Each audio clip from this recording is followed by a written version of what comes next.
Ayo, ayo.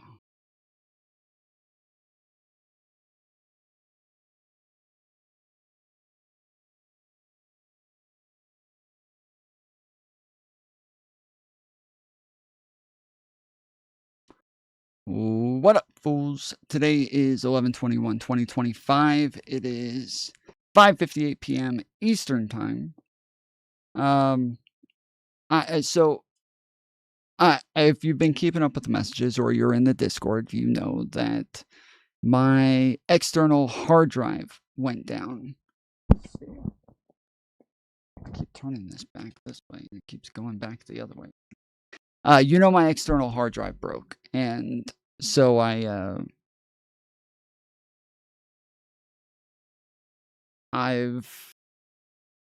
missing like a good chunk of my stuff.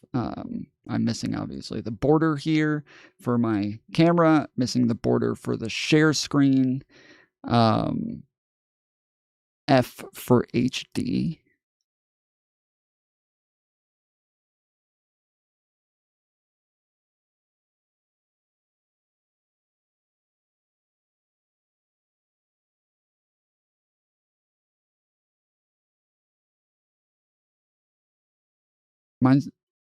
Mine's in HD.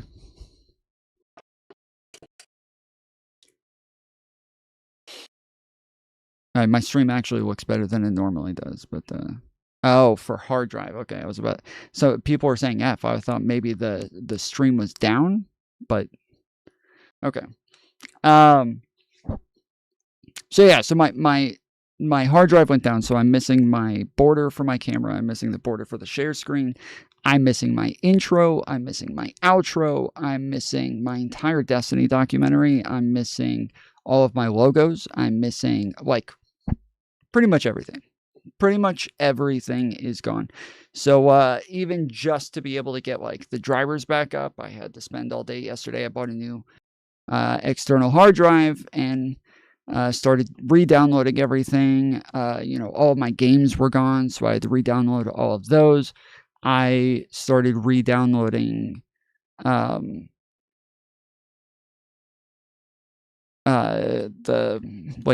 chat, just pretty much everything. My computer here is only like, I don't know, like 120 gigs, something like that. Like my computer does not hold a whole lot of data, but my external hard drive held, I think, 1 terabyte of data.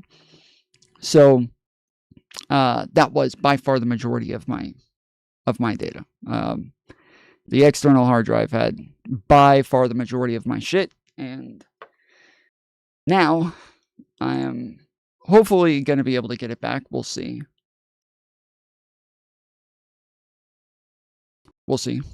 But it's going to take a minute, so I have to send it off to a place. Apparently, hard drives are extremely complicated. For those of you who have been around a while, you may remember there was a day a while ago where my hard drive went down, and I just unplugged it and plugged it back in a bunch of times, and it wouldn't work. And so eventually, I just was tapping on it and shaking it around, and everybody's like, no, don't do that, you're gonna fuck it up, it's very delicate. And I was like, fuck this shit, and I just kept punching it and hitting it, and then put it back and plugged it in again, and it worked again. And that was like a year and a half ago, 2 years ago, something like that. It just started working again and hadn't had any problems since. But it was the same problem this time, where it wasn't reading the disk, and it was making a chirping sound. And so that chirping sound is like the disk going around, and there's a arm, kind of like a record player, that puts like a needle on it almost. It's a reader. And so the arm is supposed to be reading the disk, but it's not. And so it's just the disk kind of spinning and maybe even scratching. That's kind of the chirping sound that you get. And but last time that exact thing was happening, it seems like the arm was broken, and I was able to bang on it, and it started working again. No data loss, no problem. So I thought that, I tried it again this time, didn't work. They don't work at all. But apparently, like, because the disk inside of a hard drive, so it's just like a CD that's spinning around inside of a hard drive, and that's what holds all of your data. And apparently, in order to get that fixed, like, it is not easy. You have to have what's called a clean room, which is, like, a room that has no dust, like no particles, has to be like perfectly clean. The smallest speck of dust or the littlest particle on getting onto a hard drive can ruin it and make you lose a ton of data. So they are very, very particular with the way that they have to open up hard drives to fix them. But to fix a hard drive, it's like $500. The hard drive itself, mine was like $100. So to fix it, $500. To go get a new one, a 2 terabyte hard drive is what I got this time. I went and got a 2 terabyte hard drive, and this one was like $70, I think, $80, something like that.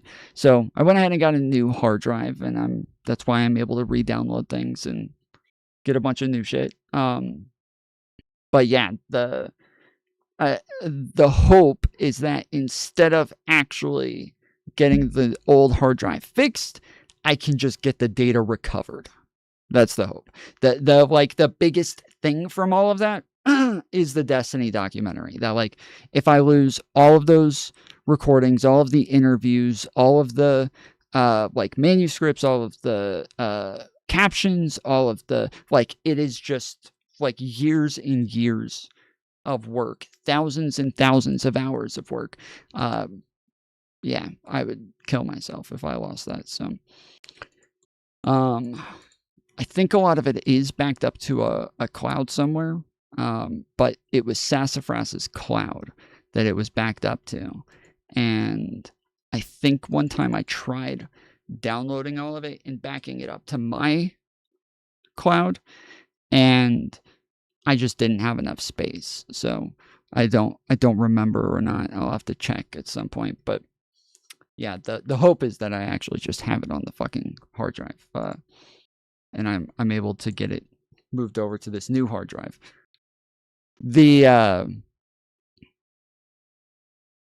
Not the J6 doc again. No, it's nothing to do with the J6 thing. He never did that, did he? Did he ever do his J6 doc?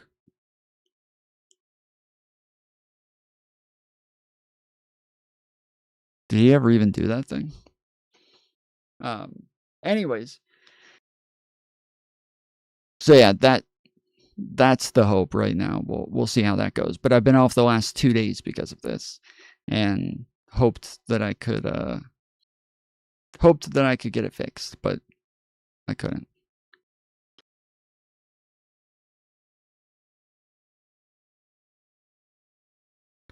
Again, I was gonna ask if the Destiny doc stuff was gonna be stuff later.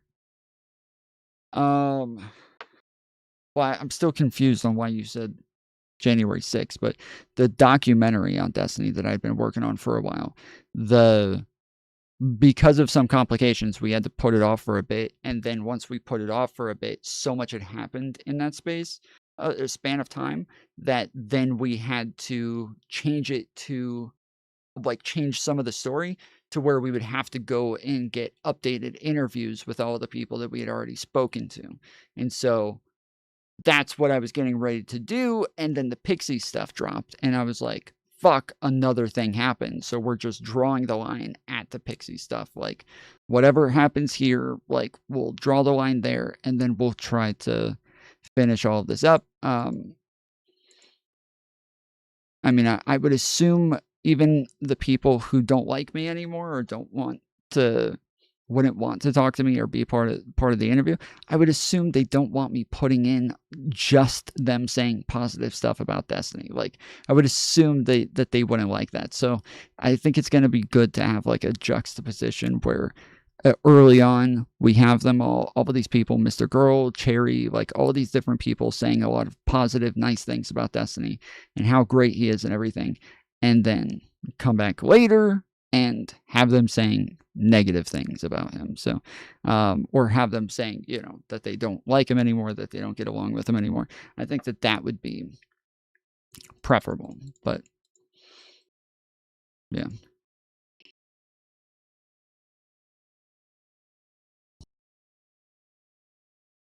Just docs that haven't been fully realized yet, the January 6th Destiny presentation and the stuff you're explaining. Yeah, he never did that, did he? Yeah. It is fairly common for me to start on video essays and never finish them. That has happened probably with half the video essays that I've wanted to do. Half of them I've started on it and never finished it. The other half I've started on and finished. And the most recent one that I started on and never finished was the one about the Taylor Lorenz stuff. The one before that was the like TikTok, you know, Z Sanchez and the whole Unfuck America tour thing. I got like a bunch of in-person interviews with all of these people and talked to a bunch of them about everything that happened. And, you know, maybe those interviews and things will come in handy for another video later on. But yeah, as of right now, that's probably all toast. So.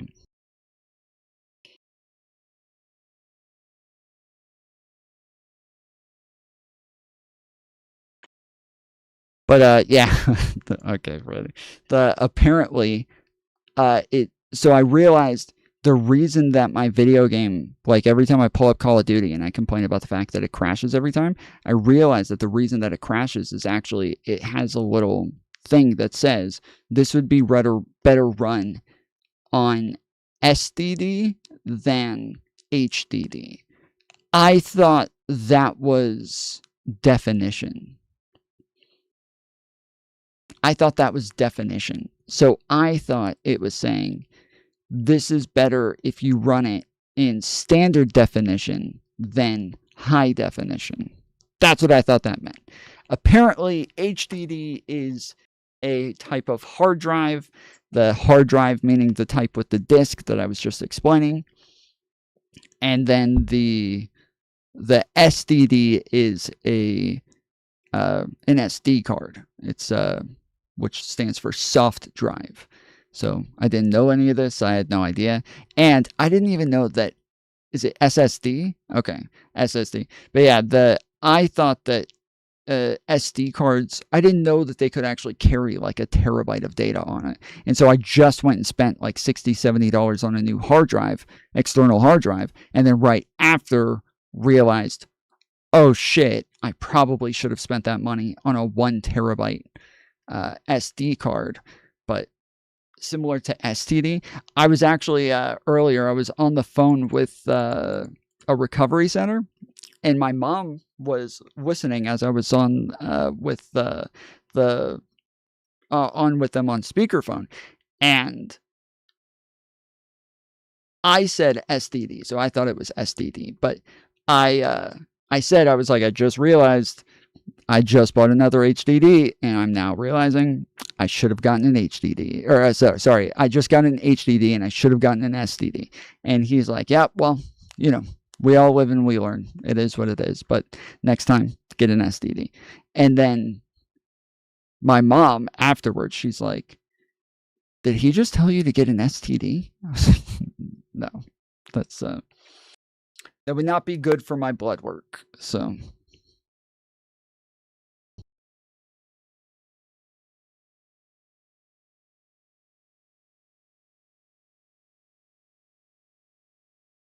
Solid state drive as opposed to a spinning disk. Well, I know one is HDD, so the other one is SSD.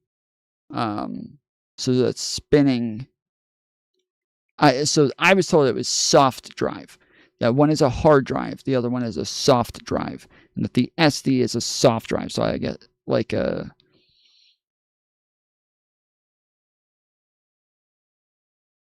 Yeah, what I have is a hard drive with the spinning disk. That's a hard drive, and then the other one is a soft drive, which is SDD or SSD.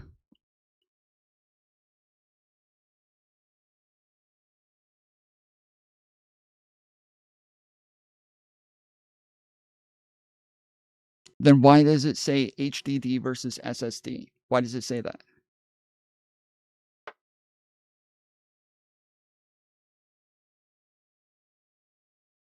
Because you guys are making it about solid state drive versus spinning disk drive, but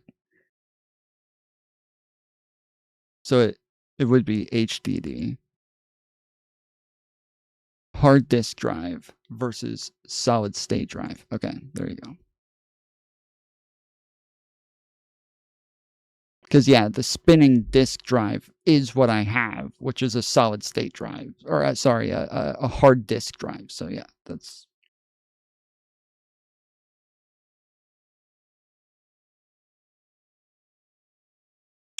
So yeah, and then so on the day that my hard drive went down, I went and bought a new hard drive and started downloading a bunch of shit to it. Or actually, I didn't have a hard drive yet. I didn't have one yet. And so I had to go out the next day because I was getting ready to stream and then everything was gone. Couldn't stream. And because I didn't even have drivers or anything. Like everything's just totally fucked. So yeah, I had to go out and like buy a new hard drive. And so I was like, all right, I'll just play video games tonight. So I wanted to play Call of Duty, but I couldn't because there's not enough room on my PC hard drive, my built-in, for me to download the game. It's like 93 gigabytes, and yeah, I don't have that on my internal hard drive. So I wanted to play, so eventually Mantis was like, well, don't you have an Xbox? And I was like, yeah, I have an Xbox One S, but she's like, well, try that. So I was like, okay. So I went, found my Xbox One S, blew off the dust, plugged it up, and downloaded the game and played it immediately. And it was great. It's like, I actually really enjoy playing on the console a lot more than playing on the computer. Playing on the console, something about it, I don't know how to explain it other than it's just very smooth. Like the gameplay is just so much smoother. It feels like a lot more immediate and like everything is just happening. Like I don't know how else to explain it. It's just so much better to play on a fucking console than it is to play on the computer. But then the everything went great. It fucking played awesome. So good. The very next day came back. Xbox One S does not turn on. It turned on the first time. It turned on, and all it was just that the screen was a little dark. And I was wondering why it was a little dark. But it was like, it was opening things. It was doing everything fine. I was kind of annoyed that when I turned it on the next day, it was just kind of dark. So I was like, I'm going to go turn it off real quick, turn it back on. And when I did, turn it off, turn it back on, just didn't work. Just nothing. The light came on the Xbox, but it did not display anything. So I changed in and out two different HDMI cords, and then I even went and tried a third HDMI cord that I hadn't taken out of the package yet. So pulled it out of the package, plugged it up, still nothing. So that just everything's kind of breaking right now. Everything's going down, and this is the worst timing because, as I said, I'm getting ready to move to another country. So this is could not be worse timing.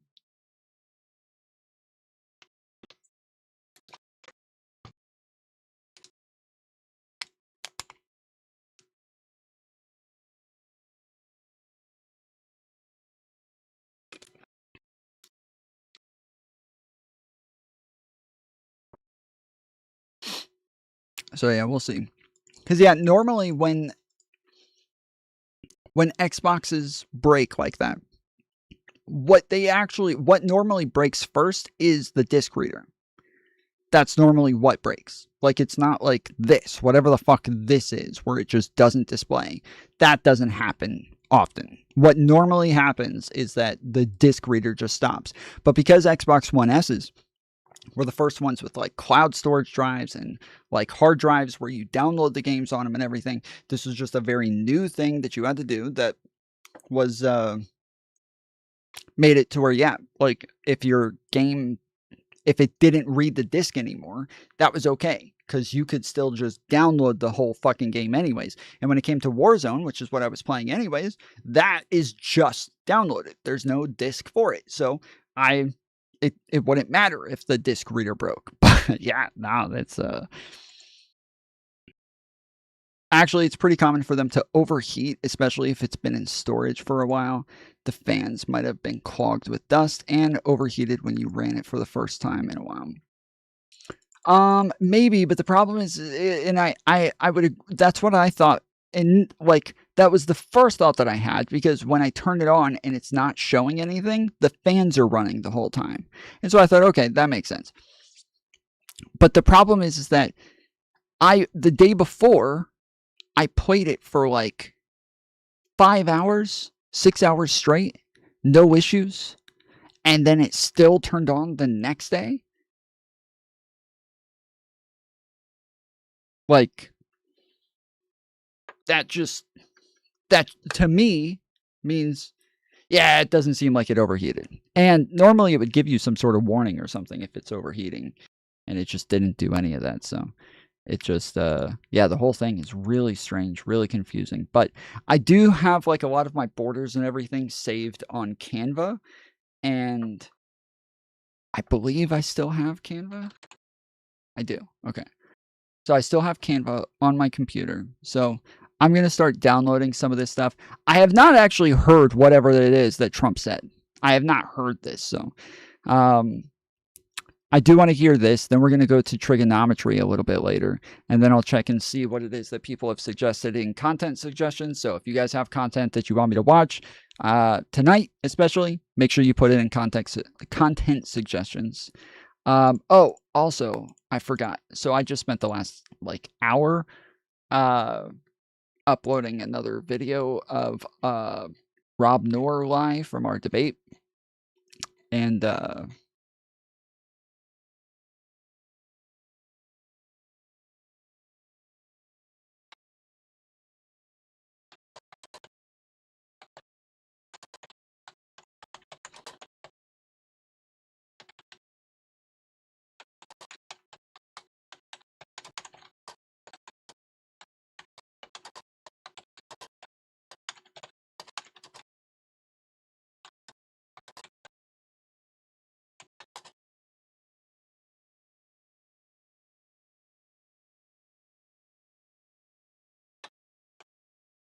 there's probably going to be a third video that comes out as well.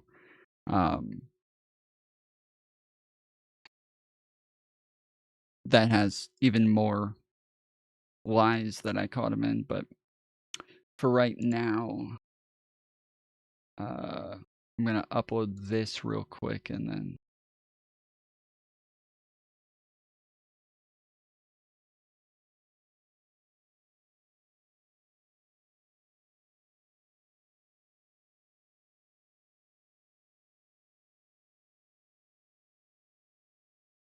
And then we'll play it. But yeah, I'll be able to download all my borders and everything while we play some of this. And yeah, I did want to show you guys. So I think I uploaded a video like 2 or 3 days ago.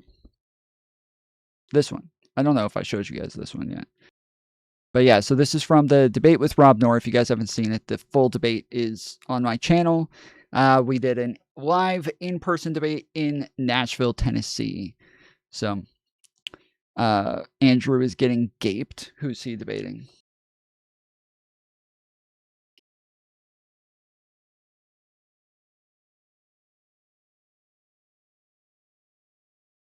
Andrew is now the target of World Star Hip Hop. Where is that? I saw something about that, Aaron. I think we're gonna get to that, but yeah, give me a minute. But all right. So yeah, so this is from my debate with Rob Noor the other day. The right wingers have been like hardcore going around saying that I got owned or whatever in this, but throughout the debate, I'm calling out Rob for lying. Throughout the whole fucking debate, I keep calling him out for lying. And that's one of the next videos that I'm going to show you here. But this to me was just such a fucking ridiculous take from Rob North. This was fucking insane. I could not believe he said this. So check this out. Real quick, because when it comes to like, if we say that Joe Biden during the election just decided to deport Donald Trump, the idea is as long as he got him out of the country before anybody could stop him, now we can't request him back and we put him in a prison somewhere, and it doesn't matter whether request. What we said is that the courts cannot tell. A district court cannot tell the president, you have to do this. Yes, that's what I'm saying. And so I'm saying that, yes, if we deport Donald Trump and we put him in CCOT before the election, now you're saying no judge could have told Joe Biden, you have to bring Donald Trump back. That is what I'm saying. Insane. That is what I'm saying. Real quick, because when it comes to like, if yeah, this is so fucking ridiculous, dude. He kept trying to get me with this, like, well, I was saying they can't force him to do it. I was just saying they can't force him to do it. But so I don't know what that means. Force him. Courts can't force anybody to do anything. I don't, like, what do you mean by the term force him? Like, and eventually he did say, he's like, I'm saying that they can't like lock him up or anything. It's like, they can't do that to any president for any reason, pretty much. Like, as long as it falls under their like job description in some way, as long as it's part of their official duties, they can't do this to any president for anything.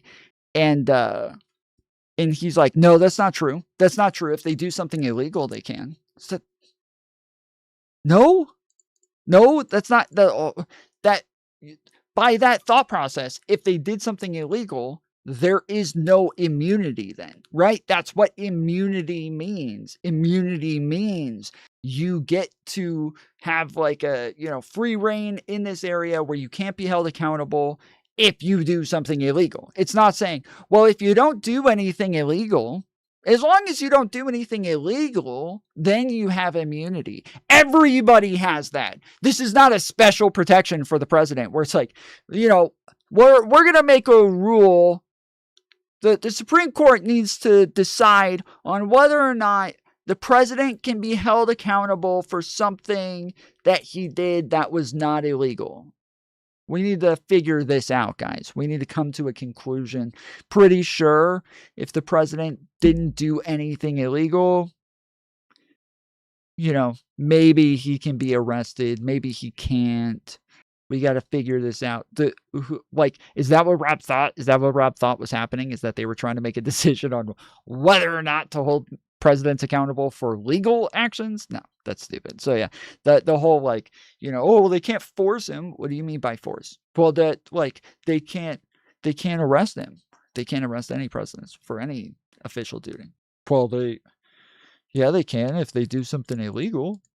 What? What the fuck? This is so ridiculous, dude. All right. I don't know how long it's going to take to upload the other videos, so we'll maybe move on to the other thing. Oh, here it is. Okay. So yeah, this is about 5 minutes, so give me a minute to show you this one, but I just finished this. So they engaged in violence that you acknowledge is an act of left-wing violence that's completely unjustified. Sure.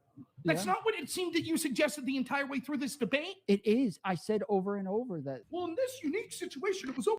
So this is something that I really wanted to get to. If you guys watched the premiere, in the chat, I was counting the amount of times that I said that the violence was unjustified throughout the whole fucking debate.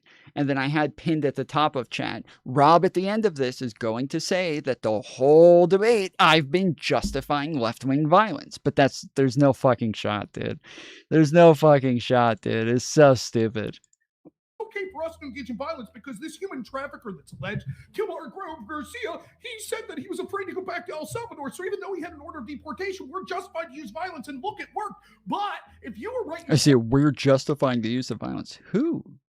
Who the fuck is doing this? I didn't do this. Who the fuck? That actually these January 6 people were detained unlawfully. You wouldn't be justified in the violence because Trump admitted that it was a mistake that they sent him. Go fuck yourself. I didn't say violence. You can't justify this I never said violence. I never said violence. I said protest. No, I didn't. I said engage protest. in violence. You said yes. But I said that I justified the violence. I did not justify the violence. I justified the protest. No, it's not bullshit. You can roll back the tape. You're lying again. This one, right? You've already said that you justified the violence of the left because they're distrusting ICE because they don't like Donald Trump and think he's having them do things that are illegal, correct? I wouldn't justify all violence against ICE, obviously. I'm saying that the Trump administration has engaged in unlawful deportations and that it makes sense why people would stop trusting them. Okay, so is that any sort of justification for the violence that we see against ICE?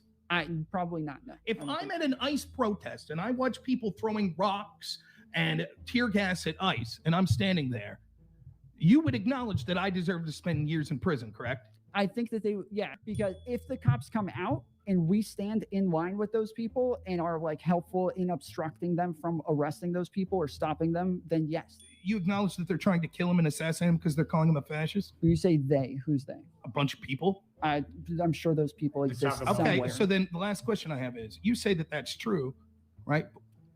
So is it okay? No. Okay. Why you keep lying about what it is that I'm saying. You purposefully stretch what it is that I'm saying because you know I didn't say So that. you think that me and the questioner and everyone else was sitting here saying, it's outrageous that you're saying these people should protest. That's what you think we were questioning. You guys all voted for Trump, right? I mean, listen. Yeah, I think everybody's just as confused as you. Yes, I would believe. Fucking based as fuck, dude. Yeah. You guys all voted for Trump. Yeah, I have no problem believing that all of them heard something drastically different than what actually came out of my mouth. Yeah, no. There's like 30 fucking people in there all sitting there just staring at me. And when I said, I was like, he's like, you think all of these people were asking you about protests, not violence? And I was like, but you guys all voted for Trump, right? And all of them are just staring at me and like, not one of them like nodded or like yes. They were yelling the whole time I was debating. Like you can kind of hear them. You can keep seeing like Gibbs like doing this or like pointing at people like telling them to shut up. They had people walking around telling people to stop talking, but they were all yelling and like talking the whole time I'm fucking yelling. And so it was hard for me to keep my focus already because like people like they were trying to fucking distract me and trying to yell over me and like, oh, that's bullshit, you're fucking lying, that's a fucking lie, bro, you're lying. So yeah, it was already kind of hard for me to keep track of everything outside of the fact that they kept pulling up super chats on top of that. But yeah, the one time that I turned and actually asked all of them, like, you guys all voted for Trump, right? Nobody's got anything to say now. You voted for Trump, right? I mean, listen. Yeah, I think everybody's just as confused as you. Yes, I would believe that. That guy stood up and said, you said that there were riots. You said, huh? I said. Let me finish. You said there were riots, and those riots led to him coming back. Uh-huh. That's what you said. And yes. Okay. No, I did not say You said, I did not say uh-huh. Is this roboting for you guys, or is it just my earpiece?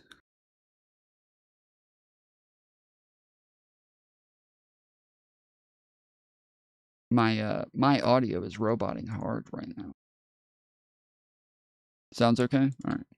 That's what you said. And yes. Okay. No, I did not say You said, I did not say uh-huh. I said the protests happened after they said that they would not bring him back. I did not say the riots happened. I said the protests happened after they said they would bring him back, and that we can just assume that because they changed their minds afterwards, that this may have played a part in it. But when we're talking about whether or not Trump actually did end up bringing back people who were illegally deported, the fact that he did was after like 2 to 3 months of protests happening day after day. So what? So these are things that are actually making changes. These are things that are actually putting the pressure political on violence is working.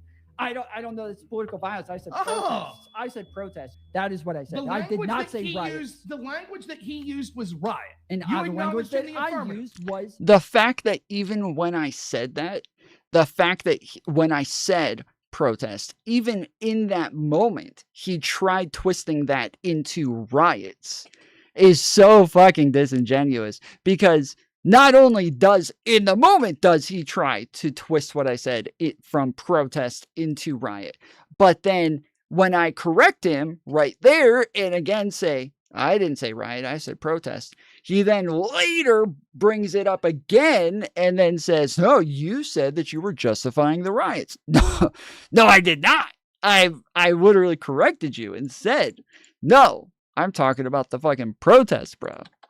I don't know. It's political violence. I said Oh. protest. I said protest. That is what I said. I did not say riot. The language that he used was riot. And You the language acknowledged in that the I affirmative. used was no. The language that I corrected him and said that the protest happened after. Mr. Tom, during the back and forth, you made the claim that there were riots and there were some people who were deported illegally. And then you said that the riots got them to change their plan and bring the people back. Therefore, they were necessary. Is that about what you said? I don't know if that's what actually changed their minds. I do know that before the protest, they said that they weren't going to bring them back. After the protest, they did bring some. And there of them was back. violence at the protest. Some of the protests had violence. He made the Specifically decision. said, and there's protests had violence. They had violence. I'm talking about protests, though. I'm not saying that they ought to have used violence. So when You're saying that I'm prescribing the violence, and I'm not. That is absolutely not what We happened. got 2 minutes to go back and forth, then we got to go more. I specifically said these protests had violence. Yes. Yes. Okay, so your argument is you're completely condemning the violence that they used. Yes. And you acknowledge that violence may have had some sort of effect.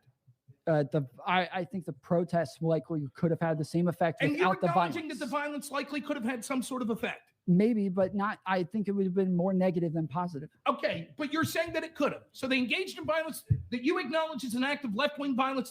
So you're saying that it could have, bro. He is trying so fucking hard here. He is trying so fucking hard here. Because like earlier in the debate, it is true though, like there's a couple of things that he like tries slipping in there that I'm just not picking up on. Because I'm assuming it's obvious based on the context of the conversation what it is we're talking about. But then later he brings it back up as though I said something different. So yeah, at this point, I'm like, okay, I'm clarifying every motherfucking thing at this point to make sure that he's not trying to do this again. And yeah, even after I keep clarifying, he keeps trying so hard to fucking throw in shit that I never said. But you're saying that it could have. So they engaged in violence that you acknowledge is an act of left-wing violence that's completely unjustified. Sure. That's not what it seemed that you suggested the entire way through this debate. It is. I said over and over that the protests were about whether or not they were whether or not they trusted the Trump administration to carry these out. But I did not justify them condemn using all the violence. attacks on ICE. That yeah, most of You it think- for sure. Yeah. Let me just jump in. I apologize. No fucking shot, dude. So what did the counter get to? I think it got to like seven total. For the protests, they said that they were. Yeah, 7. So the counter got to 7 times that I disagreed with political violence, condemned political violence, or said that people should be arrested for the political violence. Like, there's no fucking way that you can listen to this debate, be like, that's not what you said the whole time. That's not what you said the whole time. This whole fucking debate, you've been justifying the violence. There's no way, dude. There's no shot.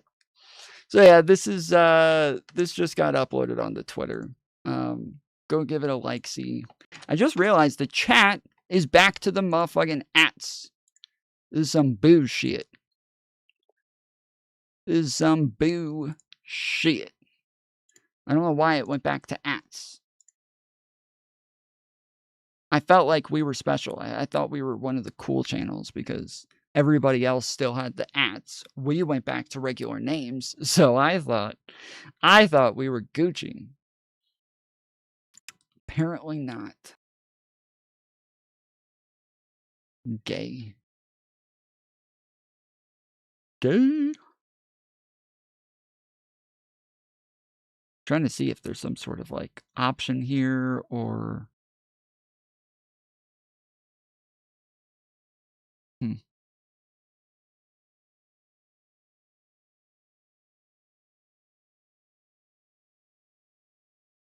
Nope.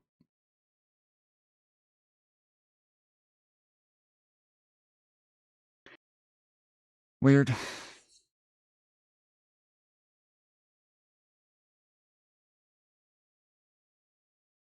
Yeah, no. There's no option from what I can see. This is stupid. We was kings. We was kings. We was kings. Yeah, you're right. So yeah, and then there's another one. There's a couple more times that I called him out for lying, and the main one that I want to really get is the one from the intro where he says that, Kilmar Abrego Garcia, he says that Pam Bondi and all of them never said that they weren't going to bring him back. He says that never happened. That I want to get to that. I want to play all of the clips because I list everybody who did say it. So you're for the deportations? Yes, definitely. You are. I voted for Joe Biden, who has the record for a 4-year deportation. So of course I'm in favor of deportation. So let's set this in. Do you think there were people detained under every president that were unlawfully detained? Yeah, probably. Okay. So don't really see much of a difference here other than its little pet project to the left. Really, you don't see a difference between them finding out that they're illegally deporting people and saying, I'm refusing to bring these people back and allowing them to... That's not what I said. I said... So right there, you can't hear him, but he says they did bring him back. He says they did bring them back or something like that. But yeah, that's not what I said. They said they were refusing to bring him back. To bring these people back and allowing them to... That's not what I said. So shit, sorry. So don't really see every difference here other than its little pet project to the left. Really, you don't see a difference between them finding out that they're illegally deporting people and saying, I'm refusing to bring these people back and allowing them to...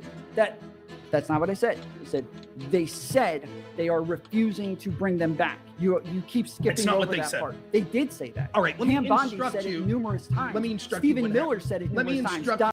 Said that's not what they said. Donald Trump said it numerous times. Let me instruct you what they said specific. So, can people find some clips of Andrew and/or Rachel degrading/condemning others and drop them in Discord? Rachel is unironically trying to say they don't condemn/judge people. LOL.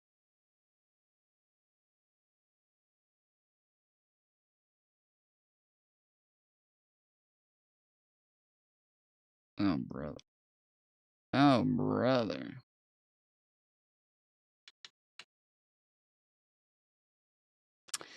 I met Rachel and Andrew here at the event. Rachel especially has not liked me for a very long time. Rachel and I, we have had a number of beefs over the years. Me and Andrew, for the most part, have always gotten along. Like, we have heated, contentious debates, but we've always, been able to get along. Whereas Rachel, numerous times, will go off on these, like, full-on screeds on Twitter about me and how much she hates me and what a piece of shit I am and shit like that. Like, she is, she has been on one for a while.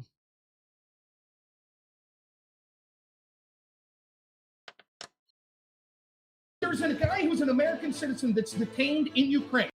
Let me instruct you. Stephen Miller said it numerous times. Donald Trump said it numerous times. Let me instruct you what they said specific. So yeah, I wanna clip in, like, each time I say, like, Pam Bondi said it numerous times. I want to add clips of her saying it. Stephen Miller said it numerous times. Add clip of him saying it.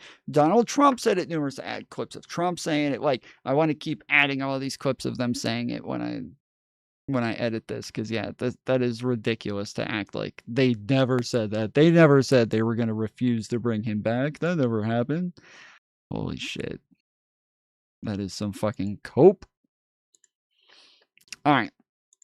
What do we have? Fallout up on Capitol Hill after President Trump accused a group of Democratic lawmakers of, quote, seditious behavior punishable by death, end quote. The members of Congress who previously all served in the U.S. military or the intelligence community posted a video urging people currently in those roles to, quote, refuse illegal orders. The Democrats declining to back down despite that presidential threat, even as some receive extra protection right now out of deep concern for their safety. Here's that video in full. Watch this. I'm Senator Alyssa Slotkin. Senator Mark Kelly. Representative Chris DeLuzio. Congresswoman Maggie Goodlander. Representative Chrissy Houlihan. Congressman Jason Crow. I was a captain in the United States Navy. Former CIA officer. Former Navy. Former paratrooper and Army Ranger. Former intelligence officer. Former Air Force. We want to speak directly to members of the military And the intelligence community. Who take risks each day To keep Americans safe. We know you are under enormous stress and pressure right now. Americans trust their military. But that trust is at risk. This administration is pitting our uniformed military And intelligence community professionals. against American citizens. like us. You all swore an oath. To protect and defend this Constitution. Right now, the threats to our Constitution aren't just coming from abroad, But from right here at Oh, home. shit. Our laws are clear. You can refuse illegal orders. You can refuse illegal orders. you must refuse illegal orders. No one has to carry out orders that violate the law. Or our Constitution. We know this is hard. And that it's a difficult time to be a public servant. But whether you're serving in the CIA, In the Army. Our Navy, The Air Force. Your vigilance is critical. and know that we have your back. Because now, more than ever, The American people need you. We need you to stand up for our laws. our Constitution, And who we are as Americans. Don't give up. don't give up. don't give up. Don't give up the ship. President Trump posted on social media in response, quote, each one of these traitors to our country should be arrested and put on trial. And he shared several other users' posts, including one reading, quote, hang them, George Washington would. We will be speaking. Ooh. Oh, ho, ho, bruh. The right is always so fucking violent, dude. Always so violent. Why is the right always so violent? Always finding a way to justify violence, bro.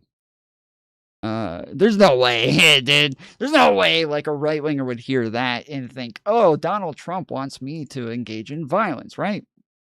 Right, guys, that wouldn't happen. That wouldn't happen. Nobody would do that, right? Right, guys, we all agree. Speaking to one of those Democrats, Congresswoman Maggie Goodlander, in the next hour of the Situation Room. Wolf? Looking forward to that interview. I want to go live right now to CNN's Elena Treen. She's over at the White House, and CNN's Arlette Saenz. She's up on Capitol Hill. Elena, let me go to you first. What is the Trump administration saying right now about this? Well, there's a few points to make, Wolf and Pamela. One is that a lot of them were outraged by that video that you just played of these Democratic lawmakers, 6 of them, all of whom either served in the military or in the U.S. intelligence community. They essentially were arguing that they were trying to encourage troops to rebel against the commander-in-chief. However, once the president started posting, particularly that post about claiming that they were engaging in seditious behavior and that that's punishable by death, that's when a lot of Republicans started agreeing with Democrats that this went too far. Now, the White House Press Secretary Caroline Leavitt addressed this yesterday, and she also denied. Bro, he's so good at baiting them. The Democrats are so good at trolling Trump, you know? They're so good at baiting him. He falls for it every time. He can't help himself. Democrats will just, they can just easily put that carrot out there, and Trump will go running after it. He can't help himself. That the post meant that the president was essentially calling on lawmakers to be executed. Just to be clear, does the president want to execute members of Congress? No. You have sitting members of the United States Congress who conspired together to orchestrate a video message to members of the United States military, to active duty service members, to members of the national security apparatus, encouraging them to defy the president's lawful orders. There's a few things as well. They didn't. No, not his lawful orders. No, his unlawful orders. If those exist, you know, they didn't say they exist, but if they did, then yes, and you know, Donald Trump should agree with this. If Donald Trump was a real fucking American, if Donald Trump actually cared about the Constitution, if he actually cared about our country, he would have come out and said, I agree with this. If I give you an unlawful order, you should refuse to do it. I agree. Don't do anything illegal. All right? I would never ask you to do such a thing. And if I did, or any president did, you should not listen. That's what any real American would say. But Donald Trump, he wouldn't say that because it's Donald Trump. So, there's a reason why he would not say, what? You shouldn't. Obviously, you shouldn't, do anything illegal. Obviously, we all agree on that. There's a good reason why he would never, ever say that. And it's probably because he is actually asking them to do stuff that's illegal. Yeah, that's he actually does want you to do stuff that's illegal. Obviously. I think that this is a perfect encapsulation of Donald Trump and who he is that this is the weirdest thing to get mad at. This is the weirdest thing to get mad at. This is like if somebody said, ladies, if a guy ever tries to rape you, call 911. And a bunch of guys are like, what the fuck? What do you mean? You're trying to get us arrested? Why do you want us to go to jail? Why do you want us to go to jail? You want us to go to prison? That's fucked up. It's fucked up in prison. Wait.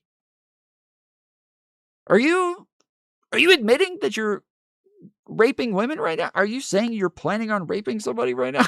Is that, we only say the people who are raping women. Is that what you're doing? You're just saying, yes, I'm going to rape women right now? What the fuck? This is just an admission. Tom, your girl MTG says we'll get to it. Slow down. That I've been hearing in some of my conversations with people in that building behind me. The fact that the lawmakers who shared this video or were part of this video did not give any examples of any illegal orders that perhaps the military had received or would receive. I also want to point you to what we heard from the Deputy Attorney General, Todd Blanche. He said that the Justice Department was going to be opening a formal investigation to look into all of this. But I do want to be clear. We know that the law... Yeah, I'm sorry. My Bluetooth is still fucking up a little bit. Give me a second. I gotta turn it off and turn it back on.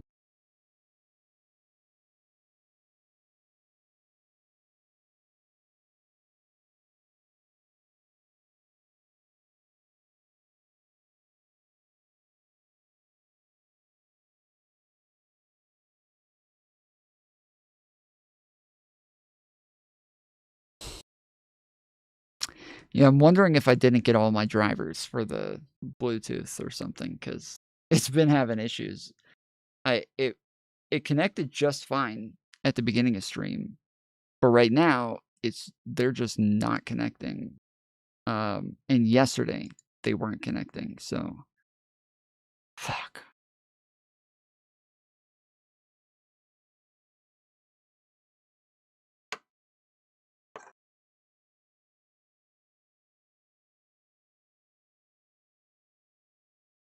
Okay, there we go.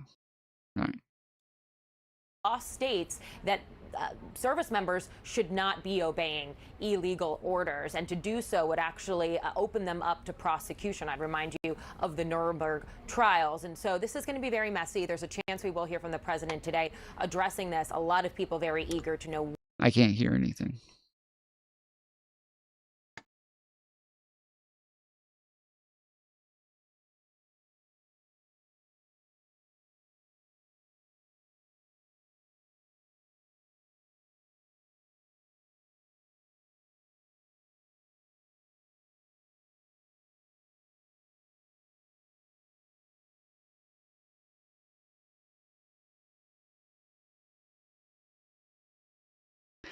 Oh, spatial sound is on.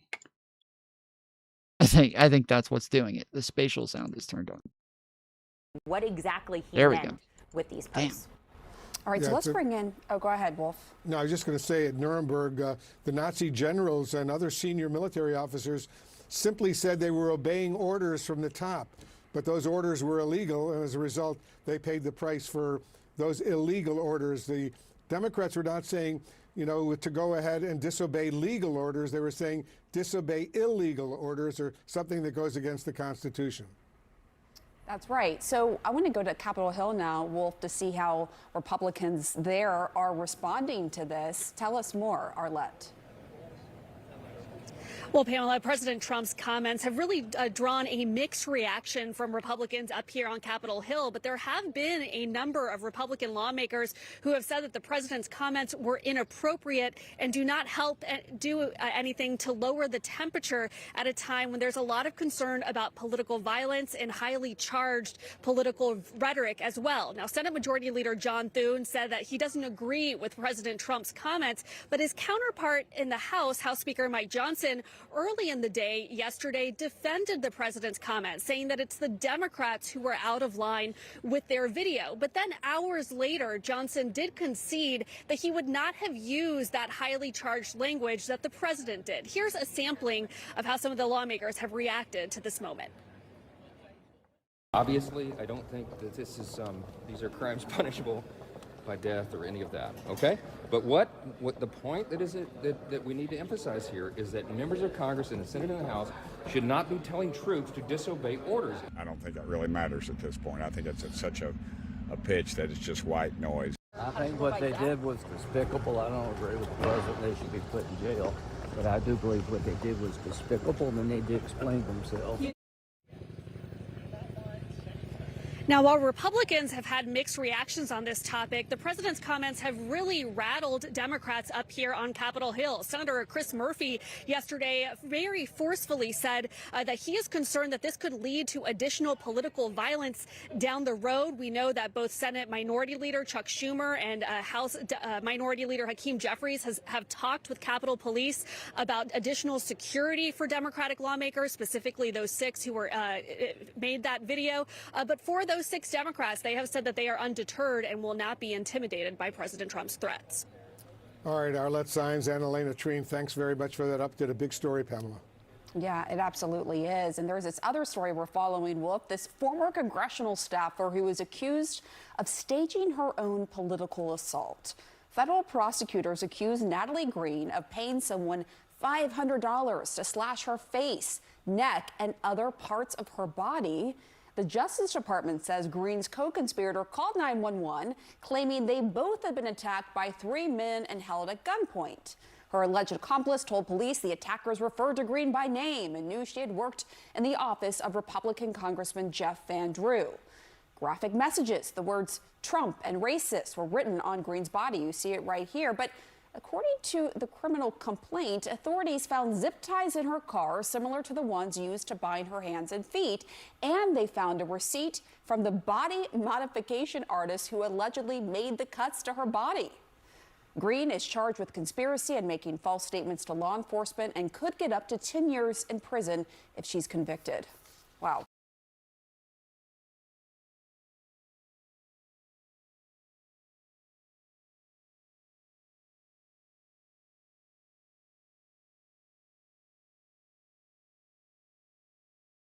Trump just called for Democratic lawmakers to be executed. So, just another normal, chill day. So this week, a group of Democrats who previously served either in the military or intelligence community made a video addressed to troops and others currently serving in those fields. And that including people like Senators Alyssa Slotkin, Mark Kelly, and more. And they said, this administration is pitting our uniformed military and intelligence community professionals against American citizens. like us. You all swore an oath to protect and defend this Constitution. And right now, the threats to our Constitution aren't just coming from abroad, but from right here at home. Our laws are clear.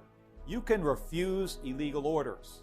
You can refuse illegal orders. You must refuse illegal orders. No one has to carry out orders that violate the law or our Constitution. And immediately, you had a lot of Republicans condemning this, right? Trying to claim that these lawmakers were calling for insurrection, saying they're openly trying to undermine our commander-in-chief and Secretary of War, as well as insulting service members. But then you had Trump ramping up those attacks today when he wrote, each one of these traitors to our country should be arrested and put on trial. This is really bad and dangerous to our country. Their words cannot be allowed to stand. Seditious behavior behavior from traitors, lock them up. Seditious behavior punishable by death. And then also reposting a bunch of other attacks against those lawmakers, including one that said, hang them, George Washington would. And mind you, this is coming from a president and his supporters who say that it's actually his opponents that are inciting violence. And so among the things you saw, you had people like Governor Gavin Newsom writing, the president of the United States of America just called for the death of Democratic lawmakers, saying this man is sick in the head. And you also had Senator Chris Coons adding, the administration should never try to force our service members to carry out an illegal order. Calling for the execution of senators and Congress members for reminding our troops of that is chilling behavior. Every one of my Republican colleagues needs to swiftly condemn this. And you had Senator Chris Murphy also post. What's the... Is this the clip? You're crazy. You have no business doing comedy. You're not funny. Don't do any more podcasts. You're not funny. Go get a job at a grocery Oh gosh, store or Rachel. something, okay? Because that's what you should be doing. You should be like ringing up groceries. You're never going to be a comedian. You're never going to be a podcaster. Do you look down on minimum wage workers, Rachel? I'm making fun of you because you deserve it, because you're a laughing stock. You're absurd and you're ridiculous. Absurd is true. This is a problem that I point out to people a lot, is where if you make fun of somebody, and I've brought this up a ton of times, where if you make fun of somebody for something, make sure you're not like, hitting other people with that comment. A lot of people, they'll use something as an insult, and they don't realize at the time that they are like people that they like, people that are their friends, are catching strays from that. So if you call somebody who's 200 pounds fat, they're 5'8", 200 pounds, and you keep calling them fat. But then you got a friend who's 5'8", 220 pounds. They're going to be like, hey, yo, like, what the fuck? You're calling me fat right now. It's like, no, not you. I just don't like them, so I'm calling them fat. It's like, right, but you are saying that I'm fat. Like, you realize that you are saying that I'm fat. Like, what Rachel's doing here right now is when she's saying that this person, like, she's making fun of them for having a minimum wage job. They're like, oh, so you look down on people with minimum wage jobs? Like, no, I'm just making fun of you. That's not how that works. That's not how that works at all. Yeah, if you're making fun of her for having a minimum wage job, you're making fun of people with minimum wage jobs. You think having a minimum wage job is something to be made fun of. That's how that works. So yes, everybody who makes minimum wage is catching strays here. Yeah, you're not funny. You're not entertaining. Nobody cares about your little sob story. Nobody cares that your mama was in a gang. Like, what the hell, dude? Like, what the hell? What's wrong with you? Do you not hear yourself? Do you have no self-awareness? Just stop. You're crazy. You have no business doing comedy. You're not funny. Like, a lot of this is berating. And that is why, like, they do well on the Whatever podcast, is because they berate people pretty consistently. And there's times where, like, somebody will, say something about his wife, and then he goes and gets his wife, like Rachel, just to come and berate somebody. Like, that's it.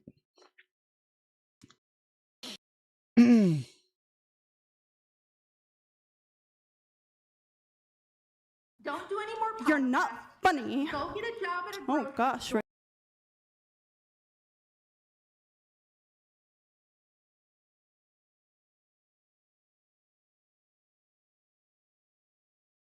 Posting a video calling for.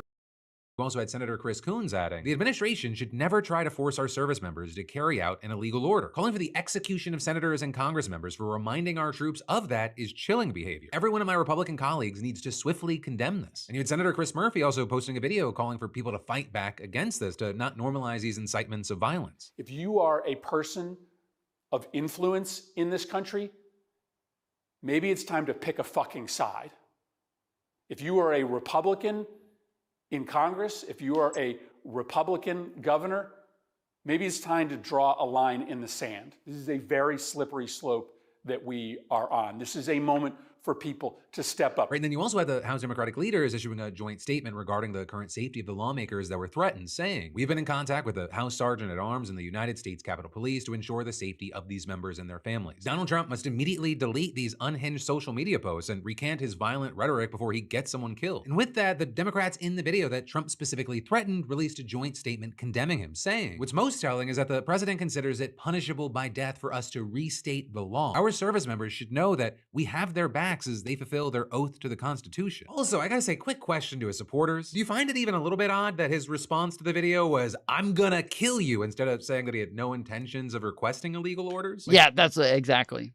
Like I just posted what I just said a minute ago on Twitter, but it's just so fucking ironic that's what he says. So Dems telling the military don't obey any illegal orders, and Trump responding with, "You're telling them to be disobedient," is like someone telling a woman, "Call the police if a guy rapes you," and a guy standing up being like, why are you trying to get me in trouble?" It's so fucking ridiculous, dude. He's just telling on himself so hardcore. Like, don't obey any illegal orders. You guys are telling them not to listen to me? You're telling them not to do what they're told? What's the illegal order? Well, they didn't say there was an illegal order. They didn't say there was one. All they said was, don't obey any illegal orders. If there is one, the Constitution and the law says that you don't have to listen to it. And then Trump said, they're telling them not to listen to me. These people should be shot up against a wall. We should put them to death. Like, he's just going off instead of being like, oh, I would never ask them to do anything illegal. He hasn't said that. He has not said that. That is like the most obvious response that anybody with a brain would give, is just like, oh yeah, I would never ask them to do anything illegal. But yeah, that's not Trump. Not Trump, apparently. He's not going to say that.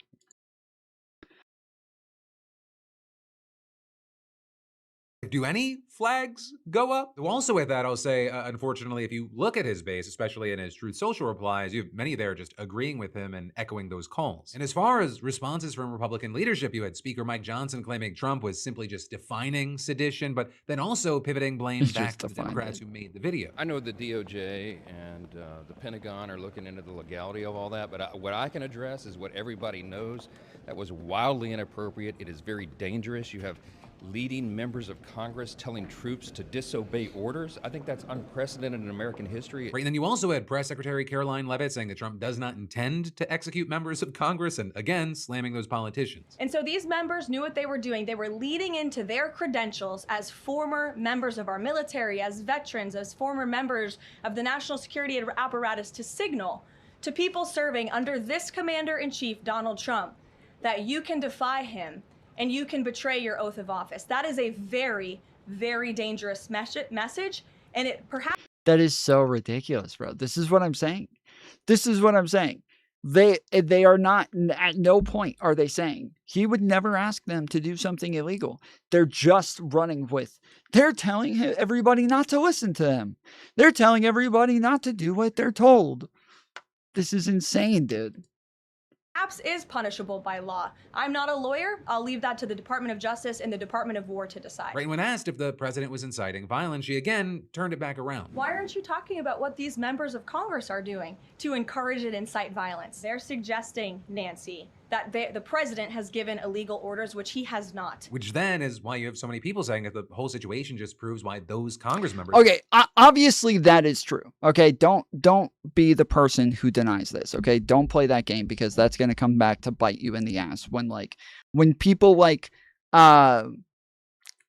when people like MAGA say things that have obvious implications to them, and they all sit there like, no, that's not what they said. Just look at it literally. Don't actually look at the implications. Just look at it literally. They didn't literally say that. So you can, there is an obvious implication to what it is that the Democrats are saying here, is that there may be illegal orders, or that they think Trump is the type of person who would give an illegal order, or that they think he already has given illegal orders, or something like that, right? It's within that realm that they could believe any of those things. Don't do the thing where they're like, no, they were just restating the law. They were just saying that the law says that you're not supposed to. They just said it. They just randomly decided to tell people that that they should obey the law and not obey any illegal orders.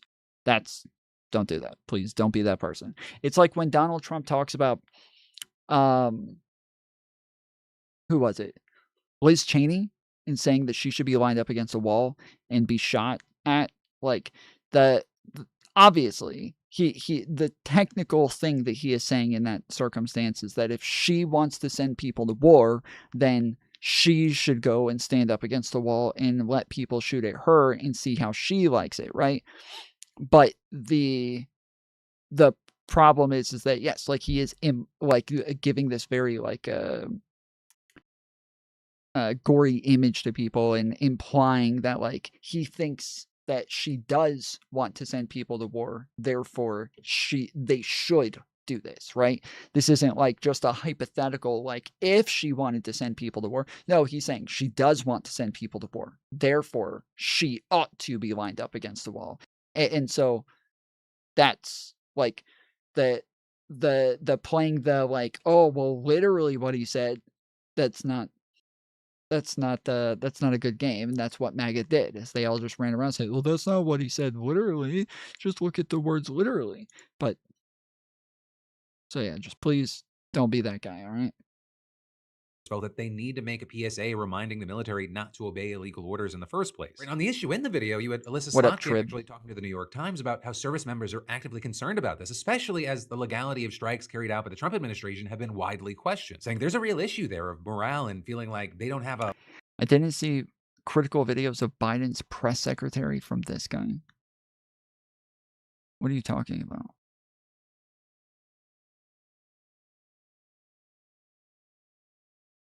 What are you talking about?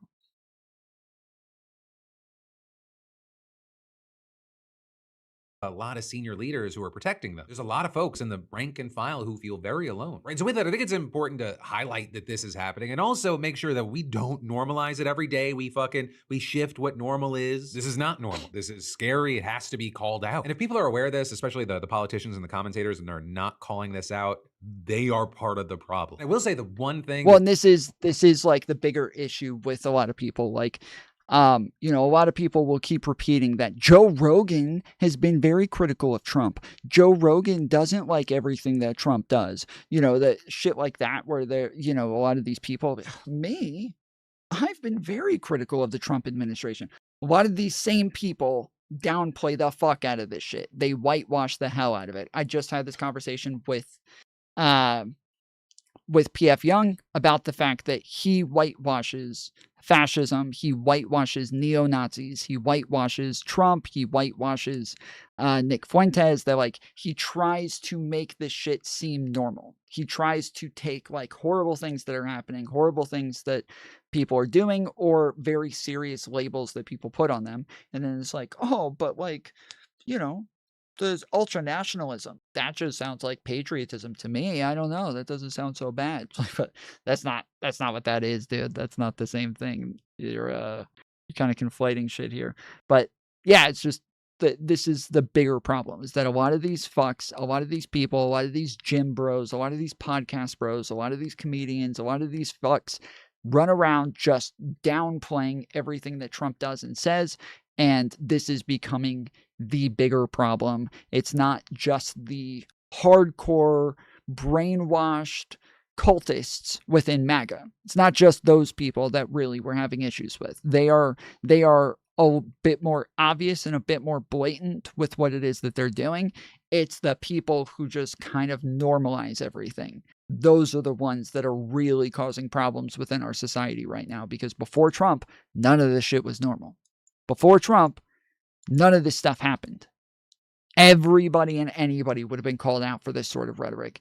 But now that Trump is there, he can just play everything off. And this is while we have people like Trump and Rob Noor and all of these other people running around talking about how violent the left is and that the left loves violence. But Democrats and left-wing leaders are not advocating for violence. They are not using violent rhetoric. They are not telling people to go engage in violence. And they are condemning violence across the board every chance that they get. But Donald Trump and Republicans, they are not condemning violence every chance they get. And they do keep saying very violent things and using very violent rhetoric, especially Trump. So there's no wonder that the right wing has way more murders on their side, because they are constantly promoting violence all the fucking time. It's helpful about this moment in time is it is really exposing who you and others are, whether that be a good thing or a bad thing. But the next step today, perhaps the truth about these Democrats and their associations with Jeffrey Epstein will soon be revealed, because I have just signed the bill to release the Epstein files. With that, it's what Donald Trump announced last night in all caps, and after months of desperately trying to keep the files hidden. Because the real reason he dragged his feet and fought this tooth and nail is because he was trying to protect the Democrats. That's why he was just looking out for them. And now, after calling Marjorie Taylor Green a traitor because she had the audacity to be like, we should see the Epstein files, we've been talking about this, Trump is now trying to frame himself as a crusader for transparency. Right? Because everyone knows I asked Speaker of the House Mike Johnson and Senate Majority Leader John Thune to pass this bill in the House and Senate respectively. Because of this request, the votes were almost unanimous in favor of passage. At my direction, the Department of Justice has already turned over close to 50,000 pages of documents to Congress. Do not forget, the Biden administration did not turn over a single file or page related to Democrat Epstein, nor did they ever even speak about him. And so yesterday, the 30-day countdown officially began, meaning that the White House has until December 19th to release the files, just in time for Christmas. Right, and understandably, there have been a ton of reactions to this news, some of which we covered yesterday, but one, it appears to have caught Trump's attention. Trump hasn't been this nervous about signing something since Don Jr.'s birth certificate. And the reason he refused to sign an executive order to release the files months ago is because it's a waste of time. And that's the thing about Donald Trump. This is not a man who wastes time on nonsense. We're going to have a UFC fight. Think of this on the grounds of the White House. This is an executive order relating to the use of paper straws. Changing the name of the Gulf of Mexico to the Gulf of America. Within Trump, who I think I'm jealous of how much TV time he seems to get, at 12:49 a.m. last night was a very irritated president, and he fired off a post on Truth Social saying, "Why does ABC fake news keep Jimmy Kimmel, a man with no talent and very poor television ratings, on the air? Why do the TV syndicates put up with it? Also, totally biased coverage. Get the bum off the air." Hold on a second here. Maybe I can find the actual post from her.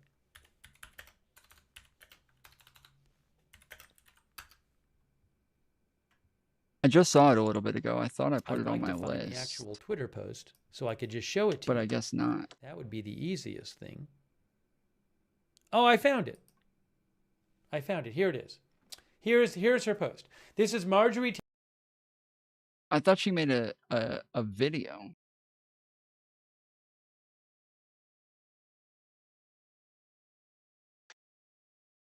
Is she not? Oh yeah, here's the video. Okay. Thank you, Z King.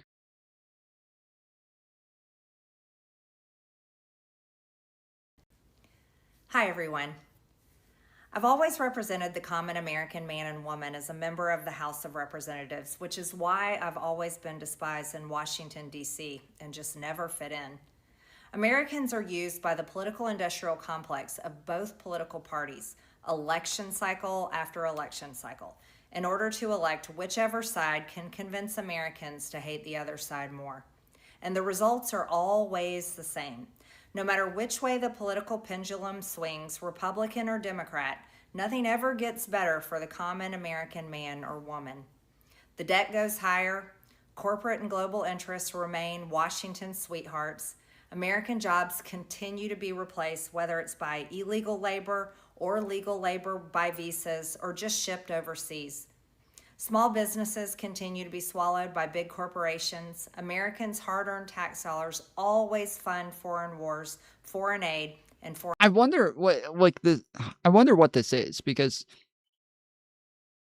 we watched her recently talking to somebody on CNN, and it was really strange when she had that conversation. She kept saying that she was not running for Senate, and she didn't want to be on the Senate because they don't do their jobs. They don't care about the people. They're not voting for things that's in the people's interest. Like, she kept saying stuff like this, that to me, that's just so stupid. That's just a fucking stupid explanation. That's a really dumb thing to say, because you're like, that would be why you would want to be in the Senate. You would want to go join the Senate so that you could change it. If you felt like they weren't doing their jobs and that they weren't doing any of the stuff that they're supposed to do to represent people, you would want to be in the Senate even more. That would say, I'm going to move to the Senate because I feel like they're not doing their jobs well enough, and I want to go in there and do things the right way. So I wonder if that's like the way that she's explaining this right now, that like people are not doing things correctly, that they're not doing their jobs, and that the House is not, trying to take care of the American people. I wonder if she's about to do the same thing. Like, I don't want to be part of Congress. They're not actually helping people. They're not actually representing people. Foreign interest, and the spending power of the dollar continues to decline. The average American family can no longer survive on a single breadwinner's income, as both parents have to work in order to simply survive. And today, many in my children's generation feel hopeless for their future and don't think they will ever realize the American dream. And that breaks my heart. I ran for Congress in 2020 and have fought every single day believing that Make America Great Again meant America first. I have one of the most conservative voting records in Congress, defending the First Amendment, Second Amendment, unborn babies, because I believe God creates life at conception, and I love to fight for the little guy. Strong, safe borders, I have fought hard for that. I've fought against COVID tyrannical insanity and mandated mass vaccinations, and I've never voted to fund foreign wars with your hard-earned tax dollars. However, with almost 1 year into our majority, the legislature has been mostly sidelined. We endured an 8-week shutdown, wrongly resulting in the House not working for the entire time, and we are entering campaign season, which means all courage leaves and only safe campaign re-election mode is turned on in the House of Representatives. During the longest shutdown in our nation's history, I raged against my own speaker and my own party for refusing to proactively work diligently to pass a plan to save Americans' health care and protect Americans from outrageous, overpriced, and unaffordable health insurance policies. The House should have been in session working every day to fix this disaster, but instead, America was force-fed disgusting political drama once again from both sides of the aisle on television every single day. My bills, which reflect many of President Trump's executive orders, like calling for a new census counting Americans only to draw new districts, making English the official language of the U.S., making it a felony to medically trans a minor, and other bills like eliminating capital gains taxes on the sale of your primary home and eliminating H-1B visas, just sit. They all sit collecting dust.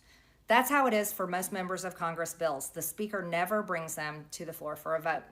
Many common Americans are no longer easily convinced by paid political propaganda spokespersons and consultants on TV and paid shills on social media obediently serving with cult-like conviction to force others to swallow the political party talking points.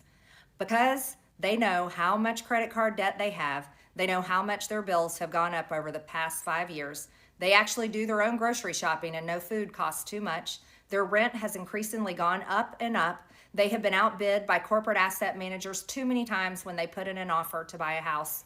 They have been laid off after being forced to train their visa holding replacement. The college degree they were told to earn only left them in debt with no big 6-figure salary. They see more homeless people than ever on their own community streets. They can't afford health insurance or practically any insurance, and they just aren't stupid.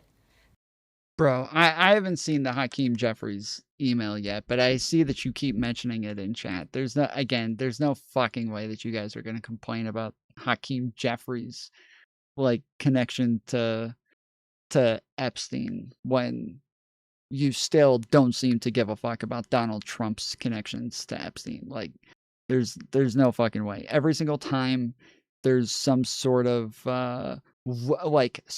tiny little connection between some Democrat and Epstein, you guys immediately freak out about it as though there's way more to see. There's we can assume there's so much more. But then you can see that Donald Trump was best friends with Epstein during the most prominent years of him raping little girls, and that both Trump and Epstein said that they were best friends during that period.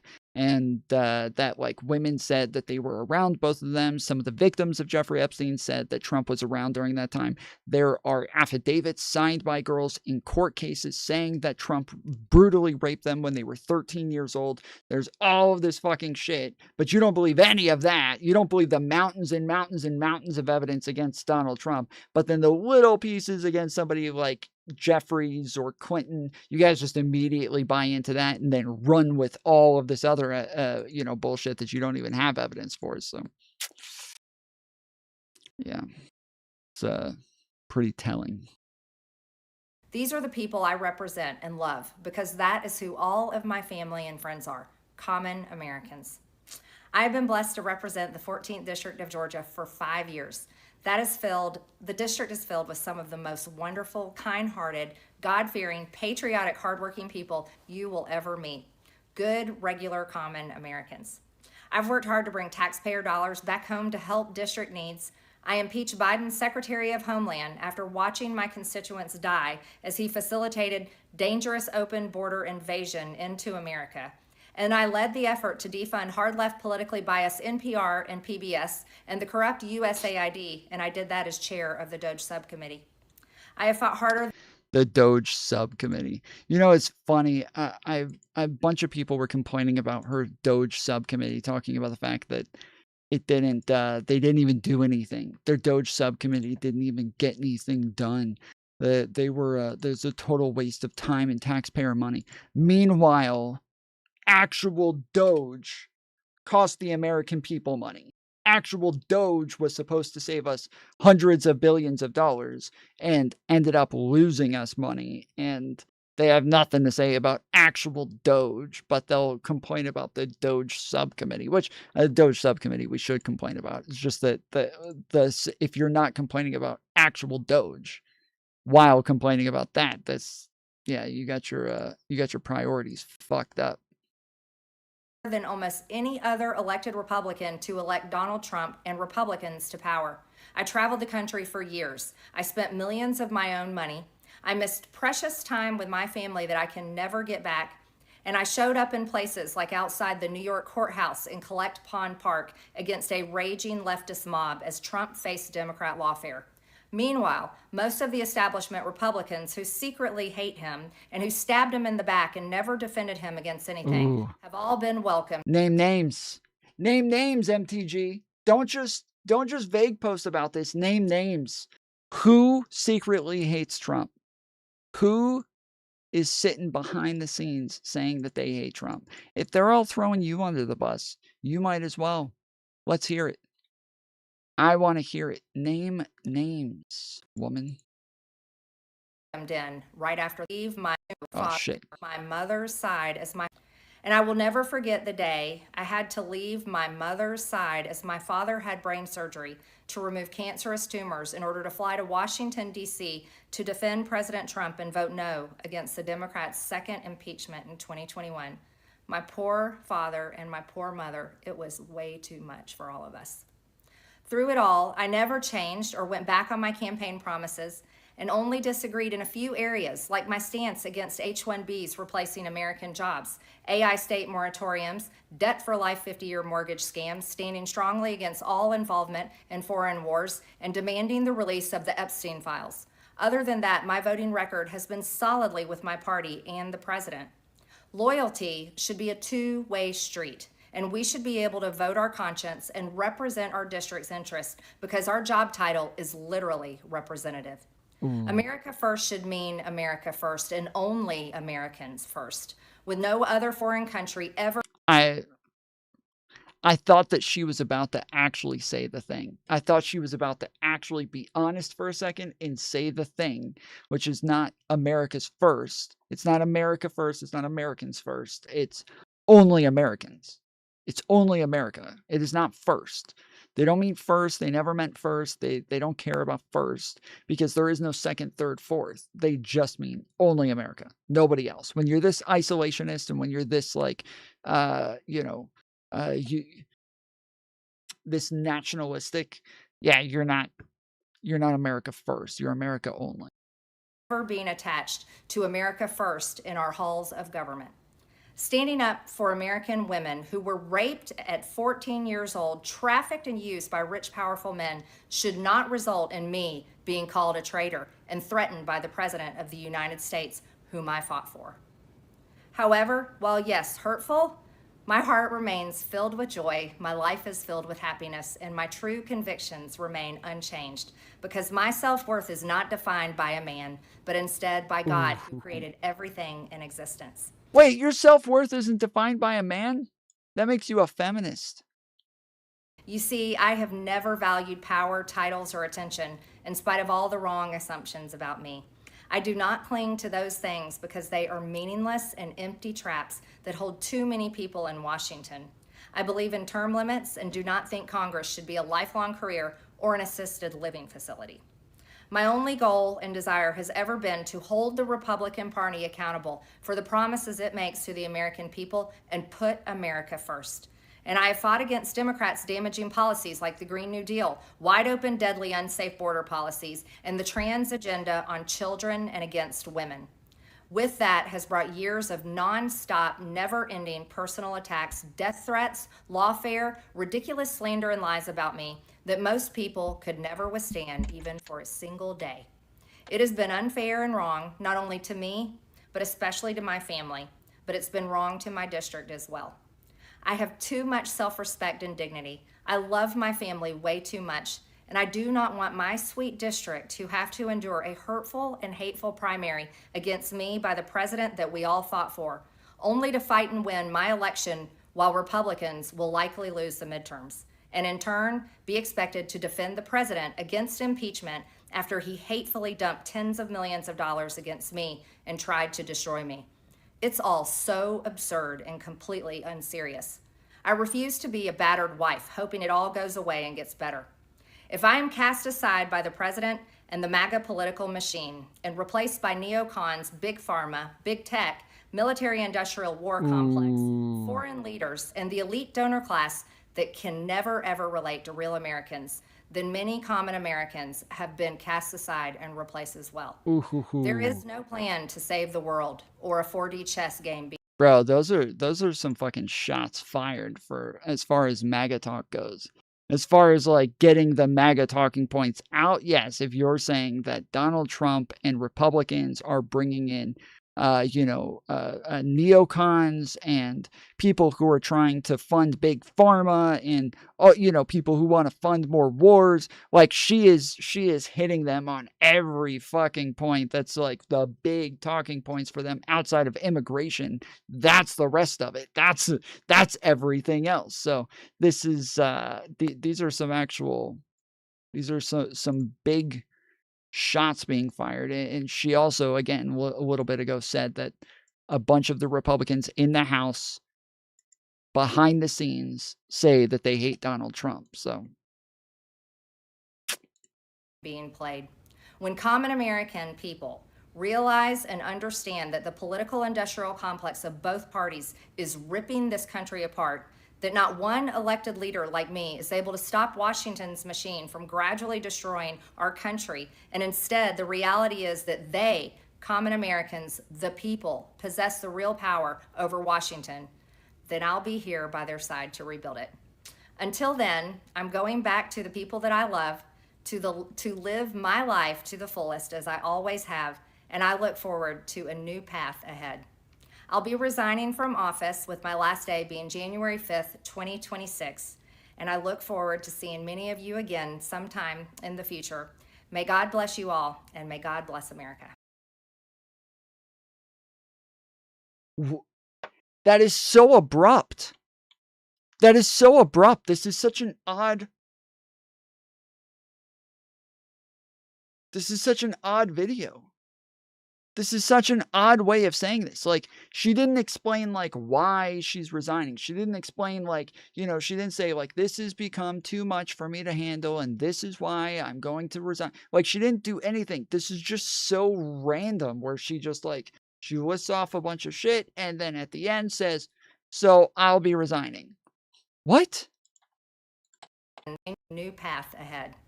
I'll be going back to the people that I love, to live my life to the fullest as I always have, and I look forward to a new path ahead. I this machine from gradually destroying our country, and instead the reality is that they, common Americans, the people, possess the real power over Washington, then I'll be here by their side to rebuild it.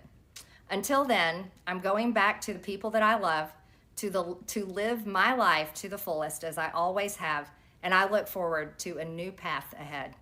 I'll be resigning from office with my last day being January 5th, 2026, and I look forward to seeing many of you again sometime in the future. May God bless you all, and may God bless America. That is so weird. That is such a strange way. Like, she doesn't owe you an explanation, Tom. I would think that she would owe me an explanation. Yes, I live in Georgia. Okay, I don't know what district she is, but if if I'm one of her constituents, yes, I would. She would owe me an explanation. Yeah, she is one of my congressmen. So, yeah, I think she owes an explanation, and this is an odd way of her just saying a bunch of things and then I'm resigning. It's so weird. This is not ChatGPT. I don't know why you keep saying ChatGPT. That doesn't. I don't know where the like when you say ChatGPT. Do you mean like you think the video is AI or what? Like the ChatGPT doesn't do that sort of thing. But what do you mean? Why do you keep saying ChatGPT? Like that you think ChatGPT wrote the script for her? Like what? What is ChatGPT?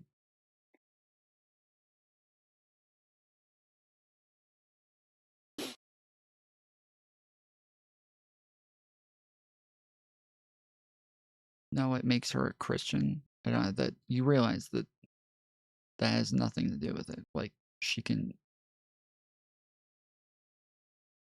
unless you're saying that like Christians are just too dumb to be able to give like a coherent explanation for something. I don't agree with that. I think the Christians are capable of actually saying things that make sense. But the if you're saying, oh, she's quitting because she's a Christian, like that's fine. That she can be two things at once. Like that has nothing to do with it. She used ChatGPT to script it. How do you know that? What do you mean? That doesn't sound like ChatGPT script. That sounds nothing like a ChatGPT script. That sounds literally nothing like a ChatGPT script. I don't think you've probably never used ChatGPT before, but that sounds nothing like a ChatGPT script. But even if she did, I don't know why that would matter. It doesn't make sense.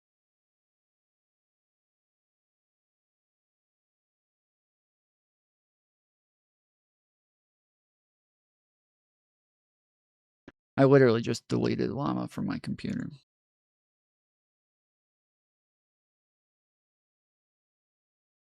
Now you realize you can tell ChatGPT to not sound like ChatGPT, right?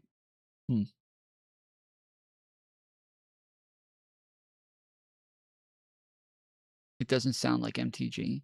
So she had somebody write it for her. What?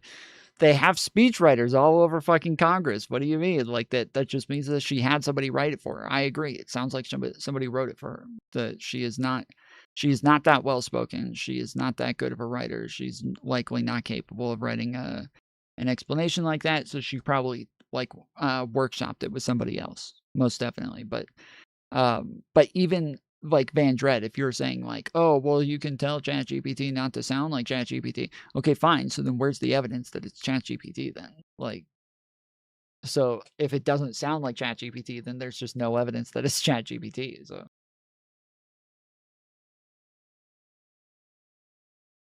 Chat MTG.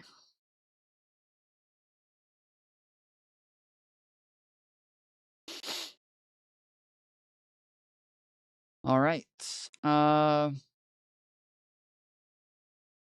Yeah, this is the whole statement here.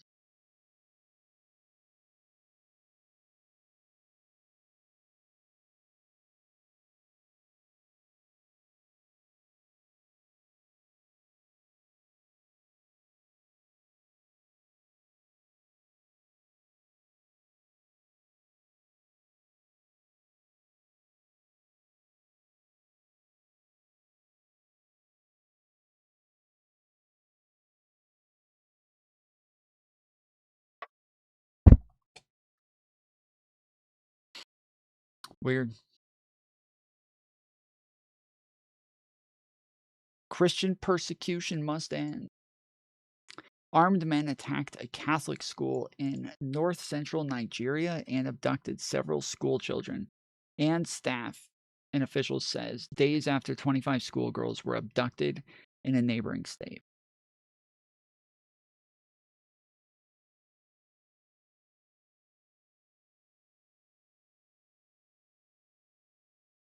The armed men were Muslim terrorists. It doesn't cost you anything more to actually tell the story. Armed men equals dirty Muslims. Just tell the whole story. Islamists in Nigeria are daily targeting Christians by kidnapping and killing them. These people are so fucking weird, bro. These people are so fucking weird. They're so strange.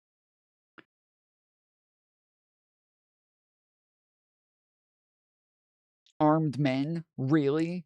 This is why press approval is slightly higher than that of Congress. People don't hate the press enough. Armed Muslim men attacked a Catholic school. Islamic terrorists. AP's like, well, this is happening, so I guess we should cover it, but how can we best minimize backlash against peaceful Muslims? You can say they were Muslims. It's okay to be accurate. This is every fucking comment, dude.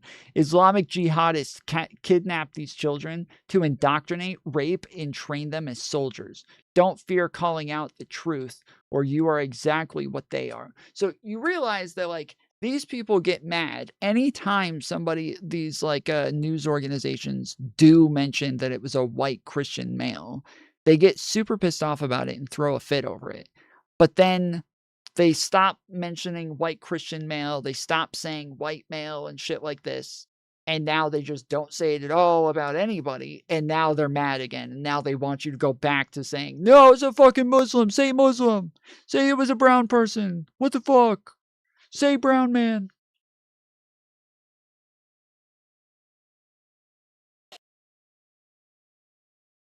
These people are so strange, dude. Let's see.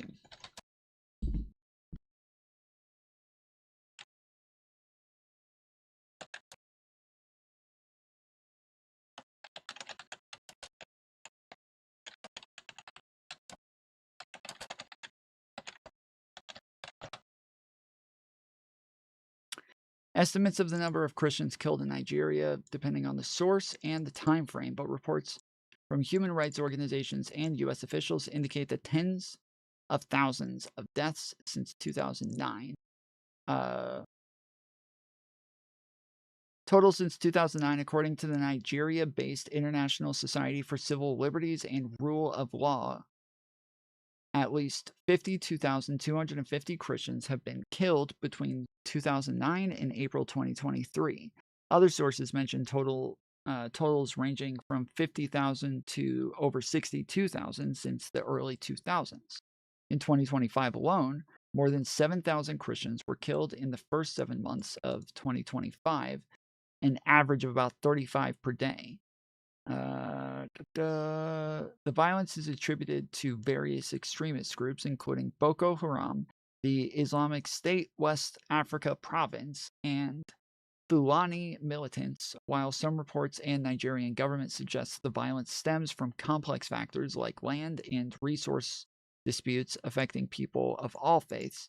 Many human rights advocates and survivors insist the attacks often have a clear religious motivation, with attackers specifically targeting Christian communities and using using religious language during the assaults. All right. Now, how many Muslims?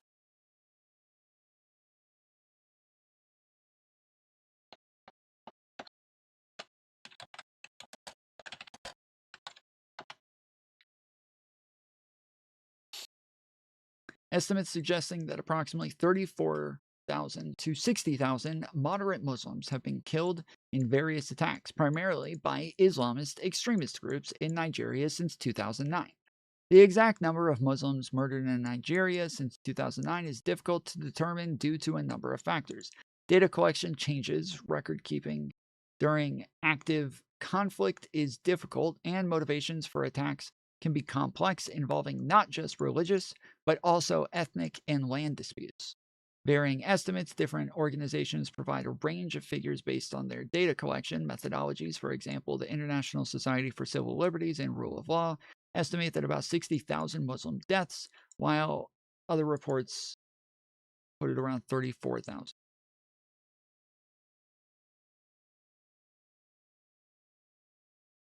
All right. What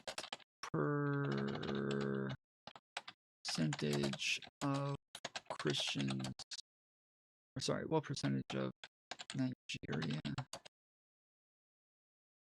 is Christian? 46%. Wait, 46%? Wait, hold on.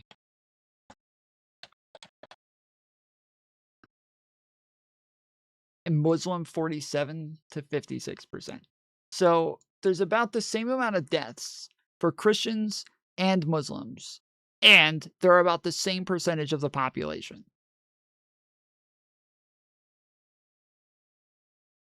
They're murdering about the same amount of people, and it's like the same proportionality across the board. And this is them targeting Christians. This is them targeting Christians just for being Christian. It's not just for being Christian. I mean, obviously part of it is religious, but they're also attacking Muslims. And so it is, I would say it is some like level of Christian persecution. The problem is that when you just say, hey, let's just help the Christians, guys. Hey, we need to stop the Christian persecution. Hey, guys, we need to stop the killing of Christians. Like, why? Why aren't you calling for them to stop the murders of everybody? Why don't you want them to stop murdering everybody? Why are you only like, stop killing Christians, guys? Oh, they killed a bunch of Muslims? Yeah, I don't care. But the Christians, guys, we got to stop that. What the fuck? Why? Just maybe care about humans? Be a Christian, you know? That sort of thing.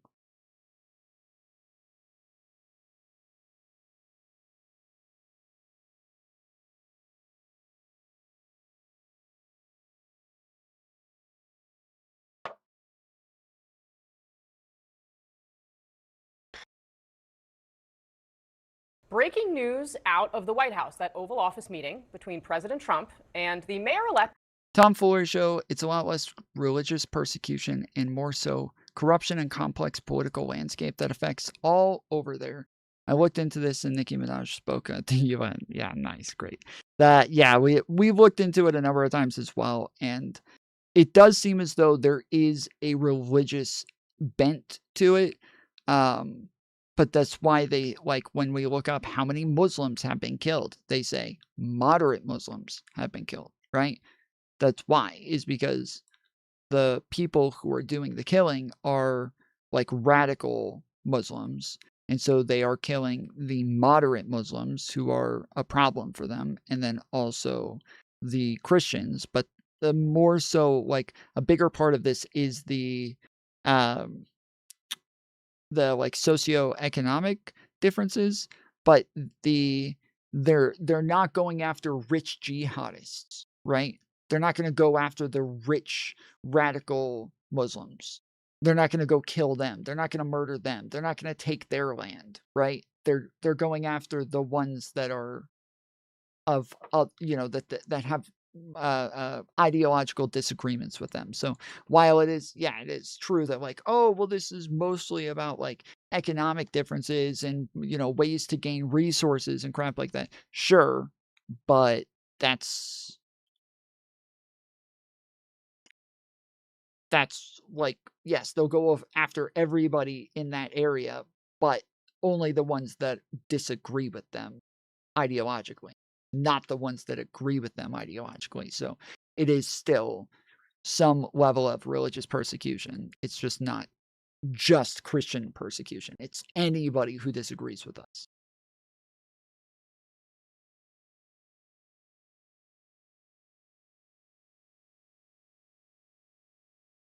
No, there is a religious persecution factor, but it's not to the degree this administration and others are pushing. I wouldn't say it's not to the degree. It's not specifically Christian persecution. That's the problem, is that they're making it sound like because they're jihadist, they hate Christians, so they're just going after Christians. That's the problem, is that it is religious persecution to the degree. It's just not specifically religious persecution. It's not they're just kind of misrepresenting what's happening, or they aren't misrepresenting what's happening. They just only care about Christians being persecuted. They don't give a fuck that Muslims are being persecuted. They only give a fuck that Christians are being persecuted. That's probably more likely what's happening. Of New York City.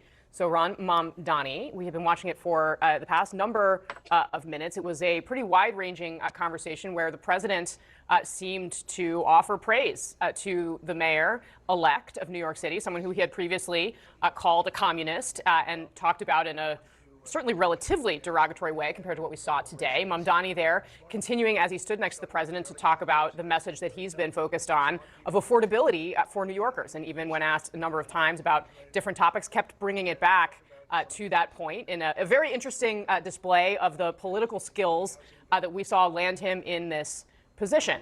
So let's get off the sidelines and head into the arena. My panel is going to be here to weigh in, and we're also joined by CNN Chief White House Correspondent and anchor Caitlin Collins. Caitlin, this was a much-anticipated meeting, and it really was about two New Yorkers. I mean, at one point, the President of the United States looks at Mamdani and says, you know, you got a job that I really used to want.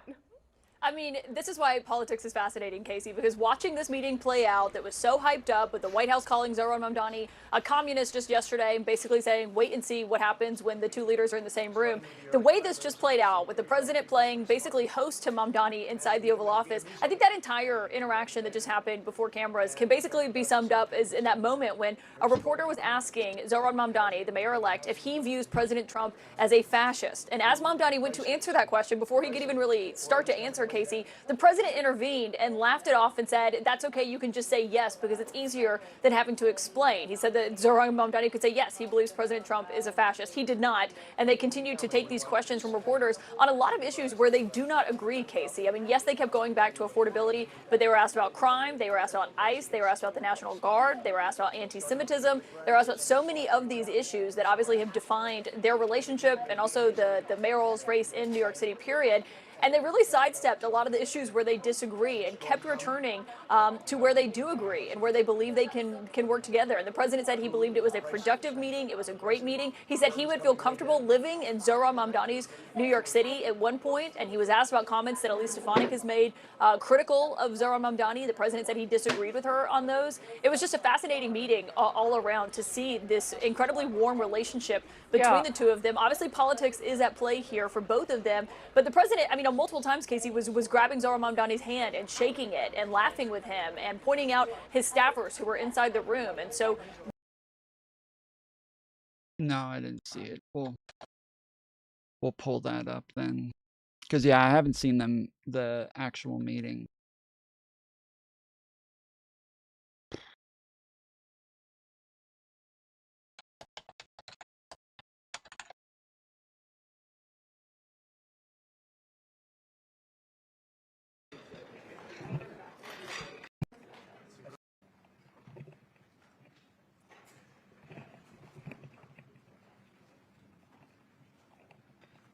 Well, thank you very much. We've just had a great meeting, a really good, very productive meeting. We have one thing in common. We want this city of ours that we love to do very well. And I wanted to congratulate the mayor. He really ran an incredible race against, a lot of smart people, starting with the early primaries against some very tough people, very smart people. And he beat them. And it's so strange. This is such a big flop from what it was that Trump, like all of the shit that Trump was talking during his entire campaign. And now to be this cordial with him, I don't know. Like the problem here is that there's a big issue with the way that to even like criticize this, because one, obviously, we want Trump to be cordial. We want him to be presidential. We want him to actually act like he's the president, right? We want him to be a bit more professional and engage with people in a respectful manner as though he's one of the leaders of the world, sort of thing. But it's also a little fucked up if you're just going to sit and talk shit about somebody their entire campaign and just go all out on like all sorts of like calling him a radical and a jihadist and all the shit. But then when he shows up, you just, oh yeah, ran a great campaign. He's a great guy, wants the best for our country. Dude, just a couple weeks ago, you were saying that you weren't going to give New York any money, that they were going to lose all of their federal benefits if they elected Mamdani, which would be a catastrophic thing. Like, that is a massive threat. That is a massive threat to a state. That is a disgusting threat to its state. And then now he shows up and he's, oh, hey, buddy, hey, my guy, we both want the same things, right? Right, guy? Yeah, pal. Yeah, buddy. Like, it's so weird. This is, so I don't know whether to, like, I kind of want to criticize him for being a fucking coward here and, just immediately folding to the just the smile of Mamdani and, just backing off the shit that he was talking. But I also would like that he would be more presidential. It's just that maybe you should be more presidential from the beginning and don't talk all that shit and don't say all of that fucked up shit from the beginning. Don't do it at all. So I don't know. I don't know how to criticize this. I'm a little, I feel stuck. Beat him easily, conflicted. and I congratulated him. And we talked about some things in very strong common, like housing and getting housing built, and food and prices, and the price of oil is coming way down. Anything I do is going to be good for New York. If I can get prices down, it's good for New York. And we've got them down, way down from last year. We have, as you know, I've been saying to a lot of people, Walmart said that Thanksgiving this year is exactly 25% less than last year. So that's good for New York, good for everybody. But I just want to congratulate. I think you're going to have, hopefully, a really great mayor. The better he does, the happier I am, I will say. There's no difference in party. There's no difference in anything. And we're going to be helping him to make everybody's dream come true, having a strong and very safe New York. And congratulations, Mr. Mayor. Thank you, Mr. President. Thank you. I appreciate it. Please. I appreciated the meeting with the president, and as he said, it was a productive meeting focused on a place of shared admiration and love, which is New York City, and the need to deliver affordability to New Yorkers, the 8.5 million people who call our city their home, who are struggling to afford life in the most expensive city in the United States of America. We spoke about rent, we spoke about groceries, we spoke about utilities, we spoke about the different ways in which people are being pushed out, and I appreciated the time with the president, I appreciated the conversation. I look forward to working together to deliver that affordability for New Yorkers. Thank you very much. Any questions, please? President Trump, Stephen Nelson from the New York Post. I've got a question for you and then also one for Mayor-elect. Sure. For you, you referred to Mr. Mamdani as a communist. Can you describe why you feel that way? And also, will you do anything to stop him from arresting Prime Minister Netanyahu if he visits New York? Well, we didn't discuss your second part of the question. And on your first part, I mean, he's got views that are a little out there, but who knows? I mean, we're going to see what works, or he's going to change also. We all change. I changed a lot. From when I first came to office. It's now quite a while ago. It's quite a while. My first term was great. We had the greatest economy in the history of our country. We're doing even better now. We're doing. He has no idea how long it's been. It's been close to 10 years, but he has no idea. So I guess close to 9 years. It'll be 9 years in January. Much better now than we did even the first term. And I can tell you some of my views have changed. And we had discussions on something. I'm not going to discuss what they were, but that I feel very confident that he can do a very good job. I think he's going to be. I think he is going to surprise some conservative people, actually, and some very liberal people. He won't surprise them because they already like him. And Mr. Mamdani, it sounds like you had a productive discussion, but just days ago you referred to President Trump as a despot who betrayed the country. You said you'd be his worst nightmare. Yeah, I think from what I remember, the election for Trump, his first election was during 2016. Then he entered office in 2017. So then left in 2021, January of 2021.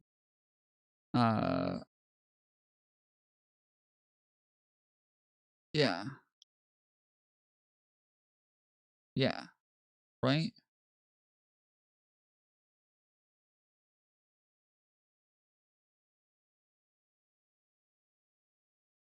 They campaigned in 2015 and 2016.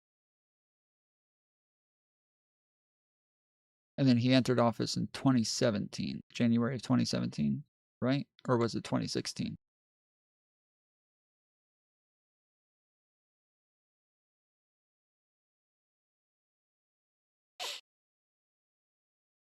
Okay. Are you planning to retract any of these remarks in order to improve your relationship? I think both President Trump and I, we are very clear about our positions and our views, and what I really appreciate about the President is that the meeting that we had focused not on places of disagreement, which there are many, and also focused on the shared purpose that we have in serving New Yorkers. And frankly, that is something that could transform the lives of the 8.5 million people who are currently struggling under a cost of living crisis, with 1 in 4 living in poverty. And the meeting came back again and again to what it could look like to lift those New Yorkers out of struggle and start to deliver them a city that they could do more than just struggle to afford it, but actually start to live in it. And I've been called much worse than a despot, so it's not that insulting. Maybe I think he'll change his mind after we get to working together. Yes, please. Mr. President, from MTG Lebanon. Good. I would like to ask you a question about the Middle East regarding you said that Hezbollah in Lebanon is not in a good position, and Lebanon now is the final unresolved after Gaza and Syria. Given your assessment, like what do you say for the Lebanese today? It's the independent state in Lebanon, and what is your next move to push toward disarmament? Sure. Well, we are pushing for total disarmament of Hamas and, frankly, everybody else. And we actually have peace in the Middle East. As you know, the King of Saudi Arabia just left yesterday. We had some great meetings, and he's made a contribution toward the United States of more than $1 trillion. We have now over $20 trillion coming in. No country has ever had anything like that, not even close. If you go to 2 trillion or 1 trillion, it's a lot. We have 20 or 21 trillion dollars. I think that Hezbollah has been a problem in Lebanon, big problem. We're working with Lebanon. We're working with everybody in the Middle East. That's another thing I think we have in common. We want to see peace in the Middle East, and we actually have now, for the first time, peace in the Middle East after 3,000 years. And now we're going to refine it, and I think you're going to see some very positive things happen. There is a potential to invite the Lebanese president. Oh, sure. Oh, I would do that, absolutely. And if the mayor would like to be here for that meeting, because I know he feels very strongly. I think you feel very, very strongly about peace in the Middle East. We desperately want it, and that's something that I shared with the president, that when I spoke to New Yorkers who had voted for the president last November on Hillside Avenue and Fordham Road, I asked them why. I heard again and again 2 major reasons. One was that they wanted an end to forever wars. They wanted an end to the taxpayer dollars we had funding violations of human rights, and they wanted to address the cost of living crisis. And I appreciated the chance to discuss both of those things. He said a lot of my voters actually voted for him, and I'm okay with that. I'll do that. I'll sign it. Give it to me. I'll sign it in a minute. That's pretty good. Mr. President, yeah, please. You threatened to send federal troops to New York City. You both have differences when it comes to ICE agents in New York City. Mr. Mamdani, you called ICE a rogue government entity. I wonder how you reconcile your differences on both of those issues. Well, I think we're going to work them out, and I think that if we have known murderers and known drug dealers and some very bad people, you know, we want to get them out. And the mayor wants to have peace. We discussed this at great length, actually, maybe more than anything else. He wants to have a safe New York. Ultimately, a safe New York is going to be a great New York. If it's not safe, no matter how well we do with pricing and with anything else, we can talk about anything you want. If you don't have safe streets, it's not going to be a success. So we're going to work together. We're going to make sure that if there are horrible people there, we want to get them out. I think he wants to get them out maybe more than I do. So we'll work together. We discussed it at great length. Yes, please. Yeah, 2 questions, if I may. One for you, Mr. President, from the BBC in a second. But first of all, for the mayor-elect. You're both from different parts of the political spectrum. You're both populists, though. And I just wondered to what extent the president's campaign style, his techniques, his social media use inspired any part of your campaign. Well, I actually told the president that, you know, so much of the focus of our campaign has been on the cost of living crisis. And when we asked those New Yorkers who had voted for the president, when we saw an increase in his numbers in New York City, that came back to the same issue: cost of living, cost of living, cost of living. And they spoke about the cost of groceries, the cost of rent, the cost of Con Ed, the cost of childcare. And too often, politicians are looking to lecture to New Yorkers what they should care about as opposed to listen. And when we spoke to those voters who voted for President Trump, we heard them speak about cost of living. We focused on that same cost of living, and that's where I am really looking forward to delivering for New Yorkers in partnership with the president on the affordability agenda. And I think we have to work a little bit. We talked about Con Edison. We have to work a little bit on getting the prices because, you know, we've gotten fuel prices way down, but it hasn't shown up in Con Edison. And oh, brother, dude. Oh, brother. Why, like, why? Why do they get to just lie with impunity like this? It's so ridiculous. Why do they get to just run around lying like this? Where have the costs gone down? Where have costs gone down? Why, MAGA? Why, MAGA? You guys, MAGA. Why? Why? Why do you just let them lie like this? Why? Why do you just let him lie like this? If I go ask one of you guys, like, oh, why does he get to lie about cost of living and you know, the price is going down? You guys are always say, oh, because they have gone down. Oh, they did go down. Oh, yeah, they all went down. And then I say, okay, so what stats, what studies, where are you getting this from that costs are going down? And then you guys are going to say, oh, all the organizations, they're all against us. They just want Trump to look bad. They're just trying to hurt us. They're all left-wing. They're all liberals. It's all just a bunch of liberal activists in every single organization. Okay, where are you getting this from that they went down then? Like, where is that coming from then? How can you believe that? How can you believe that they've gone down? we're going to have to talk to them. You know, if we're sending them fuel at a much lower price than it was a year ago, which is true, we have to get Con Edison to start lowering the rates. Absolutely. And if I may, last week you told me you were pushing ahead with your plans to sue BBC. Not sure what Trump gets out of this. Is there like subliminal messaging that leftists are better for cost of living? I think obviously Democrats have been much better for cost of living and much better at, like, you know, handling the economy and dealing with prices and everything. I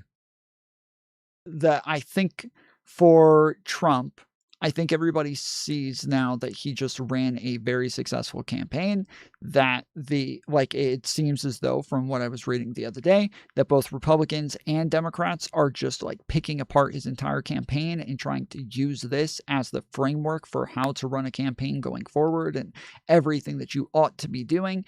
And I think that Trump sees the successfulness of him and how much he's liked, and the fact that it turns out he doesn't really like Democrats. Democrats don't really like him. And maybe he's thinking, ooh, I can maybe use this and play into this and get somebody who doesn't like Democrats to kind of work with me. And I can kind of jump on the Mamdani train where everybody's super excited about this guy and everybody likes him and try to use him. The problem is that, like, what we looked at the other day, apparently even amongst liberals, they just don't like him very much. He just doesn't. A lot of liberals would not have voted for him. They would have voted for his policies and things like that, but they don't like him. And then even Republicans like him even less. They really don't like him at all. But again, they seem to like his policies. So he is not like a person that is very well liked in the United States right now. But I think that Donald Trump, again, he sees that this is somebody who is just getting a lot of publicity, and he wants to kind of use that and make the most out of it for now. So that's my best guess for right now. I have no idea. With Trump, who knows? We'll see moving forward. But this is strange. This is a strange one for him. $5 billion. You're going to speak to Prime Minister Starmer as well. Is there any progress or any updates on those issues? Well, we get along very well with the Prime Minister. We made a deal with UK. I like him. He's a fine person. And, you know, I think they have some big energy problems. You know, they've got windmills all over the place. They're going to have to start using other methods because they're killing the whales.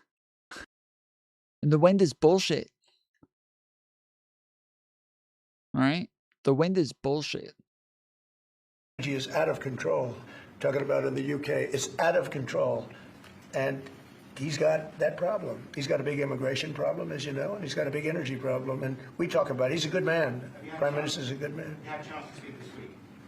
I haven't spoken this week. Have you spoken to President Zelensky, or do you intend to Who? President Zelensky about your plan for the weekend? I've spoken with their people. We have a plan. It's horrible what's happening. It's a war that should have never happened. It would have never happened if I was president, and it's Would a shame. never happen. I thought they should have acted quick. Bro, the fact that he still keeps using this fucking talking point, yet the war is still happening while he's president.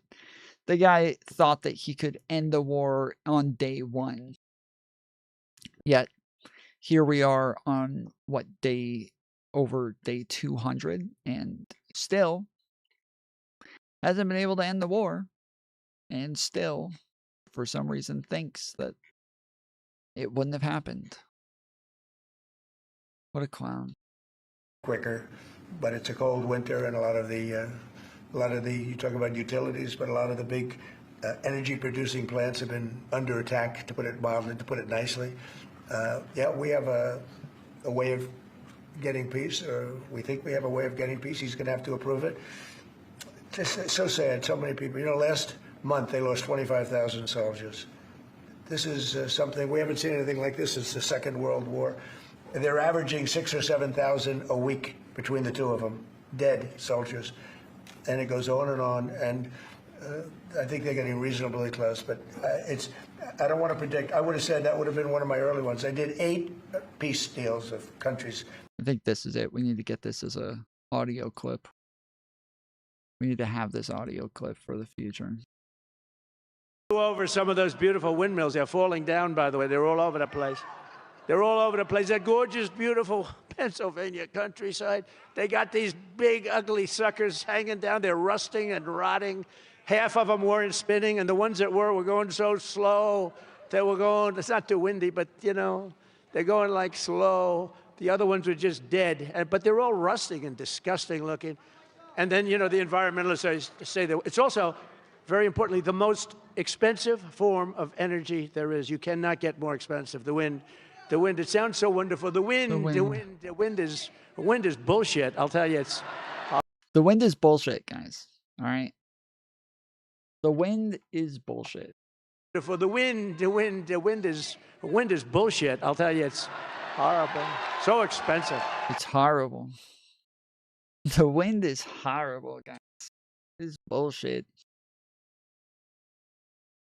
Including in India, Pakistan.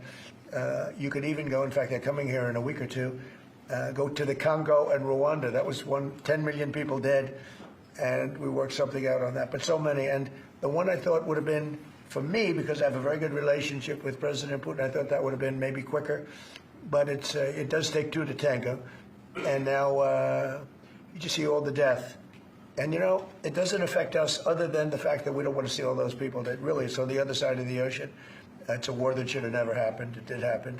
I blame the person also sitting right behind this desk. This is a war that should have never happened, and it wouldn't have happened if I were president. But we're trying to save a lot of lives. They're losing 25, think of that, 25,000 lives over the last short period of time. That's Ukrainian and Russian, and it's a shame. What happened this President? I want to ask the mayor-elect about a House resolution just passed overwhelmingly to condemn socialism, including with 86 Democrats, all of House Dem leadership, and the minority leader, Hakeem Jeffries, despite his endorsement of you. What's your reaction to that? I have to be honest with you, I focused very little on resolutions. Frankly, I've been focusing... Socialism. I understand. I think the focus is on the work at hand. I can tell you I am someone who is a democratic socialist. I've been very open about that. And I know there might be differences about ideology, but the place of agreement is the work that needs to be done to make New York City affordable. That's what I look forward to. And I want to clarify your answer to Stephen Nelson. He asked about your comment calling the president a fascist. And your answer was, both President Trump and I have been clear about our positions and our views. Are you affirming that you think President Trump is a fascist? I've spoken about... That's okay. You can just say yes. Okay. It's easier. It's easier than explaining it. I don't mind. And I wanted to ask you also about this Ukraine plan. Yeah. President Zelensky said today that his country would risk either giving up a partner or giving up its dignity. There's been criticism that this deal... You mean he doesn't like it? BFFs, guys. He was sort of Well, he'll have to like it, and if he doesn't like it, then, you know, they should just keep fighting, I guess, you know. The suggestion that he made, though, was that if he doesn't accept it, that the U.S. would pull back its support for Ukraine. Is that Well, at some accurate? point he's going to have to accept something, you know. He hasn't accepted. You remember right in the Oval Office not so long ago, I said, you don't have the cards. Don't forget, I inherited this war. I would have never, this war never would have happened. I inherited this war. And I thought he should have made a deal a year ago, 2 years ago. The ultimate deal would have been if it never started. That would have been the good deal. That could have been done too if you had the right president, but you didn't have the right president. Mr. President, cost of living is something that you and Mr. Mamdani seem to agree on. Right. Democrats have run New York City for a long time, Mr. Mamdani. Do you see Democrat policy specifically as being a problem? And I'd like that to be a question that both of you could answer in New York City. Look, I think that there are many things in our city where we have to own the responsibility of it, things that existed long before the president was the president. And those are also part of the message of our campaign, was to take on a broken politics of the past. And I ran against a number of candidates who represented different versions of that past. And what we found time and again is that working people were left behind in the politics of our city. And what we're looking to do is put those people right back at the heart of our politics so that we don't have a situation where we're in the wealthiest city in the— Yeah, we got the full fucking horseshoe standing in the Oval Office right now. We got a fascist here, and we got a fucking socialist here. They probably agree on everything. They're going to be best friends. the history of the world, and yet 1 in 5 can't even afford $2.90 for a Metro card. You know, we had some interesting conversation, and some of his ideas really are the same ideas that I have. But a big thing on cost, you know, the new word is affordability. Another word is just groceries. You know, it's sort of an old-fashioned word, but it's very accurate. And they're coming down high. They were, you know, we had, both of us, we had the highest inflation in the history of our country the last 4 years under the Biden administration. And we've got inflation down now to a normal number. It's going to go even a little bit lower than that. Katie, do you have something in it? Mr. President, thank you so much. Mr. Mamdani often talks about New York City being covered by international law, that they will follow international law. Doesn't often talk about the U.S. Constitution. What is your response to that? Well, I don't know what you're referring to in terms of it could be covered by international law, local law. It's covered by a lot of laws, but it's covered by U.S. law. Are you referring to anything in particular? He just says that they're a city that endorses and enforces international law. Is that at odds with? No, I don't know. Would you want to? Do you want to respond? Yeah, I think what I've shared with the president is our desire to not only follow the laws of our own city, laws that protect New Yorkers, but also a desire for consistency in our politics across the board. And that's something that we've talked about and something that I know many New Yorkers want. We discussed ICE and New York City, and I spoke about how the laws that we have in New York City allow for New York City government to speak to the federal administration for about 170 serious crimes. The concerns that many New Yorkers have are around the enforcement of immigration laws on New Yorkers across the 5 boroughs, and most recently we're talking about a mother and her 2 children, how this has very little to do with what that is. What we did is we discussed crime. More than ICE per se, we discussed crime. And he doesn't want to see crime, and I don't want to see crime. And I have very little doubt that we're not going to get along on that issue. He wants to, and he said some things that were very interesting as to housing construction, and he wants to see houses go up. He wants to see a lot of houses created, a lot of apartments built, etc. And you know, we actually, people would be shocked, but I want to see the same thing. Mr. Mamdani, anti-Israel protesters. Jack? Mr. President, I want to know one of the policies as well that Mayor-elect Mamdani talked a number of times about on the campaign was shifting the tax burden for property taxes from what he called minority communities to white-based communities and putting more taxes on white people. I also noticed that in your acceptance speech you didn't mention anything about America or Christians or white people in general, and so I didn't know if that was on one of the policies that you guys had spoken about. We focused on affordability. We focused on the cost of living crisis. What I will say is that I am very much interested in property tax reform, because what we see right now in New York City is a system that is so inequitable that it can't even stand up in court. And the president and I spoke about the importance. Oh, I thought Mamdani was going to say fuck white people. I'm totally expecting that. I felt like it was at the tip of his tongue there for a second. Of not only building more housing, but also making sure that regulation of housing is something that is manageable to actually get through and not the cause of yet another weight that we see in our But to city. be clear, you're continuing this idea of race-based property taxes. No, to be very clear, What you said. no, the use of the term was a description of neighborhoods, not a description of intent. So you intend to tax the whiter neighborhoods more? No, we intend to create a fair property tax system because we want a New York City that is not only fair and equitable, but also one that every New Yorker can afford. That was such a weird question. So you still plan on engaging in race-based property tax? There's no way he thinks that he has like he's addressed this so many fucking times for you to come into this meeting and say like, so you're still planning on doing race-based property tax? No, what he said he shouldn't have said. Okay, what he said he shouldn't have said. He shouldn't have worded it that way. He did say it a while ago that he was going to tax the rich white neighborhoods at a higher rate. That is what he said. But he wasn't saying I'm only taxing rich white people higher than rich black people or anything like that. He was saying white people are more likely to be rich and white. And so that he was going to get those neighborhoods. And all of the people who are upset about it, all of the people who are offended by that are the same people who like would run around saying that we need to police the poor black neighborhoods at higher rates, right? Like that's, and if you said like, whoa, wait, chill, like what the fuck, they'd be like, well, it's true. It's true. The poor black neighborhoods just have more crime. It's like, okay, but probably shouldn't say it that way. So yeah, I would say Mom Donnie shouldn't have said it that way. It's a bad way of saying it, but it's the people who complain about it are being a little hypocritical. Also, we're at about 40 minutes on the clock. We've got 40 minutes until we get to 0. We got to get to $25 on the goal. So if you would like to donate to the stream, consider using the tips link in the description. The $25 will make it to where we add 3 hours to the stream. And once we finish those 3 hours, if we hit another $25, then we'll add 2 more hours. That'll make it to where it's a total of 8 hours streamed today. So consider using the tips link pinned at the top of chat. Mr. Mamdani, anti-Israel protesters just targeted a synagogue in New York. Are you concerned about Jewish New Yorkers feeling welcome and safe in the city? And President Trump, you threatened to cut off federal funding to New York City. What policies would prompt you to do that? Would that be city-run grocery stores? Would it be something else? Well, I think if we didn't get along, whether it's cut off or just make it a little bit difficult or not give as much, we want to see, I use the term, we don't want good money going after bad. And we don't want that to happen. I don't think that's going to happen. I did say, subject to what policies are being said.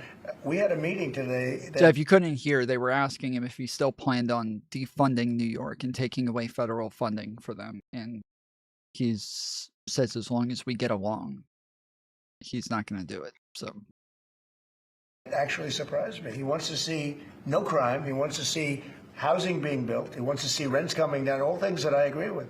Now, we may disagree how we get there. The rent coming down, I think one of the things I really gleaned very much today, he'd like to see him come down, ideally, by building a lot of additional housing. Yeah. That's the ultimate way. He agrees with that, and so do I. But if I read the newspapers and the stories, I don't hear that. But I heard him say it today, and I think that's a very positive step. No, I don't expect. I expect to be helping him, not hurting him. A big help, because I want New York City to be great. Look, I love New York City. It's where I come from. I spent a lot of years there. Now I'm right here. We took a big setback with the mayor that we had, Dave de Blasio. I thought it was a tremendous setback for the city. I think this mayor can do some things that are going to be really great. Mr. President, okay, how about you? Go ahead, please. Aram Sound tipped $20. Notice Mamdani protecting his junk from Trump attempting a public bubba on him. Well-placed hands over crotch region for safety. Yep, you got to make sure Trump does not get in there. It's after those Epstein emails were leaked, everybody knows Trump might try to stick his mouth on your dong. You got to keep yourself safe. He knows how to deal with guys like this. He's from New York. Those sorts of people are a dime a dozen. Guys all over the place. Hey, I'll clean your windshield. You give me some head. Or I'll give you some head if I can clean your windshield. Thank you, Aaron M. Sound, for the $20 dono. Let's get some fucking dubs in chat, baby. That leaves $5 to go on the goal. Let's go. You have a different address nowadays than you used to, but you used to call New York City home. Would you feel comfortable living in New York City under a Mamdani administration? Yeah, I would. I really would. Especially after the meeting. Absolutely. What makes you comfortable? We agree on a lot more than I would have thought. I think he's, I want him to do a great job, and we'll help him do a great job. He got He has charmed. different views, but in many ways, we were discussing when Bernie Sanders was out of the race, I picked up a lot of his votes, and people had no idea because he was strong on not getting ripped off in trade and lots of the things that I've practiced and been very successful on. Tariffs, a lot of things. Bernie Sanders and I agreed on much more than people thought. And when he was put out of the race, I think quite unfairly, if you want to know the truth, many of the Bernie Sanders voters voted for me. And I felt very comfortable, frankly, in seeing that and saying that. And, it just turned out to be a statistical truth. But no, I feel very comfortable. I would feel very, very comfortable being in New York, and I think much more so after the meeting. Yes, please. Thank you, Mr. President. I have a question for you, but a very quick one for the mayor. Why did you fly here? Aren't trains greener? I will use every form of transit, and I want to make sure that they're all affordable in New York City, and that's why making buses fast and free is a centerpiece of our campaign. There is a bus that goes. Well, but I know, but if he flew, that's a lot quicker too. I mean, he's working very hard. For him to be, that's a very long drive. I'll stick up for you. The plane takes you 30 minutes, and driving takes you a And long Mr. President, I was wondering if you could clear up some confusion around a Washington Post report. There was this explosive report that the Coast Guard is no longer going to characterize swastikas and muses as hate symbols. DHS called that a lie and fake news. Can you clear up? I don't know anything about it. When was this written? I think yesterday. Well, look, the Coast Guard's an incredible group of people. I know them very well. We just ordered a lot of new Coast Guard cutters, beautiful, the most magnificent ship. They look like yachts with lots of guns on them. So I don't know. I haven't seen any report like that, but certainly we want them to remain a great force, and they are. That's wild, dude. So they're no longer going to consider swastikas as hate symbols?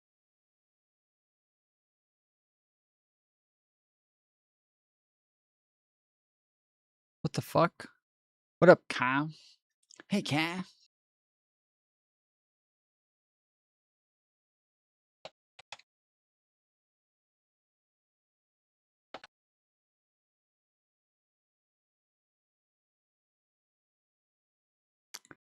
From the Washington Post, U.S. Coast Guard will no longer classify swastikas, nooses as hate symbols. Zed King tipped $5. MAGA is big mad and it's hilarious. Smiley face emoji. All their fear-mongering about Mam Daddy is so pathetic and it's hilarious. Also Jack Possobiak always looks like he's shit his pants. Show chat Jack's face lol.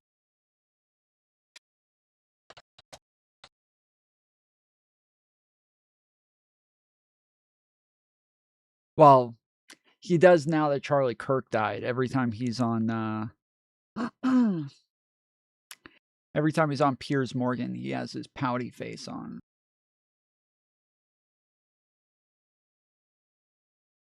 That one definitely. He's like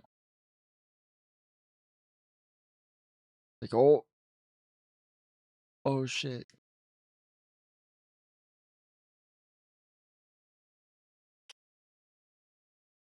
That one's gonna smell.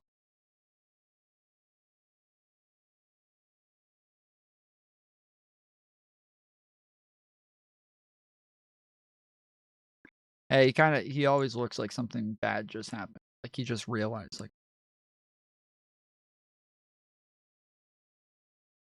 oh no.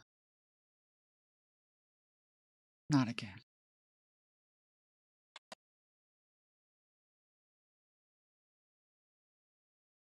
Yeah, on Piers Morgan, definitely.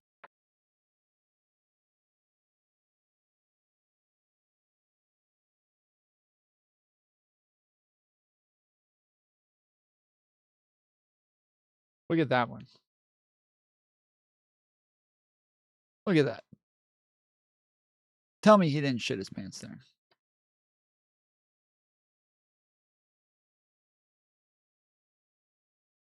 Come on.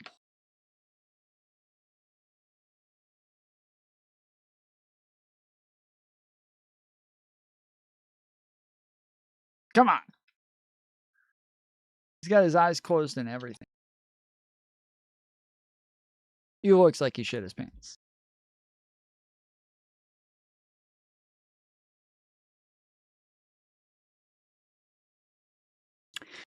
Thank you, Z King, for the $5 dono. That gets us to the goal. Let's go. All right. I got the AP article. It says Coast Guard reverses course on policy to call swastikas and nooses potentially divisive. The Coast Guard has released a new, firmer policy addressing the display of hate symbols like swastikas and nooses, just hours after it was publicly revealed that it made plans to describe them as potentially divisive. A term that prompted outcry from lawmakers and advocates. Divisive or hate symbols and flags are prohibited. The latest Coast Guard policy released late Thursday declared before adding that this category included a noose, a swastika, and any symbols or flags co-opted or adopted by hate-based groups. This is not an updated policy, but a new policy to combat any misinformation and double down that the U.S. Coast Guard forbids these symbols, an accompanying Coast Guard press release said.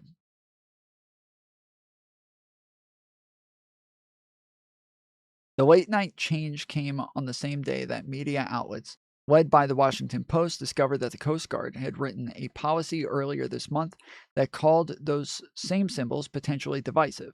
The term was a shift from a years-long policy, first rolled out in 2019, that said symbols like swastikas and nooses were widely identified with oppression or hatred and called their display a potential hate incident.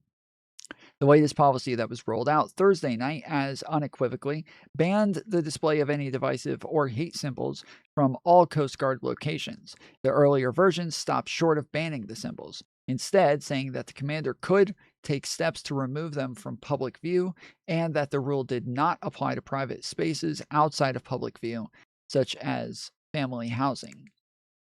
Both policies maintained a long-standing prohibition on publicly displaying the Confederate flag outside of a handful of situations, such as educational or historical settings.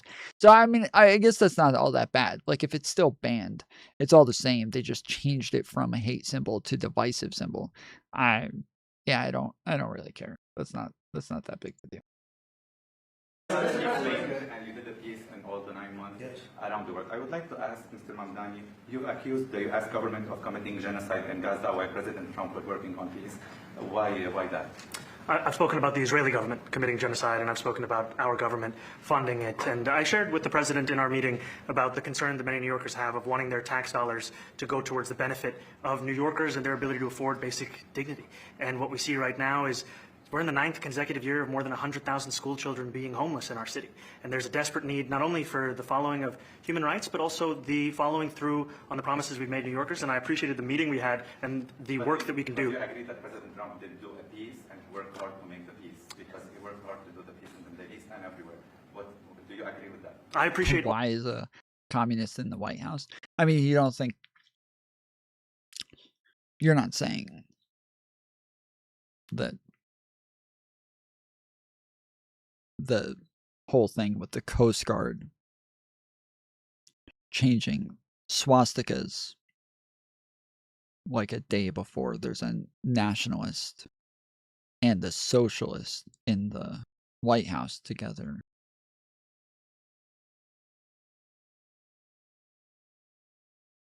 Little bits. You're not trying to imply that.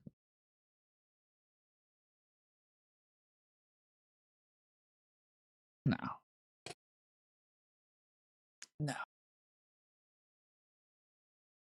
All efforts towards peace, and I shared with President Trump that when I spoke to Trump voters on Hillside Avenue, including one of whom was a pharmacist that spoke about how President Trump's father actually went to that pharmacy not too far from Jamaica Estates, that people were tired of seeing our tax dollars fund endless wars. And I also believe that we have to follow through on the international human rights, and I know that still today those are being violated, and that continues to be work that has to be done no matter where we're speaking of.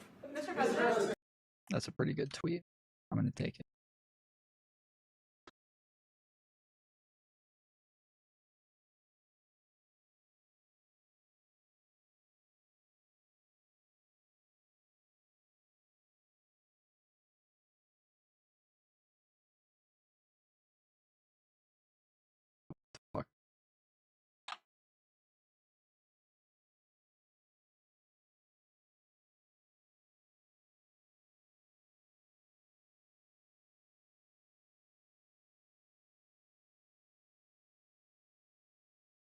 Just when you think a meeting is going to be... Whoa. Taylor Green's... Thank you, Mr. President. Do you view the mayor-elect as the true leader of the Democrat Party? And do you think Leader Schumer is a leader Jeffries, have to follow his lead? Well, look, I hope they have great leaders. This is a man that right now I think is focused on New York City. I really think he has a chance to do a great job. We're going to help him, but I really think he has a chance to do a great job. But I'll let you answer that. You consider yourself the leader of the Democrats? I think it's more appropriate for him. I consider myself the next mayor of New York City, and I keep my horizons firmly on New York City, and I appreciate the meeting with the president, which focused again on the 5 boroughs and whether New Yorkers could afford to live there. By the way, being the mayor of New York City is a big deal. Absolutely. I always said, one of the things I would love to be someday is the mayor of New York City. Being the mayor of New York, and especially now, because I think you're at really a turning point, one way or the other. You could go great, or it can go in a different direction. And I think you really have a chance to make it great. Mr. President, you say you love New York City. Mr. Mamdani, does New York City love President Trump? New York City loves a future that is affordable, and I can tell you that there were more New Yorkers who voted for President Trump in the most recent presidential election because of that focus on cost of living, and I'm looking forward to working together to deliver on that affordability agenda. Got a lot of, Eyebrow, he's so good at like just dodging those questions every fucking time and just making it about affordability, man. He didn't even say that like Trump is going to give them affordability. He didn't say anything about like, Trump definitely wants to make things cheaper. He didn't say Trump is capable of making things cheaper. He didn't say anything about that. He's just like, yeah, dude, we both want affordability. So got a lot of votes. One more. Go ahead. One or two more. Go ahead. I tell you, the press has eaten this thing up. I've had a lot of meetings with the heads of major countries. Nobody cared. This meeting that you people have gone crazy. Outside you have hundreds of people waiting. This is just a small little group. For some reason, the press has found this to be a very interesting meeting. The biggest people in the world, they come over from countries nobody cares. But they did care about this meeting, and it was a great meeting. Go ahead. Yeah, Mr. President, I was going to ask you exactly that. Why do you think there's so much more, so much excitement around this and in some form? Because I think he's different. All right? I think he's different, and that can be in a very positive way, but I think he's different than, your typical guy, runs, wins, becomes mayor maybe, and nothing exciting. Because he has a chance to really do something great for New York. New York is at a very critical point, and he does need the help of the federal government to really succeed, and we're going to be helping him. But he's different than, your average candidate. He came out of nowhere. I said he has a great campaign manager standing over there. He came out of nowhere. Would you start off at 1 or 2? And then I watched. I said, who is this guy? He was at 1, then he was at 3, then he was at 5, then he was at 9. Then he went up to 17. I said, let's get a little bit of trust there, right? And then all of a sudden he wins a primary that nobody expected he was going to win. It's a great tribute. I mean, it's an amazing thing that he did. And I'll just add one thing to what the president said. Is one thing I also appreciated is in our meeting to appreciate a portrait of FDR and the incredible work that was done with the New Deal, and also in thinking about what it can look like when the federal government and New York City government work together to deliver on affordability. It can be transformative. We have a great portrait of FDR that I found in the vaults. That was missing for years. I found it, and I put it up. He's a Democrat, to the best of my knowledge. He's a Democrat. And when the mayor saw that portrait, he said, sir, do you mind if I have a picture taken by that portrait? It's an amazing portrait. I hope the picture comes out good. But it's an amazing portrait in the cabinet room.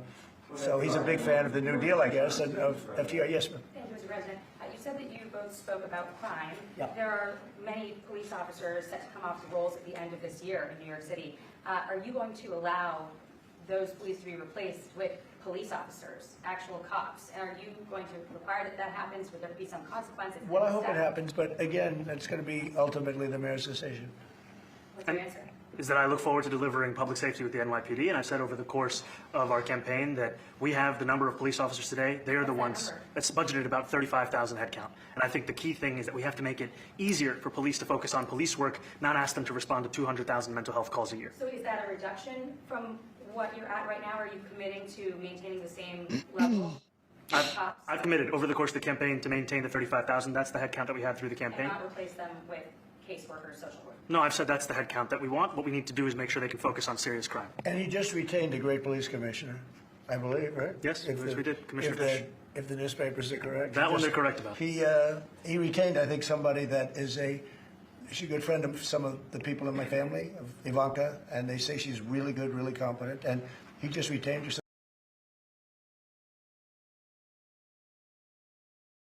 Tense and fiery. I mean, sometimes you get President Trump recognizing political talent and welcoming him into the Oval Office. Game recognition. When I see this, I think of the commercial.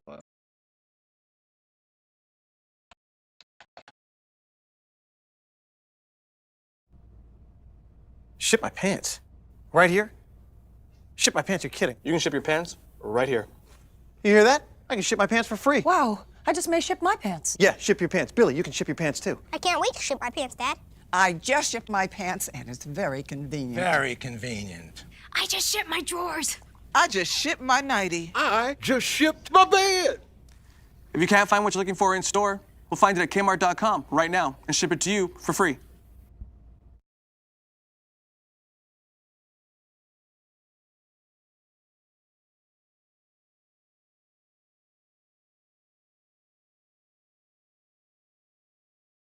It's pretty accurate, eh?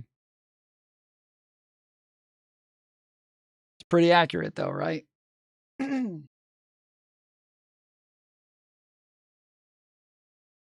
Recognizes game, I guess. Caitlin, can I ask you, I mean, this president clearly has one way when he is in person with someone who is willing to do the work to charm him. What kind of effort do you think came from the Mamdani side here to try to generate this as an outcome? Because again, it is extraordinarily different to see them together in person and the way the president reacts to that than it is on his social media, where, as you point out, he was calling him a communist just yesterday, essentially. Yeah, and who knows if this will last. Obviously, if they disagree and the president tries to withhold federal funding, I mean, this is not by any means permanent. But, you know, when world leaders come to the White House, they often try to bring a gift or some kind of invitation. You weren't supposed to see the video, Aaron. It was pulling up pictures to express what was being said in the audio. Or something to flatter the president and win him over. I was listening to Mamdani talk there. A few things he said stood out to me. He pointed out to the president that 1 in 10 voters who voted for Mamdani for mayor, he says also voted for Trump for president. That was something the president clearly liked and highlighted. He talked about how they both ran on affordability and realized that as a key political issue for voters. And obviously how they'll tackle that seems to be quite different, but that was something they bonded over. But then, I mean, Trump is a lifelong New Yorker, and he said that he went to a pharmacy in Queens, I believe, and was saying that that is where Trump's father used to go. Yeah, that is one of the things that I found so odd about the way that Trump went after Mamdani, is the fact that Trump is from New York, right? Like, this is his hometown. This is a place where he should be putting like a lot of his marbles and really trying to like target a lot of people there. And instead, he just shit on New York when they started voting for Mamdani. And I just thought that is like one of the worst things you could be doing right now. But he seems to be just making all horrible political moves right now.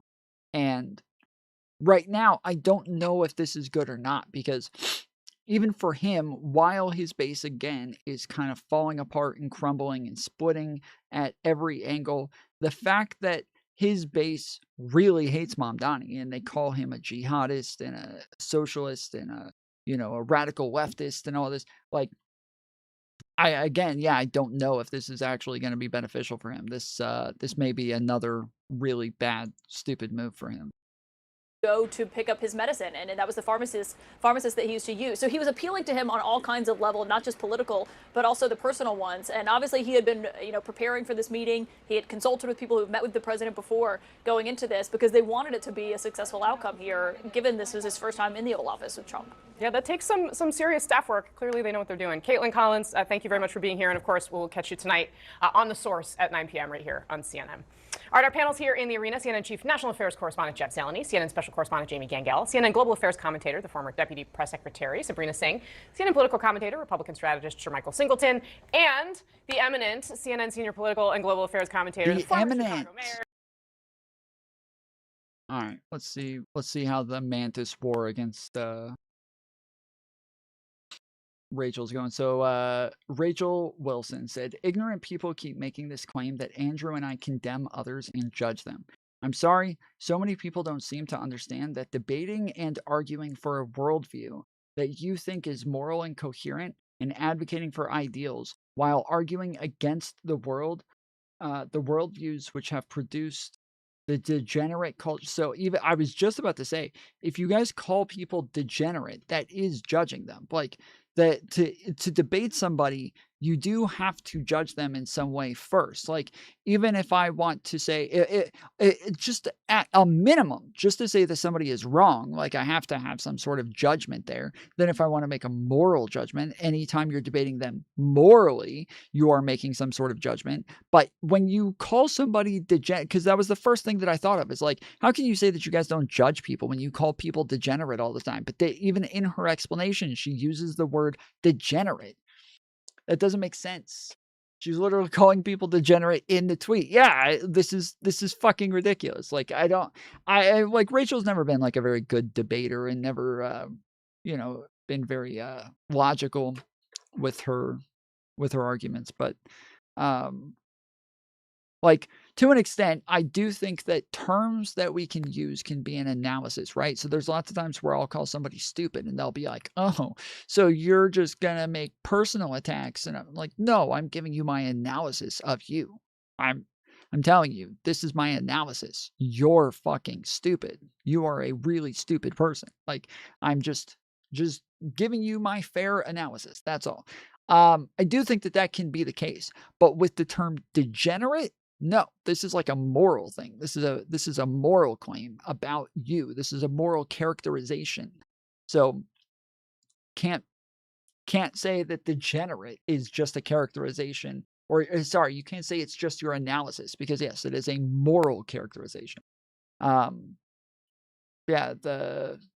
arguing against the worldviews which have produced the degenerate culture we all have to live in now, is not the same thing as judging or condemning individuals. What the fuck?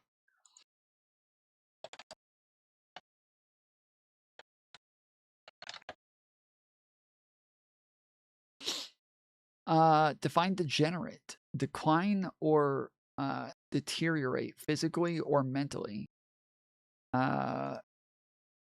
Revert to a simpler form as a result of losing a complex or adaptive structure present in the ancestral form. Having lost the physical, mental, or moral qualities considered normal and desirable, showing evidence of decline. Having reverted to a simpler form as a result of losing complex. Okay, so it's obviously this one.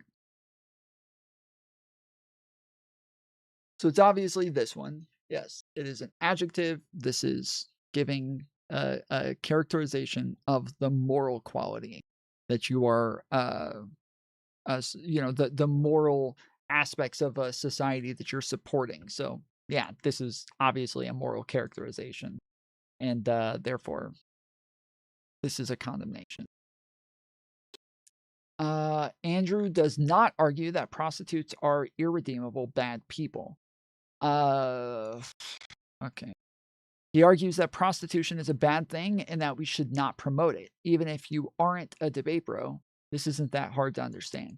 So Andrew has been going in on Nala ever since she left OnlyFans. She stopped doing porn. She took her websites down, and she said that she was rededicating her life to Christianity. She got baptized again. She's been going to church. All of her videos are all now about Christianity and about getting saved and about, helping people. That's what all of this is about. Yet Andrew does not believe her. He keeps going after her. He keeps digging at her, taking digs at her, and this is obviously you say, oh, well, he doesn't think prostitutes are irredeemable. Well, there's a prostitute, what he calls a prostitute, right? He says that porn stars prostitute themselves. That there's somebody who he calls a prostitute that has quit and has gone through the exact process that you would want from somebody who is attempting to redeem themselves, and he is unwilling to accept it. So, I don't know. Name calling isn't a component of mature and intelligent debate. He should have higher standards for himself. She said, let me put this as eloquent as I can. Fuck off. But what a... Just can't deal with facts and logic. You're talking to a generation that's been taught feelings are as legitimate as facts. Oh, brother.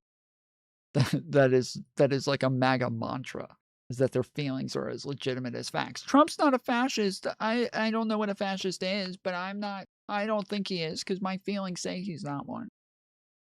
Mom Donnie, all the Democrats are socialists and communists. I don't know what socialism and communism are, but my feelings say that that's what they are.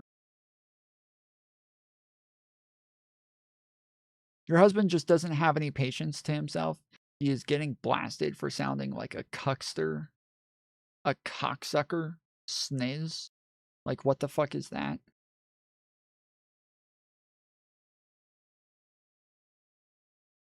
Babe, your husband literally hates you so much that he made a career out of denouncing women like you. You deserve so much better. Sheesh. Babe, shut the fuck up. You're retarded. I think this person follows me. Yeah. Night Kitten. Oh, please, we're not judging individuals. We spend every waking second calling women degenerate and preaching about how morally superior we are. You don't get to build your whole brand off shaming people and then hide behind, actually, it's just ideals. True. Nordic Moose said, this is a harvest from seeds he's sown himself. He's clearly ashamed of you, or he wouldn't have been lost enough composure to create that cringy clip of his. This is Andrew saying, don't do the whore thing and start trying to attack my wife personally or bring my kids into it. I wouldn't do that to you. There are lines in the sand. If you cross them, we cross them back. I promise I'm way better at it than you are. Okay, so you want something, you want a video of her attacking someone.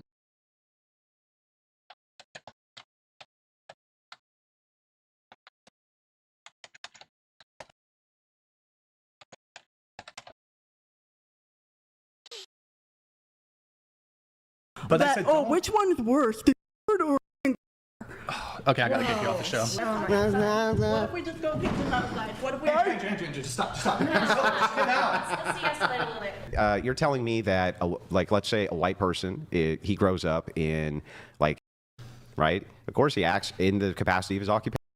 I think it's unfair to misrepresent somebody. I'm sorry, I still don't know if they're hurt or not. Explode. Well, why don't you tilt your mic down once again, please? I don't know. I'm a fucking idiot. I don't know, Brian. Did you do nothing wrong? That could be your answer. You think you did nothing wrong. Okay, Steelman, my position, what do you think I think you did wrong, whether you think I'm wrong or not? You don't know. It's just nothing. There's just nothing there. What do you think I think you did wrong? How about that? We'll start there. I don't know if that's the... Oh, it's this one. This is it. Gosh, Rachel. Okay, because that's what you should be doing. I can hear you guys. Can you hear me? Yeah. Yes. Hi, Rachel. Can you ask her if she can turn the camera on or no? Can you turn the camera on or no? I'm sorry, I can't turn my camera on right now. But I can talk, so you can enjoy the beautiful picture of me while I tell Priscilla that if she comes anywhere near my husband, she's gonna have to deal with me. I'll fly out there and she could try getting in my face and see how tough she feels then. Because I guarantee if it was me sitting across from your ass, you would not have had that kind of energy whatsoever. That is bullshit. And for you to think that you can physically attack my husband, like get in his face, say you want to take him outside on a national TV show that everyone saw, and then come back in the studio and act like you didn't do nothing, like, well, he made fun of me. Too bad. Are you a child or are you a grown woman? Have some self-control. And if you can't have some self-control, I'll come over there and teach you some. How about that? Wow, Rachel, it sounds like you're a little unhinged. Are you okay? You're the one that's unhinged there, sweet cheeks. I'm not the lunatic who tried to attack a grown man on a live podcast. What the hell was you thinking? I'm wondering, are you threatening me on a live podcast? You're saying you're gonna fly down here and you're gonna teach me a lesson? Yeah, she just a stern talking to. A stern talk. That's exactly what I wanted to do when I said I wanted. So it's not a threat, guys. It's a stern talking to. We can just recategorize all of these things into something else, you know. To go outside with Andrew. I just wanted to give him a stern talking to. Sweet cheeks, you ain't going nowhere with him. And what I'll do is I'll come and get in between you and him so that you can deal with someone your own size. What do you think about that? Now are you going to calm down and apologize? You are the one who is unhinged, and the whole world sees it. The whole world knows it. You sound like a delight. First of all, she is a delight. She's a delight. Nobody's buying your tears. You're completely full of shit. I'm not crying. You're crazy. You have no business doing comedy. You're not funny. Don't do any more podcasts. You're not funny. Go get a job at a Oh gosh, store or Rachel. something, okay? Because that's what you should be doing. You should be like ringing up groceries. You're never going to be a comedian. You're never going to be a podcaster. Do you look down on minimum wage workers, Rachel? I'm making fun of you because you deserve it, because you're a laughing stock. You're absurd and you're ridiculous. Absurd is true. Yeah, you're not funny. You're not entertaining. Nobody cares about your little sob story. Nobody cares that your mama was in a gang. Like, what the hell, dude? Like, what the hell? What's wrong with you? Do you not hear yourself? Do you have no self-awareness? Just stop. Right back Just at say, you, "Look, Rachel. I acted like a lunatic. I physically threatened a man, a grown man. I physically threatened him in front of the whole world. I was wrong. That was stupid. Even if I was upset, I should have controlled myself. That's the correct answer. And if your mother didn't teach you correctly, I'm here to correct your behavior. Now stop your bullshit. Oh, you sent this to me. Okay, you sent this to me. You already saw this. Okay, I was pulling this up for you to see, but I'm realizing you just sent this to me. So yeah, okay. Never mind. Yeah, there's a bunch of clips from this where like she said something. I think it's actually, yes, I think it's this chick that I'm looking for. That's who I'm looking for. It is her. It's definitely her. Ah, fuck. Where is she?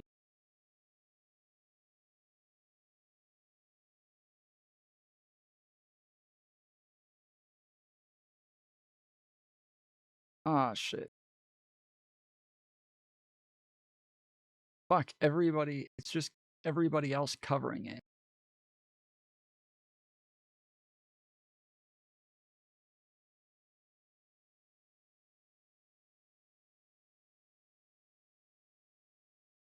So any man who's ever felt afraid of another man is a woman.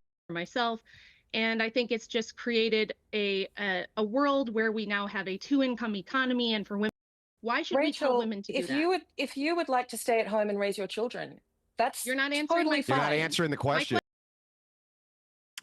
Yeah, fuck. There's a fucking great clip of this chick. I guess we'll have to watch somebody else go over it, but yeah, there's a really good clip. That's what I was looking for, was this thing.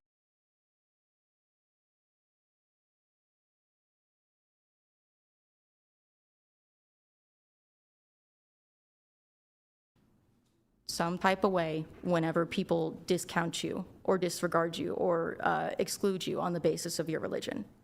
Oh, sure. Yeah. Right. Like it feels bad. Or they call me a bad Christian, or they call me this. Yeah, it feels bad. Sure. It feels bad. And you're like, that's just my beliefs in my religion. It's not harming anyone. I'm just a Christian.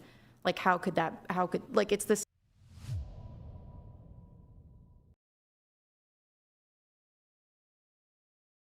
It's all about the recent clip of him melting down at her. Oh, well, so do you know that his wife comes on and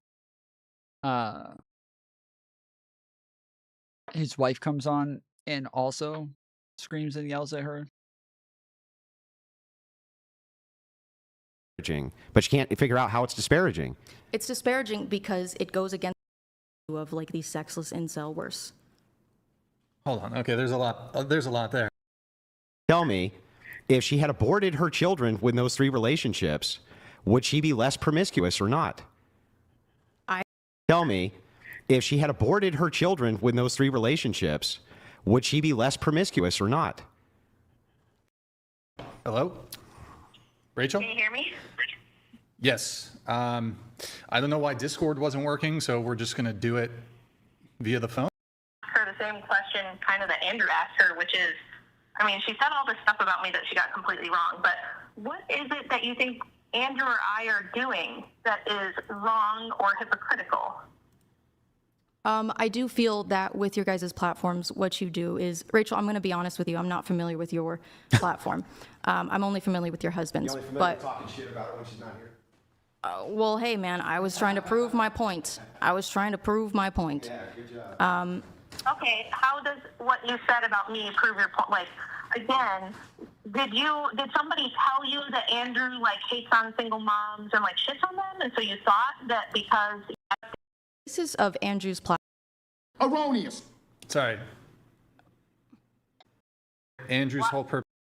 In real thoughtful debate, I've seen people walk off from debating him because we he. got to do one thing at a time. One thing at a time. You can't just shotgun 500 things. So, Okay. Did you not have agency? Did you not have agency when you accepted this debate with Andrew? Yeah, I did. Okay. Then what did he do wrong? Do you want him to treat you like, because you're a feminist, so you want him to only debate men? Because if he did that, you'd say, well, he's a misogynist. He won't even debate women because he doesn't take them seriously enough or whatever. My homeschooled 13-year-old can explain per capita, okay? You are not a very smart person. You're the one who put yourself in this position. And since you lost and you got humiliated, you thought the thing to do would be attack me. And, okay, so let's go there. Where did you get the idea that I'm promiscuous? Well, that you're promiscuous? Sorry, you just also said a bunch of shit that I was trying to keep track of. Yeah, you said that I'm promiscuous. So what promiscuous means I've slept with a lot of people, right?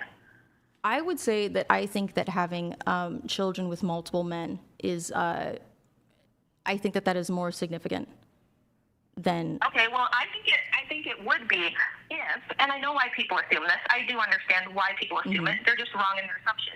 It would be wrong if I had been sleeping with lots of people, if I had been careless. And people do make this criticism a lot, and it is a fairly bad criticism of them.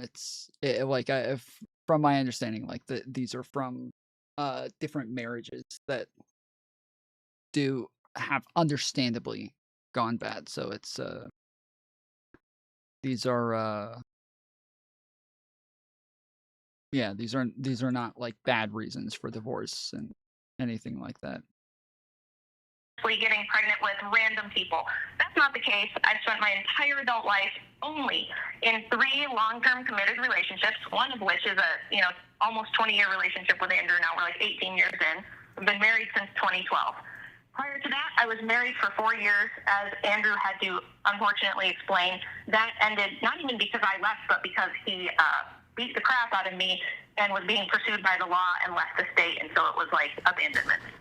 The first one was my high school boyfriend, who I knew my whole life, who I was with for 5 years. We had 2 children.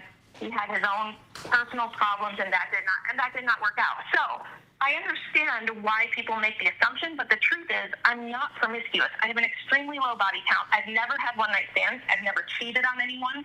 I've never just carelessly or casually had sex ever.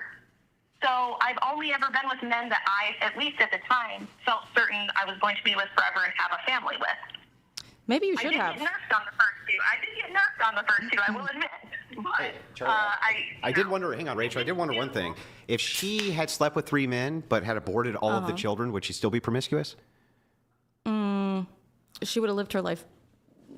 It would have been better for her. If she had only slept with 3 men but aborted her children, hang on, Rachel, stop for a second. Would it be the case? Was that too abusive? Shut up, Rachel. Was that too abusive, Charlie? So, Charlie, tell me, if she had aborted her children in those 3 relationships, would she be less promiscuous or not?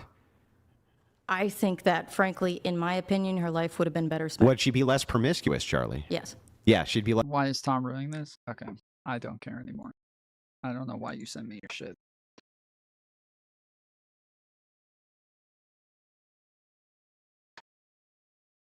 All right.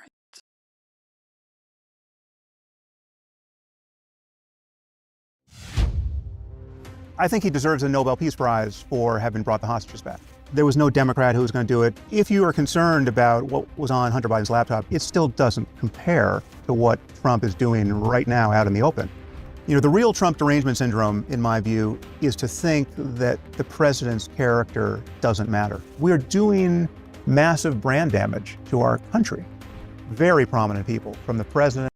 I always enjoy Sam Harris's criticisms of Trump. I feel like he's I feel like he's always really spot on with the way that he talks about MAGA. And this is like one of the problems that I like with liberals and leftists and a lot of people, especially on TikTok, is that I feel like the criticisms that they give are just very like bad, shallow criticisms that they get from somewhere just for like rhetoric or just to get an own on somebody and shit like that. And then they think that it makes sense. They actually believe in these talking points that they get. And it's obnoxious. But when it comes to Sam Harris, I think that he almost every time is just spot on with his criticisms of Trump. And somehow he does miss on Democrats fairly often. But on Trump and on MAGA, in the way that they kind of when it came to COVID, when it came to January 6th, when it came to the Charlottesville rally, like a lot of these things, he's just really succinct in the way that he analyzes these things and can kind of pinpoint the real problem with this, while lots of other people are trying to find ways to be upset with it and trying to find things to criticize, trying to find ways to get mad.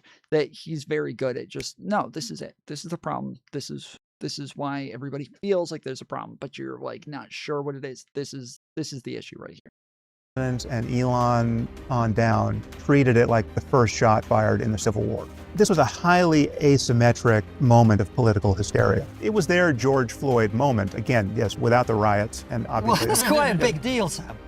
Before we had a vaccine, Republicans and Democrats died at the same rate. Once we had a vaccine, Republicans died more than Democrats. Rogan is implicated in all of this. Joe was a super spreader of those ideas. Quick reminder, thank you to CyberGhost VPN for sponsoring this video. A top-tier VPN for $2 a month. Click the link in the description to get their special offer. Sam Harris, welcome back to Triggernometry. Thank you. It's good to see you guys. It's been a couple of years, right? It's been a couple of years. Last time we saw it was with Eric, so that was a kind of different conversation. And of course, there was the time before that. Now, I wouldn't bring it up, actually, but I saw you had a bit on your YouTube channel in which you addressed the whole Hunter Biden laptop thing that happened on our show recently. So I have to bring it up because of that. Okay. Coming back to this thing, you make these comments, they kind of blew up.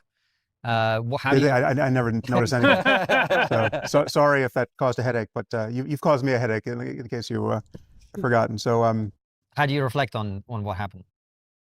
Well, it's just, in many respects, it's like a massive misunderstanding. I mean, people are living and dying by clips these days, and no one apparently can take the time to view the clip in context. So I would think that a significant percentage of your audience, and certainly a significant percentage of people right of center.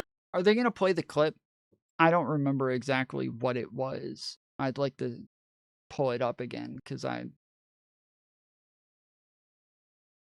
don't remember exactly what he said. We went over it here, but I'm kind of blanking on what he said and whether or not I agreed with it.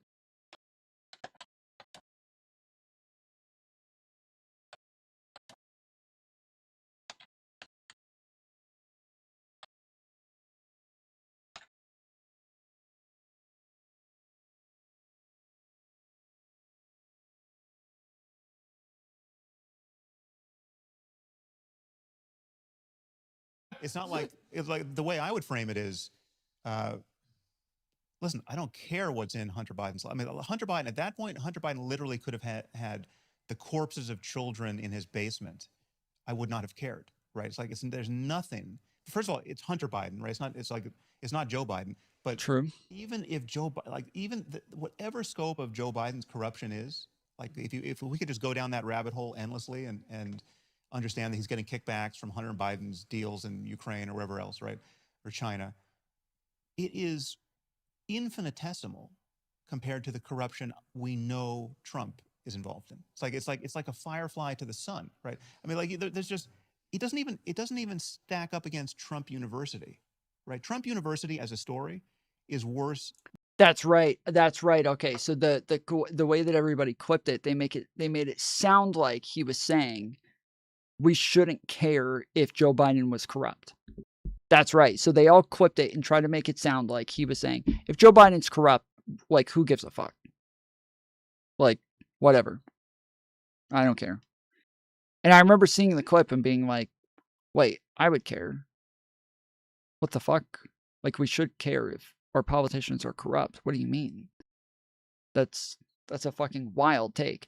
But yeah, that's not what he was saying. He was saying, like, well, when we have a lesser of two evil voting here, one guy may have had some shady deals with China and other countries that we don't have good evidence for and that we're just kind of guessing at and saying, okay, some of this stuff looks a little shady. But then with Trump, we have dozens and dozens and dozens and just fucking mountains of proof of corruption that he admits to. We have all of the felonies, we have all of the convictions, we have all of the violence, we have all of the, like, it's just not comparable at all. And Joe Biden would still be a billion times better than somebody like Donald Trump. That was like the actual statement, but everybody clipped it to make it look like he was just saying, who cares if Joe Biden's corrupt? Who cares? Whatever. Than anything that could be in Hunter Biden's laptop, in my view, right? Now, that doesn't answer the people who say it's still completely unfair to not have looked at the laptop in a timely way and to have shut down the New York Post's Twitter account. Like that's just a conspiracy. That's a left-wing conspiracy to deny the presidency to Donald Trump. Absolutely, it was. Absolutely, right? But I think it was warranted. Right, and again, it's a coin toss as to whether or not Sam, I'm sorry. That particular piece. I'm really sorry. I was the one that said we should move on, but you've just said something I really struggle with there. Oh, that's right. Okay, that's right. I did disagree with him here because I don't think there was anything wrong with what it was that they did at the time. I think that it's kind of like during COVID where we see that they're making a lot of decisions and they don't have all of the information yet. So they're just going with like the safest decision they can make at the time and just making the best decision possible with the information that they have available. But then once more information becomes available, then they change their position and update it with updated information. And everybody says, oh my goodness, I can't believe you did that. You were wrong. Ha, you were proven wrong. You're an idiot. It's like, but they didn't know that at the time. You didn't know that at the time. You may have said it at the time, but you didn't have any reason to believe it. You just got fucking lucky. Whereas now that they know it, now that they have the information, now they're updating their position. This is just like proof that they're doing the right thing. That's what I feel like with Twitter. I feel like with Twitter, they had information that made it seem like this could be Russian disinformation. And it wasn't the FBI. It wasn't Joe Biden. It wasn't the Biden administration. Nobody made them take Hunter Biden's laptop off of Twitter or anything. Twitter by themselves just decided to take this down to try to make the best decision possible in the moment. And then once they got updated information, they immediately changed their position. And that was that. Like, it's so yeah, but Sam says it as though he does believe like it was a bit wrong of them to take it down. He just thinks that the benefits outweighed the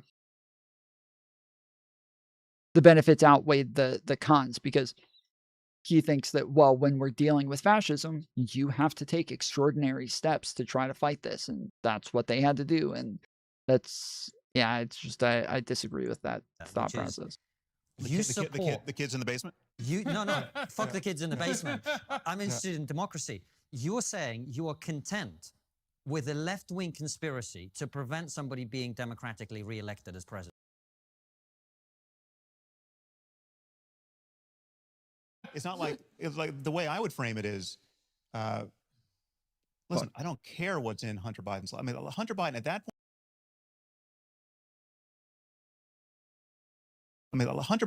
point.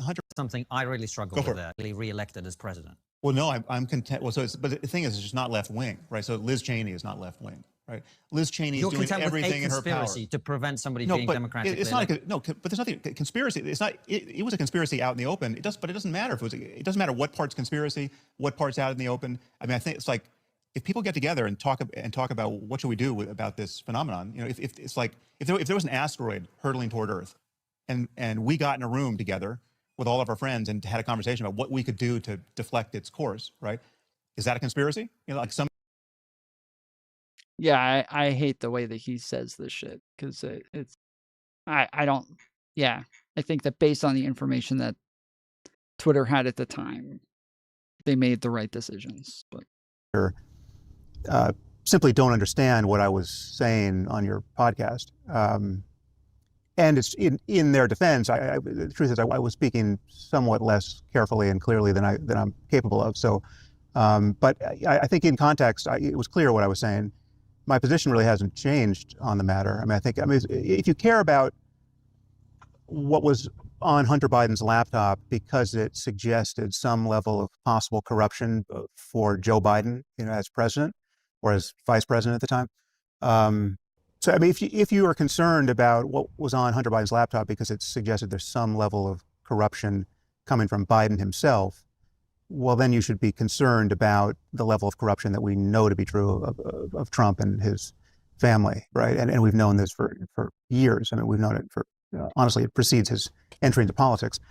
So what I was saying in that context is that I would be willing to bet that there's virtually nothing on that laptop that rises to the level of what I already know to be true of Trump and his family. I think I compared to, it's like comparing a firefly to the sun or something. It's like I know how the comparison is going to come out without even seeing what's on this laptop. And it was also a scandal involving Hunter Biden, and it wasn't even clear that it reached to Joe Biden. And I'm still not sure there's anything on that laptop that I care about. I certainly haven't heard anything that was, dispositive with respect to Biden's corruption, apart from this, somewhat ambiguous phrase, 10% for the big guy. But read into that as a sinister a practice as you want. It still doesn't compare to what Trump is doing right now out in the open. I mean, his adventures in cryptocurrency, he and his families. I mean, it is.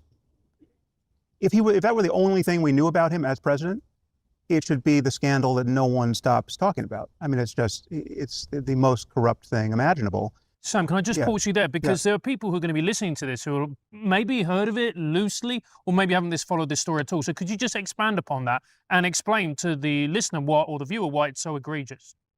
Okay, so right before he was sworn in, I think the day before he was sworn in, they launched their meme coin, which is just a pure mechanism by which people can give Trump and his family money directly in a way that is unaccountable, and it just it's a pure mechanism for corruption and bribery, right? So any grifter or foreign agent or anyone can decide, okay, I'm just going to funnel money to the Trumps and tell them about it and buy my way into their favor. And Trump is so transactional, and he's done this so many times. Again, so much of it's out in the open. I mean, none of this is a conspiracy theory. This is just all proudly celebrated. I mean, he had dinner with the people who had given him the most money through this mechanism. I was just about to say, like he even had like a thing where he's just having dinner with the people who bought the most. Like he's incentivizing people to just buy the fucking meme coin of the president while in the office. This is just insane. It's fucking insane. It's not the only mechanism. It's World Liberty Financial and their deal with Binance. And, we decide whether or not to give the UAE our access to our most advanced AI chips. And we decide to do that despite the fact that they do joint military exercises with the Chinese, who we don't want to get our most advanced AI chips. And immediately $2 billion go from the UAE into the Trump-Witkoff family business to shore up Binance, with a World Liberty crypto coin. And there's just endless examples of this. This is corruption. This is, it makes sense in a transactional way, just purely in monetary terms, obviously. But then there are other things like, Trump imposes a 50% tariff on India because Narendra Modi declined to nominate him for the Peace Prize, right? So he's using the levers of U.S. power as a kind of extortion racket with dozens of countries at this point. I mean, he slaps a 46% tariff on Vietnam. What does Vietnam do to get that remediated? Well, they greenlight a $1.5 billion resort deal for the Trump family, right? So this is pure corruption, and what's amazing is he's using the power of the presidency to monetize the office in this way. He's using U.S. trade policy and foreign policy to extract concessions that redound to the advantage of him and his family and their friends. There's nothing in Biden's universe that rises to that level, whatever's in Biden's universe. I mean, I'm no fan of Joe Biden's presidency. I could talk, like we could fill this whole podcast with what was wrong with that. But if you pretend to care about corruption in government, you should. There is only one elephant in the room, and that is Trump. The thing is, Sam, with the Hunter Biden thing, I think that for many people, it wasn't actually about corruption at all. What it was about was the cover-up. What it was about was the fact that the news story about his laptop couldn't be shared. Well, we disagree about we don't really disagree about the optics of the cover-up, but we disagree about the mechanics of it. I mean, I think a lot of this was good faith fumbling around a story that couldn't be characterized quickly enough. And given what happened. Okay. Yeah. Okay. I guess maybe somebody talked to him since the last thing. Cause yes, this is my position. Yes. This is exactly what I was saying before, is that, yeah, I think they were just doing the right thing. They just didn't have all the information yet. Based. Happened previously, given that we know that Jim Comey's reopening of the email, the Hillary Clinton email non-story. Oh, speaking of, I totally forgot to cover this because I think I was off that day. Did you guys see James Comey's, I think his charges are getting dropped? That's when I found out that like my stream was down and everything. I was typing in a title for stream that says like James Comey's charges were fake. And it turns out that, yeah, the grand jury did not get the evidence for the one charge that he still has. So initially they had like 4 charges. All of them, like once they made it to a judge, they were like, this is ridiculous. There's no shot. They dropped 3 of the charges. There was 1 left. And then they went over it. And it turns out the grand jury did not even see the fucking evidence for that charge. I haven't actually like looked into this totally, but that is insane.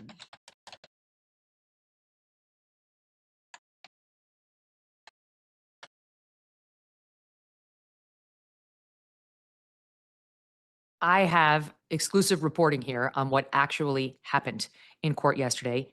The entire grand jury, I've been reliably informed by a source who's in a position to know, did see the final indictment with just the 2 counts. They did see it, review it, and approve it. And I'm told that there is a transcript of that proceeding which will prove exactly that. The magistrate judge then confirmed with the foreperson on the record in open court at the time they returned the true bill that everyone on the grand jury had voted on that indictment that has 2 counts. So I believe that this entire issue will be cured as soon as these magistrate judges. Yeah, I've got a source, guys. Pulling a full Candace Owens on us, guys. I have a source. And the judge above him, the district court judge, get a look at what actually happened with the judge and the grand jury overseeing these 2 counts. I think it's all going to be cured. I think my belief is this is a misunderstanding. I have exclusive reporting here. Yeah, totally. Totally.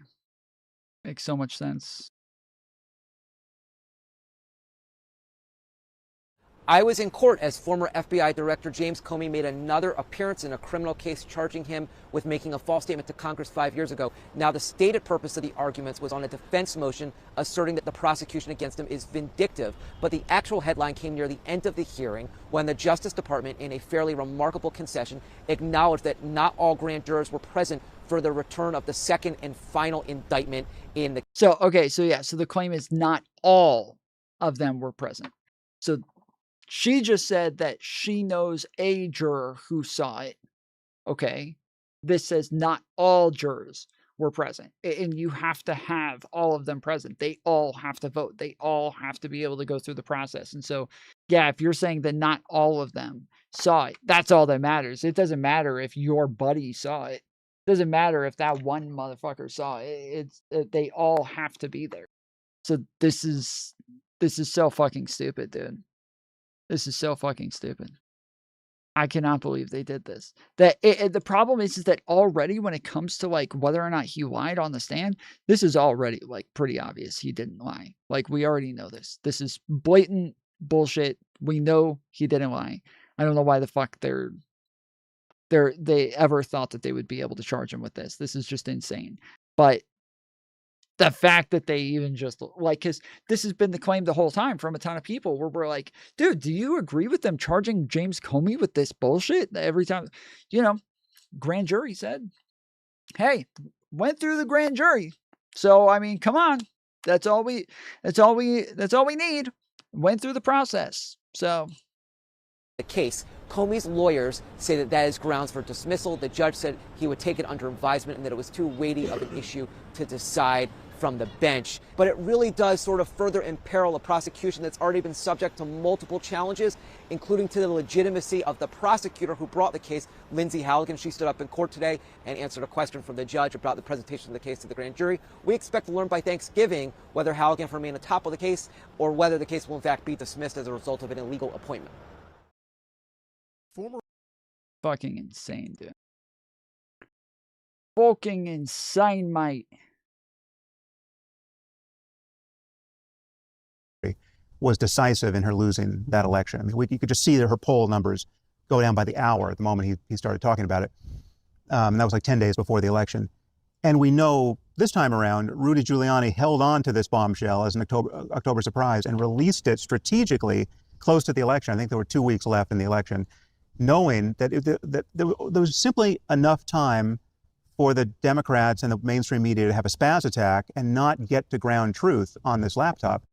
That, again, from my point of view, this is what I said in that original podcast. I don't think it made it to that nefarious clip, but for me at the time, and it still is, a genuine coin toss journalistic judgment about what to do with this story 2 weeks before the election. Judgment, yes, but this wasn't journalistic judgment. Okay, so this was big tech judgment. Well, no, so there big was tech censorship. There was Twitter knocking the New York Post off for whatever, 48 hours or 24 hours. And preventing the story from being shared. Right.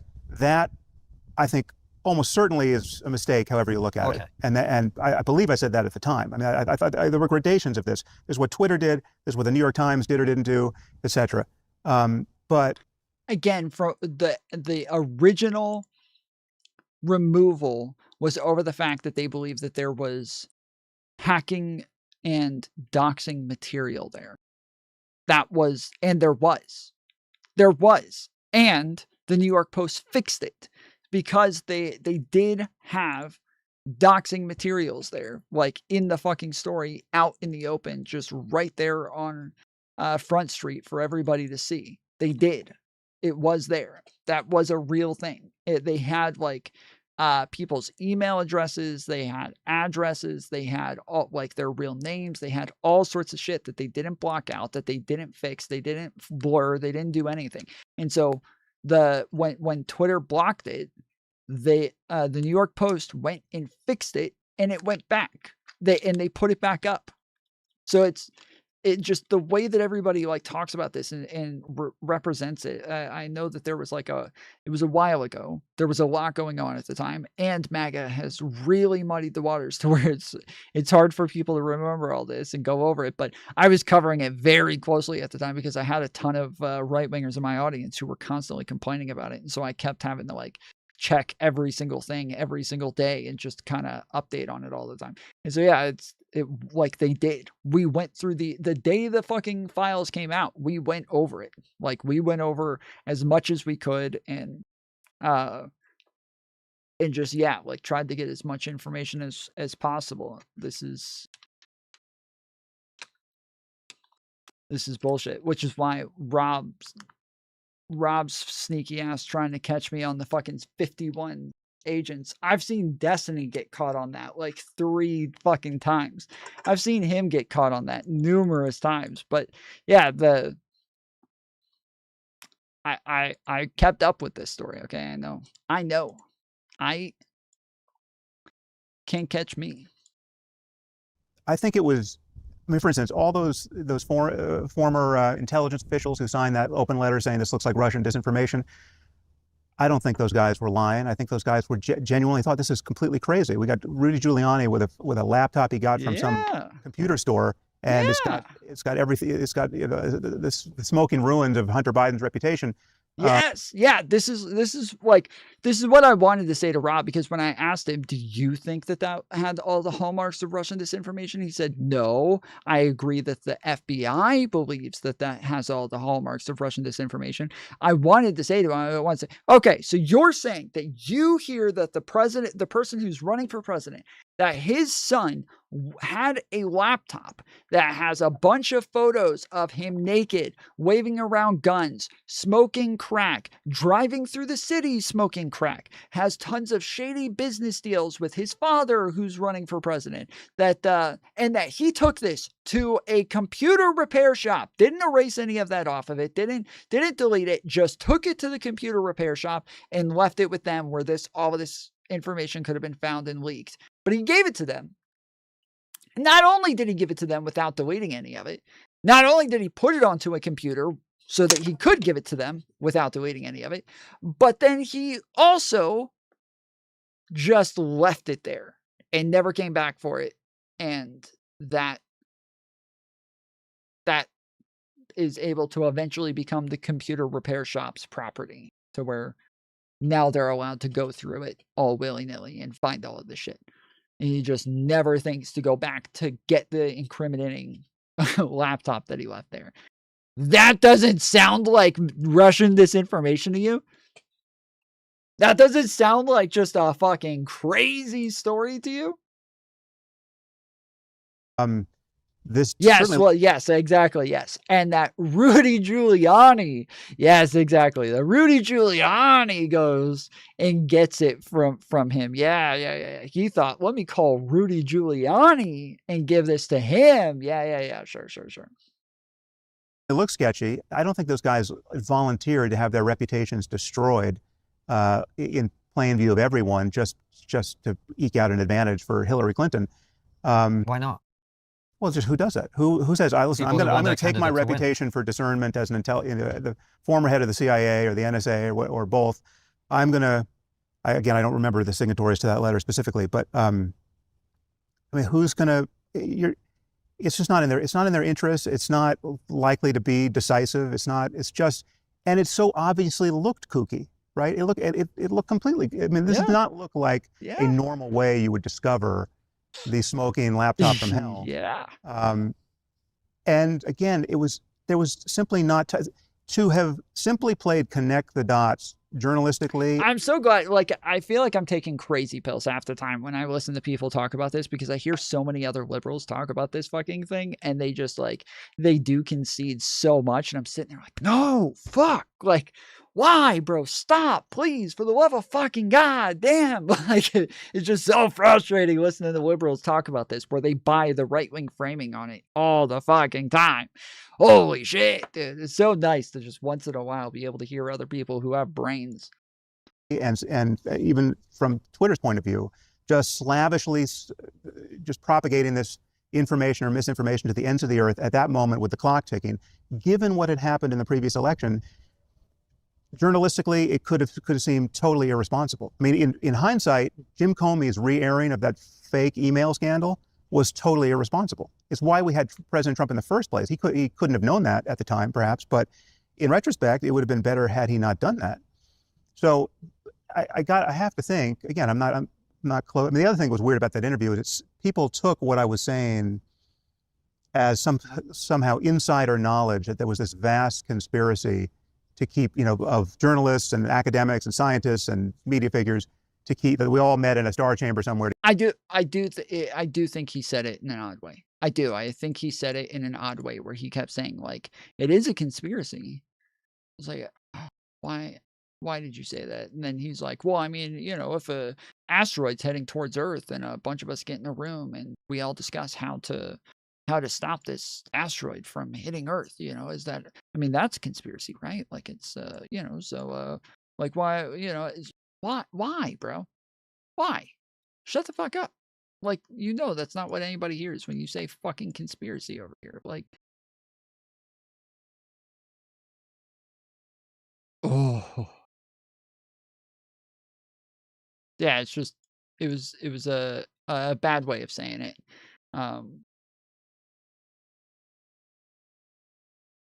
Yeah. to keep Trump from getting reelected. I mean, if that happened, I wasn't privy to it, right? So that's not what I was saying. What I was saying I mean, there were a few places there where, because I went back and watched it because I needed to, once this thing was detonating in my life and I could see how radioactive it was being perceived to be, I had to see what I'd actually said in context. And there was at least one moment where I got interrupted and didn't complete a sentence. And so like my half sentence and the thrust of what I was saying before that made it seem like I was making a more extreme statement than I was in fact making. So, but my views are unchanged from that hour. So, I mean, I'm happy to talk about anything. If you were interrupted, it would almost certainly have been me. Yeah, so it was. I apologize. It was, but let me just recap it, just very quickly summarize what you're saying. So what you're saying is basically a number of things. Number one, journalistically, in terms of publishing the story, you call it a coin toss. It looked kind of kooky. Therefore, is this a reasonable thing to publish with 2 weeks to go before an election, before you can properly check it, etc.? Number one. Number two, you didn't agree with social media companies preventing the story from being published or shared. Right.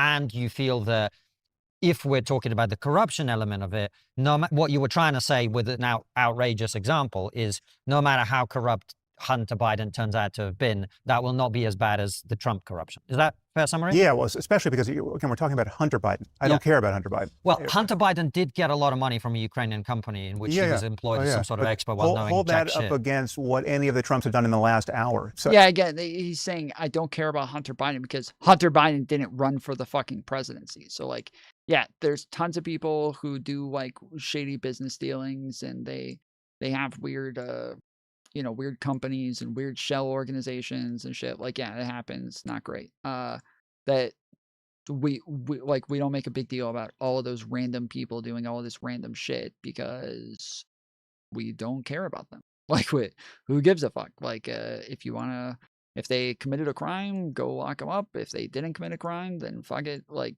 whatever. Just who cares? But with with Hunter Biden, like, okay, if it made the news and people talked about it, sure, that makes sense.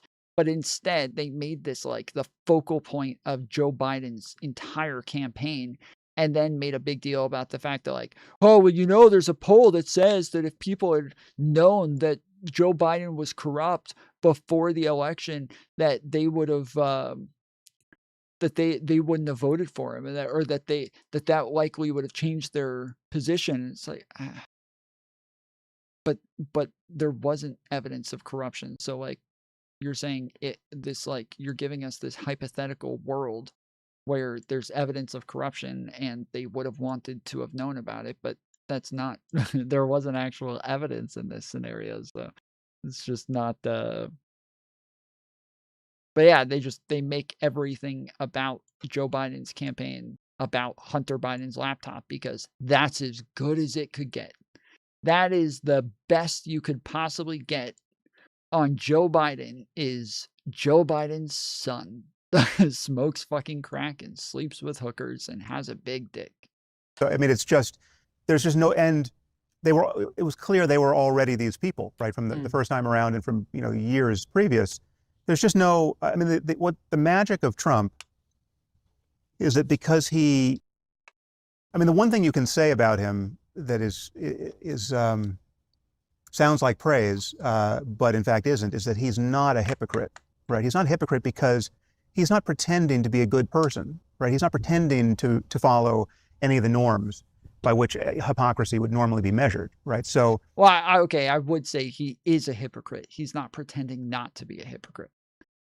That I would say he's not pretending that he isn't a hypocrite. He will own his hypocrisies and not give a fuck. Or actually, no, I wouldn't even say that. That's not even true either, because he doesn't own his hypocrisy. Like, if he whines and cries about some illegal immigrant with some civil violation for, having an expired visa, and talks about how horrible of a crime this is, while this motherfucker's over here, and he calls all of them rapists and murderers and shit for absolutely no reason. But then he's got over here with fucking 84 felony charges and 34 felony convictions and racketeering charges and all of this shit. And yeah, he's gonna sit around and complain about those immigrants. But yeah, okay. I initially want to say, yeah, he doesn't act like he's not a hypocrite. But the problem is that he doesn't admit he did any of that shit. He lies and says he didn't do any of that shit and that none of it was illegal and that he has no. So yeah, I would, that's what he's saying. Okay. I thought, okay. I'll let him finish.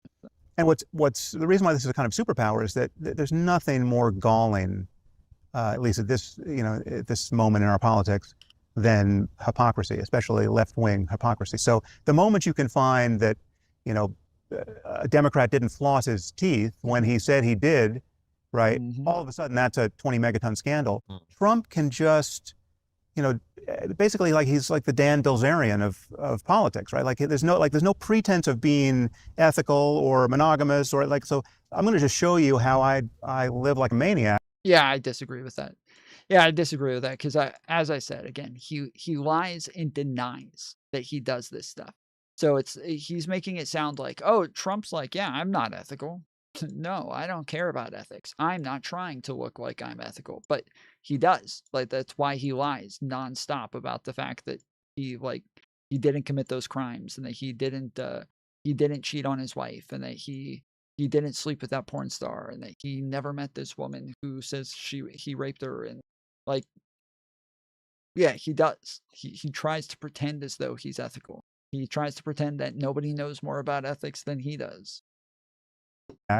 And you're not going to be able to measure any specific indiscretion because I don't view any of them as indiscretions, and they're not going to be. It all then functions by a different reputational physics. So you find him to have done something that's 10 times worse than the thing you say you care about on the other side of the aisle, and for some reason it doesn't register. Oh, okay. You were just a little bit behind. Okay,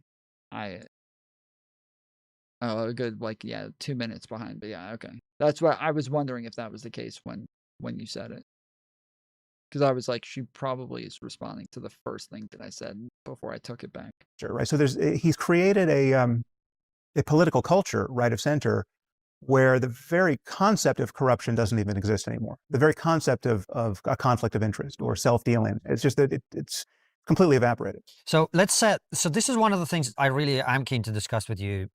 Let's move on from, the first podcast and what happened and just talk about President Trump as a president, right? Because I hear this a lot. We posted that you were coming on the show, people message you, and they say, well, look, I love Sam, right? And I think his reaction to Trump as a person clouds his view of Trump as a politician, right? Well, I can demonstrate that that's not so, but please. But what's upstream of that is a pretty important piece of confusion because the real Trump derangement syndrome, in my view, is to think that the president's character doesn't matter, right? He's the most distractible, venal, corrupt, self-dealing, narcissistic, self-absorbed, petty person to ever occupy. Well, for the few who will even admit that much, or actually pretty much everybody will come in and start arguing that Trump doesn't do any of this stuff. And then once you go down the line with them and they're backed into a corner, then they'll do the whole well, you made us do it. They'll admit that he is those things. But by the time they do, they're like, you made us do it. The Democrats are so much worse and they don't even know what a woman is. And they want socialism and what about Obama wore a fucking tan suit, dude. Don't try to talk to me about Trump's felonies when Obama wore a tan suit, bro. You made us do this. By the office, and that doesn't only matter. Logical response. Right? The reason why his character matters is because he's got 3 more years in office. We have no idea what kinds of challenges we're going to face as a country, but we know that all of his decisions are downstream of who he is, of the kind of thinker he is, of how he engages with information, of what he knows and doesn't know, what he cares to know and doesn't care to know, right? So what does he know about Putin? What does he know about the Middle East? What does he know about China? What is going to modify his judgment about what he should do? I mean, how would we have bombed Iran if the mullahs had been smart enough to offer him a golf course deal in Iran? I actually don't know. I think it's even bet that our policy with respect to Iran could have been different had there been massive financial opportunity for the Trumps in Iran, right? He might have had a Gulf Arab, autocrat vibe, an MBS vibe, with the moles in Iran. He could have seen the wisdom of that. Certainly if it's a big enough deal, I wouldn't have put that. Hold on, Sam. Yeah. But isn't that a little bit unfair in that you are judging somebody not on the things they actually did? But No, I will judge. I'm just telling you why you but need to care about who he is as a person. Okay, I understand. And look, I think a person's character really matters. I do. But I also think when you're evaluating a president, you have to look at deliverables. What are the deliverables? There's probably a lot to criticize, and I'm sure you've got them, lots of them. But getting the hostages back from Gaza. Yeah. Well, so let me just deal with that because that's on everybody's mind, and square this statement. Let me give you a list, and then you address them all. Is that okay? Well, I mean, this one's worth just hitting off the tee because I think he deserves a Nobel Peace Prize for having brought the hostages back. Right. I mean, I think that's. I have no problem saying that. Right. So square that with accusations of Trump derangement syndrome. I mean, I can readily admit that was a massive achievement. Whatever happens next, I mean, there's not going to be peace in the Middle East as a result of this ceasefire. So I'm very skeptical and pessimistic about the outcome. But just that piece, getting all the living hostages back, was massive. There was no Democrat who was going to do it. President Kamala Harris wasn't going to do it. Biden wouldn't have done it. Many of his weaknesses as a president, as a person, translated in that specific area into strengths, right? His unpredictability, his unprincipledness, the fact that he could just throw over the chessboard and walk away for another year, right? I mean, I think he got more out of Netanyahu and more out of all the parties to that negotiation than a more principled, more methodical, more process-oriented expert on geopolitics would have, very likely. So that's one area where sort of the madman theory of politics, I think, worked for him. Okay. And that's to the good. That does not compensate for all the other damage he's done to our country. Okay, fair. And I want to hear both of these, right? Okay. But I want to put some more to you that I would say are positive things, right? Okay. I mean, I wouldn't say the character is the only thing that matters. I think the character is one thing that is really important. And I think there was a period of my life where I would say, like, yeah, I don't care so much about their character. Like, I want somebody who's going to make the right decisions. I think I want somebody who's going to be smart, who's going to, you know, if there's somebody who can fix our economy and make everything cheaper and, you know, lower taxes and give us free healthcare and all that shit. I don't care if they're like Tony Soprano. They can do whatever the fuck they want. Just like, if you can achieve all of this shit, then let's fucking go. But that's definitely not my position today because, yeah, after seeing somebody like Trump and the way that he's able to just destroy all of our norms and how damaging that has been to our country and to our foreign relations and our reputation and just everything has crumbled so fucking quickly off this fucking piece of shit.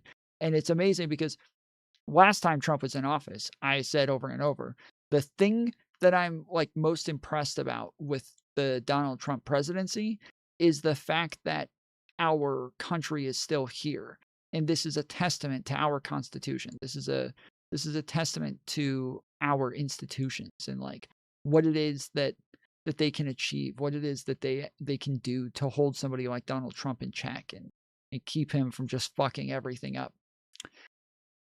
I was wrong, though. I was wrong.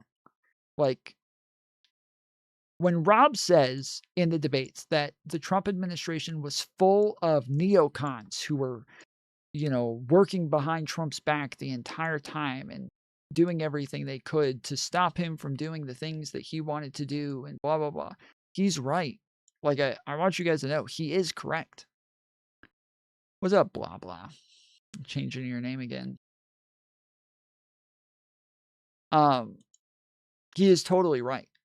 Like, the first Trump administration was 100% working against him, working behind his back, trying to foil everything at every turn, trying to stop him from getting what it was he was trying to do. He is totally right. And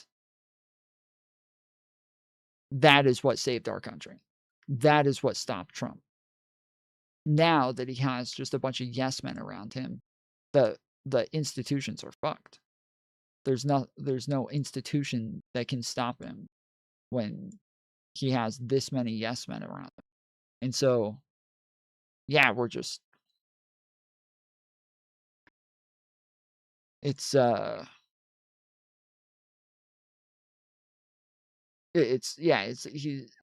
they're not, Rob's not wrong when he says that. So it's our institutions are not as strong as I thought they were. They are not as unbreakable. I do still think that they're probably as good as they can get, but yeah, I definitely thought more of our institutions before this presidency, and then realized, yeah, this is not as good as I thought it was. We get traffic, so your like to show. Click the link. Than he has done. I think Steve was hopeful. I can give you criticism as well. I mean, look, I was hopeful that he would do on Ukraine something more positive than he has done. I think Steve Witkoff hasn't done very well, put it gently and diplomatically. We haven't had any progress so far. I hope that changes, as you know. But maybe, if the Middle East is tick, that's no tick.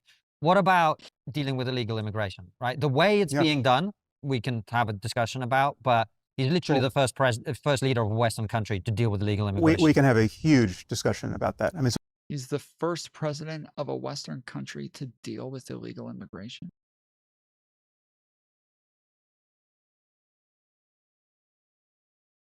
Please, for the love of God, tell me that's not what he just said.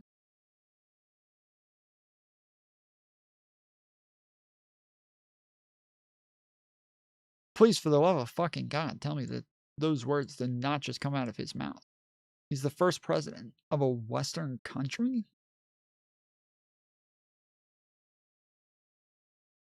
To deal with illegal immigration?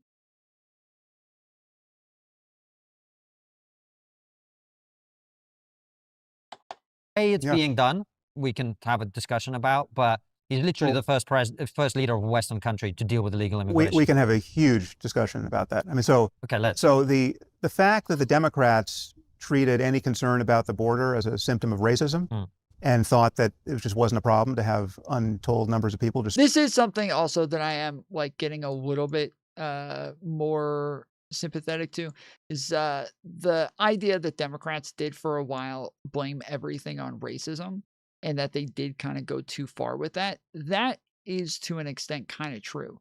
Like lots of times when we say like, oh, nobody called Trump a Nazi, shut the fuck up. Like that's not a thing. That's like JD Vance said that, not a real politician. Okay. Hillary Clinton did kind of say that a number of times. She did kind of allude to him being a Nazi and Trump voters being Nazis and shit like that numerous times. And then during COVID, the fact that like Pelosi did say that Trump was shutting down the border because of racism, as did like Schumer and numerous fucking stupid Democrats. They said that the fear that Trump was trying to stoke over COVID was him trying to, and they didn't just say him calling it the China virus. They said the fact that he was like saying that it was going to be bad and shit like that, that they said this was him trying to make people racist against Chinese people.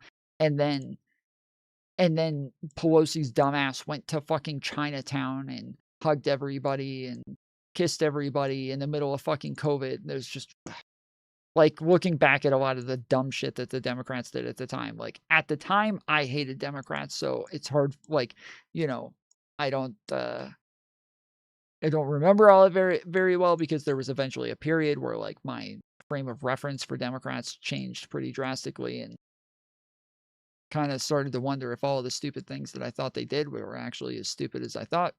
But yeah, looking back at a lot of this stuff, I'm starting to realize, yeah, a lot of this really is fucking stupid. A lot of this stuff really is, this was insane. So yeah, they did, actual Democrat, like politicians, leaders, like they actually did do a lot of this stuff, and it's embarrassing and it's dumb, but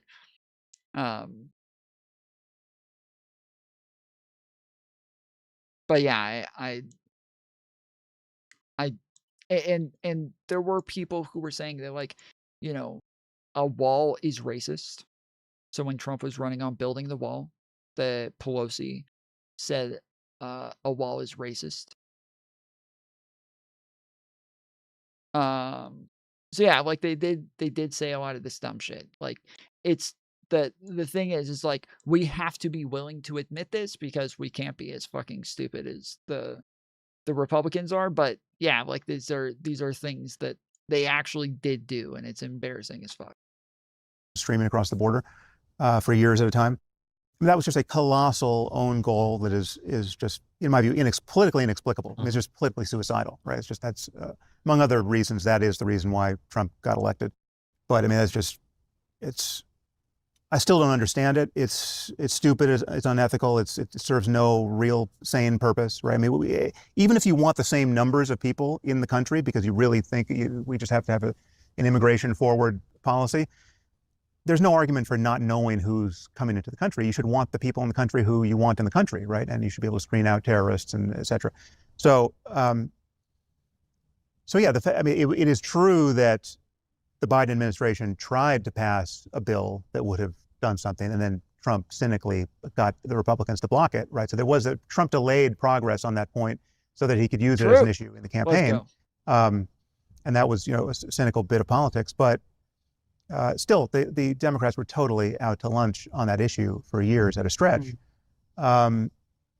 Unforgivable, politically unforgivable, right? And so it is with all the other woke derangement in the Democratic Party. I mean, the irony here is that there's virtually nothing that any super red-pilled MAGA head who sees for whom there's no daylight between them and Trump, there's nothing they can say about the far left of the Democratic Party that I don't agree with and haven't said myself on my podcast, right? So it's not like my animus toward Trump is based on some sort of progressive blindness about, the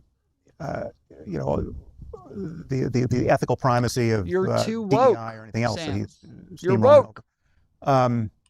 But just admit it. I'll remind you that we didn't used to live in a country where masked men who won't identify themselves steal peaceful people off the sidewalk and disappear them and occasionally disappear them to... You need to use context clues, Sam Harris. Context clues, bro. Masked men stealing people. What about the words police or ICE written on their backs in big letters?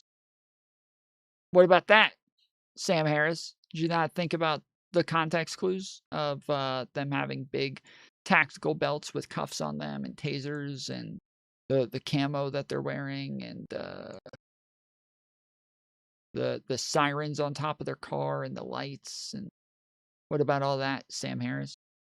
Yeah. Why didn't you just look at that shit?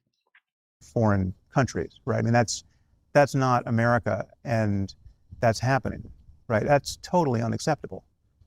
I mean, it's Orwellian and insane, and it's insane that anyone has acclimated to it, and it's insane that we've got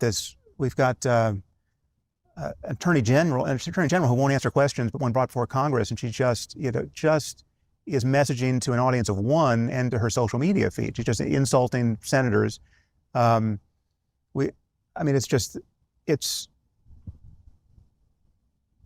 optics of all of this are so Hunger Games and bizarre, right? I mean, we've got a White House that messages on social media like it's like the account's being run by 18-year-old trolls that just spend half their time on 4chan and then half their time on the official White House X feed, right? We got a president who forwards AI videos of him shitting on his fellow Americans, right? And half of our country imagines this is some kind of progress in political communication, right? I mean, the official, I don't know if you've seen this, but the official White House page that talks about the rebuilding of the East Wing of the ballroom.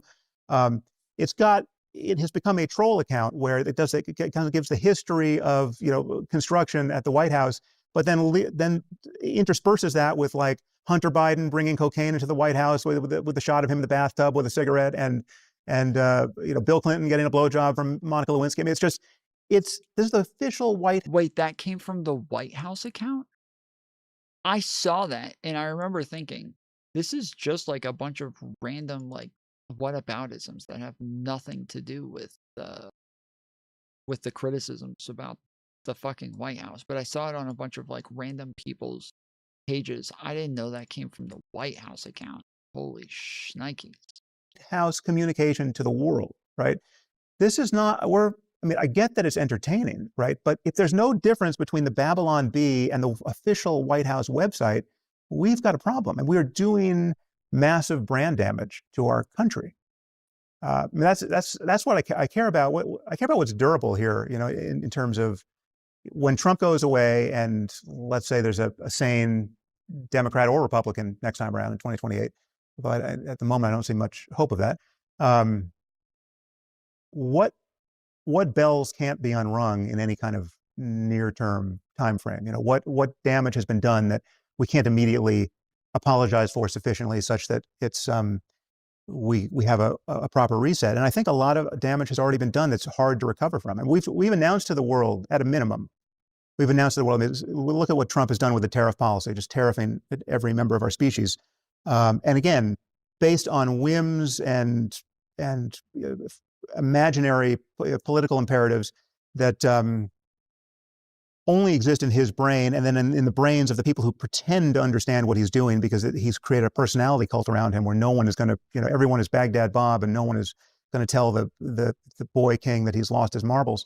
But he's basically ignoring all of our treaties and our alliances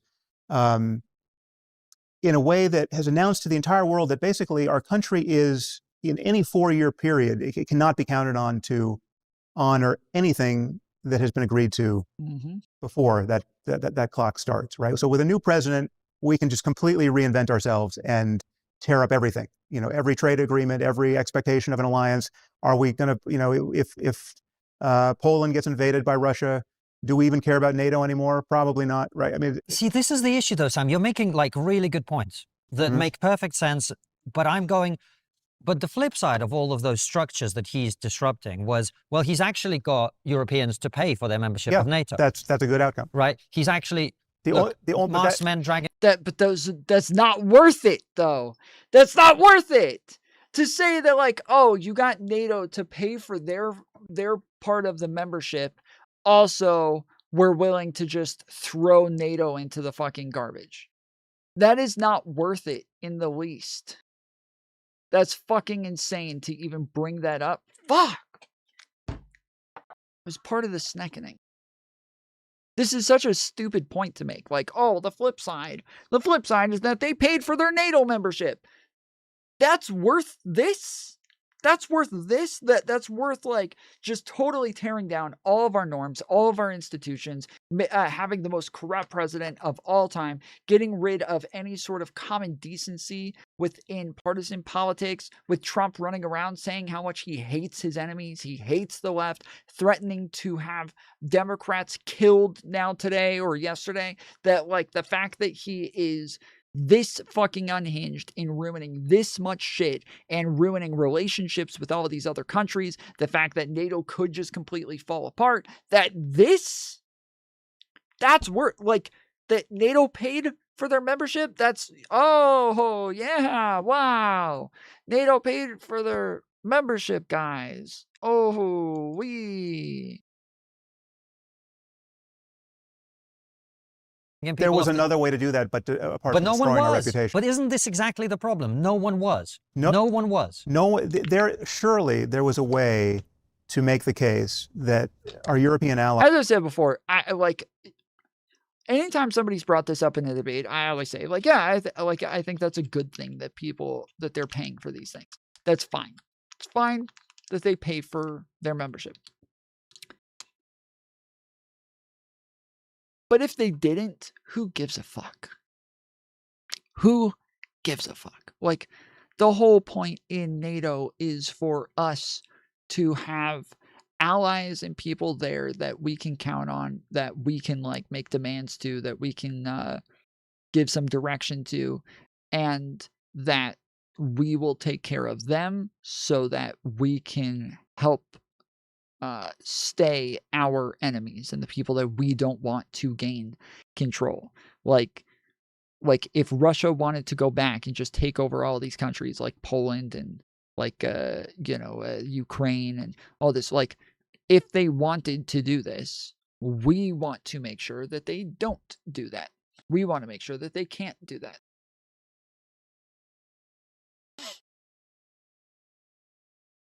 Like, that benefits the United States. It benefits us. And so we're willing to let them all. The reason that they all started skimping on NATO is because they knew we needed them more than they needed us. And so, like, and MAGA people always fail to realize this, but other smaller countries, if they have like a leader there, and that leader himself can take a bribe from Putin or take a bribe from some other country to get, for them to get like some sort of control to use that country as a satellite state, they're most likely going to do it. Of course, like they don't have anything to lose. They've got nothing to lose. Now, the United States would obviously never take a bribe like that, no matter how corrupt they are, because they have everything to lose. We are the biggest country. We are the only superpower. We are the one who is in charge of everything. We are the world police. Like, we have everything to lose if we do something like that. But Poland, Ireland, like all these other fucking countries out there, a lot of them don't have a whole lot to lose. I don't know why I said Ireland. Ukraine, like, a lot of them don't have a whole lot to lose. And so it is fairly easy for them to just hand over the keys.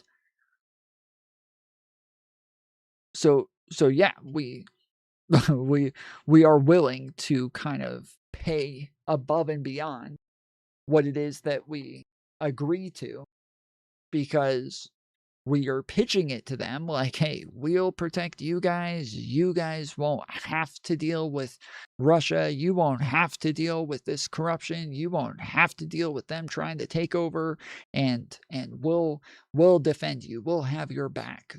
Just don't worry about it. We'll get you.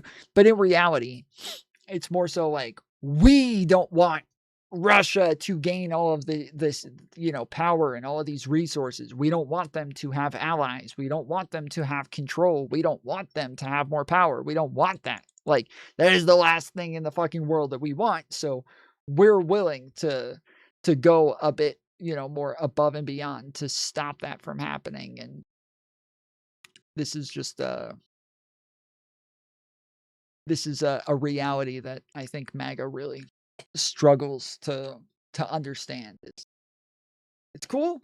If you say, hey, we get all of the same things that we've always had, but now NATO pays their bills, they pay their share, less coming from American taxpayers. Sure, that's cool. Happy with it. That's base. Let's go. Super, super cool with that. But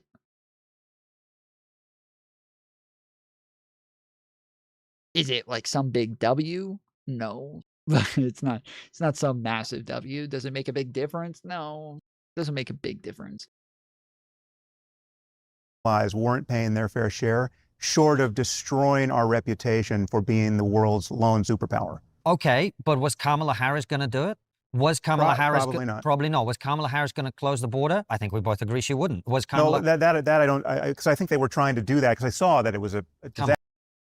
Yeah, close the border because it was open, guys. The border just wide open, guys. We had open borders policy. Disaster. No, I think they. I mean, everyone could see this was a disaster. Everyone. I mean, you get Elon Musk at the border with his own iPhone, showing a zombie movie of people streaming across. Guys, Elon Musk could see it one time, so we know what was going on there now. We had a video on an iPhone one time, so that's that. We've got it figured out. We know exactly what was happening there. Border, it was a 4-alarm fire, or is it 4-alarm fire? I don't know what's the most number of alarms. 5-alarm fire. Everyone could see that they were going to. I think they were going to get a handle on that, but still, it's unforgivable that they waited as long as they did. I mean, but this is why I disagree with you. They waited as long as they did because they are ideologically pro-open borders. Not the mainstream Democratic Party. Like the rest of the Western world. all the left of center parties, they talk a good game, but they don't actually take action to close the border, not least because it looks ugly and it's very unpleasant, right? And so, I don't see why it need to look ugly and be. how do you deport millions of people without it looking Well, no, ugly? so deporting millions of people is separate from closing the border. So I don't think we should be deporting millions of people. I think we should close the border and then deport all the criminals, right? But then you don't need this chaotic process. You don't need to say, if you happen to be in a Home Depot and look Latino, we might just bring you to the ground. 4 guys who, again, will not identify themselves, are going to, break your arms and bring you to the ground. And when we find out that you're a father of 3 and all 3 of your sons have served in the Marines, we still don't fucking care, right? I mean, that's awful. I mean, it's just absolutely awful. It's disgraceful. It's totally unethical. And this is not the country. I'm amazed. I would be amazed if it were in fact true that 50% of Americans want to live in a country that treats people that way, whatever their immigration status. I mean, it's just not right. And yet there's no question we could close the border without doing that, right? I mean, the thing is, if you close the border and really you have control over who's coming into the country, I mean, that's the first piece. If you accomplish that, you then don't have to make the experience being inside the border terrifying so as to send a message. See, this is the problem that a lot of people don't understand about this entire thing. One, again, Joe Biden set the motherfucking record for deportations during a 4-year period. Now, what do the MAGA people say every time you bring that up? Well, they were doing returns, okay? They were doing returns. They were stopping them at the border and they were putting them in detainment camps and then they were deporting them. That's not deporting the people who were already here illegally. Okay. If you admit that that's what's happening, how the fuck can you tell me that they had open borders while they're setting records for fucking deportations when all of it was them turning people around at the border? How the fuck can you tell me that this is open borders now when they're setting records with deportations by turning people around at the border? How? How can you do that? How can you tell me this? That's open borders? That's insane. You're an insane person if you think that you can both say they're setting records with turning around people. Also, they're letting everybody in. Is it true that there were lines of people coming over the border? Yes, that is true.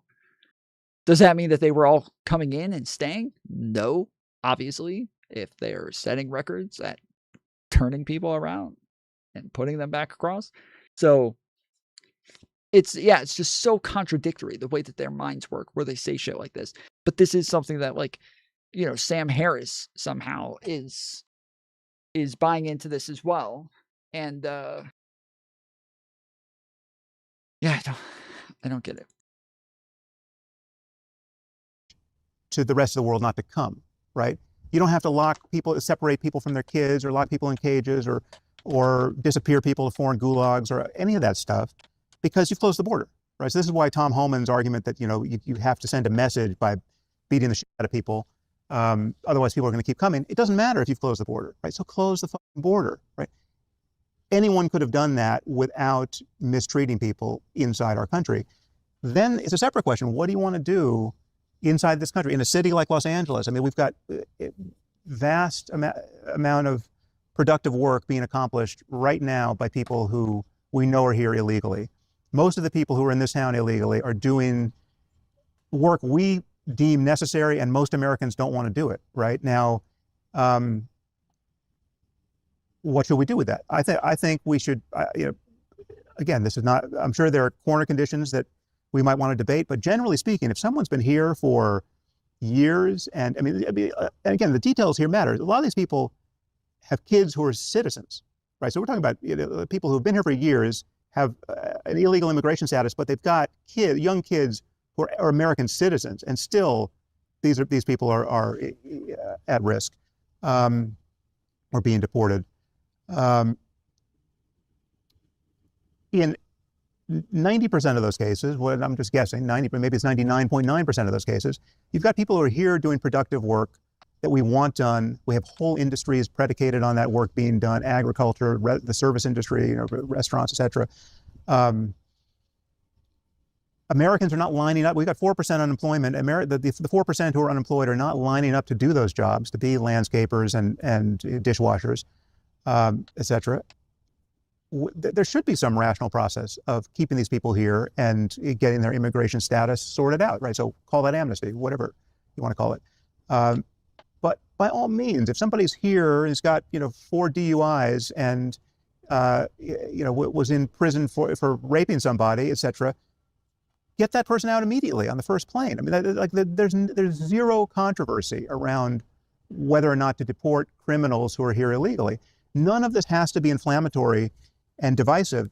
The thing is, Stephen Miller and Donald Trump clearly want this to be inflammatory and divisive. There's a political advantage, or at least they perceive a political advantage in making it so, right? And what I do think they want is, and have wanted, are protests against this that get out of hand, where they can point to a city like Los Angeles and say, look at these, blue-haired maniacs who have been raised, to believe that there should be open borders, and they're throwing chunks of concrete at the cops.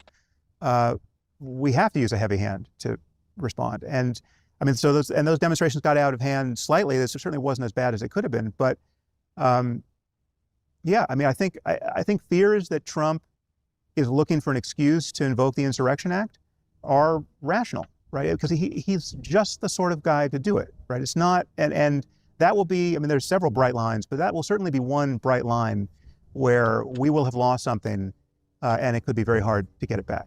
Let me introduce you to the people I work with to protect my family against financial instability, inflation, and turmoil. For me, physical assets can't match. Value remains safe. Whether you're looking to diversify your investments, protect your savings, or just gain the security of owning a real physical asset, we highly recommend the Pure Gold Company. Click the link in the description or go to pure-gold.co/trigger to get your free copy of the investor guide. That's pure-gold.co/. This has gone on for a long time with just me talking. Financial future today.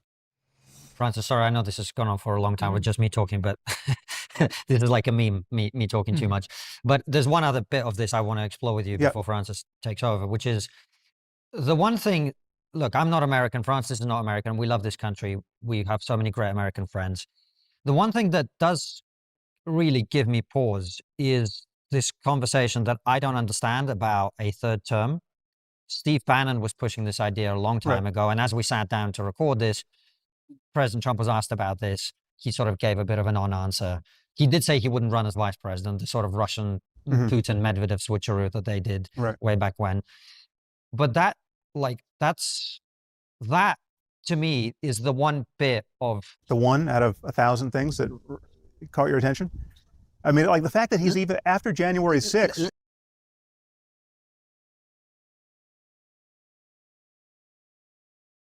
That's the one? Like, truly, that Trump wanting to, like, run for president again isn't all that concerning to me. Do I think it's disgusting? Do I think it shows even more that he is a fucking fascist? Do I think that it really helps my argument in what a piece of shit he is? Yes, of course, 100%. I will happily bring it up pretty consistently. Is it a fear of mine? No, not really. Why? Because I do think that enough of MAGA, again, at the end of Donald Trump's term, will be so sick of him again. They will be so tired of him. They will be so ready for him to fuck off that he can't win another election. 1. 2, I don't even think he could win the fucking primaries. Truly. I don't even think at the end of this term, I don't think he'll be able to win the primaries. I think some of them will just be sick of him and ready for him to be gone. I think some of them will be principally against him running for a third term and not want to have anything to do with him winning again. And then third, I also think that the division within MAGA is very real right now. I think this is very, very real, and I think that this is going to fester. And I think that the next 3 years of Donald Trump's term is going to be overshadowed by the mistakes that he made over the last 3 months. I think that this is going to really haunt him the rest of his presidency. Now, I say that. The thing is that with Trump, anything can happen. Trump may tomorrow come out with black hair slicked back, just like an obvious toupee wig slicked back, and a suit on and glasses, and come out to everybody and like on stage have like a telephone booth, and he'll walk out of the telephone booth in his like, you know, his glasses and suit and everything, and go, I'm actually Superman. Take his glasses off. Open up his suit, and you can see for the first time he's got a Superman uniform on under, and I've actually been the real Superman the whole time. And all of MAGA would probably turn around and be like, oh, I knew it. I knew it. I knew it. He's fucking Superman. I knew it. Fuck, yes, he's actually Superman. Like, and this could totally just, like, change the trajectory. I have no, like, with Trump, I have no fucking idea, okay? The possibilities of what it is he could do next to totally just flip everything is endless. There's, you know, he might come out and say that actually he's the one who ate all the cats and dogs because they were attacking Americans, and they were jihadist dogs, and so he's the one who went and ate all the fucking cats and dogs. Like, I have no fucking idea. He could say anything, and he endorsed a socialist today. Yes, like, this is this who the fuck knows? Who the fuck knows what he could do next? I have no idea.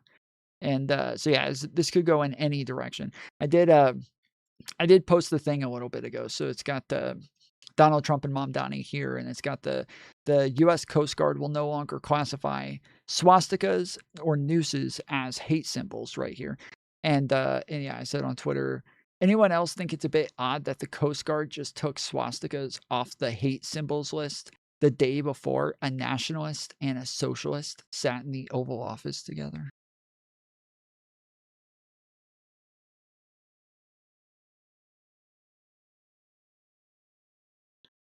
I need some like X-Files music to play there.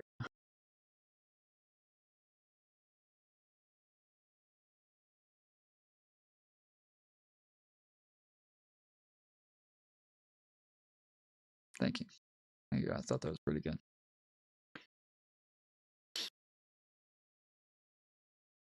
What's the David Blaine?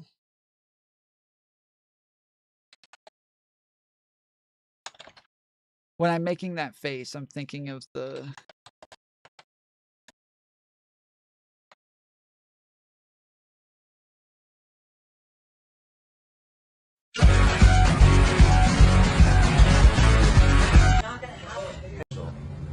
You want to see some magic? Oh my God, you're David Blaine! David That Blaine! one thing thing was incredible. Thank you. You want to see some magic? Yeah, Sure. of course. Take a card. Oh my, just gonna be on TV? Don't let me see it. He's gonna be on TV. Might be. Alright, put it back in the deck. Oh my God, this is crazy. You're David Blaine. Is that your card?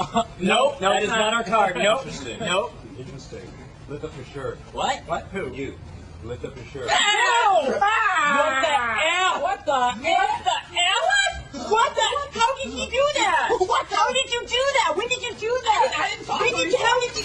There's not one on me. There's not one on me. Hey. What? Why don't you check your wallet? Oh, what? The hell? No. What? No. Look where your driver's license is. Don't look. No. It's right here. Don't worry. It's just my driver's license. Okay. Big look. What the?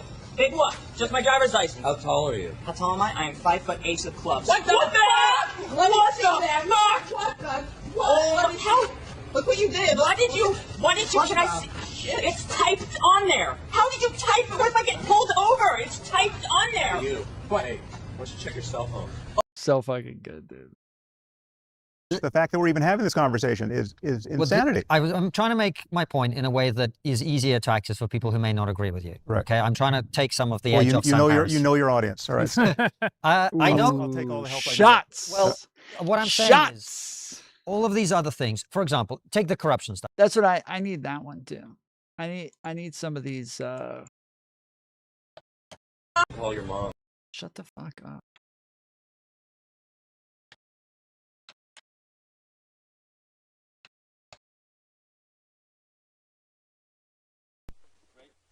Yeah!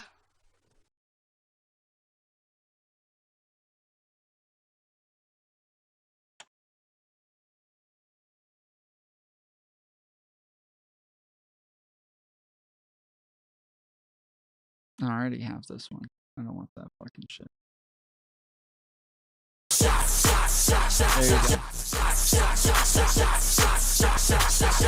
Everybody! That's. I need that one. I don't have HitPaw anymore, which is what I would use to convert all of this shit. So. Stuff, right? A lot of people are just going to go, I don't give a shit. I care about baby girl. Hostages. He's dealing with immigration. Sam Harris doesn't like the way he's dealing with it, but at least he's dealing with it in some way. He's got NATO to pay their way. I could give you other examples, right? Repatriating manufacturing back to the US, whatever. But the one bit that I think a reasonable person, including after I hate rap. I hope it goes way of hair metal. It's very un-American of you. It's very, very un-American of you, white man from town. Rap is one of the top American exports in the world. The rest of the world, they hear rap and they think of America. Rap has become one of the most symbolic things of the United States. And if you actually loved the United States, if you were a real patriot, you would really care about our history. You would love our culture. And you seem to be so anti everything that's American. It's disgusting.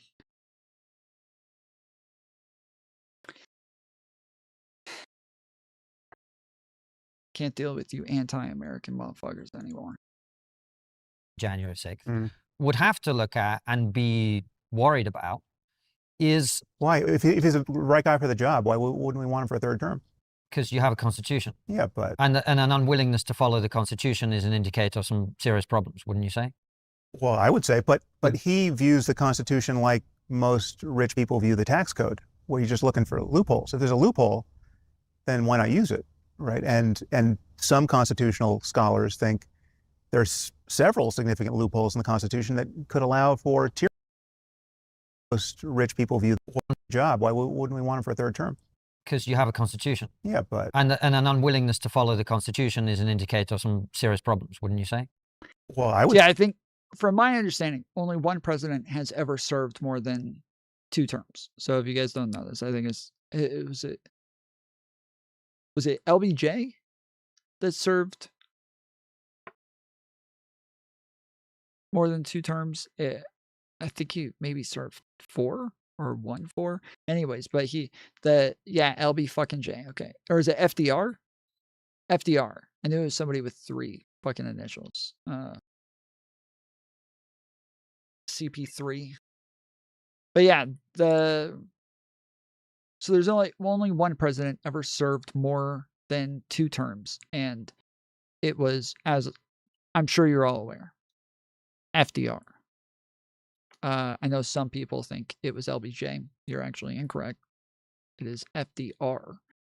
And it's a common misconception. Don't worry about it. But it wasn't actually a rule, like it wasn't a real law up until FDR did this. So George Washington served the first term, won again, served the second term, and then he stepped down. And he said he was stepping down because America does not need a king, and that he thinks that everybody should only serve 2 terms. So after Washington, everybody said, okay, then that's what we're going to do. 2 terms max. That's it.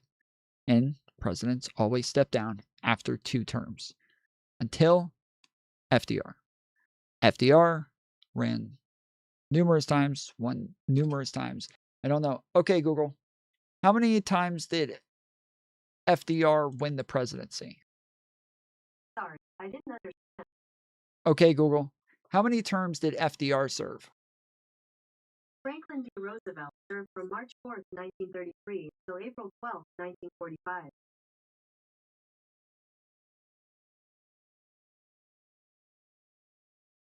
Four terms. Okay. So yeah, he served 4 terms. And once he did this, that's when they had to go add the 2-term limit to the Constitution. So that's that was added way later, but yeah, it was just a tradition after Washington stepped down. It was part of just what you're supposed to do. It's it's kind of like, you know, having a peaceful transition of power, right? It's part of like our tradition. It's part of, something that just must be done for our country to exist the right way.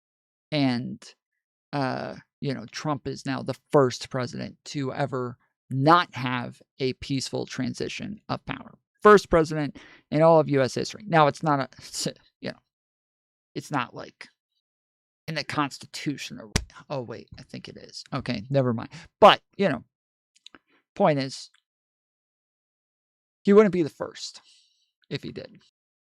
Would say, but he views the Constitution like most rich people view the tax code, where you're just looking for loopholes. If there's a loophole, then why not use it, right? And some constitutional scholars think there's several significant loopholes in the Constitution that could allow for tyranny. I mean, that are the framers didn't anticipate.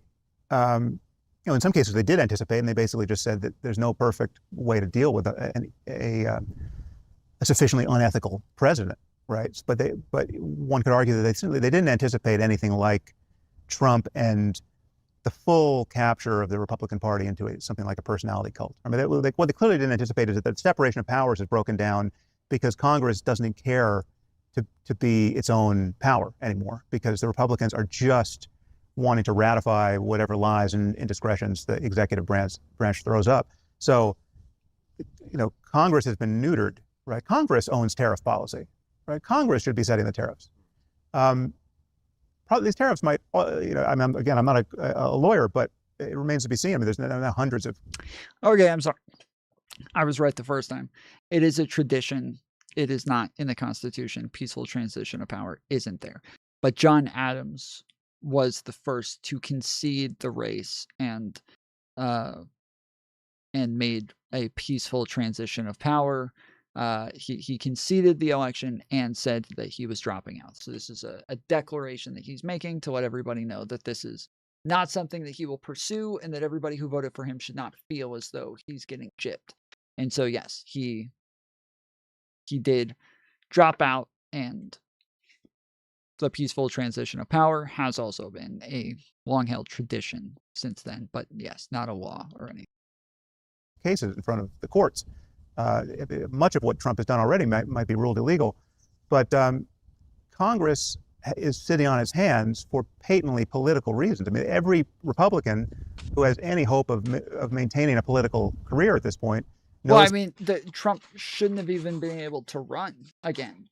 Like, he should have been impeached. His impeachments should have been upheld in the Senate twice in his first term. Twice. The motherfucker got impeached. He is the first president to ever get impeached twice. But twice, the Senate refused to confirm it, and he wouldn't have been able to run again. But he did. He was, for some reason, the Senate the first time was sitting on their hands and refused to actually uphold the law and uphold the, ethics of the office. And so, yeah, he was able to somehow get back in. And so it is just a consistent Senate of sitting on hands, which is a tradition now. It is a upheld tradition and value that you know we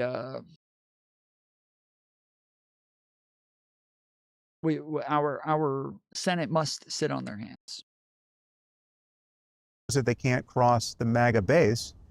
Some actually fear for their lives in crossing the MAGA base, and we know this again when we look at the people who said they would have impeached Trump after January 6th and didn't because they were afraid for their lives. And that's already a lurch toward tyranny in this country. I mean, that is an unraveling of democratic norms that we can't afford to let unravel.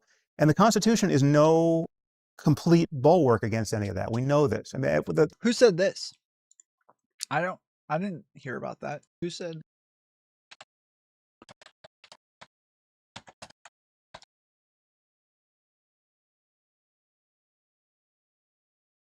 Members of Congress reported being afraid for their lives during the January 6, 2021 attack on the U.S. Capitol, an event that led to Donald Trump's second impeachment. I mean, I know that they were afraid for their lives during January 6th, but I didn't hear that they were afraid to impeach him. He was out of office at that point. Like, Representative Steve Cohen, Democrat from Tennessee, said he feared for my life and thought I was going to die hiding in his office with a baseball bat. Representative Jason Crow reported that several Republican colleagues broke down in tears expressing fear for their lives if they voted to impeach Trump. Okay. Jason Crow, Democrat from Colorado, reported that several Republican colleagues broke down in tears expressing fear for their lives if they voted to impeach Trump.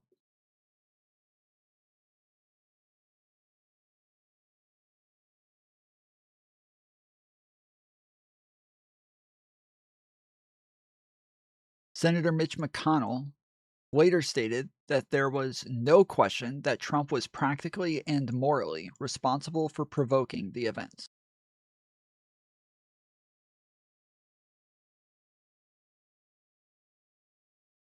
Some Republican lawmakers indicated that the threats and fear of violence were a major reason they were hesitant to vote for impeachment or publicly break with the former president.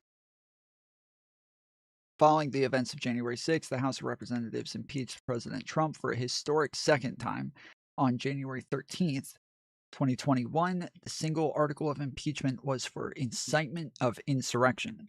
The House found that Trump's repeated false claims of a stolen election and his speech on January 6 encouraged his supporters to march on the Capitol and disrupt the constitutional process. While the House approved the article of impeachment, the Senate acquitted him after he had already left office. It's fucking disgusting, dude.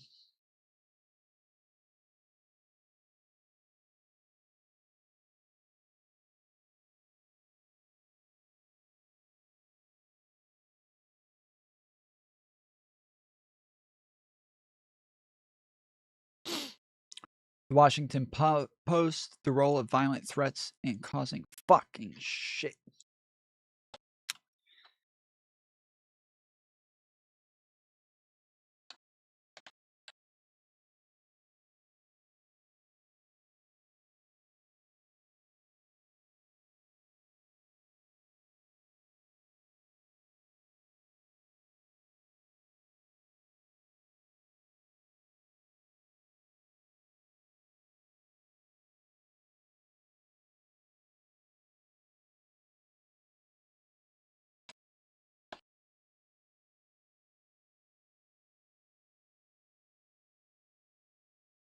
Republicans repeatedly point to violent threats as key to Trump's GOP reign. October 14th, 2020. Oh no, this is okay, when was this written?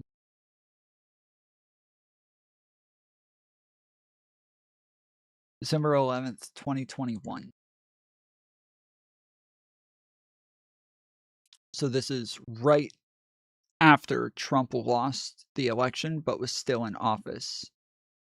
And Oh, no. December of 2021. Okay, sorry. No. Sorry. This is almost a year after he left office. Tim Alberta is out with his latest must-read week profile. Okay. Oh, wait. No, this is the article. Profile of a freshman representative, Peter Meijer, Republican from Michigan. Meijer. Is it Meijer or Major? Joined Congress just days before the Capitol insurrection and almost immediately jeopardized his political career by supporting Donald Trump's impeachment. It's a must-read, but a tough read. That's because it describes an exceedingly ugly situation, one in which lawmakers are disregarding private principle in their votes and often doing so out of literal fear. Not only does Major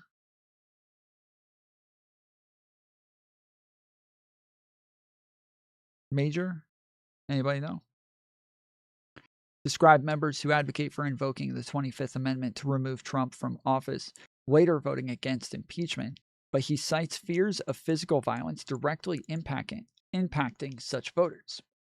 Quote from the article, on the House floor on January 6, moments before the vote, Meijer approached a member who appeared on the verge of a breakdown. He asked his, I'm just going to look this up.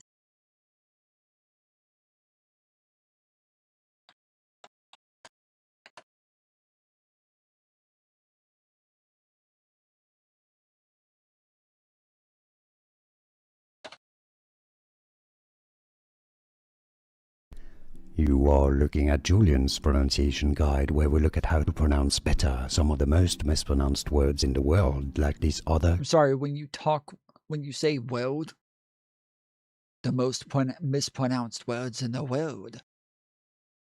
That you're the person who I want to listen to for fucking pronunciation?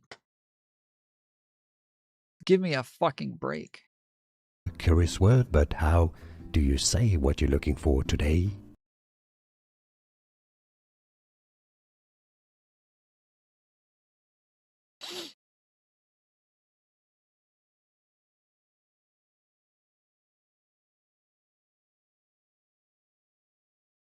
Meyer. No, that's not what I didn't put. Oh, it sounds like. Okay. All right. Meyer. Okay. I thought this was mayor. When you typed it like that, I thought you were saying mayor. So I was like, I guess I could see mayor with that. All right. On the House floor on January 6, moments before the vote, Mayer approached a member who appeared on the verge of a breakdown. He asked his new colleague if he was okay. The member responded that he was not, that no matter his belief in the legitimacy of the election, he could no longer vote to certify the results because he feared for his family's safety. Remember, this wasn't a hypothetical. You were casting that vote after seeing with your own two eyes what some of these people are capable of, Meyer says. If they are willing to come after you inside the U.S. Capitol, what will they do when you're at home with your kids? Who was it? Wasn't there somebody who called and threatened one of the girls who were who testified in front of the January 6th committee? That there was some Trump guy. I can't remember his name, but am I misremembering this? Remember, this wasn't a hypothetical. You were casting a vote after seeing with your own two eyes what some of these people are capable of, Meyer said. If they are willing to come after you inside the U.S. Capitol, what will they do when you're at home with your kids? Sheesh.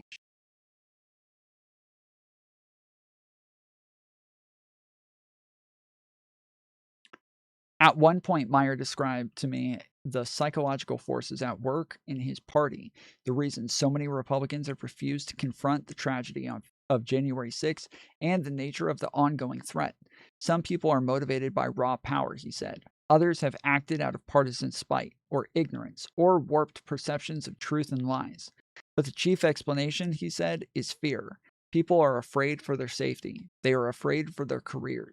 Above all, they are afraid of fighting a losing battle in an empty foxhole. I could totally understand that. That's kind of what I said for a long time during Trump's first presidency. As I said, I have a feeling that there's a lot of people who are outspoken, but there's like only 5, 6 like that towards like the end of Trump's presidency that were still outspokenly against him. There weren't many. And I felt like it became sort of a thing where people were afraid to even ask others, like, hey, are we okay with this? Like, are we going to be on board with all of this shit still? Like, we're still going to pretend this is okay? Or what are we doing now? Like, they're afraid because as soon as they do that, then others, if they're not, if they are still on board, they're going to be like, yeah, what are you talking about? And then they're going to go tell dad that somebody's questioning them and that they're, that they're starting to look like they got cold feet and they're going to get in trouble. And so, yeah, they're just like afraid to even say anything to anybody about all the shit that's happening. And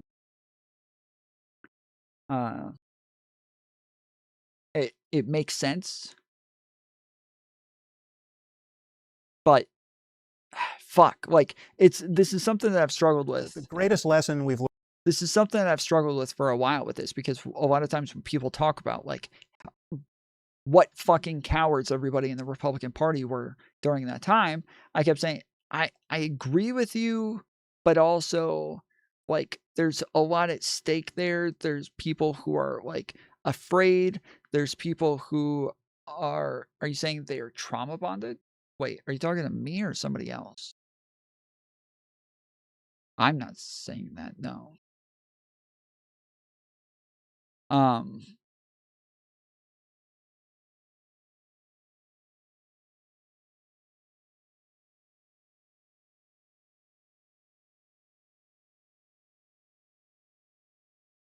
But yeah, anyways, the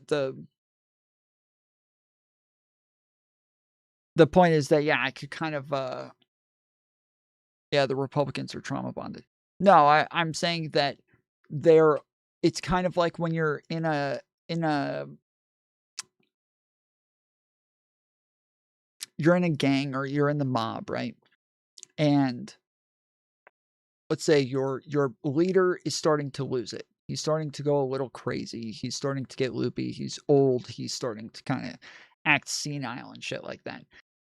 And he's starting to kill off a bunch of like the high-ranking members and your friends and your family and people that like you love and that you trust. And when he's not around and all of the other members are all sitting at a table, you kind of want to be like, yo, like, we got to stop him. This has gone too far. Like, we got to stop this motherfucker. But you're afraid that if you do, that you're just going to be next, right? They're just going to fucking kill you. And everybody will stand by and watch you die, just as you stood by and watched all of those other people die. And so it's more so that like you think, okay, I feel like everybody else is sick of this. I feel like everybody else is probably they also want to stop this and say something. But I can't ask them if that's the case, because as soon as I do, they're all going to start to, like, if I'm wrong, they're all going to think I'm a traitor and they're going to want to fucking, off me next. So I can't even ask and be like, hey, we're not okay with this, right? Like we think this is bad. And that's what a lot of these people are going through. But normally I talked about it in the like idea that they're likely going to lose their fucking jobs. They're likely going to get voted out. They're going to be called a rhino. They're going to be called a traitor. They're going to be called a Democrat. They're going to be called a, deep state. They're going to be called all of these things and get completely smeared by Trump and his MAGA allies. And so in Congress and in the Senate with all of these people there, that they probably want to say something, but they're afraid of like, who do I say something to? Because if I ask any of these people, like, hey, we're all like, we think this is bad, right? Like, we should vote to impeach this motherfucker. We're actually gonna stop now. Like, this has gone too far at this point. Yeah, we all agree. Like, they're all afraid that if they even ask or even just show the slightest bit of discontent or a lack of commitment, that they're going to be on the chopping block next. And that is what it was like during Trump's first term. Like, everybody across the fucking House and the Senate, if they spoke out against Trump, if they said that he was crazy, if they said he was racist, all of the people who said bad things about him before he won, most of them started getting knocked off. And as soon as the first 5, 6, 10 just started losing their seats all over the place because Trump was pushing loyalists against them to take their seats, everybody else, like J.D. Vance and all these other motherfuckers, started to change their tune. He's actually doing a lot better than I thought. And I was wrong. I can't believe I thought he was going to be fascist. I don't know why I said such a crazy thing. That was me. That's on me. I'm stupid. I was really dumb for saying that. I don't know what got into me. I think I forgot to take my medicine that day. Like, they all just very quickly just flipped and went a very different direction. So I'm saying that, yeah, I think that they were all afraid for their jobs. But I still said, I was like, I still think it's cowardly that they didn't say something, that they gave up the country and everything. Like, they take an oath. They should have still said something, even if they may have been smeared and ruined their reputations and everything. But but this is very different, because once January 6th happened, I didn't realize they were afraid for their lives now. They were afraid for their lives now because Donald Trump's base is so sycophantic that they went running inside the fucking Capitol by the tens of thousands. Like, they are so fucking dogmatic and religious in their beliefs that they went running inside the fucking Capitol while they're all in there. So now they're like, yeah, they'll come to my fucking house if I vote to impeach, if I don't certify the election, if I if I don't get on board with this whole, like, the election was stolen from Trump, like, they'll come to my fucking house now. If they're going to run inside the Capitol, they'll definitely run inside my fucking house. So that's kind of the sentiment that we're reading here, is that, yeah, they were actually afraid for their lives.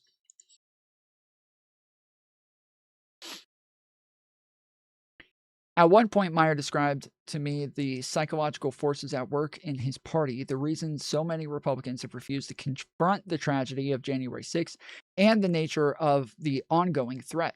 Some people are motivated by raw power, he said. Others have acted out of partisan spite, or ignorance, or warped perceptions of truth and lies. But the chief explanation, he said, is fear. People are afraid for their safety. They are afraid for their careers. Above all, they are afraid of fighting a losing battle in an empty foxhole. So that's what I'm talking about right there. Fighting a losing battle in an empty foxhole. So they're afraid that if they came out against Trump, that nobody else would come with them and that they would be stuck out in the open. Like, oh shit, I thought you guys were all coming with me and you didn't. Now you're all still... Fuck. Okay, well, I'm totally fucked here. Tom, did you know about the child abuse allegations from the 80s and the 90s about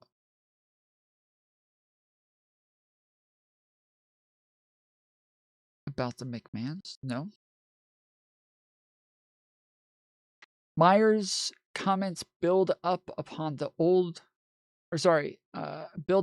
what he told the reason shortly after the Capitol riot on the same certification votes.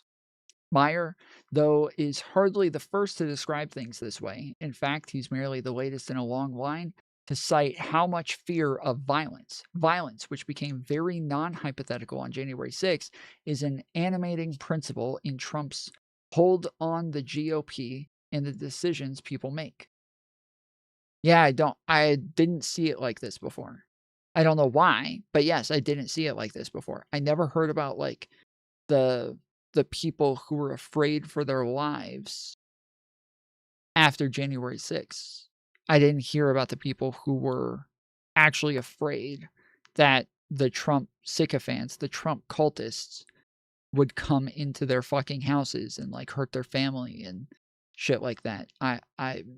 Because even leading up to this, you guys have to remember, leading up to this, with COVID and everything happening, there was violence all over the place during COVID. Like violent actions, political violence was on a steep increase during that period, where people like Gretchen Whitmer are being attacked. We had pipe bombs being sent to everybody. We had, there was January 6th. There was the BLM riots. There were Proud Boys and Antifa fights all over the fucking place.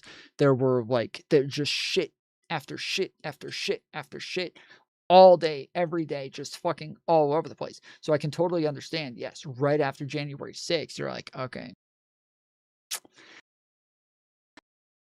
Yeah, there's no way to make it out of this one.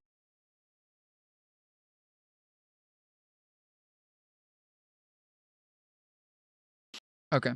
I will can you try to send it to me in a DM? Representative Anthony Gonzalez, Republican from Ohio, the retiring Ohio lawmaker, insisted that threats weren't why he announced his retirement after voting for impeachment. But he also indicated to the New York Times, Jonathan Martin, that they have weighed on him greatly. Gonzalez made clear that the strain had only grown worse since his impeachment vote, after which he was deluged with threats and feared for the safety of his wife and children. Mr. Gonzalez said the quality of life issues has been paramount in his decision. He recounted an eye-opening moment this year when he and his family were greeted at the Cleveland airport by two uniformed police officers, part of extra security precautions taken after the impeachment vote. That's one of those moments where you say, is this really what I want for my family when they travel? To have my wife and kids escorted through the airport, he said. Representative Liz Cheney, a third impeachment supporter who's gone on to head up the Trump resistance within the GOP and has lost her GOP leadership position as a result, Cheney has described a similar situation.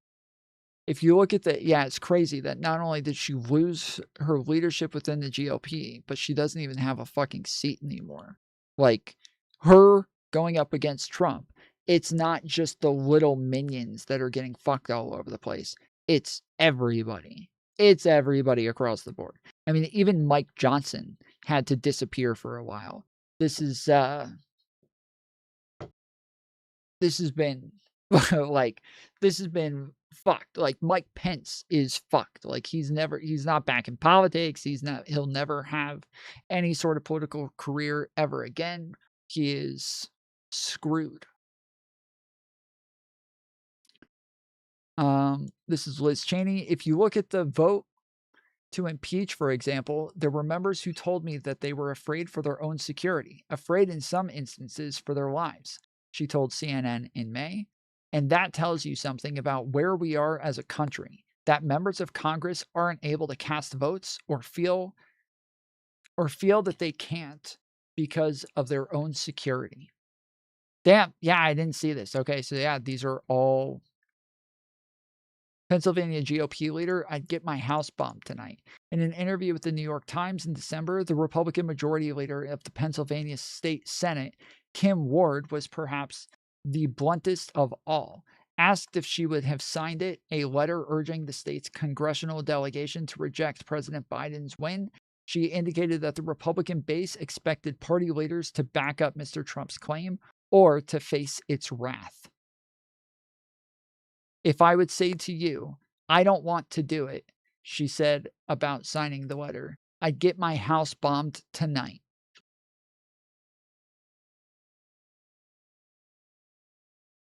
Representative Jason Crow. That's what I was just thinking, Chase. I was just thinking, motherfucker, I wish I had this information at the time. Holy fucking shit. I wish I had this information when I had the fucking debate with Rob Noor the other day. The fact that he's running around talking about everybody knows that the left is way more violent, when I can talk about the fact that no Democrats are running around saying that they can't vote for shit because they're afraid that liberals are going to come and bomb their shit. No fucking shot. There's leftists who went after people like Josh Shapiro and burnt his fucking house down and shit. But that's not liberals. That's a fucking leftist. But that's somebody who's just so far down the fucking pipeline that they're coming out on Nick Fuentes' side now. But when we know that Congress members all over the Republican Party were talking about the fact that they were afraid for their lives, that they thought their houses were going to get bombed, they thought their wives and kids were going to get killed. Like, that would have been fucking money, dude. That would have been money. Ah. A week after the insurrection, Crow and some of the Republicans who confided in him broke down over their dilemma. The majority of them, this is the last one I'll read, but the majority of them were paralyzed with fear, Crow said on Meet the Press. I had a lot of conversations with my Republican colleagues last night, and a couple of them broke down in tears, saying that they are afraid for their lives if they vote for this impeachment. This is, of course, a Democrat, but his version matches up with Meyer, Cheney, and others. A week after the Capitol riot, anonymous GOP lawmakers pointed to the threat of violence impacting both impeachment votes and decisions about whether to remain in Congress at all, according to the Hill's Julie Grace. I think a lot of people are making political decisions. Remember here is asked threats of violence affected how the members of Congress vote. Second GOP lawmaker said they believe the threats to lead to influx in retirement announcements within a way. Damn, okay. It's not clear who these lawmakers were, and there's a chance they overlap with others mentioned here, but Meyer was already on the record by this point. Okay. That's crazy. Yeah, I didn't know this. That is good information. This gives me a very different perspective on that vote. That gives me a very, very different perspective on that vote. Impeached Trump after this point knows that they can't cross the MAGA base. Some actually fear for their lives in crossing the MAGA base. And we know this, again, when we look at the people who said they would have impeached Trump after January 6th and didn't because they were afraid for their lives. And that's already a lurch toward tyranny in this country. I mean, that is an unraveling of democratic norms that we can't afford to let unravel. And the Constitution is no complete.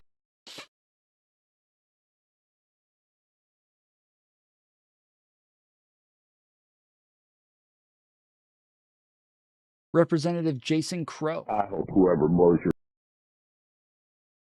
That's who we just read, isn't it?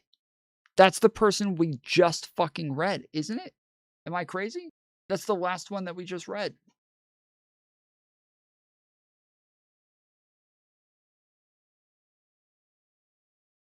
I hope whoever blows your fucking brains out records it because I would like to watch you stupid cunt. What a fucking loser you are. And Kelly and Slut Ken, you cunts. You deserve to die. I hope you all get murdered. I hope you all get fucking throat slashed. You disgraced America, and I pray you die today, but not before your family does. I pray they die a painful death. Hey, have a blessed day. And if they do die today, rest assured I'll be in church this Sunday because there is a God. Hurry up and die, you worthless fucking traitor. Scum. So I want to be clear. When somebody sent a death threat to what was called a death threat by Trump's DOJ and Pam Bondi, when somebody sent a death threat to Benny Johnson, that death threat did say, I hope you die. I hope someone kills you. I hope you have a miserable death. Crap like that, right? But it said very clearly at the beginning of this letter, I hope someone murders you. I won't do it. I don't want to lose my freedom. I'm not going to jail over some shit like that, but I hope someone does. And then he says later, you know, I hope someone does. I pray someone kills you. I would love it if someone murdered you, like shit like that, right? When we read this letter, I was like, that's not a death threat. That's not a threat. This is just hopes and wishes, right? It's just hopes and wishes and prayers. That's all it is. He's just saying he would like it if that happened. But he very clearly says he's not going to do it. Now, I said, if he didn't say, I would never do this because I don't want to lose my freedom. And like, you know, he doesn't just say he doesn't want to do it, but also gives reasoning for why he wouldn't do it. He's rationed this out in the letter. Well, to me, that's just not a fucking death threat anymore. That's just, it's not a threat. A threat is saying, I'm going to do this thing, or I'm going to send someone to do this thing. I'm going to get somebody to do this thing. Like a threat is like a call to action or trying to like, but this guy didn't do that. He sent a private letter to Benny Johnson. He didn't post it on the internet trying to get other people to go attack him. He just sent a private letter to Benny Johnson saying, I hope somebody kills you.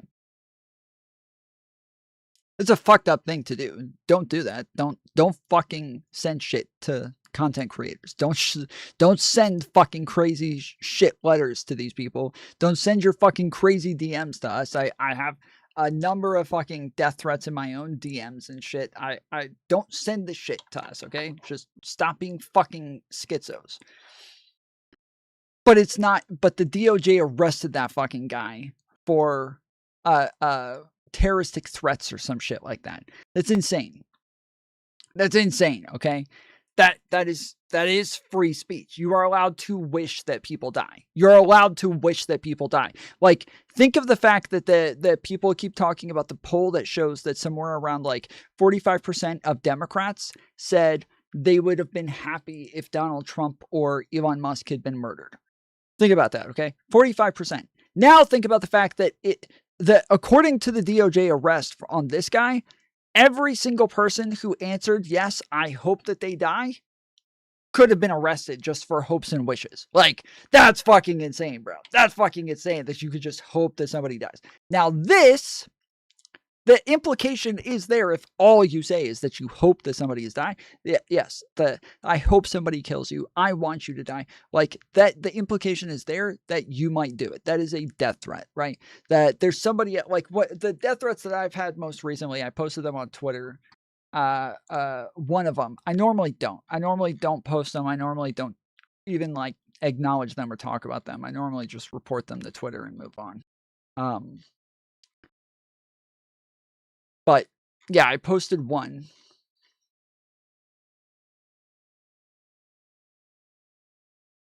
Because yeah, I would rather not just give them. I would rather not give them any attention. But this one, because we were talking about ICE, and I said, what was it? That when they arrest people masked and like abduct people out of nowhere, that this is what the Second Amendment is for. This guy sent me this warning to Antifa and BLM: once you've managed to defend and eliminate the police, there's nobody protecting you from us. Remember that. And that's just a meme. And then he wrote below, someone needs to visit you and give you a real lesson in the use of the Second Amendment. Like, that is him saying that he would do this, right? That is him saying that he wants to do this. And then even after I said unprovoked violence, you must be a conservative. He said, yeah, I'll see you soon. So like that is what this is. So in this, they are threatening him, even though they're saying, I hope somebody kills you. They're not saying, but I'm not going to do it. They're saying, hey, have a blessed day. And if they do die today, rest assured I'll be in church this Sunday because there is a God. Hurry up and die, you worthless fucking traitor. Scum. I hope somebody kills you and your whole family, an illegal alien. I hope they kill you and your whole family for you letting them in the country, you scummy bitch. You ain't an American fucker. You're a communist, you Jason Crow, you scummy little bitch. I don't even know who Jason Crow is. Who is this guy?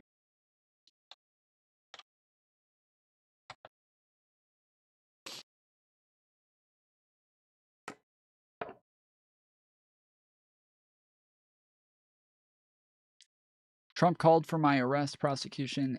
Oh, yeah, I should have read that. Trump called for my arrest, prosecution, and execution. If you guys weren't here for this earlier, Trump literally did call for these people to be executed. Like, he literally did. Like, not metaphorically, not hypothetically, no, he actually said that these people should be killed for treason. It's not that he didn't say this out of nowhere. This is another impeachable offense. This is another among like the fucking 50 of just this term so far. This is another impeachable offense. Trump called for my arrest, prosecution, and execution. Almost immediately, the threats exploded against me in my office. All Americans must condemn this political violence. Listen to some of the actual threats we've received.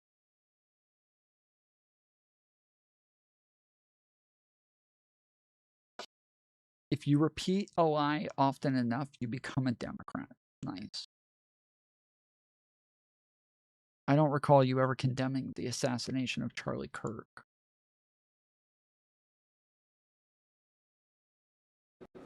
It was a horrible tragedy. Here it is. I don't recall you ever condemning the assassination of Charlie Kirk. Representative Jim Crow, Charlie Kirk's murder is horrific. Every American must condemn political violence. After such a tragedy, past presidents have worked to heal and bring the nation together. Tragedy last week, Jake, a horrible tragedy. Every American and every elected official and leader must unequivocally condemn political violence, the violence we saw last week, the violence we saw last year, and the threat of violence right now. So what we need are leaders who are willing to do that and not just say that they're willing to do that. You know, your prior guest, Mike Lawler, said all the right things. He said we need to condemn it. We need to condemn it on both sides. That is right. But the silence is deafening, coming from Republicans who are unwilling to call out Donald Trump's very... Yeah, nice try, motherfucker. Nice try. That was fucking base, dude. Everybody go give this guy a like. He went and got the fucking receipts, bruh. He went and got the fucking receipts. That was fucking sick, dude. That's... don't you just love a beautiful fucking receipt like that? Just... bleh. Got him. Got him. Love to see it.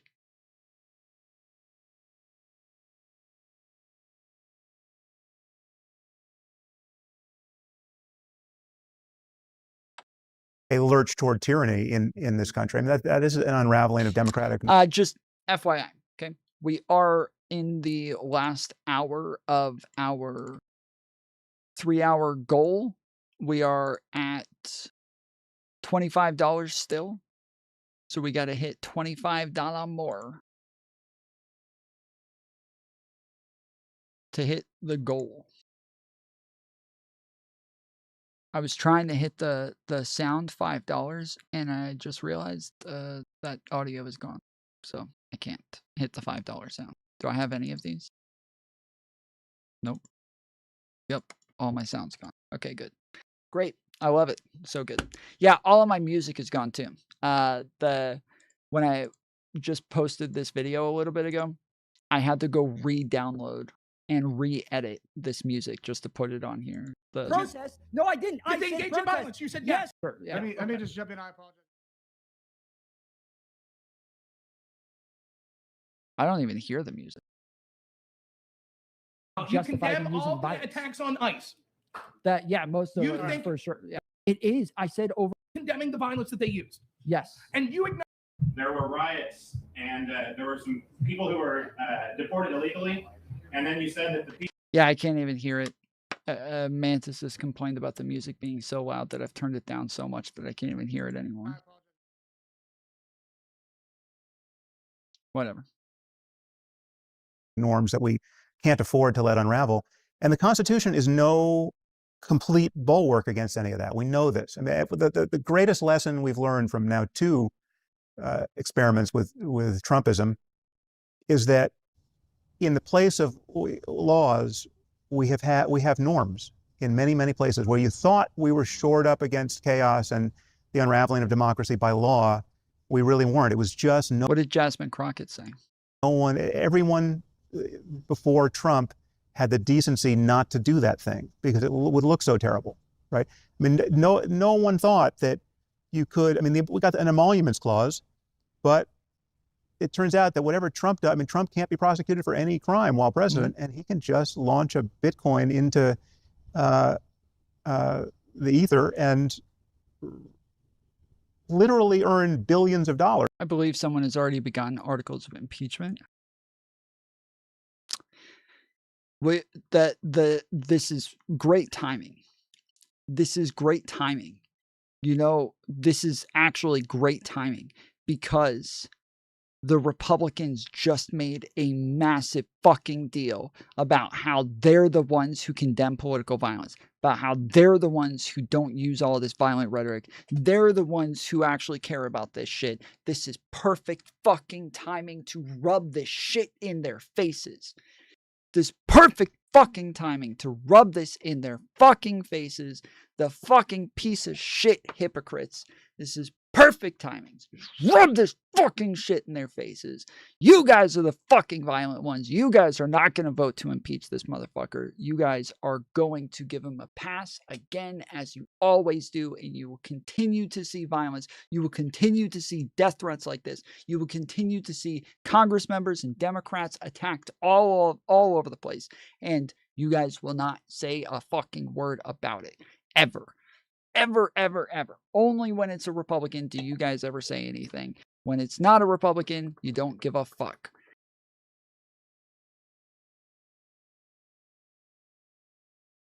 Over months, and I mean, I can still dimly remember a time when it was being debated whether or not members of Congress could go to functions, whether they had to declare the price of the food they were being served if it was a seated meal. I mean, it was like past hors d'oeuvres that could pass, but a seated meal. She thought someone got money from Jeffrey Epstein, but they got it from a different Jeffrey Epstein. Oh. Ah. That sucks. Oh, that sucks. Oh, man. That's fucking rough. That's rough. Yeah, it is an honest mistake. That sucks. That's like somebody brought this up the other day that the guy who killed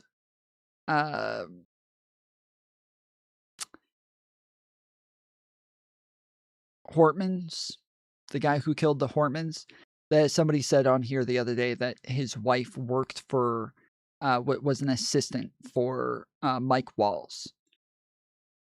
It's a coincidence that it was somebody who just had the same first and last name as that guy's wife. His wife did not work for Walls. If I remember, I am remembering that correctly, right? I am remembering that correctly. It was just somebody with the same first and last name. It was not his actual wife, right?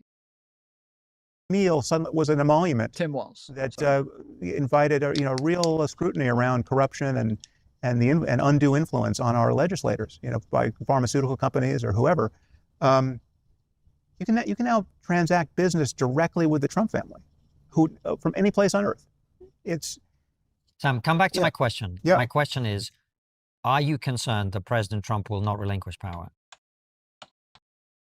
Ironically, I'm less concerned about that than anything I've talked about. But the truth is, I'm not, if you've listened to everything I've said. Okay. No, Vance Bolter's wife, Jenny Bolter, did not work for Tim Walz. The claim stems from a mix-up with a different individual named Jennifer Bolter, who was an intern for Tim Walz's congressional office in Washington, D.C. in 2010. A spokesperson for Governor Walz has confirmed that the intern is a different person who is not married to Vance Bolter. That other Jennifer Bolter is a physician married to another physician, Dr. Chris Bolter, in the Centricare health system. Okay, good. I'm glad that I remembered that. That is, was it? Wait, was it Rob Noor who said that? Or was it somebody else? Did Rob bring that up? Or did, or no, that was on the panel, wasn't it? That was on the Modern Day Debates panel. Later, Angelo. Have a good night, man. Or wait, or you're saying peace and blessings. Is that a greeting or is that a goodbye?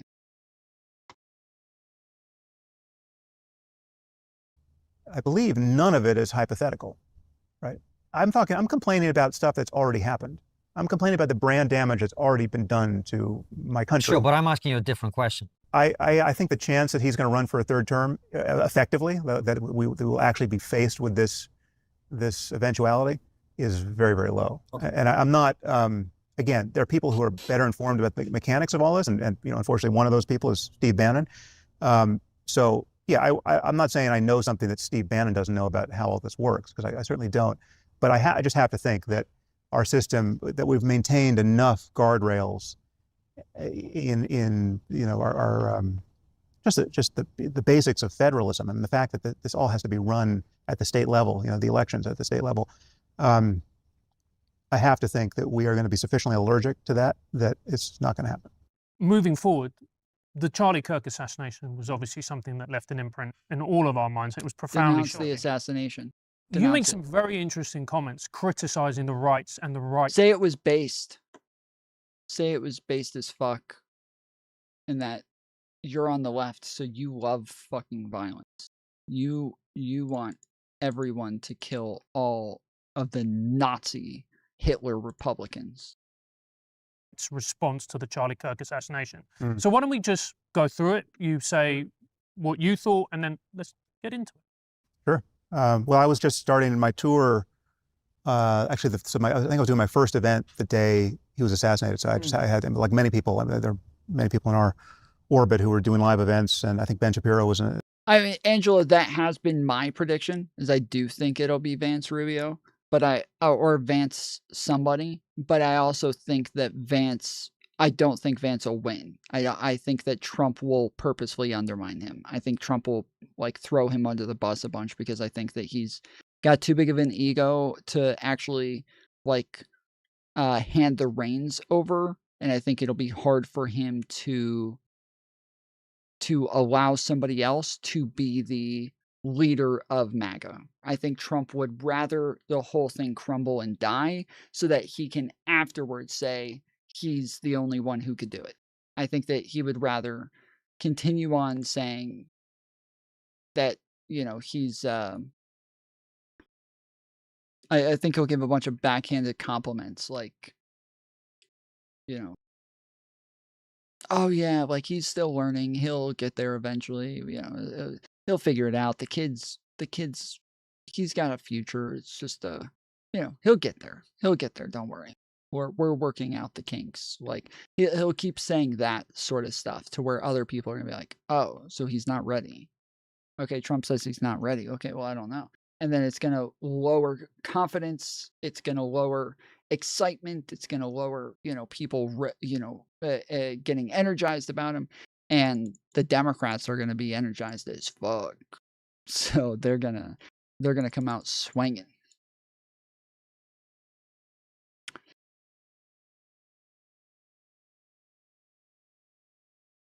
I just hope some way, somehow, Jasmine Crockett ends up representing the Democrats in 2028 presidential election.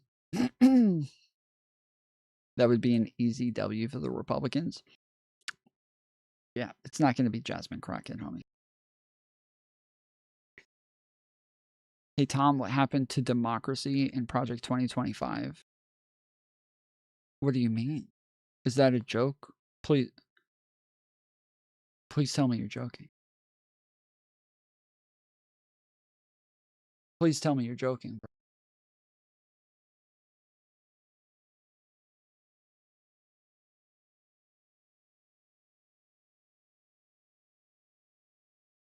Please tell me you're fucking joking. We were right. Project 2025 has been implemented. everybody has been, the Republican Party immediately flipped. They hired all of the authors from Project 2025. All of the fucking lead authors from Project 2025, they hired all of them for Trump's cabinet. They are all working as high-ranking officials across his entire cabinet. Project 2025 people already admitted that they ran Trump's transition team. I'm saying how? You're saying how what?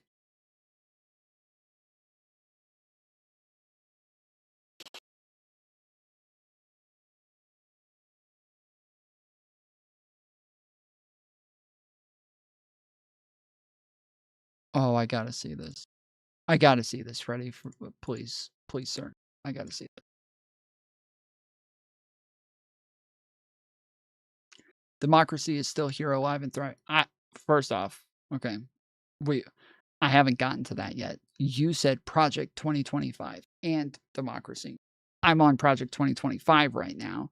You are acting as though Project 2025 is not being implemented, and it is. All the MAGA tards in my chat the whole time kept saying that that's not going to happen. You guys this is a conspiracy theory. Trump said he wasn't going to do it, so you can't keep saying he's going to do it, and then he did it. Okay, give me an example. I just did. I just said they hired everybody from the Project 2025. All of the authors are high-ranking officials. They literally, Project 2025 said that the people, the leader of the Heritage Foundation said that they were running his transition team into the presidency. That yes, they have like all the executive orders, the hundreds and hundreds of executive orders that he's been signing. That's Project 2025. That's it. That's making it illegal to burn the American flag, making it to where trans people aren't allowed to compete in sports anymore, getting rid of the Department of Education. Like, these are all the mass deportations, some of this stuff is just like regular MAGA talking points. Some of this stuff is just Project 2025. And if you go through the executive orders, yes, they are. It's just Project 2025. That's all. Besides gas being cheaper, well, gas is about the same price from my understanding.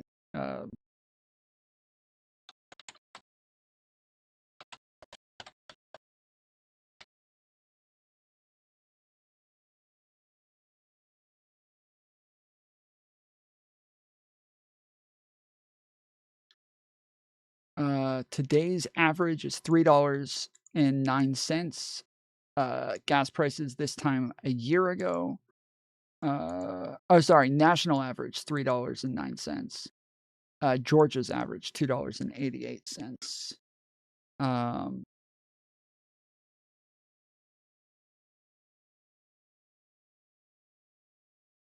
then a year ago, it was $2.90.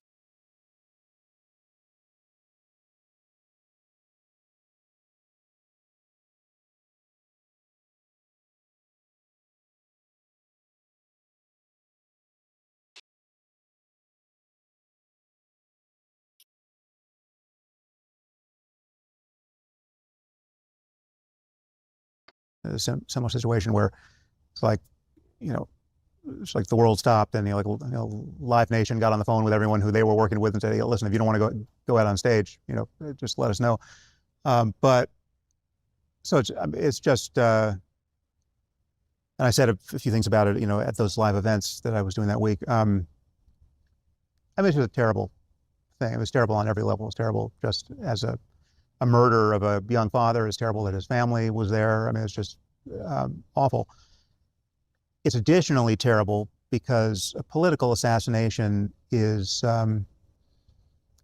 genuinely dangerous because we are so combustible as a society. And the fact that we're this combustible, a lot of the onus goes to, it goes to both sides, but I would put most of the onus, as will not surprise you, on the president and his cult, right? And I would say that the response to the assassination was highly asymmetrical in ways that don't make Trump and Trumpism look good. I mean, I thought, so for instance, all the people right of center were watching those awful videos of Gen Z maniacs celebrate Kirk's murder.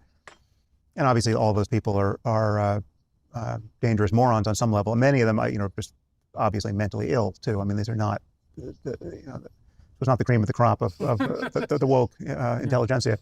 Well, yeah, they're not like big Democratic representatives or even big content creators. You can't even find big content creators that celebrated his death. The worst part about the whole celebrating his death thing, again, and don't forget this, I'm going to keep repeating this so people do not forget, we are not gaslit into MAGA's representation of anything. The worst part of this is that the majority of those fucking 15-year-old nutcases that they all point to saying that they celebrated Charlie Kirk's death, the majority of them did not celebrate his death. The majority of them just said things like, I didn't like Charlie Kirk so much, or Charlie Kirk was a racist, or Charlie Kirk was a fascist, or something like that. The majority of them said shit like that. And I even like the majority of those even said shit like, I condemn all political violence. I think this is a horrible tragedy. But also, I'm not going to cry over Charlie Kirk's death. He was a piece of shit. Right? That is not celebrating his fucking death. That is still condemning political violence. That is doing more than Donald Trump did. So this is, that the fact that they will take shit like that and run around and act like that's celebrating Charlie Kirk's death is bullshit, dude. Do not let them gaslight you into this narrative because it did not happen. Okay? It did not happen. Even I didn't see a single person actually celebrating. I did. They're like, I can show you some if you if you didn't see them. I'll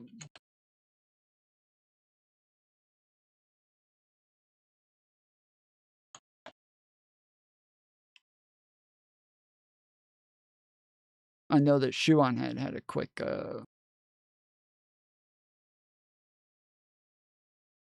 montage.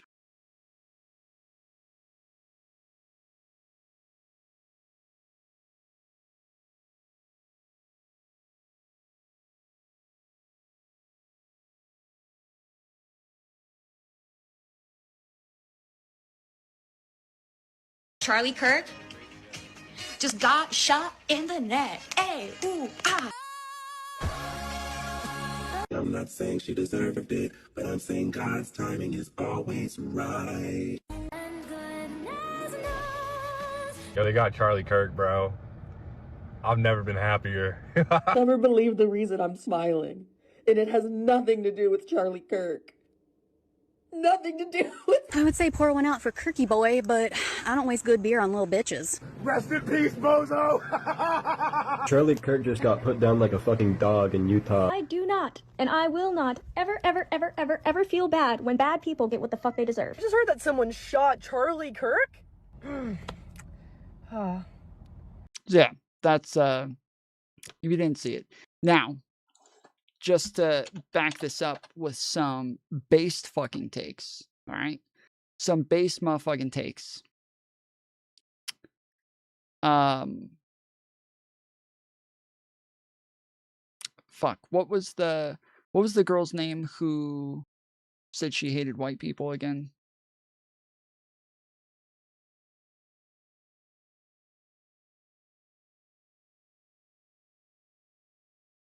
Tashika.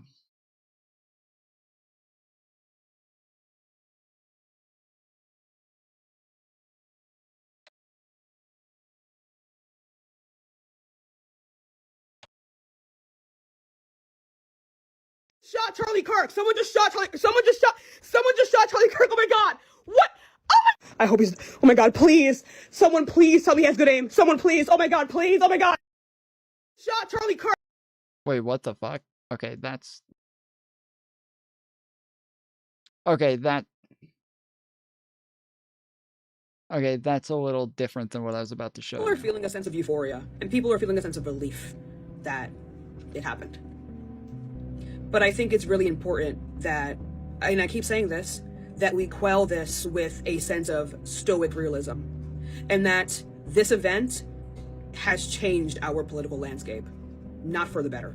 Personal feelings towards him, even... She put this out like the day, the like, yes, on 9/10.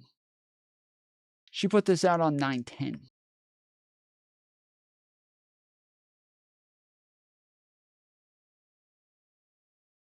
You wishing this on him a month ago, yesterday, 3 hours ago. Actualization of the event is the issue. It's not wrong for you to hate his guts. It's wrong for you not to defend his rights. The way that people are talking about this is so gross. Not even like that they don't care that he's gone, but it's like everyone just forgot who he is. Someone's father. What are you talking about? Does that suddenly forego? The issue was not that he was someone's father. The issue wasn't even that he was a person. The issue is that this changes our political landscape and justifies unaliving people for their opinions, even when they are not elected officials with direct control over legislation. We are approaching a societal norm of not being able to tell people what you believe in or become too influential at the threat of being unalived. That's the issue. Not people not caring that he's gone. It's the violence that will ensue. Has set a political precedent of unaliving influential pundits. That's one. Nah, this is a fucking base take. This is a base take. And yes, this is on the day of. This is the day it happened, right? She didn't wait 3 days and see everything explode and then look around and be like, oh, things are going to hell in a handbasket. I need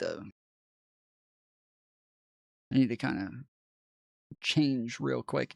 No, this is the day of. This isn't insightful.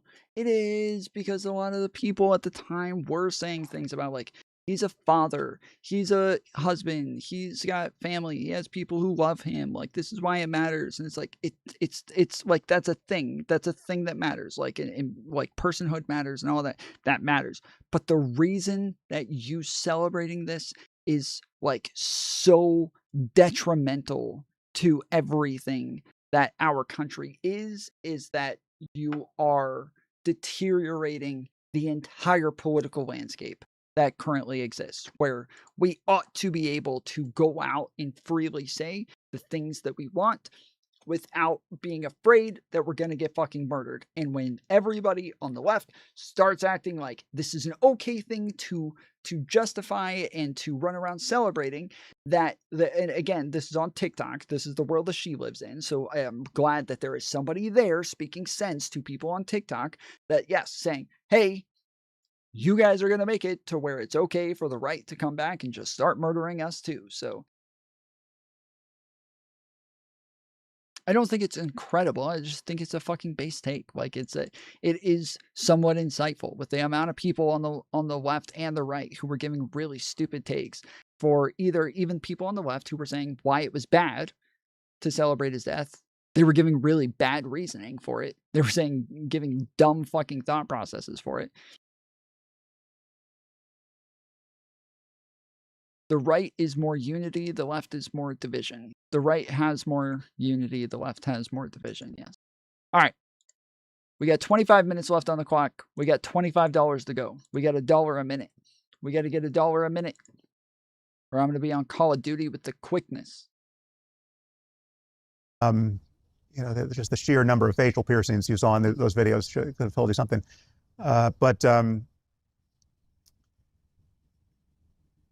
What you didn't have left of center were that was interesting. That was definitely, I did not see that before, so I'm shot Charlie Kirk. Someone Tashika saying she hopes Charlie Kirk is dead. On 9/10.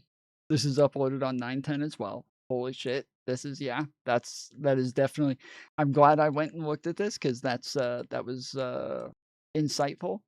It's good to know that happened.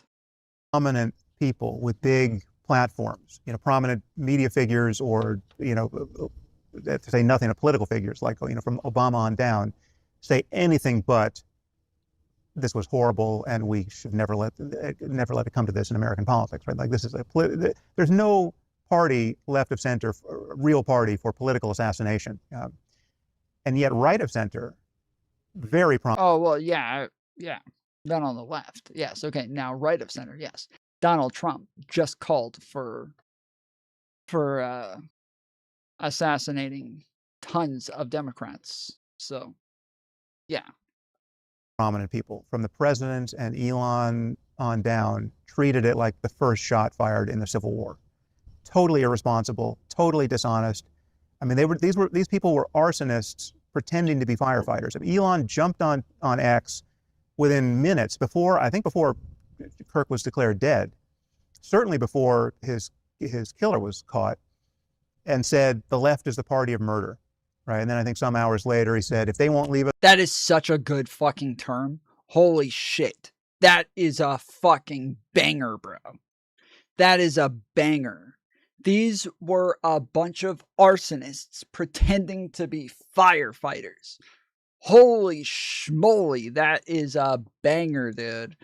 That is so true. There's all of these people, 1 second whining and crying that people are celebrating Charlie Kirk's death, and then turning right around an hour later and calling for civil war. Calling for civil war.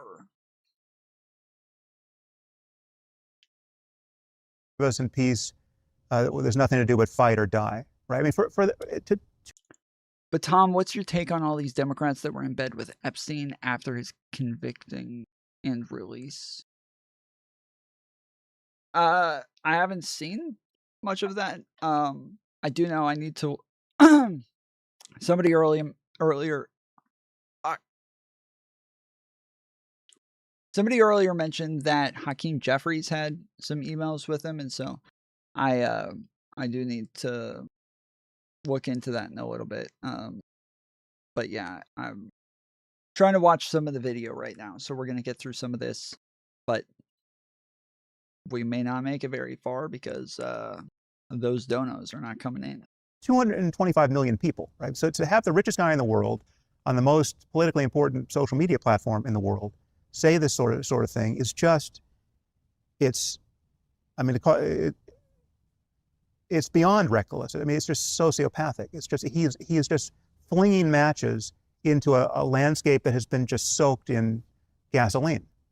And the soaking has been done mostly by Trump and Trumpism and just what's, the grifters right of center, like Candace Owens and Tucker Carlson and Alex Jones. I mean, and I know you have your differences with those guys, and perhaps we'll get into it.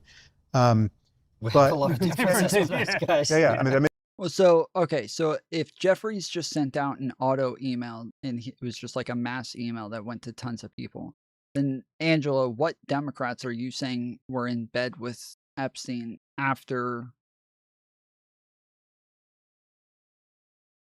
his conviction? What Democrats do you think are looking like they did something wrong here? It's interesting how the landscape is fracturing right of center. I think it would be good to talk about all of that because I think it's more fractured than you guys think it is. I mean, I think there are more casualties than just Tucker and Candace there, or at least should be. But this was a highly asymmetric moment of political hysteria, right? So left of center, you had genuine lunatics who represent no one celebrate the murder of Charlie Kirk. At a time when truth feels under siege, sometimes the best way to get perspective is to go back to the source. Milton's power. We could have used to what? Edu our world more clearly. Let's just pause that there. Isn't there an argument to be made, Sam, that the rhetoric of the left, calling everyone fascists and Nazis, when quite patently they're neither for... Again, and this is something that I rarely hear somebody say, but again, the Democrats, like the politicians, the leaders, are not calling everyone fascists and Nazis. They're not. Again, Donald Trump called more people in the Democratic Party fascists than people in the Democratic Party called him a fascist. So there's not really an argument here. And pretty much nobody called him a fucking Nazi or Hitler. Nobody did this. Look, you can have your criticisms about Charlie Kirk's politics, but let's be honest, he was a right-wing conservative, a Christian conservative. He's not a fascist, he's not a Nazi. Yet that accusation had been made time and time again, not only against Kirk, but also people of that particular branch of politics. Doesn't that incentivize these type of murders, these type of violence, this type of violence? Well, it's more complicated than that, because so Trump is not Hitler. I've never said he was. We're not living in Weimar Germany now in America, but he is a genuine wannabe authoritarian, doing many authoritarian things and damaging our democracy with both hands every chance he gets, right? So I don't know, and we're just you're now asking me what I think about the prospect of him running for a third term in just overt defiance of the 22nd Amendment, right? It's not fascism. Fascism is just the wrong term, right? It's just got too much culturally specific and historically specific baggage attached to it. But authoritarian is the right term, and aspiring tyrant is the right term.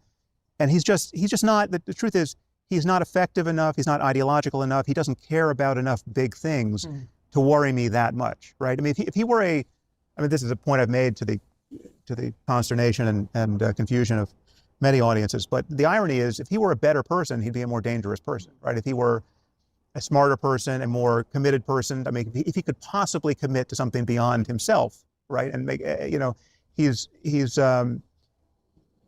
he'd be more dangerous, right? If he were less distractible, etc. So I don't view him as a Hitler figure, but I do. Everyone who's calling him an authoritarian, which sounds a lot like fascist, and you turn up the dial on authoritarianism, there's no important difference between what you're talking about and fascism. Then you're just talking about like the clothing and whether the Catholic Church was ever in the mix, and etc. So he's not as bad as Putin, right? But if we give him a chance to have as much power as he wants, where does he stop? Right? He certainly doesn't. He would run for a third term if we discovered that the 22nd Amendment just didn't apply, and there's just just an open fairway between him and the Green. Of course, he's going to run for a third term. It's like he doesn't care about the spirit of the Constitution, where it's clearly meant that you should not. It's not that you can't be elected twice. You can't be president twice. So I take your point about Trump, but let's come back, because they don't only say it about Trump. So I didn't answer your question. Yeah. Yes, certain terms are inflammatory and imprecise, but it's a much grayer area than you're making it out to be. And I mean, many people would say that what I've just said in the hour so far about Trump is just a species of that very irresponsibility of condemning him to the point where, okay, any sane person is going to look at this and say, okay, we have a political emergency, and anything is warranted in resistance to this, right? I'm not saying that, but I'm saying we have a political emergency, right? And we need our institutions to function to contain the damage. But do you not think that it's really important when you criticize your political enemies? It's important to be honest. But it's also important to be accurate, in the same way that you can think somebody's a terrible person and their politics are awful. Well, honest. Yeah, this is like, if it's true, I do think Trump fits the definition of fascist. I do. I think that it definitely is the case.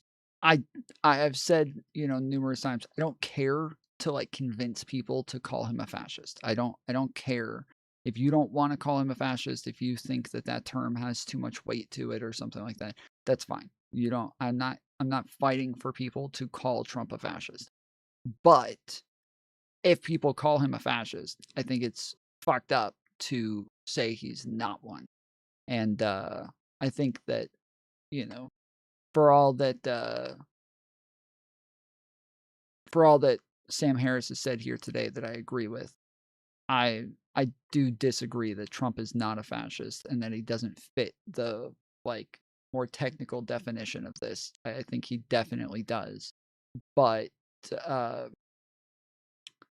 I agree with almost everything he said here today. It's just that I definitely disagree with. I think that and there are tons of scholars and college professors and academics who have written papers on how Trump definitely fits the definition of a fascist, and how he more than qualifies. But this is part of like my issues for people who are, I think, trying too hard to be fair. This is an accusation that people give of me sometimes, is that like I try too hard to have the optics of fairness to where I don't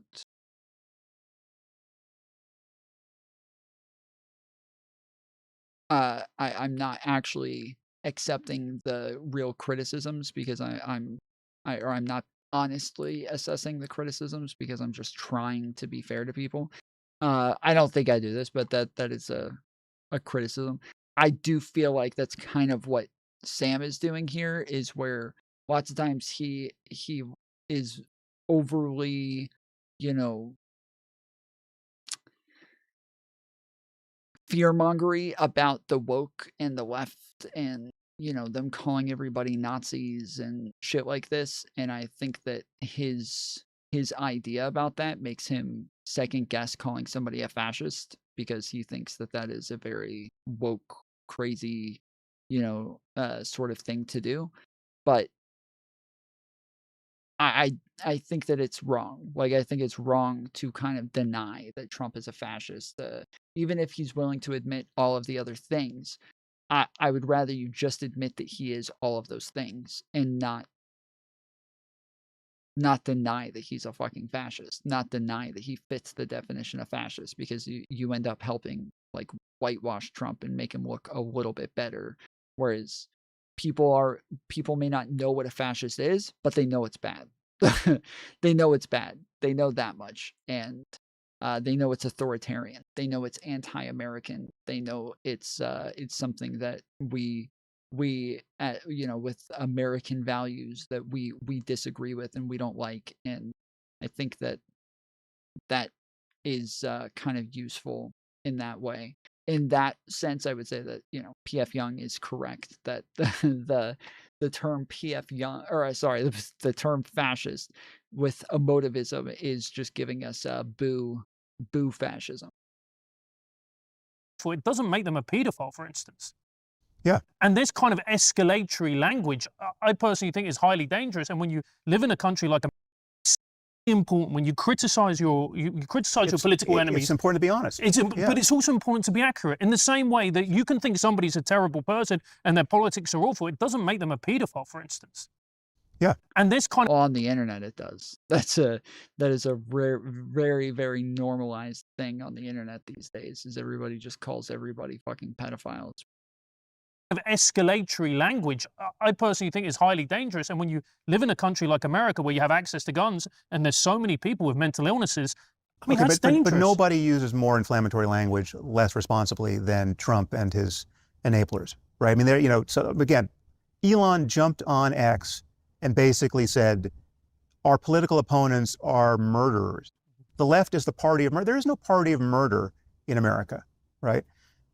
Trump in his address to the nation immediately after Kirk's death effectively said in so many words, not just that these Gen Z maniacs on TikTok were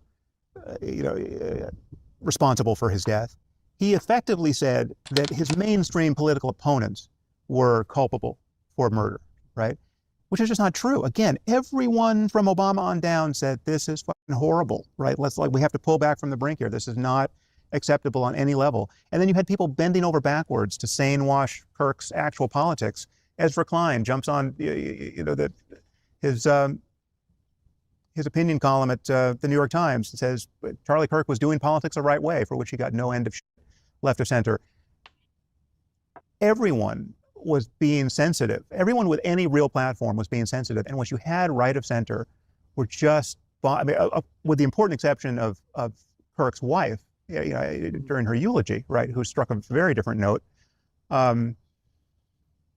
Stephen Miller's eulogy was madness. It was fascistic madness. I mean, this is right. I mean, like, Stephen Miller is a character, apart from the fact that he's Jewish, is a character right out of Weimar, right? I mean, he's a lunatic in how he messages into this combustible environment.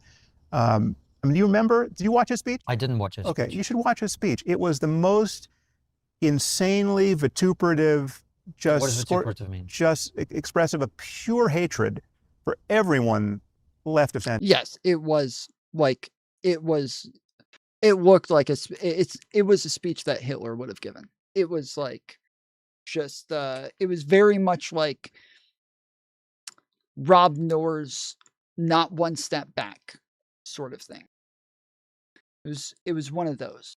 Not one step back sort of, who cares if we're hypocrites? Not one step back sort of eulogy. It was fucking insane. It was disgusting. Now, last call. Last time I was 8. We are under 10 minutes, under 9 minutes now. We still have $25 to go to hit the goal for stream to continue past the 8-minute mark. Once we hit that 0, we're gonna stop it there. So just heads up. Enter. Unless we hit the $25 more. You will destroy you. You have awakened a dragon. You have no idea what you. And the not so much from him, but from other people on the dais that day, there was just this volcanic expression of Christian nationalist kind of just.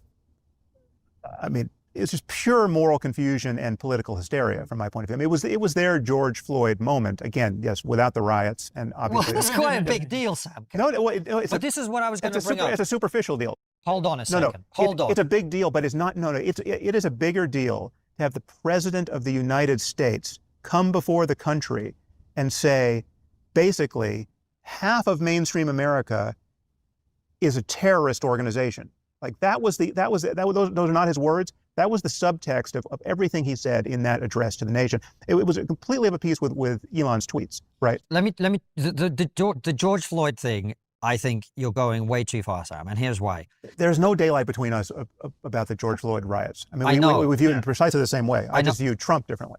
Hold on. What I'm saying is something else. We agree that burning down... I didn't see him calling to unalive anyone. Who, Trump?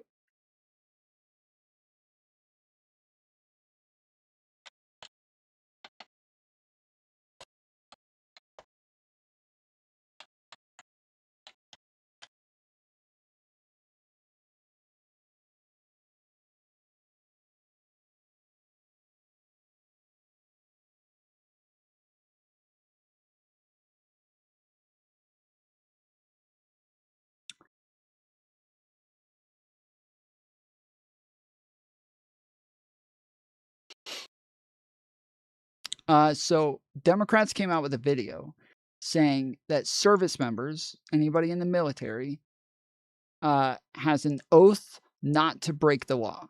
That even if the order comes from the president, that they do not want, that you don't have to break the law. That the law says that military members are not required to follow unlawful or unconstitutional or unethical orders. And so that's all they said. They didn't say Trump is giving you unlawful orders. They didn't say Trump is breaking the law and you need to refuse to do what he says. Like, they didn't say anything like that. They just said, if you get an order that is against the law, you are not required to follow it, and you need to reject it. We need to save our country. If we are getting unlawful orders, we need to refuse them. That's what he said. Or that's what the video said. President Donald Trump on Thursday assailed Democratic lawmakers who told members of the U.S. military they must refuse any illegal orders, calling them traitors who could face execution. Trump reposted an article about a video released on Tuesday by 6 Democrat lawmakers who served in the military or in the intelligence community. He said, seditious behavior, punishable by death.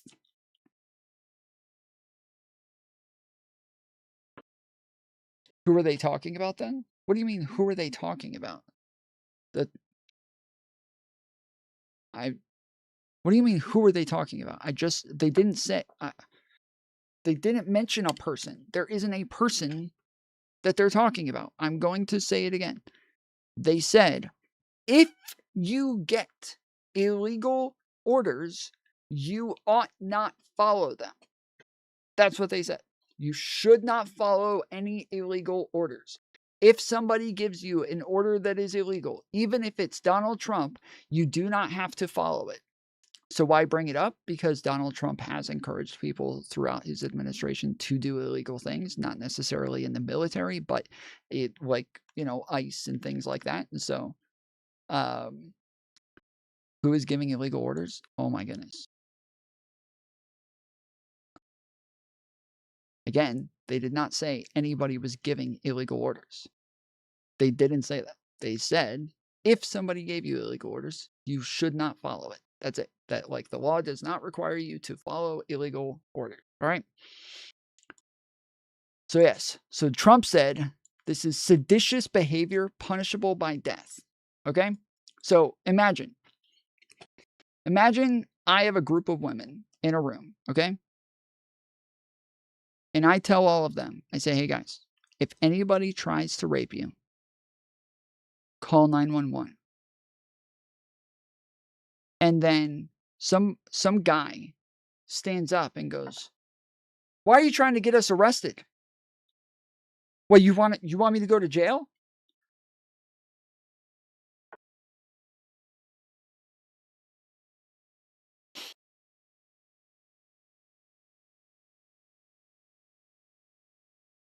It's kind of looks a little weird, right? Looks a little strange. Now, if I tell you, I told this group of women to call 911 if they get raped, and I tell you, I say, this guy over here afterwards stood up and said, why do you want me to go to jail? Do you think it would make sense if in response to that, instead of you being like, wait, did he just admit that he's a rapist? Did he just... Because obviously, if they're going to call the cops on only a guy who's raping them, and he stands up and says, you want me to go to jail, he's kind of admitting that he's going to rape them.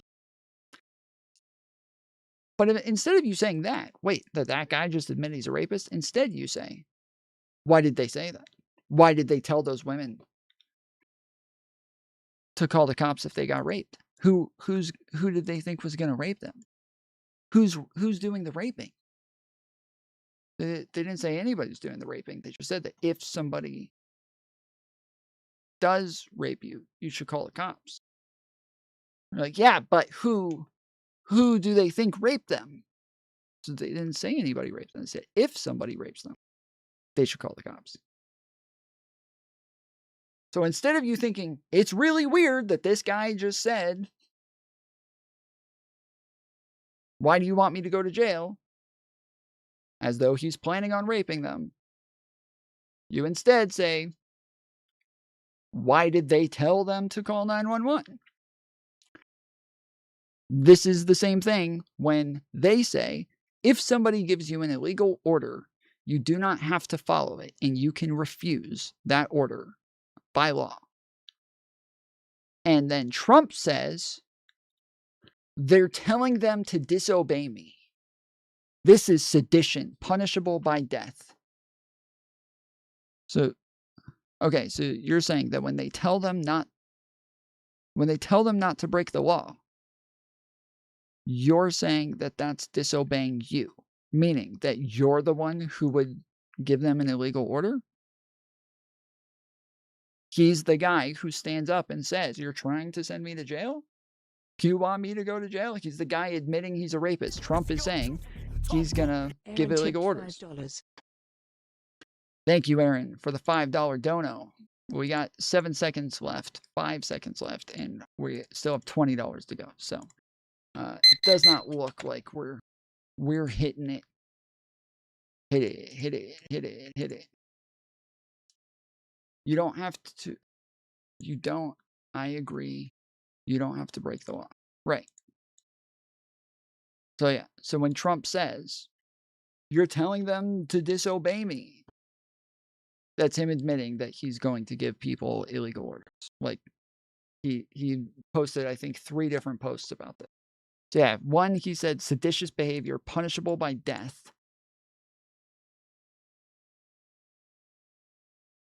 Then in another one, he wrote, this is really bad and dangerous to our country. Their words cannot be allowed to stand. Seditious behavior from traitors. Lock them up.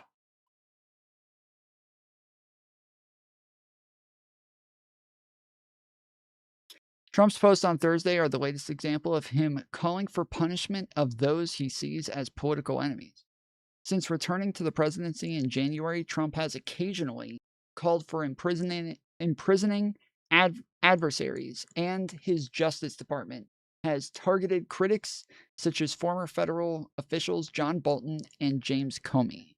In November of 2021, Trump defended the chants of his supporters who called for hanging Vice President Mike Pence as they stormed the U.S. Capitol in a deadly riot on January 6th of that year.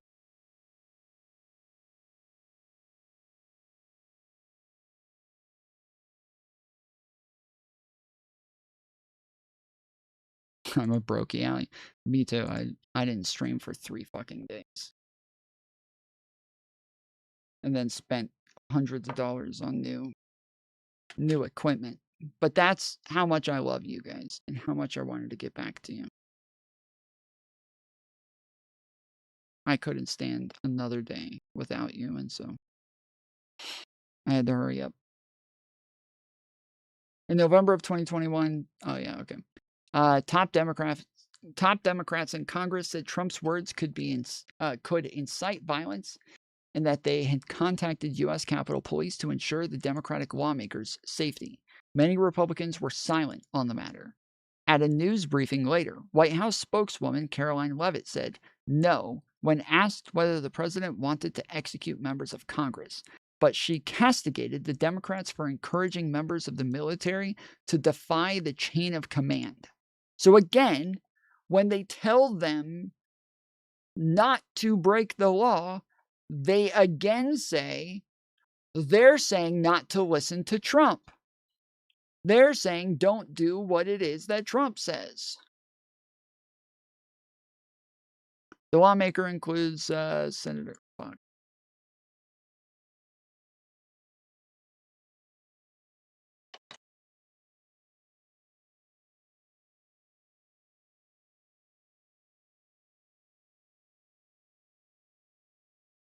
In the video, they directly addressed members of the U.S. military and intelligence community, saying the Trump administration was pitting those institutions against the American people and threatening tenets of the U.S. Constitution.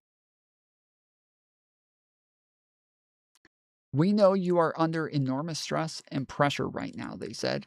Our laws are clear. You can refuse illegal orders, said Kelly of Arizona. The other lawmakers offer a similar refrain before Slotkin included, we need you to stand up for our laws, our Constitution. Don't give up the ship.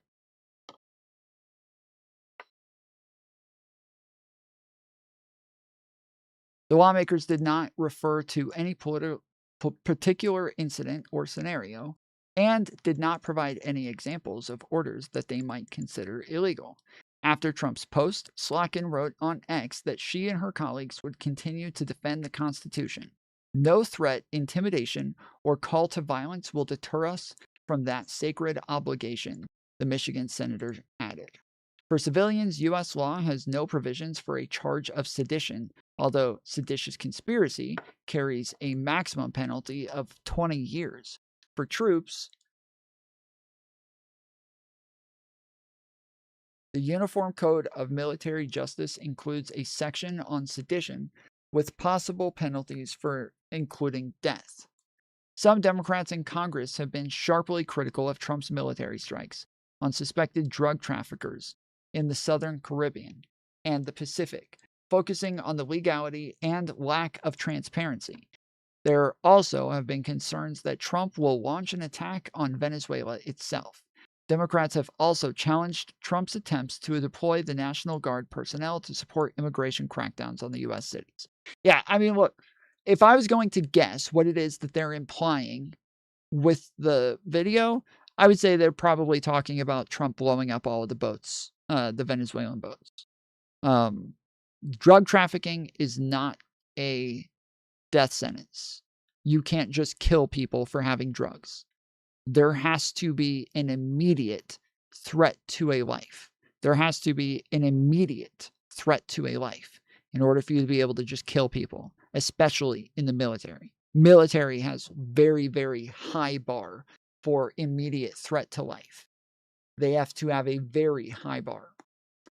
And currently, not only are they not meeting the bar for the military, they're not meeting the bar for the police. The police have a lower bar than the military. And the military right now, with blowing up all of these boats, if we assume they have drugs, we don't even know if they have drugs, but let's just assume for a moment that they have drugs. Even if they did, they still are not. I believe Trump put the cartel as a terrorist group. Sure, one, it doesn't actually meet the definition of a terrorist group, but even if it did, this still breaks international law. And there were, again, it doesn't, there's still no immediate threat to life. So remember Guantanamo Bay?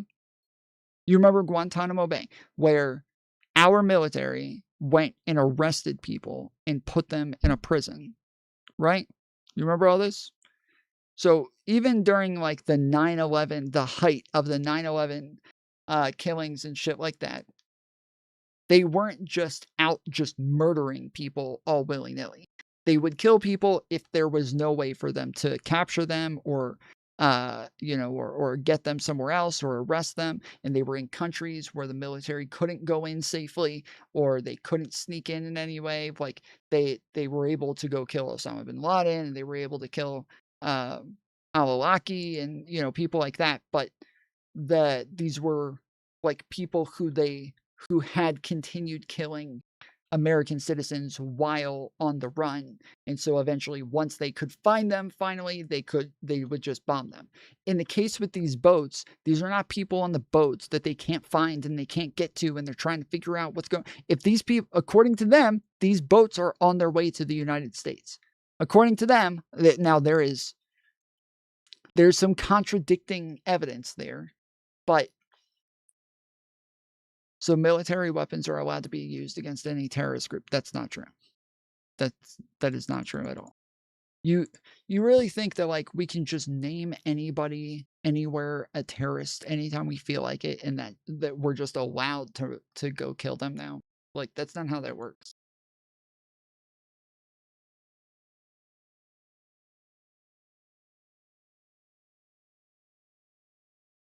No, not even to the Caribbean. Some of the boats were heading to Venezuela.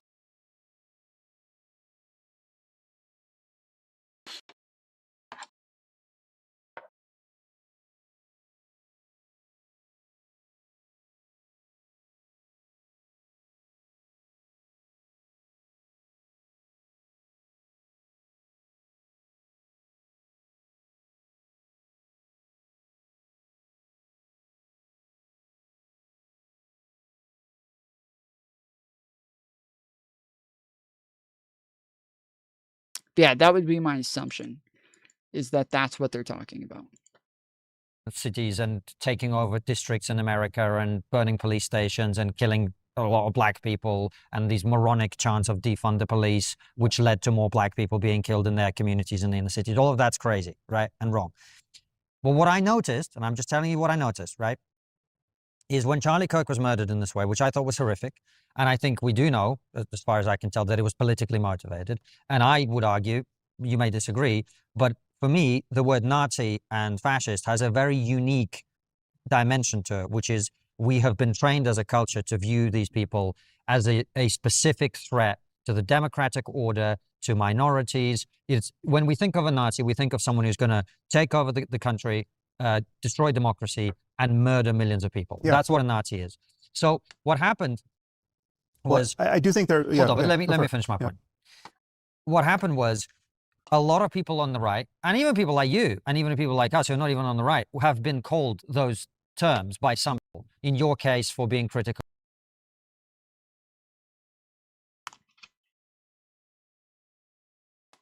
Oh, wait.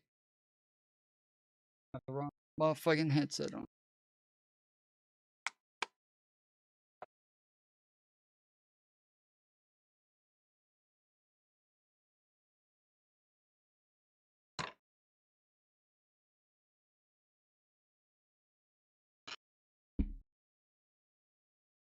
Haha. Introducing the new Foolery gamer headset. Check me out, guys. The boat's clear. Of Islam, in our case, for questioning the insanity of the left, etc. Right? In my view, that is putting a target on people's back. But the other point is, when Charlie Kirk was murdered, it was horrific for anyone really watching it and what happened. Did you worry for 1 second that there's going to be streets burning in America? Did you worry that police stations were going to be burning down? Did you worry about it? Because I didn't. No, but again, the reason why it's an unfair... It's a valid point, but it's not as significant as you're making it out to seem. So that is not a significant point. That's not a fair point, because the difference when like BLM was rioting and all those things were happening, they were actually fighting against the system, right? Sorry. They were fighting against the system. I'm not justifying the violence in any ways. I'm not saying that this is okay. I'm not saying that this is justified, but I am saying that when you're actually fighting against an overall system and you're violent against cops and you're violent against like an overall government, that is a very, very different circumstance. Update required. Restart. Okay.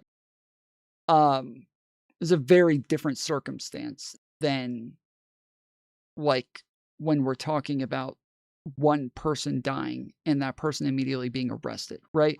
With BLM, those protests started over the fact that the person who killed Ahmaud Arbery had killed him and not been arrested. The person who killed George Floyd had killed George Floyd and had not been arrested. The people who killed Breonna Taylor did not get arrested, and none of them were on leave. None of them had been suspended. Nothing.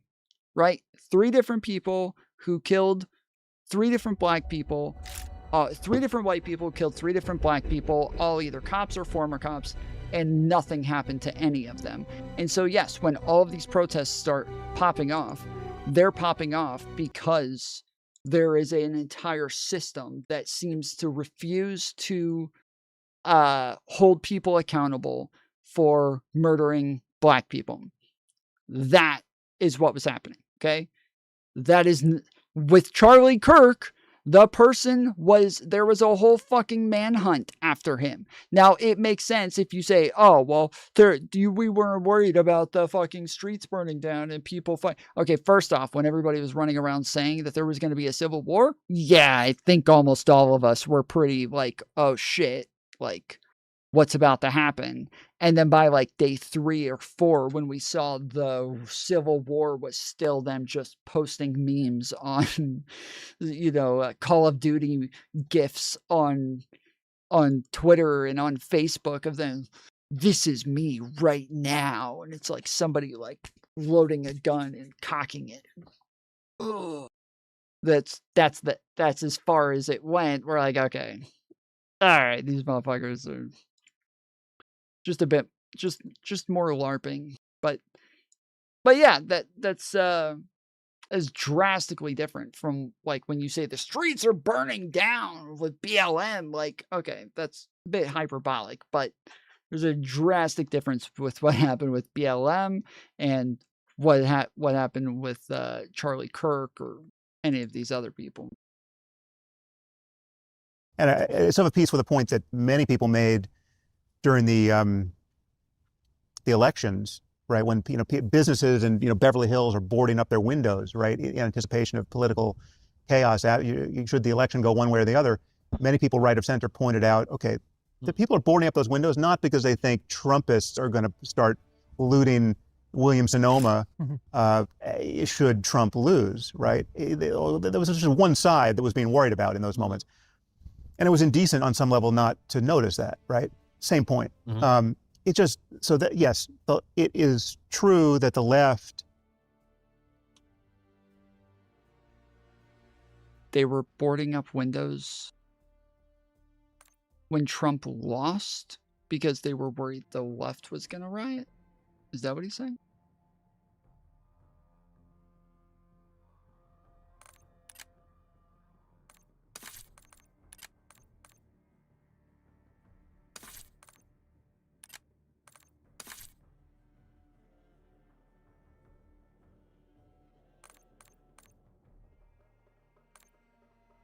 No? That's not what he's saying? I'm pretty sure that is what he's saying. Hold on, let me listen to that again. Lose. The people are boarding up those windows not because the elections, right? When businesses in Beverly Hills are boarding up their windows, right, in anticipation of political chaos. Should the election go one way or the other, many people right of center pointed out, okay, the people are boarding up those windows not because they think Trumpists are going to start looting Williams-Sonoma should Trump lose, right? Hello. There was just one side that was being worried about in those moments. And it was indecent on some level not to notice that, right? Same point. It just, so. Yeah, no, he just said same point. He is agreeing. He's saying that when Trump lost, they were still worried that the left was about to riot. He said same point, meaning he's agreeing with Constantine that nobody's ever worried about the right rioting. They're only worried about the left rioting. And he's saying even when Trump lost, everybody was boarding up their windows because they were still afraid that the left was going to riot. That's what he's saying.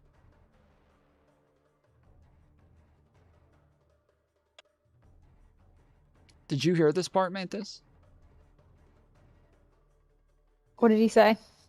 He said that when Trump lost, people were boarding up their windows because they were only worried about because they were worried that the left was going to riot.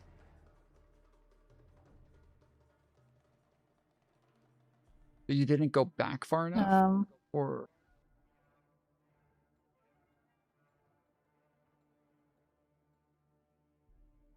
he said right after the election.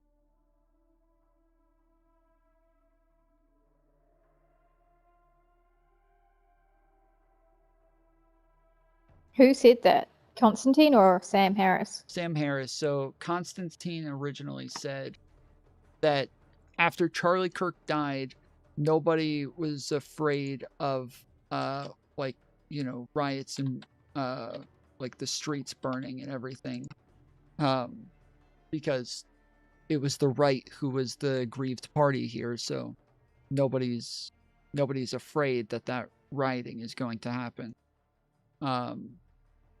And then Sam initially said, well, that's not as insightful as a thought as you might think. But after Trump lost in 2020, the people in Constantinople or something like that, I don't remember the city he said, but he said in this city, they were boarding up the windows after Trump lost. And it wasn't because they were afraid that Trumpists were about to start rioting. There was only one side that they were afraid of. And it's almost embarrassing not to notice that.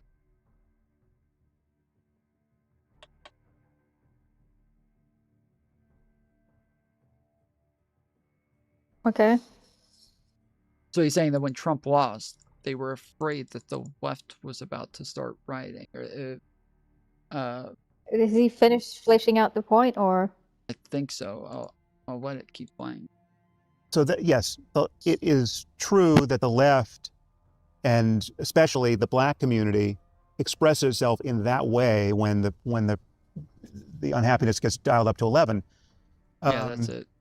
What I worry about on the right is of much greater concern ultimately, and it's hardcore political violence. like Timothy McVeigh style, truck bomb violence, and real militias, really committed and trained people who have been training for years, some of whom are Nazis, right? I mean, they're not German Nazis, but they're neo-Nazis. There's much more of that on the right. When you look at just the fringes of gun culture, and again, this all predates this moment. I mean, we could have had this conversation 10 years ago. Made a bigger point, right? There's much more.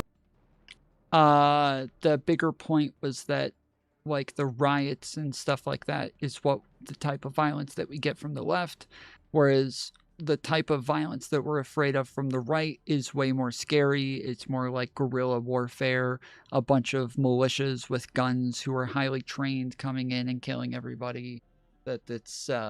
It's much more like militaristic and systemic looking. So that is, the wider point. But I just it's like agreeing with what you said to Rob Noah, where you're like, when the left is prone to riots and stuff, there's more instances of violence, but it's not as violent. Right. Yeah, sure. I like that is the broader point that he's making. I disagree with the anecdote that he's using, but yeah.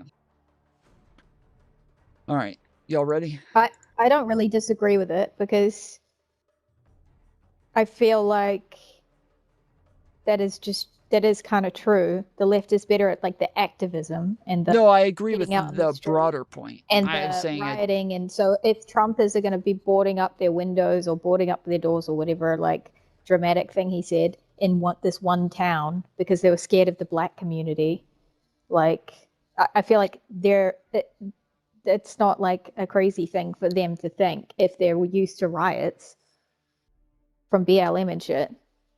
Okay, yeah, that would make sense. Okay, so maybe that's what Ali meant, is that they have, like, because BLM riots weren't happening at the point that Trump won, but it was, they had like PTSD from that, and so they're just like okay, that makes a bit more sense. Okay,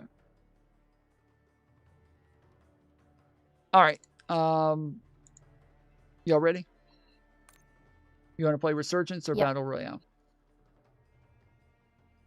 Let's warm up with Resurgence.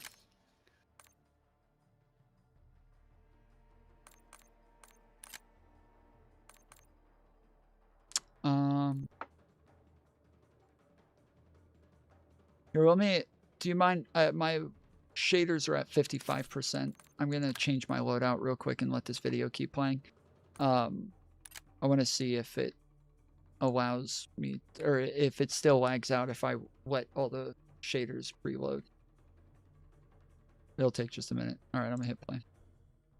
Or the powder keg of real political violence and civil unrest in this country that is consequential. It's not just looting and burning, but like, it's your AR-15s that you've been polishing for years and training on for years, and you've got 10,000 rounds of ammunition already stored for this purpose.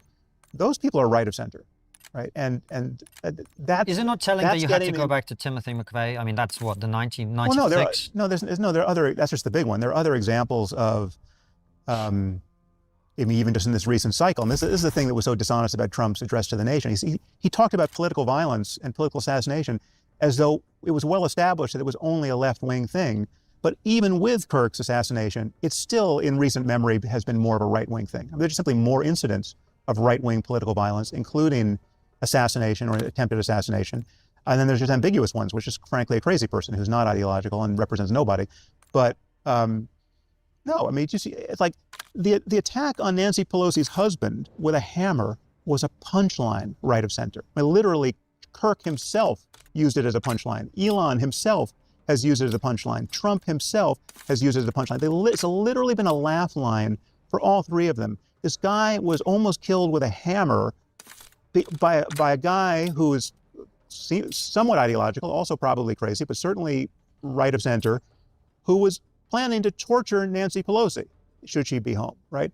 This was not funny.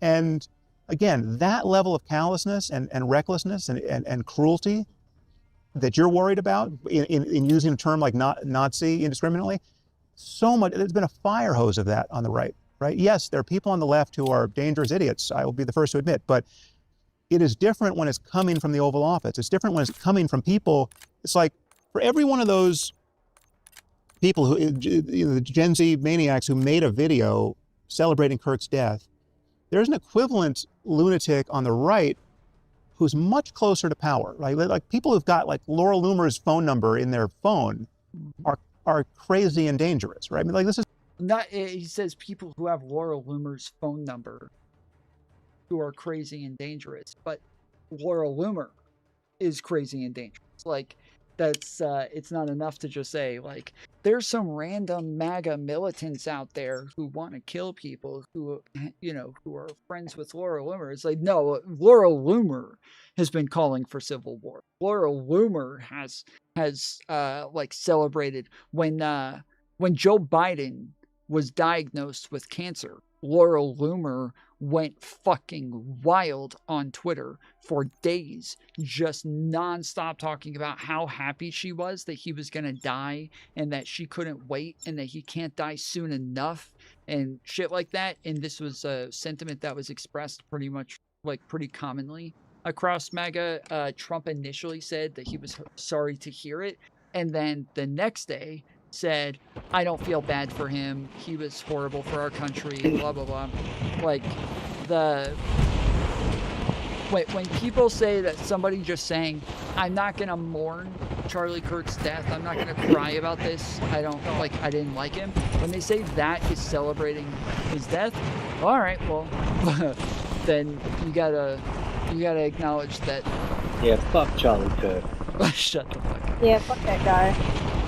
You got to acknowledge that these people, Trump saying he doesn't feel bad for Joe Biden and shit like that, like this is celebrating Biden's death, and he's still alive. Like they're already celebrating. That's the difference for the right is like it doesn't even have to happen yet, and they'll start celebrating beforehand. Yeah, but Tom, you're forgetting something. When the right does it, it's just funny and LOL. When the left does it, it's Hamas. It's dangerous. Okay? True. My bad. You want to go to the spot? Sure, but I'm getting in the car. Getting in the car. Okay, do it. Hell yeah. Murder them all. Why is my control? Oh, there we go. Alright, I'm hitting play. There's a fever swamp as you move right of center. And again, we'll talk about Tucker and Candace and Nick Fuentes. Like, as you begin to move rightward, yeah, I'm still at it. and toward the weird, right? And you get into QAnon, and you. Well, I was saying that I wanted to see if the shaders made a difference for whether or not I lagged. I'll defend and you. So I loaded all the lag. I loaded up all the shaders, and I'm just letting you know that I am still lagging. It did not make a difference. PMLs are always over here, eh? Ooh, a Merrick? I'll take that. Love me a Merrick.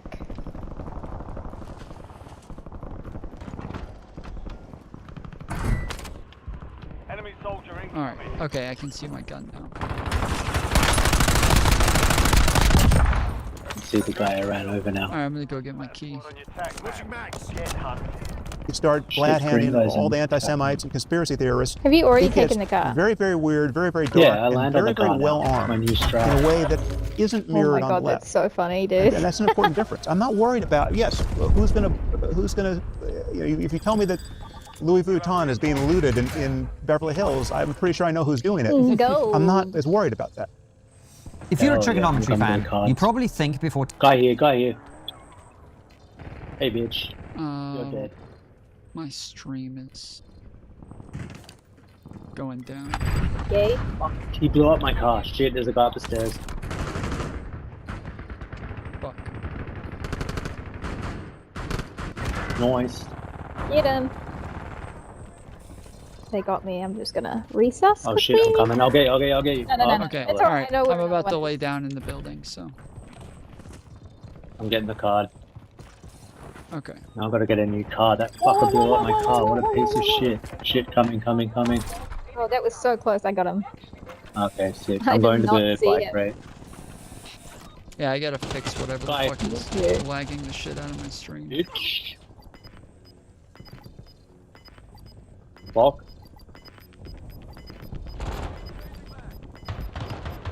Right, I'm going to the buy station as well. Me too. Buy station vulnerability closed. Contract failed.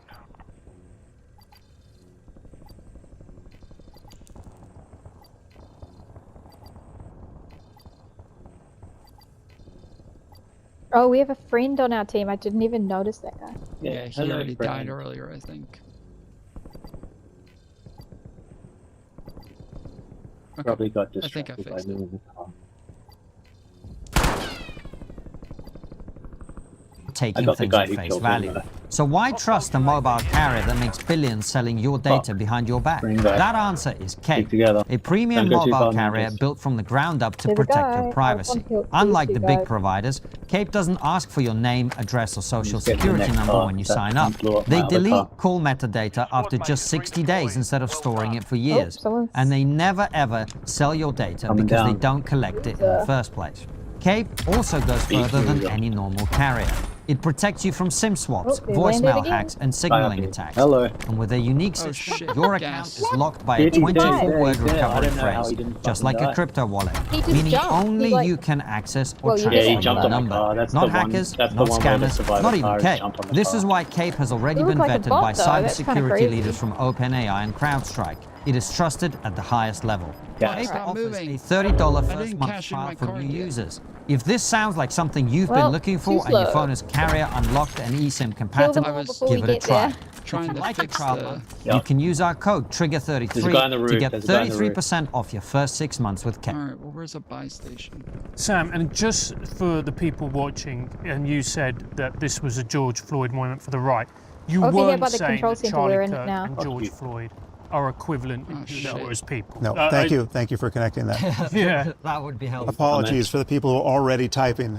Yeah, because Yes, you know yeah. you know how people like to then and then. Yeah. I don't need to explain that. It was a George Floyd moment in the sense that the level of I'm lagging so hard, I can't see. emotionality and lack of caution and lack of honesty around the messaging was equivalent. Right now, it's not. Again, from coming from They're on different the roof. people and different levels, with different implications. But yeah, I mean, what I saw Yeah, at Kirk's memorial, By the...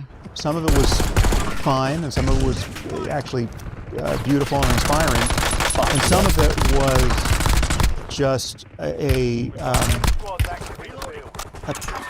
patent explosion of Christian nationalism. And, Fuck, you know, I can't shoot. I can't see anything. the theocracy, right? And Lock again, them down. kind of I mean, Elon's tweet was shooting you? Trying to understand. all this Oh, there in it is. crystal form. I mean, like, to say that the Got left the bitch. is the party of Well murder, done. right? There's another one up Which is top. going to be Burn me. interpreted as not just Got to get back up there the now. fringe of the God fringe damn of it. the Get fringe. across the strike. Get across the strike. In some trans cult somewhere who happen to Oh have shit, they guns. fucked my car. God damn it. No, Okay, the left I'm going to cash in my is card. synonymous in that statement with I gotta play effectively again the now. Democratic Party, right? I mean, just the mainstream political opponents of Trump. I just cashed it in and he immediately killed me at the buy And station. that's a level It's a of cartoon. demonization. Yeah, those what we fuckers have were to alright. At command center. I mean, I didn't even get my money. I think he got it. take this from the kind of the highest level. I mean, like this comment is true now, and it'll be true 50 years from now. What we have to I thought that. Oh my God, surmount Tom. here to live sanely are A guy two came things. running in that Tribalism looks exactly like and you, and I thought it dogmatism. was you, and it I wasn't. mean, like the tribalism, dogmatism are Well, you are gotta the change your generic fucking skin. software flaws in our politics, in our culture, and in our personal That psychology, zombie stuff's social cringe. psychology, that make solving all of these collective problems impossible. Right? I mean, and it just the antithesis of both of those things is intellectual honesty. I mean, one of the reasons why I criticize religion so much is that religion's the only area of culture where They're just camping on the roof. We have to kill them. tribalism and dogmatism get this new gloss, and they seem like virtues. They can be made to pass as virtues, moral virtues, moral necessities, intellectual virtues. We call the dogmatism of faith. Right? When you don't have good reasons for what you believe, and you're immune to the good reasons of others that are countering your beliefs, And there are certain conversations you refuse to have because you've got these cherished beliefs you want to guard from all streams of evidence or argument. Right? We call that faith. But no, that's just dogmatism. And in fact, the word dogmatism is actually Catholic term, so Latin term. Dogma is a good word in Catholicism, right? It's not pejorative. But in the political space, tribalism and dogma, what's wrong with identity politics? What's wrong with the woke mob and cancel culture and all the blasphemy tests left of center and all of that? It is the tribalism and dogmatism of all of that. And insofar as it's mirrored on the right, it's the same problem. It just has different nouns and verbs associated with it. Well, look, I'm glad actually that we're talking about the right, because one of the things that we've been talking about on the Someone show to your right, man, just down the hill, like near the wall. Seeing the right, and who have always To the right. marketed themselves as a party of shall we say, facts and logic. Behind you. A hack term. And then there's three over here. It's some of the guys, and there doesn't seem to be a lot of facts and even less logic. Right. So how are you guys dealing with that? I mean, I got special. I think they died down here. I'm one of They're all over here by me. Concept of the work right. And everyone who is work right is really happy that I've come up with it. They're delighted. They're delighted. They love it. They're so great. Well, they think it's a speech. You're joking, or they just think it's. I'm being sarcastic. Okay. No, they hate it because it's accurate. Okay. So I thought you were saying that they thought it was not accurate. I get the sense from the way you asked the question that you are with the people who think we are on the right. No. I've been tracking how you've been navigating this, but I think it's just important to acknowledge and to acknowledge to your audience that there's something to navigate here. I think you and I have a different relationship to this ecosystem, so it's a different challenge. But the way we think about it is very simple.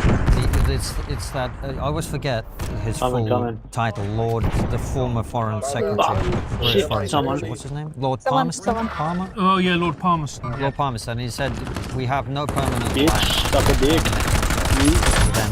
allegiance. And that's we're coming out of Did you pick up what is true. But what about friendships? I did. Sorry, was that yours? Stackable friendships. I'm but I capable took it of from being someone friends else, with whom I disagree. I disagreed with what you said on our podcast 3 years ago. I consider. Well, what is that? I don't want to relitigate all of that, perhaps. But what did you disagree with? There's the chick in the woman skin. We've done with the the tank top that I'm struggling to get. But I don't think I heard your disagreement apart. Yeah, I can't be bothered. We've dealt with it. All right, good. What I'm saying is, there are of course exceptions to this, but I'm capable of being friends with. I was never friends with the people who are going tonto. Because fuck, she got me. Fuck, she's on the stairs. She's cracked. Yeah. Well, I just think the crater that is talking about is bigger than I'm dead. You think it is, and some of your friends are in it. Tell me more. So I mean, Rogan is implicated in all of this in a way that. And Rogan, I've considered Rogan a friend for years. What's up, caveman? So Trumpers in chat, are you going to demand Trump turn down the rhetoric when he called for the death of Democrats? Yeah, definitely. Definitely not.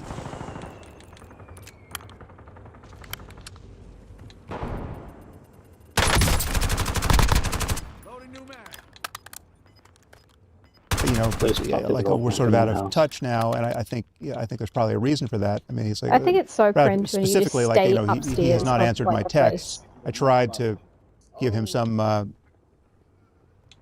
knowing that I was going to have to comment publicly about some of the interviews he's done and how irresponsible. Teammate bought he bought his teammates back, but our teammates not buying us back. So.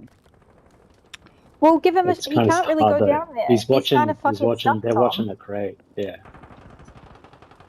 Well, I'm saying that they took the chance. Oh, he's going. He's going. Let's go. Champion. Well done. Shit, nice. Yeah, okay. Fuck. There's nowhere to really land over here.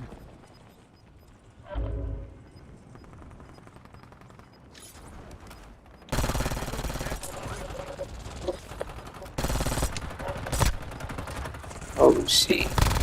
Oh shit. Oh no! Clutch, Let's motherfucker. go. Thanks for buying Let's go. back, brother. Yeah, thank you for buying us back. That was perfect timing.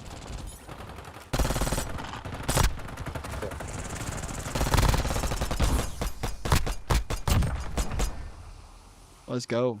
Hell yeah. Can't believe he won that.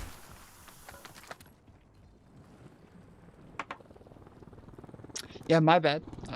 That's on me.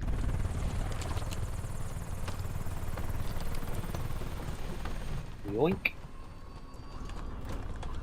Yeah, I don't know why the stream is lagging like that. It seems like every time I get close. Oh, okay, I see. It's because you got the clocks up probably and all the No, I things to don't. get to I close. don't. I don't have the clocks up. I Slither? definitely.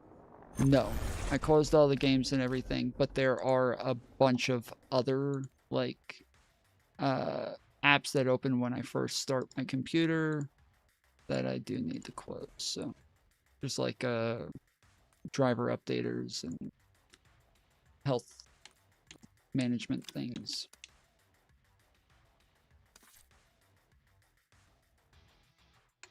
Okay, that should have fixed it, guys. Also, I turned down the volume on the game so that all the shots and everything aren't so loud. My bad. Well, he's been with his platform. You know, I reached out to him by text, and he hasn't responded to those texts. So perhaps my text got lost in the mail, but usually he's pretty good on his text. So, and I'm not sure. Honestly, I'm conflicted. Oh, I just remembered. I can mute myself when I'm just talking in the chat. I don't know. You need a sleeper? Tell Vandred to come. And In 2017, interview with Vulture, Reznor explicitly called Trump a vulgar, grotesque person who represents everything I hate. I know. You only want to go to the sleeper?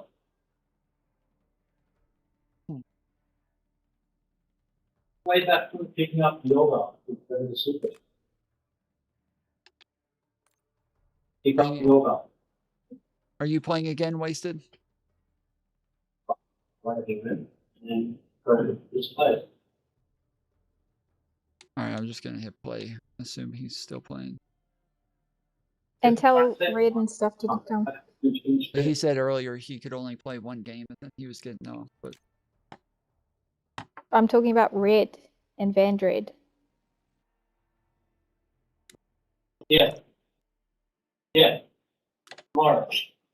I'm gonna hit play. Around the ethics of all of this. I mean, like I feel terrible talking about Joe, and yet he's got the biggest platform on planet Earth, or nearly so, and I think he's done an immense amount of harm to our national conversation, our political conversation. So, like, I couldn't have done, like, you guys were just on his podcast. I watched that. I couldn't have had the conversation you had with him there because I would have had to have said this. And, you know, presumably he wouldn't have liked it, and there's a lot to talk about. I thought So he would have had to have the conversation with him that the British guy, Douglas had with him. Interesting.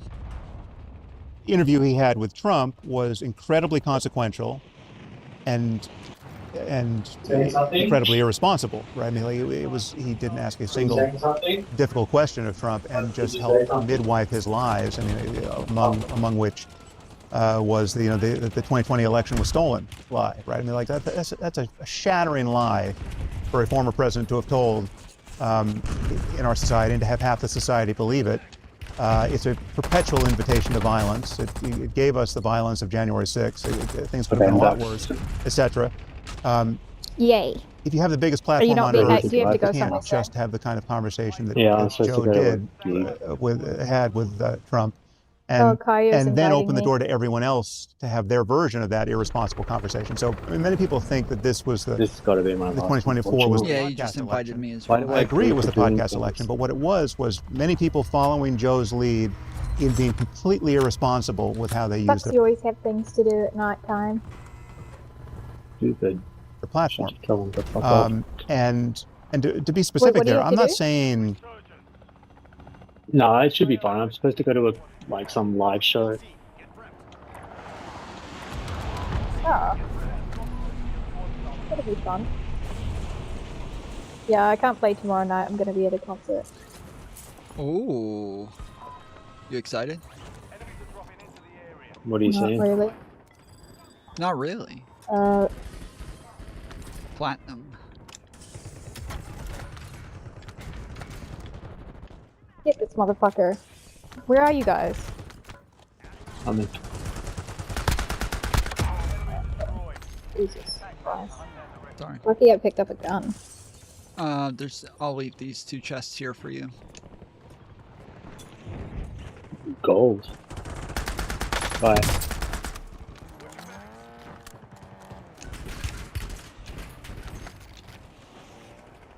Hello, give me some fight.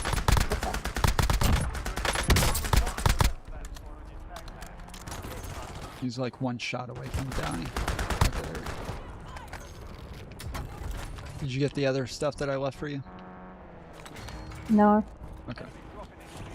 They're in this one. Someone dropping near the crate. Oh my god, stop picking up guns!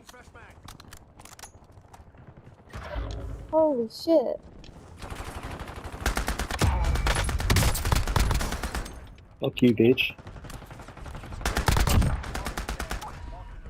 Fuck, there's real people over here. Oh, there's Tom. Yeah, dude. I'm down. They're over by Control Center. You're down? Okay, I'm coming back. Oh shit. Good. You went down. Guy near the card. He did. You're not gonna get yourself up, bitch. Bye. Okay, they're chasing us. I gotta get to the... You're gonna run away. Yeah, I gotta...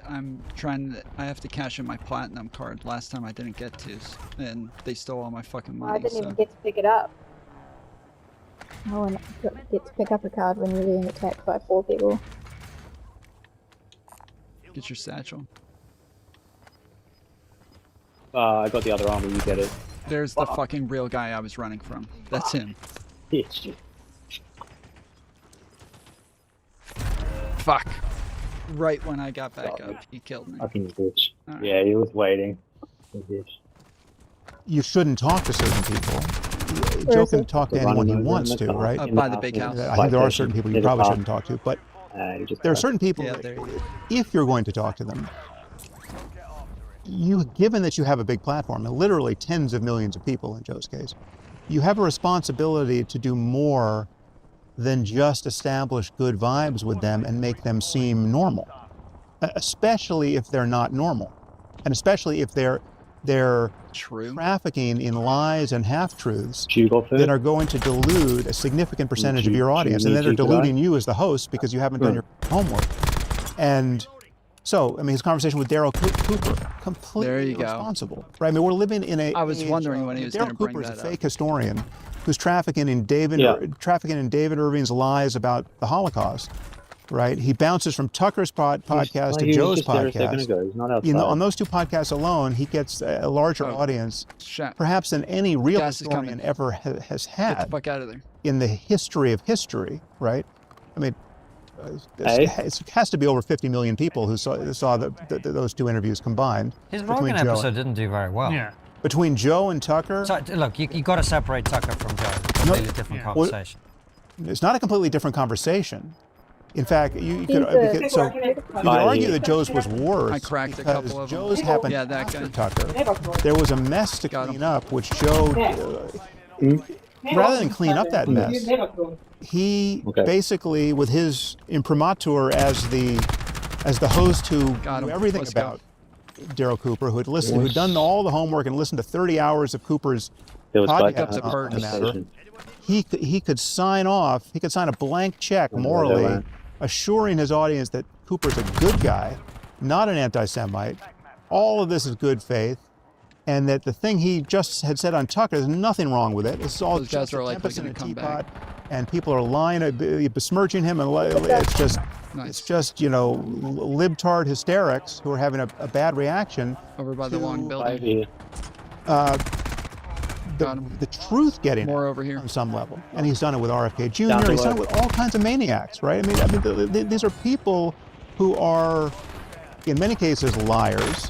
Some of them are probably mentally ill, right? Got Some of them 3 just of have character defects where they just love to touch. I love that Find you me a keep third running rail away. and I'm going to touch it. Fuck, they're killing No me. matter how combustible our society is, no matter how little I know, didn't just run away. I'm I just gonna said keep touching there's the more button over here. to see what goes there off. were like 2 people that dropped in at the place we were. Smith, wait. again, Fuck, they're all around me. Dave Smith is not a morally sane voice about the war in Gaza.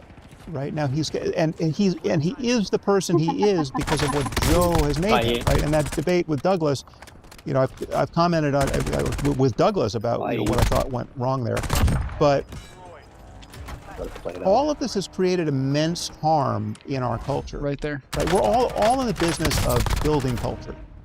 Culture is the operating system of our society. Right, I mean, like everything we care about is a matter of culture. Working better and better or worse and worse, right? Like whether we can solve any of the collective action problems we need to solve, whether we can, whether I'm coming back for you, bitch. whether our species survives is entirely a story, apart from an asteroid impact, it's entirely a story of whether we can sort our culture out enough so as not to annihilate ourselves. And you literally have people doubting whether the Holocaust was even a thing in the context of the greatest explosion of anti-Semitism we have seen in our lifetime, in the middle of a Nice. What the very hell, clear dude? clash I told between you I would become a menace in this aspiring place. Bye, Islamist That's theocracy actually insane. globally and the West, and Israel being the tip of the spear of all of that. Get that guy. Massive moral All confusion day I've just been being getting in the spread in car. our society I'm around that, actually quite quite consequentially so. And Bye up here. Joe is doing as much as anybody to spread that confusion, Come to the and he prison. doesn't know it. I mean, I think Joe is a good Been guy. shot I don't from think he wants to behind. harm Fine, I'll fucking shoot anybody. you. I would not say the same about Tucker Carlson. I mean, I think they're completely different types On of top people. of prison He's coming to shooting me. prison anyway. But there, I mean, it's a disaster what has happened on Joe's podcast, politically and culturally.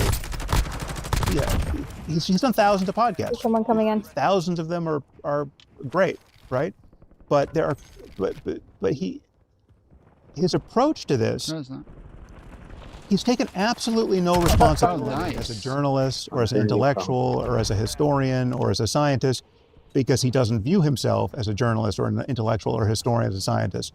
He's a comic, and he's just shooting the shit with people, and he's just exploring his interests, and great. It's Joe Rogan Another one out here. University. But he has to recognize that he's doing This gun is sick. He's doing more than that just by virtue of having the audience that he has. But he's also doing Where's more that than that because loadout, he has this taste for conspiracy Is it up top? theory. Oh, it's He's got this taste for contrarian and There's a anti-establishment loadout right on the views other side. Let's and the grab it real quick. debunking of the elites, right? He's bought into that side. Like the scales are not just balanced in a truly open-minded and kind of intellectually disinterested way. No, he's got an appetite for the false flag operation, right? Like if there's something, if the non-standard view can be spun at all, he wants to hear about it, and that acts like a bug light for maniacs. Right? I mean, then you just get these. There's an endless number of people who seem to have the right credentials, and many people who don't obviously have the right credentials, like Dave Smith. But you can get an endless number of people with PhDs or MDs or whatever the requisite degree. Nice. Whoa. Who are crazy, right? Or just terrible people, right? When you have a platform like Joe has, you have a responsibility to not just lay yourself open and your audience open Hang on. to I'm going to get Tom. a fire hose of bullshit and half-truth and You're going to get me lies. what? Gonna get your present.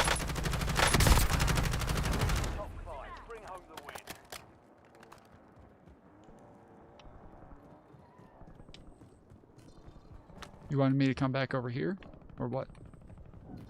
I was following you Hello. over here because I thought Oh, I was okay, going to okay, protect you, but I don't know where you Thank went. you. Yeah, I think they're gonna come up the stairs over here, so I was heading over here. There's people down by the spot too.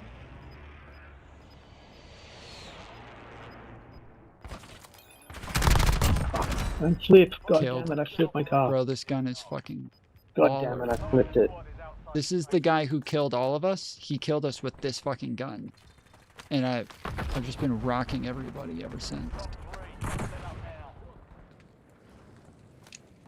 You in this fucking car, dude. So funny. It fucking died. I got no more cars. What a rot.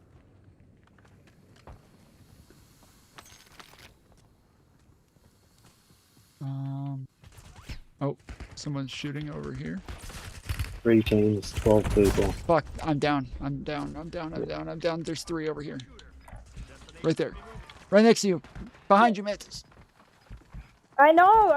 I need to use my gun. Jesus. Damn. Fuck, he got me. The dude who got me is over in this other building. It wasn't even the guy I was fighting. He's like all the way over in that building out the window. That's fucking crazy. There were 3 under the... What a beach. And there's one on the roof with a sniper. Yeah, that's the person who got me too. You can see when he's looking from there that there's 3 people under the tower. Just bias. Buy one. Bias, bro.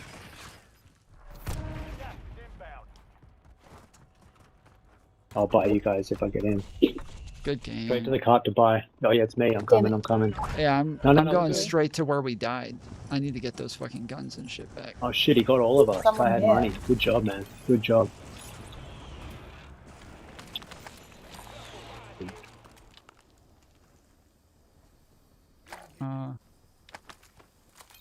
The guy's still over in that building. Yeah, well, hopefully he enjoys a fucking airstrike. Whoa.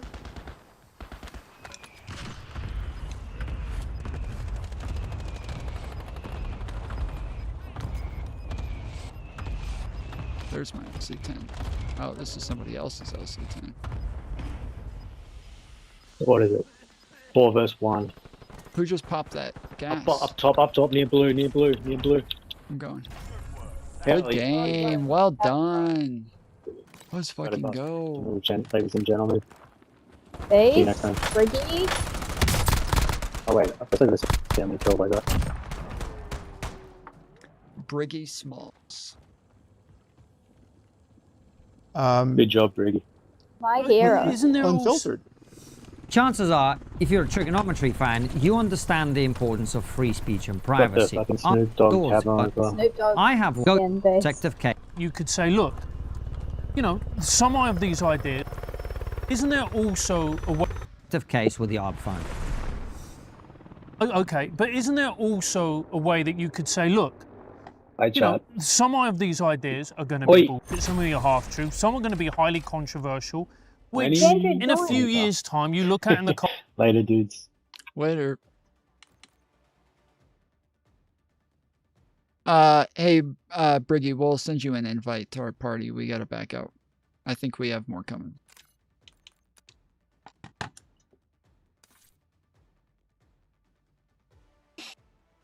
Cold light of day and was like, well, it was unpleasant, but it was true. Okay, wait a minute. Like Joe, stuff about COVID, for example. Okay, but at the time, I called that correctly. Yeah, but Sam, everybody, I mean, that was so easy to see as an instance of left-wing, politically correct overreach, right? Like calling the lab leak hypothesis racist at the time. I mean, the very hour, the first instant of this happening, every sane person who's not indoctrinated into wokeism at that moment saw, okay, that's Sam, bullshit. I don't think you're remembering this correctly, with all due respect. I remember, and just tell you your perspective as people who make videos on YouTube, right?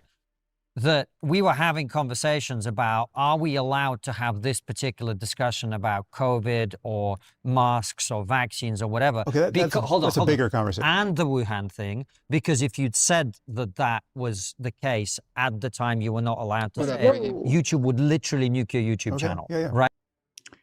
Is Vandria coming on?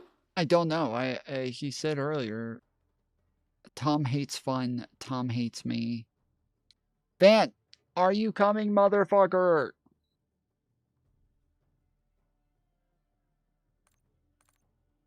Otherwise, I'm gonna invite Kaio.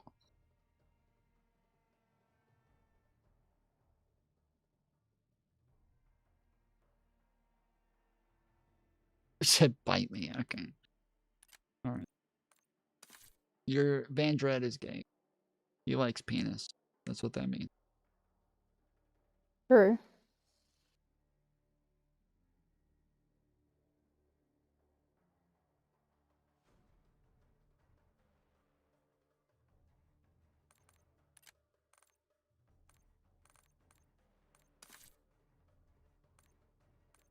Are you gonna invite Kaya? Yeah, I did. I just sent them a whisper saying we have room for one. So we'll see. Briggy just left. Oh, shit. Yeah, we're probably taking too long. Yeah, definitely. It's good that you can't hear it every time I hit the fucking mic, because I'm hitting it nonstop. Every time I try to like Yeah, vape you're trying to or... multitask. Huh? Are you watching the video or something still? Yeah, I'm still watching the video, but also I keep like trying to vape, or I keep trying to like move my hands around, and I keep hitting the fucking mic, the headset mic. I'm not used to it.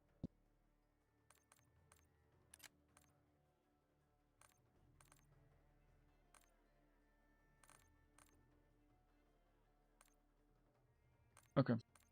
Well,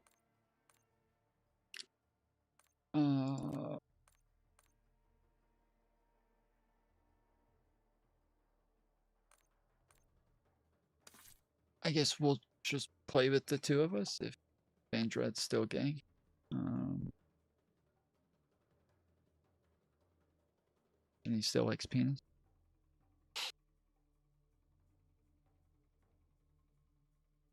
Alright. I'll play on the game and on the video. And maybe we'll have people after. Do you want me to fill the squad, or do you want to just do it with the two of us? Can you play? Is it like doubles It would versus still squads, or is it? no. It would everything still doubles? be. Everybody would be quads, but just you and me on a team. So I would just turn off fill. I would just turn off squad fill. I think it would be fun to try. So I'll turn it off for one game, and if we don't like it, because it'll be easy for us to lose as long as just two of us have to die, and then the game's over. So we'll see how it goes. All right, I'm hitting play on the video. I'll be right back. Right. So when Joe pushed back on it, which I am grateful to him for doing on that thing, he was leading the way in challenging some of this public health nonsense. Okay, right? yeah, so yes, if you want me to say that some conspiracy theories are true, yes. So you saw conspiracy theory, Alex Jones is going to get it right some of the time. That doesn't vindicate Alex Jones. Alex Jones is a madman who has created tremendous harm, full stop. It doesn't matter how long the list of things is that he was right about. I mean, he is endorsing every crazy conspiracy allegation. Some are going to be, at some point, you're going to say, oh yeah, this thing that seemed totally implausible and even irresponsible to entertain, turns out that was right. The CIA did do that. But it's also on a more prosaic level, like school closures. We had Boris Johnson, our former Prime Minister, who actually said the school closures that went on in the UK were wrong, and it damaged a whole generation of children. And maybe if there'd been more people to push back on that, we could have actually dealt with it. You can count on one hand. I mean, so the post-mortem on COVID, I mean, I guarantee you that the post-mortem on COVID that passes for truth in Joe's world is not true. Like, I mean on Joe's account, COVID was just a cold. The vaccines were fucking dangerous. right, and may have killed a lot of people. And in Brett Weinstein's world, the vaccines killed millions of people. It's right? fucking insane. And etc. Right? So all of that's upside down, right? Yes, there were some very clear moments where the mainstream political messaging, or public health messaging. And Brett Weinstein is such a nut job, dude. He just said Brett Weinstein says that the vaccines killed millions of people. Ay, ay, ay. Yeah, they play a clip of it. Pretty funny. Sheesh, dude. And now Kaio's just joined now. Oh, did he? Where you want to go? Good spot. Okay. Good idea. Was disastrously bad and or dishonest, and that was people landing here. super consequential. And there were things were kept closed for much longer than they should have been. We were not nearly as flexible as we should have been in just understanding that this was a moving object, and with each new variant, things were changing, and that the science is catching up to the problem, and there's lots of scientific uncertainty at every stage along the way, and there are people covering their ass, and it's not a plandemic, right? Yeah, you know, but it's just whatever. Again, if you just add up the indiscretions of people covering their ass and people not knowing what they're talking about, and it being a moving target, and us doing lots of stuff for the first time that's really difficult, and lots of people dying, and there being a real risk of the healthcare system collapsing, it explains 99% of how badly we handled it. But the lessons being drawn from how badly we handled it. Oh, was he just in there? I was in there. He just came and opened the door right after I went inside. In a land of hallucinations, right of center, around what should have been learned from COVID. I mean, again, I have a precision COVID was a dress rehearsal for something quite a bit worse that we up the dress rehearsal, and I mean, I hope someone's learned there's somebody coming. Actionable lessons that can be implemented. Get away! I just sent in a real precision time airstrike at us. What I fear has happened is that as a culture, we're actually less prepared the car was coming for a to worse us, so pandemic because of how badly we learned the lessons of our failure. Well, no, I agree with you, and I think there is no doubt that COVID broke a lot of brains. And by the way, he's coming back. I can't speak for Joe, obviously, but I suspect if you speak to him, he'll feel that you went crazy over COVID. Yeah, and if no, I speak to 100%. you, He has no idea, but one of us is right? He's again. One just landed over you there. You could both too. be wrong. No. Okay, I guarantee you that there is a consensus understanding around what happened during COVID that is not in Joe's brain or in the brain of most of his audience, and it's in broad strokes the best understanding we have. It's not to say that we know down to the last person who died of COVID, but within an order of magnitude, we know what happened, right? And that's not what Joe is saying about COVID. Let me make the point I was going to make, which is more about why COVID affected a lot of people the way that it did. And, you know, broke people's brains is a strong statement. I use it because I do feel that happened. There was, and I'm not talking about Joe specifically, I just mean that a lot of people... Oh, I got back in. Not felt this way. A lot of people ended up being much more conspiratorial coming out than they came. Because I was still, while I was this down. thing called public health. It would have been good this other thing called scientific Not truth, when there's only two of us on the team. And we went so far over, and these two things are in tension.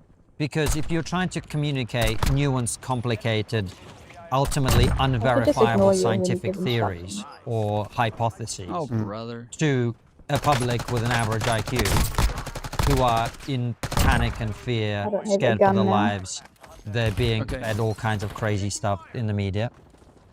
You have to take the scientific just shot me by you.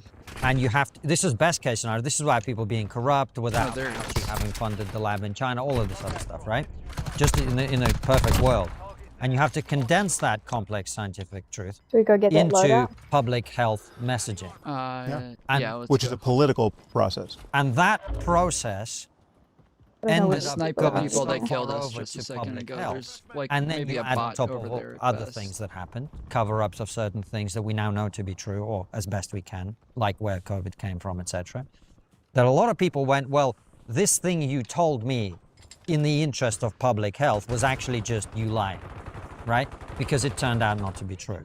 Well, but in many of those cases, it was not just people lying. I know. Yeah. I know. But if you're being bombarded with messages and told you're a terrible person for not believing them, and you then discover that those messages were actually false, Right. most people are going to say, I have been lied to. Yeah. Right? And so we've ended up in a very conspiratorial world, partly, I think, because of what happened during COVID. And by the way, there's a bunch here. 2 years, some of them are going to loop it. You know what I mean? Yeah. But part of the burden that our public health authorities couldn't effectively shoulder was that they were messaging into a polluted information landscape that was poised to be this conspiratorial and this distrustful of authority. And in large measure, independent media is culpable for that. I mean, it's the Candace Owens of the world and the Joes of the world who were calling bullshit where things were actually bullshit and calling bullshit on absolutely standard science. And I mean, the people who Joe had on his podcast again and again, Brett Weinstein and all the other ivermectin cultists, that was genuinely harmful, right? It's not that they were wrong about everything, but they were wrong about most. Control center. They're flying in now. Things, and it was dangerous. But what about the vaccine? When you have people coming out going, if you take the vaccine, you're not going to be able to pass it on. There was a moment that before we had a vaccine, that actually didn't go too badly. We did pretty well for just the two of us. It could have been better. I shouldn't have gone and thought about getting you. Should have just let you die. Yeah. Do you want to do it again? Sure. Or you want to back out and get Kyle? Not really. I don't want to play with him. Okay. Vaccine, Republicans and Democrats died at the same rate. Once we had a vaccine, Republicans died more than Democrats. That's true. That's bizarre. Shouldn't be that way. Mm-hmm. That's message. That's political. That's the consequence of political. Equal? Yeah, as far as I know, Republicans tend to be older, right? But it was not factoring in I believe that's just purely a matter of you're vaccine saying, hesitancy. So your claim is, just so that I understand, what you're saying is Republican and all other things being equal died at a higher rate. Right. That's your claim. Yes. Right. Yeah. And honestly, Joe was a super spreader of those ideas. Right. I mean, so last I looked, I mean, I haven't looked at these data for some months, but within the last, I think I did a podcast a couple of months ago, and the authority who I had on at the time, Mark Lipsitch, I believe, signed off on these numbers. I operate it back every time we come out. Do you have these numbers? I mean, how many people in the United States do you think died from COVID? How many do you think were saved by the vaccine? How many do you think died who shouldn't have died based on vaccine hesitancy? I don't know. Right. Okay, I don't think there's any way of knowing, if I'm going to be honest with you, Sam. Well, no, there's a way of there's not a way of knowing exactly, but there's a way of knowing. We can know how many people were healthy enough to get the vaccine and didn't get it. But taking your dish, you know what I'm saying? That shouldn't be too hard to figure out. You can triangulate on these numbers in many, but based on excess deaths and just reported deaths, and I mean the epidemiology of this is not mysticism. I mean there's a scientific understanding of just how people die and how many people are likely to die in any given society in any given moment. We're not off by a factor of 10, right? Let's say we're off by 20%, but we're not. This is not like we think X and it's really 1/10 of X. Right? Something like 1.2 million Americans died from COVID. right? Now, from or with? From COVID is the reason they died. Okay. Right? Not that they got hit by a bus and they also had COVID. Okay. Now that's not the bubonic plague in the 14th century, but it's also not a cold, right? It's yes, most of those people were old. Most of those people are not fit young men who didn't want to take the vaccine because they heard about the heightened risk of myocarditis, right? I mean, there was all kinds of wrinkles there. It mattered, you know, how old you were, in addition to being obese, etc. But this was a real health challenge before we got the vaccines. Now, how many people do we think died because of vaccine hesitancy? Who wouldn't have died had everyone who could have gotten the vaccine gotten vaccinated? That number's around 300,000. More up top. I'm going to get them real quick. Right now, that's a lot of people. Again, most of those people are almost certainly old. You know, they're not 4-year-olds. I mean, it's like 1,000 kids or something like 1,000 kids died from COVID.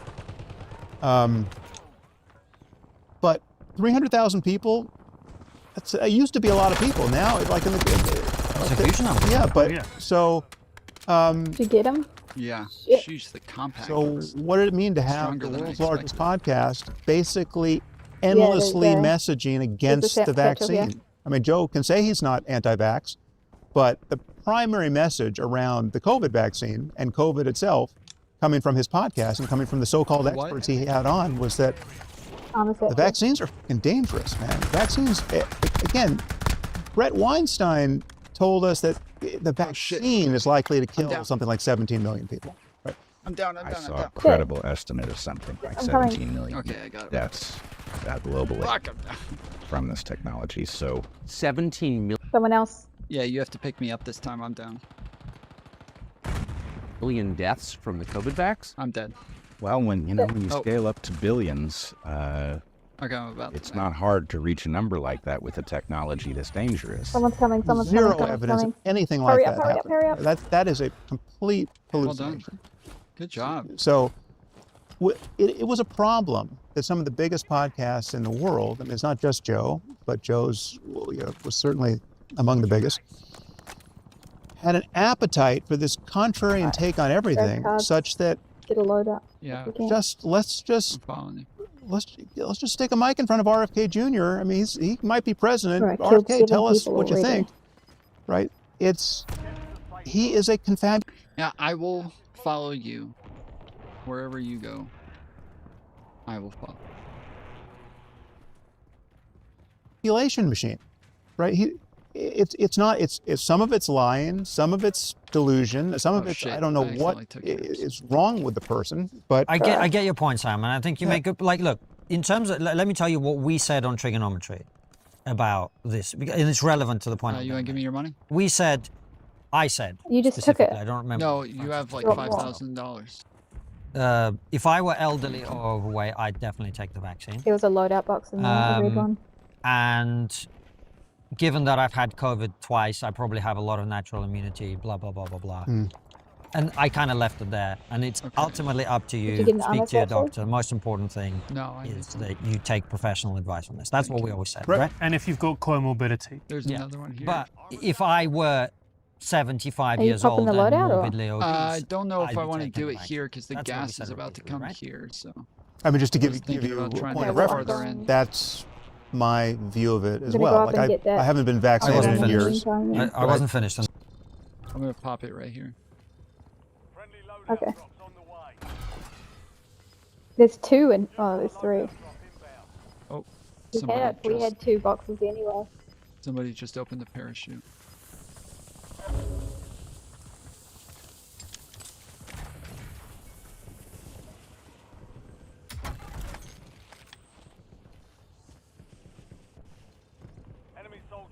Oh, there's a red box here too. Where? Enemy soldier incoming where? Above us. Yep, they just flew off on the other side of the tunnel.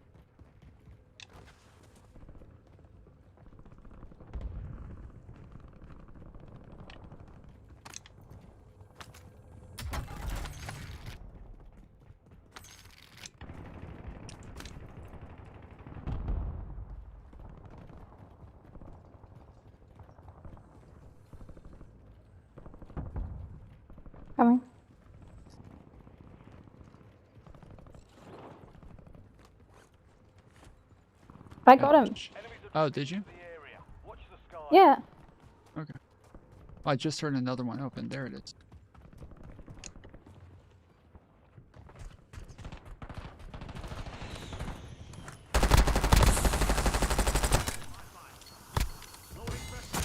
Got him. Let's go. That's where they came. Alright, I'll get an armor box. You have that one. Up above.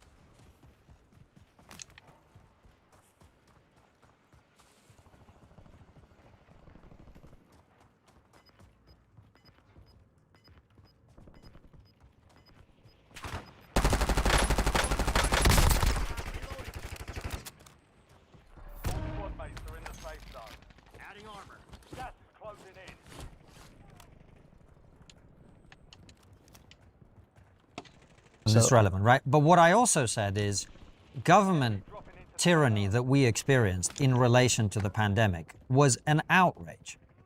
What an outrage. Well, at what point was it an outrage? Not in the second first lockdown. Second lockdown onwards. Right. Okay. In our country. So in our country, we locked down the first time. Then it became very, very clear that lockdowns don't actually work, right? And do a lot of harm. And we kept locking down, and we kept wearing these fucking masks that don't work, and all this nonsense. On the second building. Right. While being told, no, the virus didn't come from a lab in China. No, Fauci is the best guy ever. All of this other stuff. I get it. I mean, it's right. Yeah. Okay. So that being the case, the question, a lot of people will agree with what you're saying. A lot of people will disagree with what you're saying. But the question for me is, what do you think should be the case? Because that's why I was telling you earlier to rush them. People to do are kind of free, that thing. and they can listen to information, and they can make their own decisions. They can listen to Triggernometry and go, Constantine and Francis think you should probably speak to your doctor. They can listen to Joe and get whatever perspective they get from that, and they can make their own decisions. That sounds quite dangerous, but I worry that whatever it is that is the opposite of that is also really dangerous, where you are now deciding that, it's a pandemic, therefore these people shouldn't, I don't know what it is that you think should have happened. Other than perhaps calling on Joe to, as you said, take more responsibility. But what else should happen in relation to this? What's the answer? Well, it depends on how bad the disease is. I just got Well, we should have acknowledged that we are catching up to reality, right? Like we didn't understand how it was spreading. I mean, there was that period where we thought it was spreading based on contact with packages. We're all wiping down packages. Fomite transmission, right? My shit's on the roof. It took a while to even acknowledge that it was airborne. And therefore, it took a while to acknowledge that lockdowns would be less effective and maybe even totally ineffective. It took a while to understand that there's a bunch of people. It wasn't that bad for kids, and was pretty damn bad for the elderly. Many diseases are the opposite of that, or at least that they hit kids and the elderly kind of equally. I think the Spanish flu actually targeted the young more than it did the elderly. Yeah. So if this had been, the bodies of there's a bunch over here elementary school children had been stacking up like cordwood, I'm down. Chucky's there. We would have had a very different risk. There's two people there. Don't go over there. Tolerance, and we would have been right to have a very different risk tolerance. The lockdown would have been far more like China, however ineffectual that would have been. Nice. Okay, yeah, they're right below you. I'm back. You're good. Yeah.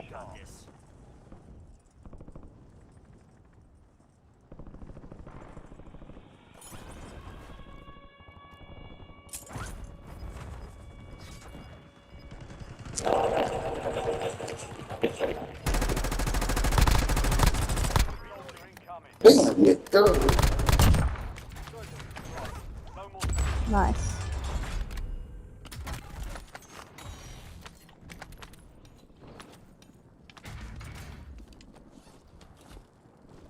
Coming to you.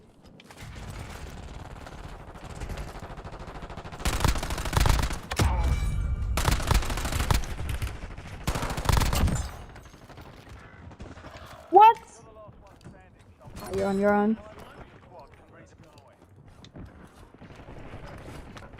There's a guy upstairs in the blue house. And there's one coming on the outside. I'm not going to respawn.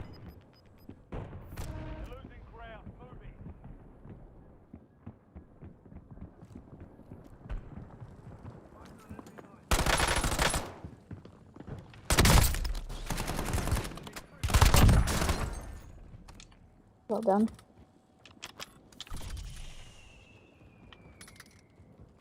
Where should I go? Go to the tent. Oh no.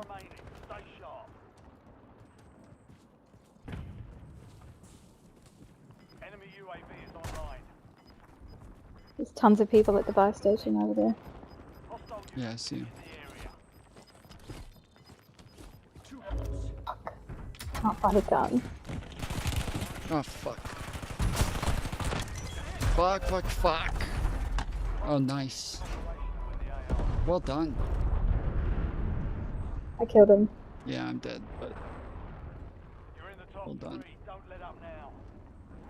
I just dropped a really nice LC-10. There's some really good guns there. Oh, there's 2 good LC-10s. There's a bunch of money there, too. Who cares? I just don't want to get killed. Well, I mean, just in case you're capable of buying back, it would be good to have.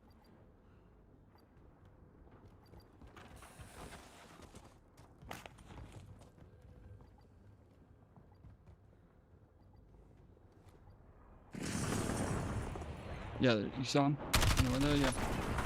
Nice. Good try. That was pretty good.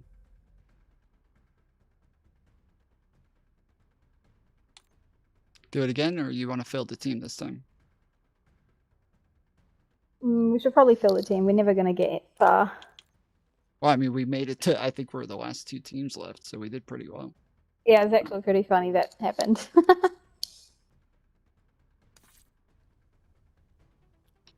It remains to be seen what we should do given the specifics as we come to understand them. What's up, homie? At every point along the way, we should have figured out how to message around scientific uncertainty better than we did. But the problem, again, is we're messaging into a space that is super conspiratorial, hyper partisan, where people are using any expression of uncertainty as a means to discredit the authority. I'm probably only going to like, play. So I mean, this is the asymmetric warfare that has always been true. Whenever a scientist gets on, I mean, it used to be CNN, not so much anymore because nobody's watching, but you know, you got 6 minutes on CNN as a scientist to talk about climate change or anything. The moment you begin to calibrate your statement with the completely normal degree of scientific caution and uncertainty and humility appropriate to a scientific presentation among scientists,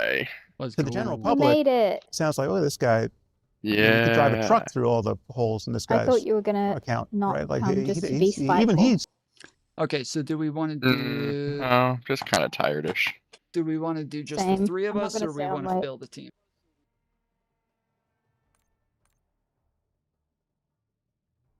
Just the 3 of us. Okay. Who cares about teammate? Let's go.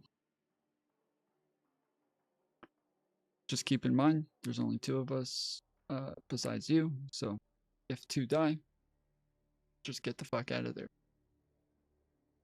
Says he's not sure, right? So why am I going to take the vaccine, right? So I mean, we're in some. So the political imperative of public health messaging has to deal with the fact that on some level you are. This is so crazy. I just saw this tweet. I'll send it to you, Dom, on Discord, from Jack Posobiec.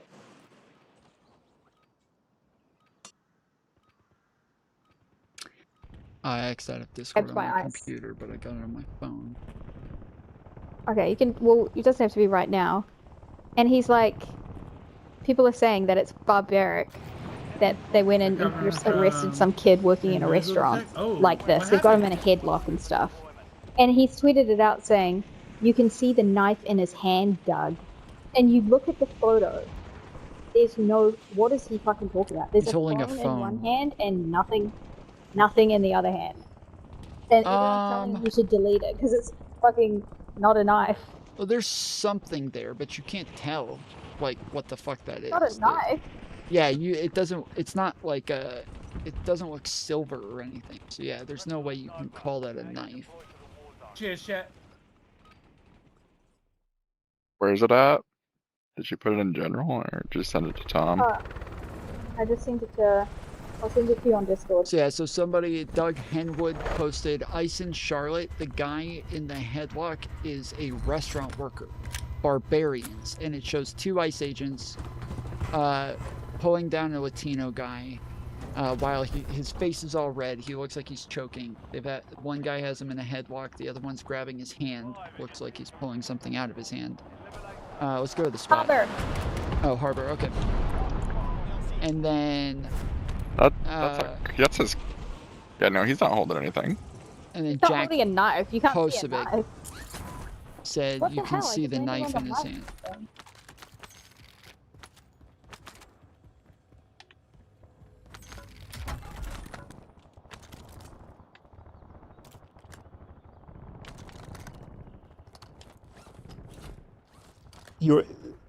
It's very easy to see how a feeling of paternalism creeps in, because you're worried about people taking the nuanced truth the wrong way, right?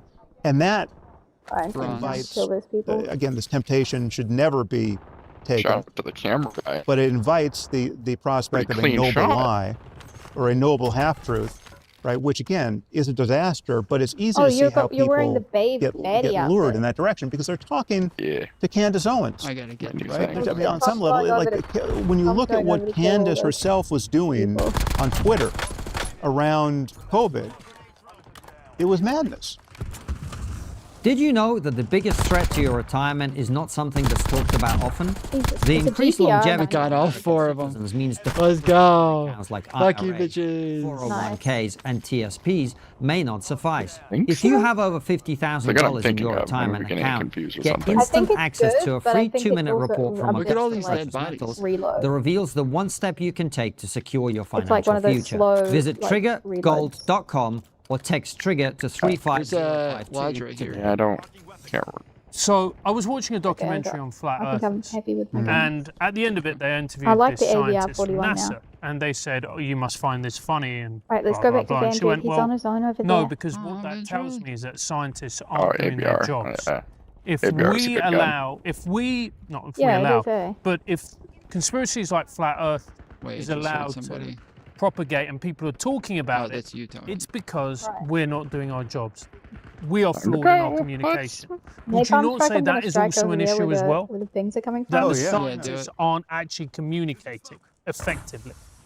Absolutely, but there's a, I mean, it's worth acknowledging how difficult a task it is when they're talking to people who have been raised. I mean, there are many different kind of orbits of ignorance here, but I mean, there's a very clear kind of religious anti-science orbit where it's just, you know, this is, their worldview is anchored to something else other than empirical science, right? And so there's a massive amount of distrust of science just as science coming from, you know, functionally half of our society. I mean, probably more like 35% of America is devout in precisely this way, where it's like evolution is just bullshit, right? Like this, we did not, you know, my great grandma was not a monkey, and I'm not going to be told otherwise, right?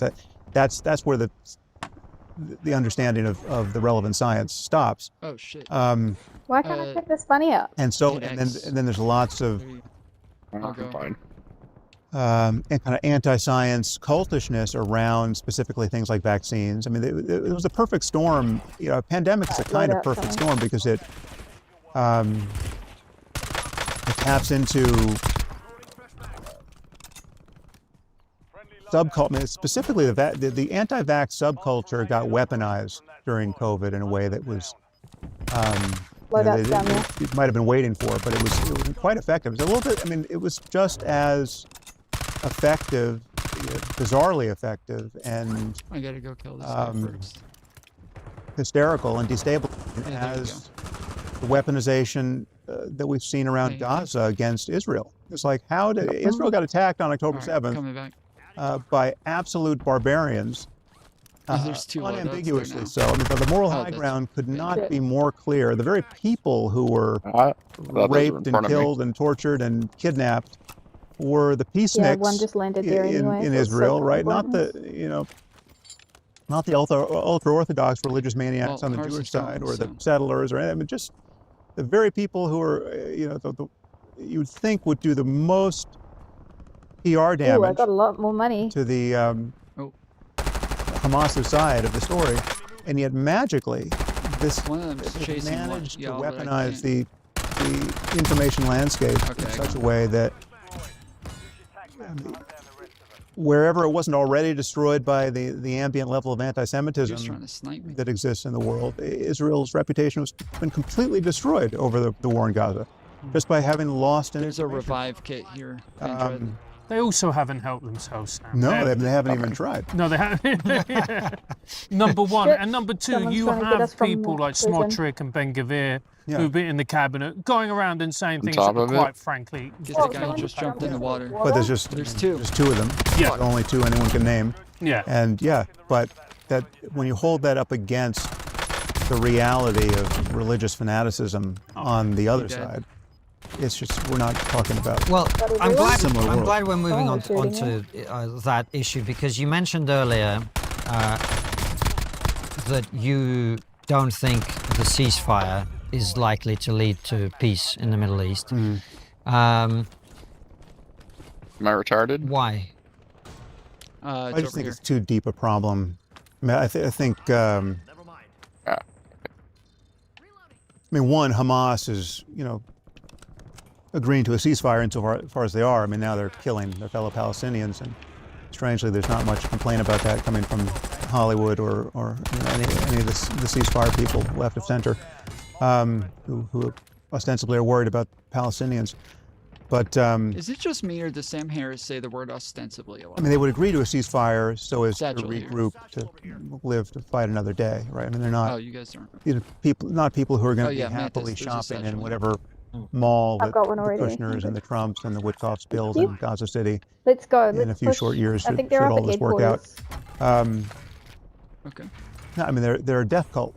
We can. Right? They're real jihadists. Really? Yeah, I'll go up. They're not transactional. They're not secretly hoping to just be wealthy or just be. There's. I mean, I'm sure there's some peripheral sinful people who might be like that, but the true believers are true believers, and they're in a religious war, not just with Israel, but with everyone who's not Muslim, right?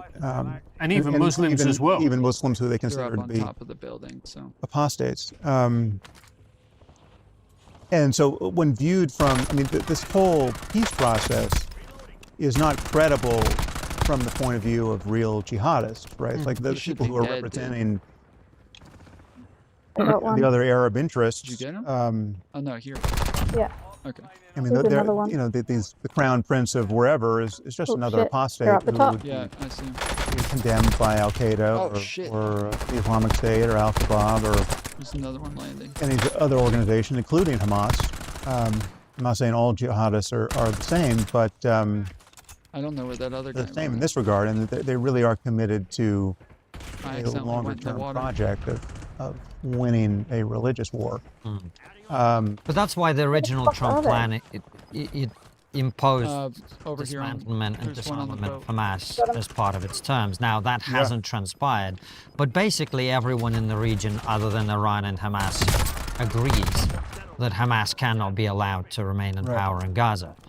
So the question is, can you get beyond that? And if you listen to our discussion with Joe, I made this point, which was about the Kushner plan, as I understand it, is to try and get the moderate Arabs to work with Israel in opposition to Iran. You have to get rid of Hamas for that to happen, and then you get them all trading there's a together, bunch where we came from. They hold hands in something by Yeah, but again, you're talking about the wealthy monarchs of the region who have the so-called Arab street to worry about. And the Arab street in all these scores of countries, 50 plus Muslim majority countries, not all Arab, I think there's is highly radicalized. It's not as radicalized as the Palestinians. The Palestinians I mean, Hamas is still popular among the Palestinians, especially in the West Bank. I think it's true to say that they would win an election in the West Bank. Another one here. Also, as well, Sam, we need to take into account that the first thing that they did when Israel stopped bombing Gaza was it then went out and shot people regarded as traitors, kneecapped them, tortured them, all the rest of them. You can't be certain that the opinion polls reflect people's genuine Yeah, but you sentiment. can't be certain of the level of religious fanaticism in the area. I mean, what people care about, I mean, they care about, above all, like the top of the list would be I know someone just landed here, but any desecration of the Al-Aqsa Mosque in Jerusalem. Like there's no number of kids you can kill that matters more than that. And that's sniper on the roof of the prison. Bizarre. I mean, that's insane. That's morally upside down to have a culture that is framing their core moral concerns around religious fiction. Pop yours. Right, I mean, there are many cultures like that, but Islamic culture is the world over has the worst version of that. Right? I mean, again, like you and I could say the three of us could say something on this podcast sufficiently provocative, or do something like burn a Quran that could literally cause embassies to burn tomorrow in a dozen countries. I mean, it's like that's the world we're living in. Chucky's coming down. The Muslim community the world over is uniquely combustible based on this significance of religious symbols. And they're not uniquely combustible. I mean, they don't. They're jihadists. We've seen protest after protest. They're Mexican. Jesus Christ. Well, over things like cartoons and the naming of a teddy bear. We have not seen protests. Also, I'm kidding. Certainly not sizable ones. Over what an outrage it is that groups like Hamas or Hezbollah or Al-Shabaab or Al-Qaeda or Lashkar-e-Taiba or Boko Haram or any of these jihadists and Islamist groups over the fact that they have committed atrocities against now practically countless innocent people, most of whom are Muslim. Right? Like how can you not have 100,000 people turning up in the streets of London to protest the Islamic State at its height? Where were those protests? Where were all the Muslims who were desperate I'm dead. to disavow I just killed him. He's cracked. In the face of He's got orange armor. You had people dropping out of medical school in London. People dropping out of the London School of Economics to join the Islamic State to take Yazidi women as sex slaves and then bragging about it on Twitter. Is it not already in the gas? They just now went into the protests were over the Danish cartoons. Okay, it's just what's your point, Sam? You can do it. I just dropped the mask over the center of gravity for far too much of this community, this community of 2 billion people, the world over, is around religious pride and humiliation. As long as this thing lasts. Religious symbolism. Oh, son of a bitch. It's not around the real consequential body count of it's too slow. Get him. It's up there. Violence and its peacemaking. I got confused. Right? I was wondering. I was like, are you just like hoping he doesn't see you, or like? Yeah, that gondola fucked my shit up. Damn moving things. Right. What about? There were so many people. Most of the world and most of the Muslim world doesn't care when Muslims kill other Muslims. They care when Jews do it. Most of the world doesn't care when Muslims kill Christians. Right? I mean, it's strange. I mean, this is something I'm genuinely surprised about and confused about. I'm not quite sure why fundamentalist Christians aren't more agitated around the murder of Christians in sub-Saharan Africa by Muslims. I mean, right now, the Islamic State is cutting the heads off of Christians in it's Nigeria. Nigeria, and maybe also Uganda. But bro, the Sam Harris doing the fucking Nigerian is a bit odd, but it is kind of on. It's kind of on point for him, or on it's on character. Because yeah, Sam generally does have very like anti-Semitic, or sorry, not anti-Semitic. He doesn't like the Muslims very much. Let's just say that. So the fact that he's running with the Muslims are killing the Christians in Nigeria thing, not all that surprising. This is definitely on par for him. Anti-Islamic, yeah. Yeah, this is not all that surprising. One thing that's cringe about Sam Harris. Yep. I mean, I think like he's right that like it is, when it comes to religions, it's not like all other religions, that it is a bit more violent, and I don't think that we ought to have like this hatred of everyone who is Muslim, but the religion is like very violent. It's not like Christianity where like they do preach like, loving others and helping others and yeah, the Crusades, forgiving others. Yes, it is not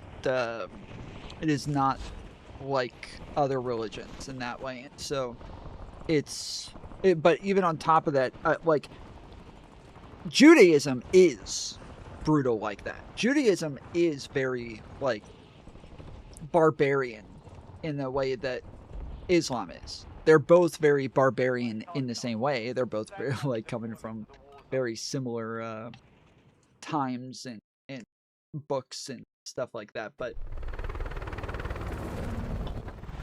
he is correct that so he'll say that it's the religion that makes the difference, where he's Jewish, like, so it's a little strange, but he'll say it's the religion that makes the difference. I don't think it's the religion. I think it is just like the leaders within Islam. I think that is the problem, in that it's pretty obvious Islam. Should we do a bioweapons? Sure, let's do it. Yeah, let's go down to the basement and kill this secret sneaky. We are not alone. No, you are not. We are not alone.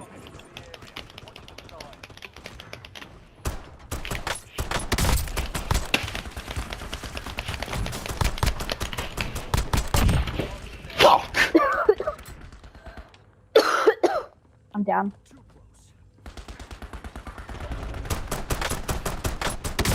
There were like 3 people that came in from here.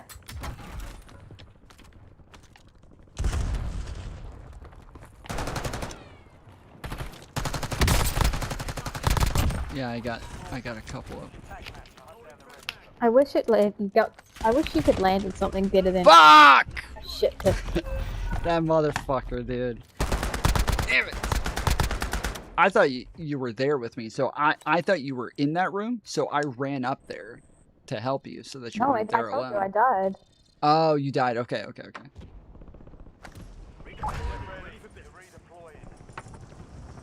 That's why things like Dearborn are a problem. I mean, sure, but that's kind of my point, is that, like, again, I don't think it's the... there's 2 up top. Let's go see if they, Fuck, they're coming back. Where are you? Okay, yeah. Careful. I saw it. I'm just trying to find the fucking gun. I'm dead behind you.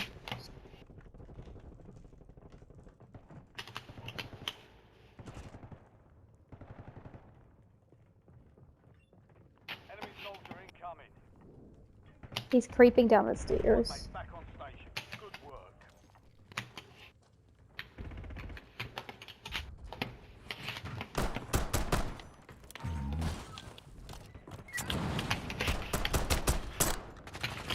Oh, fuck, dude, I timed that perfectly and everything. Fuck.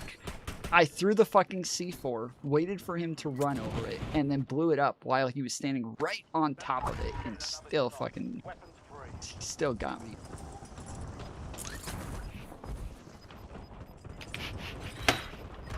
Wait a minute, did you really? I thought I got killed. Damn, how many fucking teams are in there? It's me. That's you. You got it. Heaps, I just ran away. You got it? Okay, what? Did you push the thing? F? Oh, no, I think it's already been done. No, it already came down. We should go down to Stronghold and see if there's a box left. That's what I did last game, and I got a box.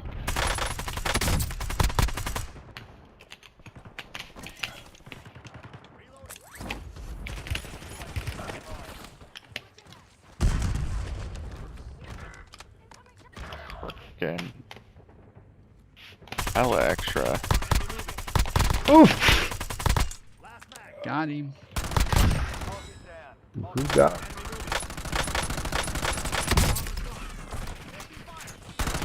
All right. Oh, no fucking way, dude. All right, I'm down in the long building.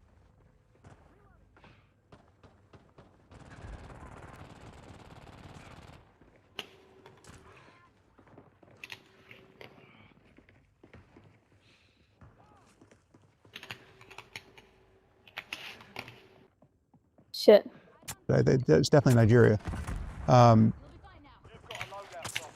Like, oh, somebody's coming from bio. I think that would be a pretty big deal. It's not. It's no. It's the most inflammatory thing on Earth. There they are. Jews killing Muslims in the Holy Land. Damn. So I mean, we need.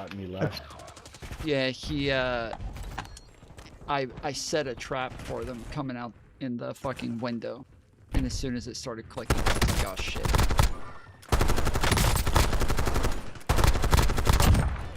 That guy okay? He just said, he's like, that's the guy who got me last time. I mean, yes, we desperately need. Manta's out here taking her revenge on the floorboards. A war of ideas, if not an actual civil war. Fuck, there's so many people. I'm dead. In wars of countries, least, but there's so many people. Nullify the cancer of jihadism. I mean, Islam plus jihadism is going to every squad in this game decide to be in this corner? Societies everywhere in the future. There's no way of assimilating jihadists. It's not. I mean, what you're experiencing in the UK right now is what it's like to have 6% of your society be Muslim, and some percentage of those Muslims to want to live under Sharia law, and some percentage of those Muslims I can't happily. Everybody moved over there with us. So. Create, so-called grooming gangs, because it's in line with their view of how you think about infidel. Where the fuck are they? Young girls. Fuck! You got me. And you're trying to absorb all that, and you got Tommy Robinson out there. Can't believe I survived that. Complaining. Long. The Muslim community has to figure out how to purge itself of this level of religious fanaticism, and okay, are you still in bio? These specific commitments around things like punishing apostasy and blasphemy, and in the fullness of time, maybe they'll do that. Under pressure, maybe they'll do that, but they're not tending to do it organically. Well, this is where the Saudi and the UAE are interesting, right? Because they are trying to do this. They're trying to replace Islamism with a more moderate version, plus economic growth. Yeah. So the young men in particular have things to do and a purpose in life and a family to feed and all this other stuff. And are not drawn towards these sorts of ideologies. Well, you seem skeptical about that. Yeah, because I think these religious commitments are sincere for... I keep getting killed by the same fucking guy. Every fucking time, dude. I can't find you guys either. I just ran past whoever yellow is, but I don't know where he was. Many, many millions of people. And also, it's just for everyone. I mean, wealth is not enough on something. Just ran into the main part of the building. On top. On the top floor. I mean, many people think they need religion. I mean, you're certainly aware of this, and you're talking about this more. And I mean, you and I view this differently. I think the burden is on us to understand that the real depths of human flourishing need to be talked about in ways that are non-sectarian. I mean, the truth is non-sectarian. The truth is not Christian or Muslim or Buddhist or Jewish. That's true of physics, and it's also true of the mind, right? Whatever's possible for us mentally and emotionally. Damn, dude, I'm dying whatever much. happens after Holy death, and whatever's, it's like to believe otherwise is to believe that one isolated community 2,000 years ago that had no access to science or even scientific values. It's the same team that's still killing me too. Like I just saw the monster guy on that guy's team who sniped me from the other side. I just popped a UAV. We've got 10 squads active in the field. Oh, you're in the prison? Okay, I'll come to the got me in the prison. fire station. Yeah, I don't really have a plan though. Shit. I do want to go get that loadout, but never mind.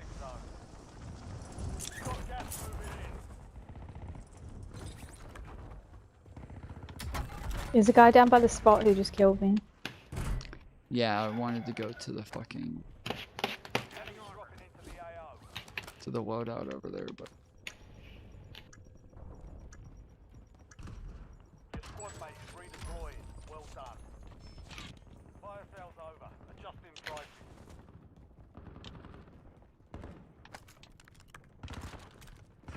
Enemy UAV is online.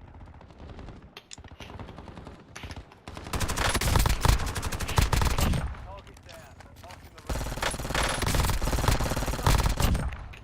Good kill. Marking the rest of that squad on your tac map. Get hunting. Much less scientific tools. Got it perfectly right. Where's everyone? Everyone else got it wrong. So one of these revealed texts is true. I'm with you. Despite the fact that Just don't none notice of them me yet. seem to recognize its flavor. I see you, I just don't know where. Among Yeah, other we're on the things, roof. they know nothing about Okay, I'm coming DNA up. or electricity or information science or the real scale of the cosmos or how disease spreads or anything, but they can tell you how to sacrifice a goat. And they've got some good wisdom in there too, but not, they don't have a monopoly on that because, you know, the Greeks had that and the Buddhists had that, and you know, the golden rule exists in many different contexts, and you know, they're shooting from the even monkeys seem to water intuit some tower. He's on right basic on top version of of the it. water When you tower. treat them unfairly, or you know, reward one with a cucumber and another with a grape, they tend to not like that. That's why I don't like coming onto the roof. I just Yeah, I shot don't him. really have about a us sniper spiritually rifle, and so I ethically didn't is really deeper stay up there too than long. culture, and it's certainly Get deeper him. than any ancient culture, right? And the fact that the world was partitioned by language barriers and geographical barriers for thousands of years, and everyone came up with different books, is an artifact that we have to recognize as an artifact. It's specious. that's you. It's spurious. It's not the actual foundation Whoopsie daisy. of our moral knowledge or anything else. And Whoa! That's fair. when you go into the Bible and read it From where? and find and purport to not. find wisdom there, even Maybe if you're not. a fundamentalist, I'm fundamentalists No, are it picking was. and choosing the stuff they think is wise Wait, and no. stuff they think is better left ignored. And they're doing that on the I don't know what basis the of a fuck larger cultural conversation that is secular and that has moved on. And that, I mean, so Mind it's you. like the fact that That's why you you're guys still bad. not trying to figure out whether Yeah. you should kill somebody Oh. for working on the Sabbath if you're Jewish and reading, really right next to the guy with the sniper rifle. or Don't worry. you know, whether you really need to hunt witches in your community for the crime of witchcraft, right? But the fact that you can ignore all that and just take the so-called good stuff, again, that's an editing procedure that is the gold standard of that is your own moral intuitions that have been tuned up by your engagement with the 21st century, your inevitable engagement with the 21st century, and a wider secular culture, right? So none of these religions have a monopoly on anything other than their own sectarian can't ignorance and tribalism and dogmatism.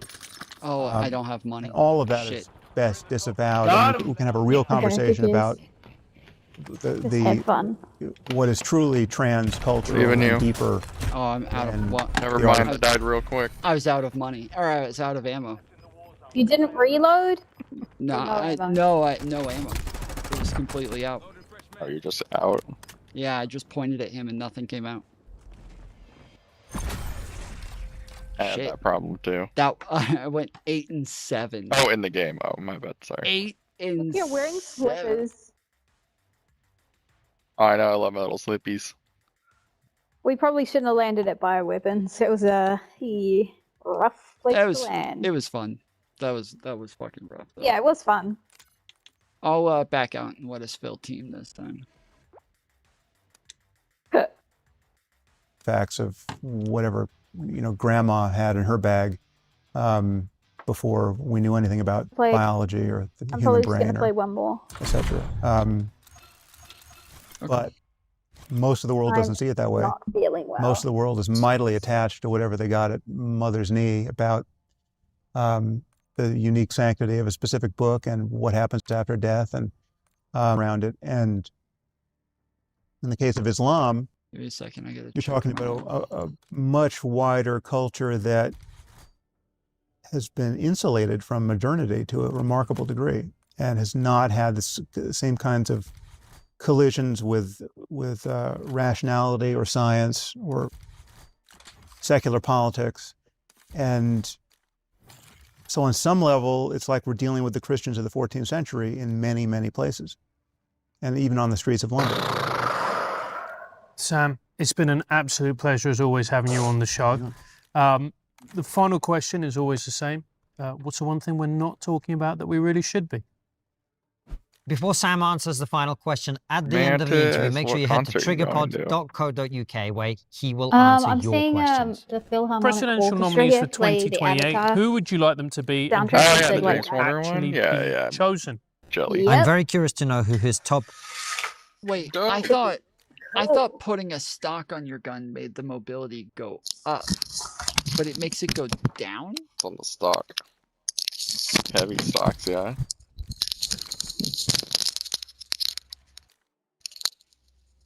Just depends on which one you put on it. Okay. Yeah, balanced. Balanced is probably the best. It depends what you have available though. Yeah, but it seems like no stock is even better than... I feel like if you're going to add an attachment, stock's not really the one you want to go for. Yeah, that's... It added it, and I thought it was helping mobility, so I was like, okay, cool, I'll take that. But, yeah, if it's not adding mobility, then fuck that shit.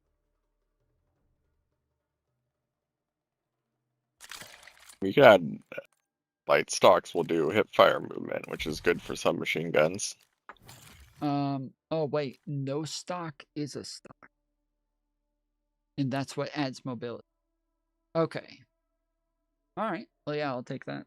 But fuck, that is a really high mobility, so. Sheesh.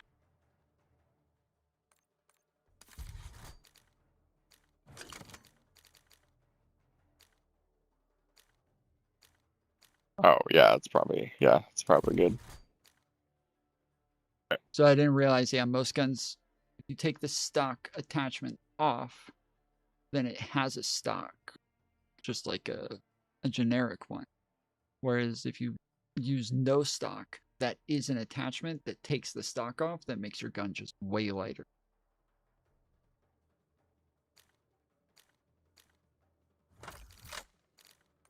That's pretty cool.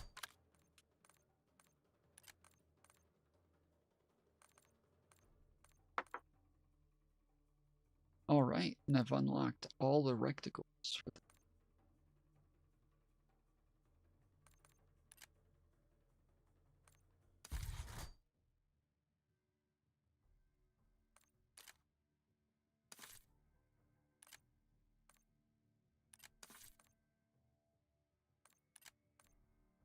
Three non-fiction authors would be. What do you think about the idea that new The only thing atheism is might have paved the balance paved stock the way gives you for like sprint to wokeism? fire stuff. I think we're and not no talking stock and about... stuff might not give you specific benefits. Okay. Oh, I have to open 10 supply crates in Battle Royale. Do you guys want to do Battle Royale instead? Yeah.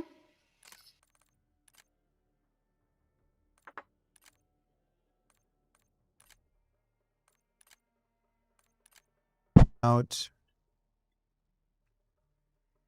solving. It might have paved How do I unlock the way throwing for knives? wokeism. I think we're not talking about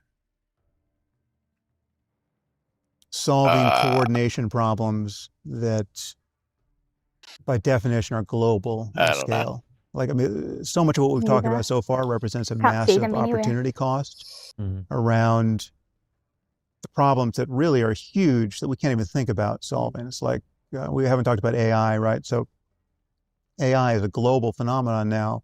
It's going to impose whatever global risks it imposes on us. To get out of this arms race condition and develop this technology sanely in a way that's going to be compatible with our flourishing or even our survival, is going to require cooperation that we just can't figure out how to even begin to engineer, right? I mean, how do we get the entire world on the same page around what is safe and ethical around That's AI? not going to happen. That's not, And so not many other gonna happen. problems. I mean, the next pandemic is another coordination problem. So he says that the thing that people aren't talking about that they need to be talking about more is what is safe and ethical with AI. And I semi-agree with this. I think that, like, AI at this point should only be used for porn. We just need to take all of our AI power and put it into creating really good pornography and put all the porn stars out of business so that red pillars don't have anybody to argue with and yell at on whatever podcast and all of those shows. And then yeah, they won't be able to complain about OnlyFans and all of this shit anymore. We will put red pill completely out of business. God, that's so based. Yep. Agreed.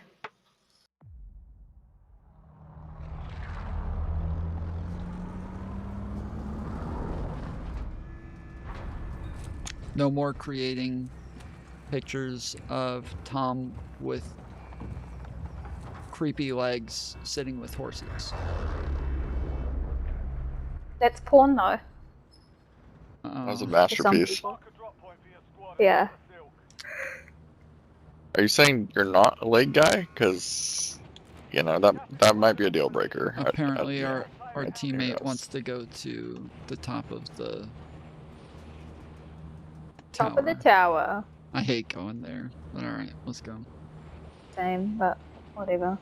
We're just but coordination problems are specifically Probably wants to do the old specialist trick. interesting because we can fail to solve them even when everyone wants the same thing, right? Like it's not just people having different interests or there's a lot of people seeing trade-offs differently. I'm going low. We can all fail together. Oh yeah, it's specialists. Because we simply That's haven't kind of figured the out point. how to move.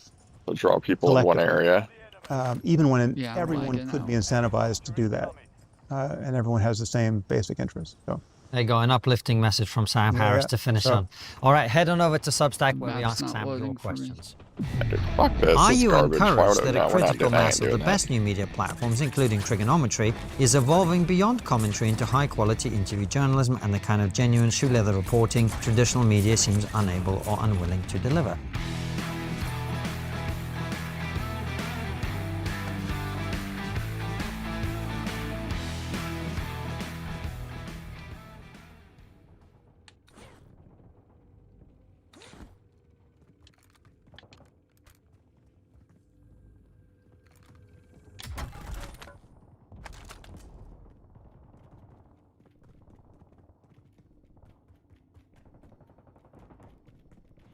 Alright, well, that's the end of the video, gang.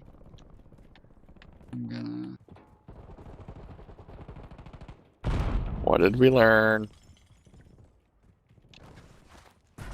That Sam Harris is a based god.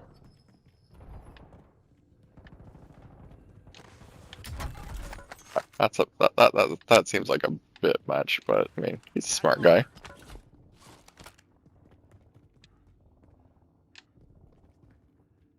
I don't even know how to do the specialist over here, so hopefully our teammate just got it, I guess. Stupid. Well, I'm dead. Right where the specialist is. Really? Yep.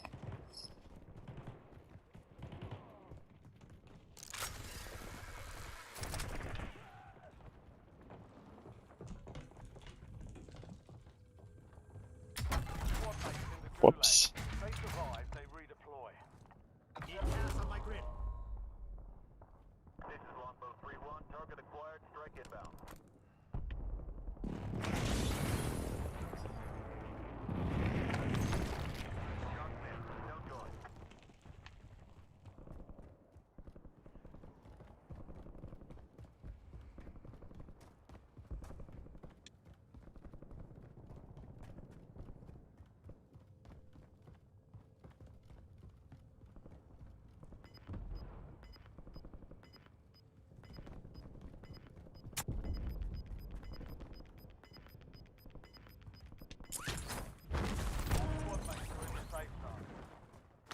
Gas is inbound.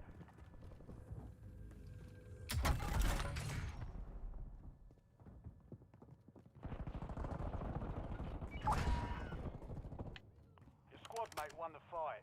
They're redeploying now.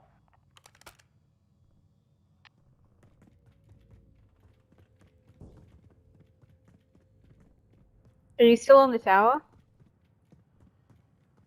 I am. There. I came into the room where specialist is, but yeah, nobody's here.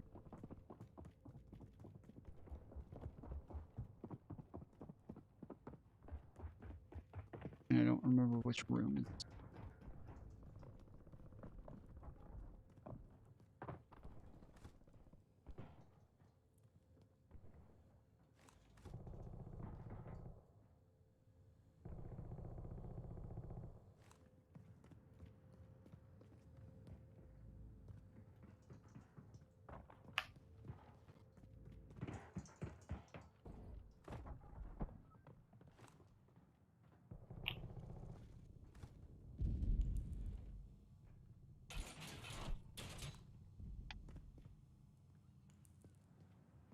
This place sucks.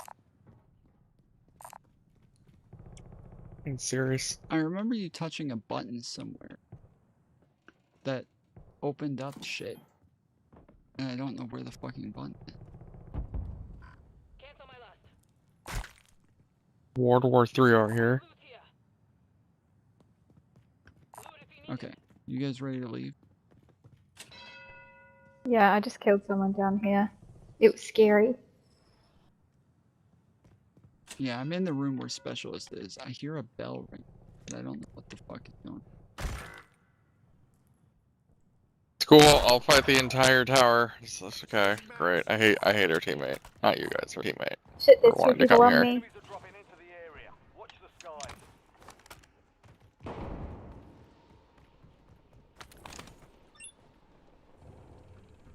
Are you at the bottom? I cannot believe I killed Okay, this I'm guy. jumping on. Oh wait, you're not at the bottom. Right there. Okay. I There's was. someone else on me.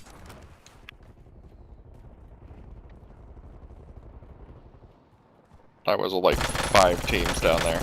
I'm dead. You have to buy me back. This was retarded.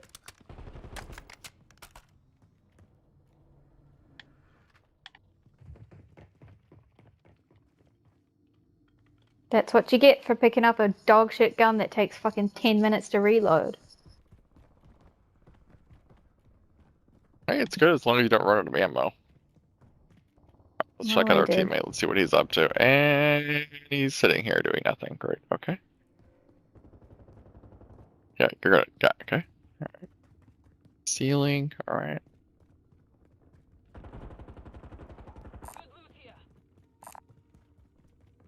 Yeah. Great. I'll pick it up as soon as I can.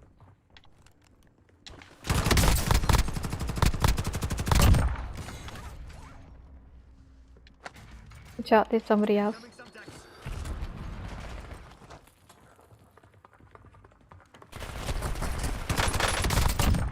Wow. Was that Tom that picked us up? Yeah, where am I going?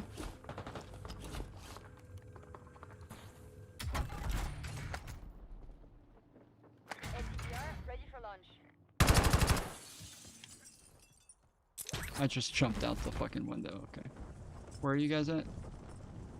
I'm on the Top 3. roof, trying not to die. Fuck. Okay, well I'm on a different roof, so. I'm aware.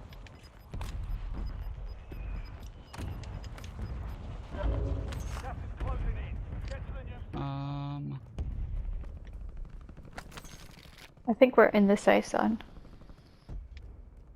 Mantis, do you see where we're at? Yeah. I'm just trying should to. have shot. I'm That inside, was... but I just landed from being brought back, and I need a gun. Okay. Well, I'm gonna come to you. I'm at the bottom of the tower. I'm here. Cute. Don't mind if I do. Damn, just picked up a bunch of cash. Shit, there's someone on me again.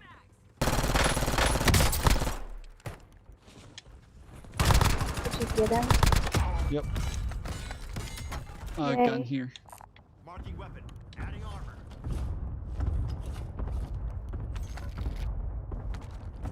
And another gun here. It's okay, I got one. I got this one. It'll do. Fuck. Oh.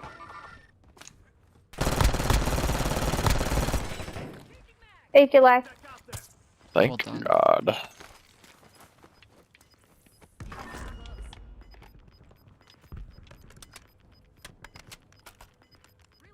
Alright, y'all ready? Yeah. Alright, Someone there's just our walked in. teammate up at the top of that other building. Hang on. Building. Tom, Okay, I'm Tom. coming. Oh, you got him. Whoopee! Wait, there's somebody else over here.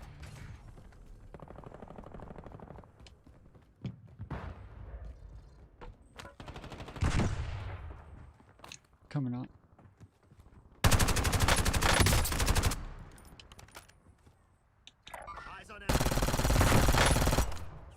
Oh shit. They're sniping. There's a team there.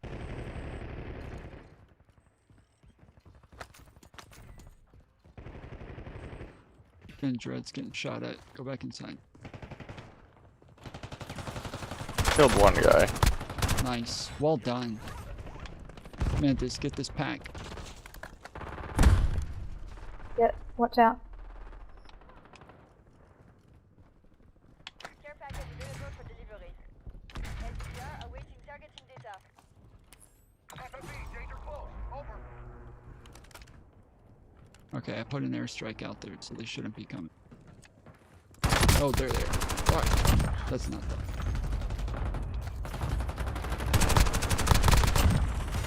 Shit, get him.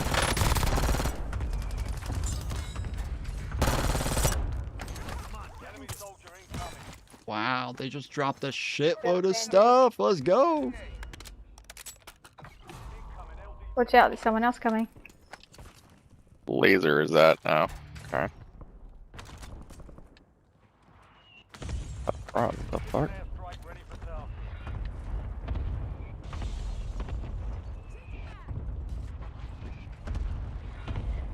So I'm in shit here now.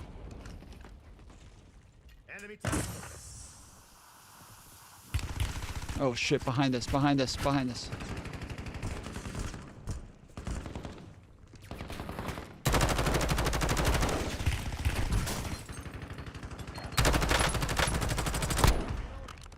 Got him.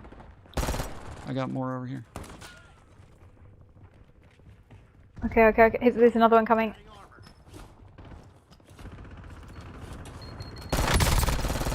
shit, he got me. Come get him. Yes, nice. Someone else. Hell yeah, Vandred. Quick, quick, quick! Ooh, so close. Dude, that was crazy. Place sucks. We're still surrounded. Are we?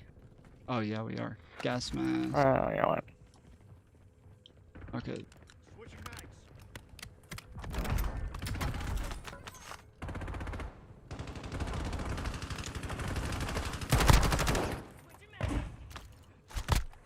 Watch out.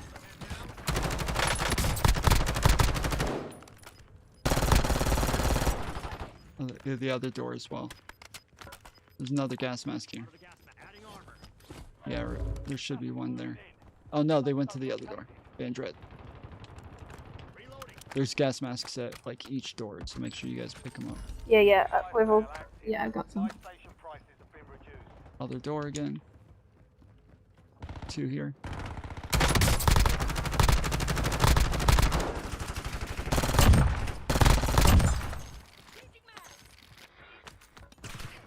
Whew. There's another one. Shit, someone else. Downed. Another one, another one.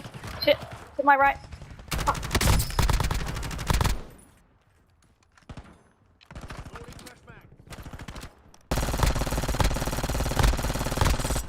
There's one more over here.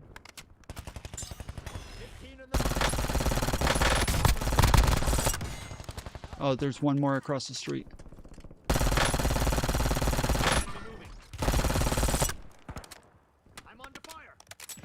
Oh, who got me? Teammate, we're busy. Wait, I'm way away Fuck. from you now. I'm getting dropping shot you. from numerous angles. I'm down. Oh.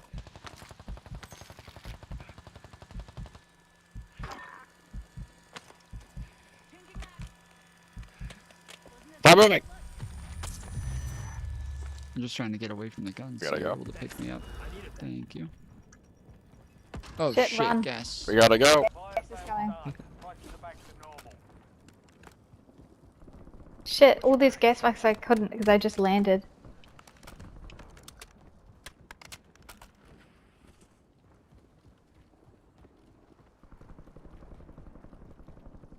Should we go to teammate? We can go to teammate or buy out or load out. Oh shit. God, I hate fighting it when He's- there's gas. So He's annoying. cracked. It's a bot too, I believe. There's hell of Yep. people. Shit, there's a car coming. Damn, I've never seen a bot with so much cash.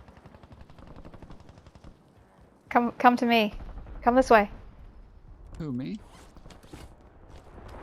Everyone.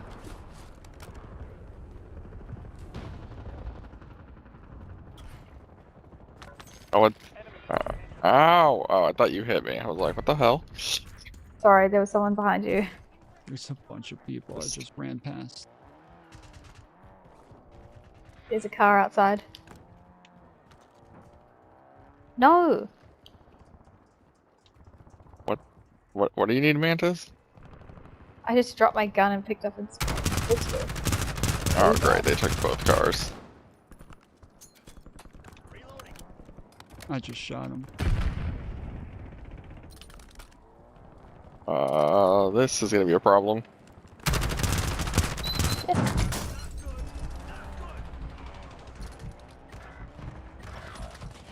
I'm dead. Or down. I'm not dead. But...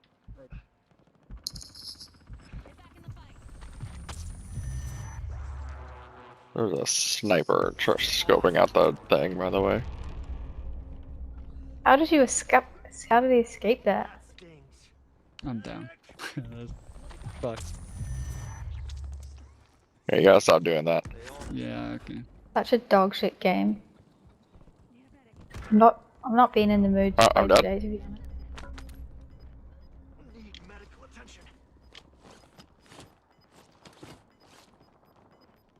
Okay, request buyback.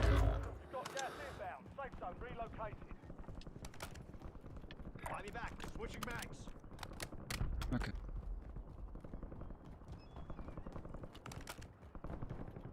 Fuck, they just got out of the buyout. Enemy soldier incoming.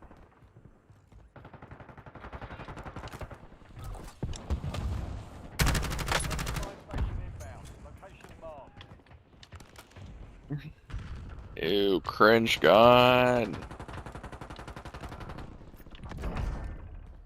I hate thermal scopes though. Just a preference of mine. Deployable buy stations ready. Watch out.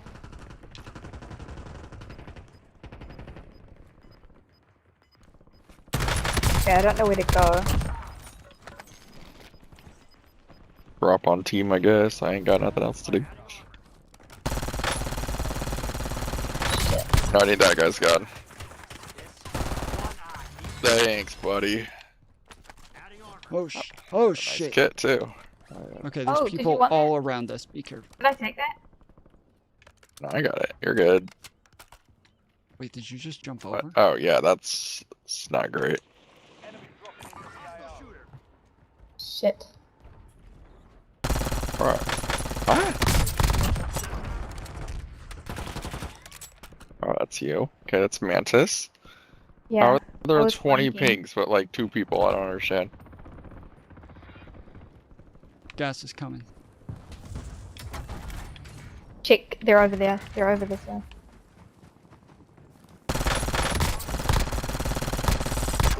Bro, y'all niggas need to touch grass, not my ass, bro. Yeah, okay. He said, y'all need to touch grass, not my ass. Oh, car coming. Dude, hella extra.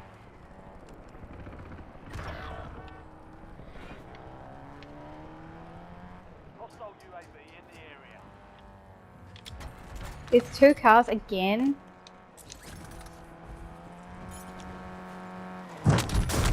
Fuck. I was trying to get in between those bumpers. Okay, I've got gulag. Damn, you saw a gulag? Yep. Sheesh. Sorry, our teammates got us, I'm sure. The dude who's doing something. No, he's dead. Oh wait, oh yeah, he is still alive. How the fuck? Yeah, I don't know, man.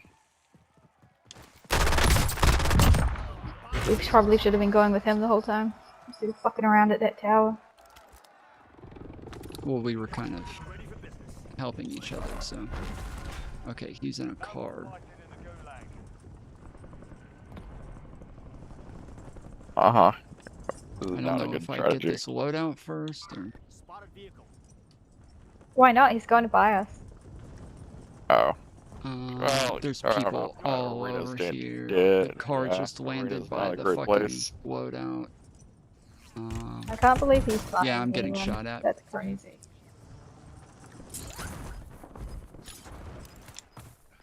I want to land arena. Huh?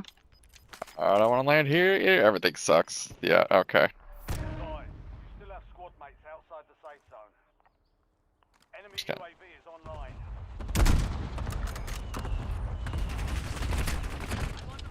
Fuck, I'm dead again. Fucking shit. I already have 23 kills.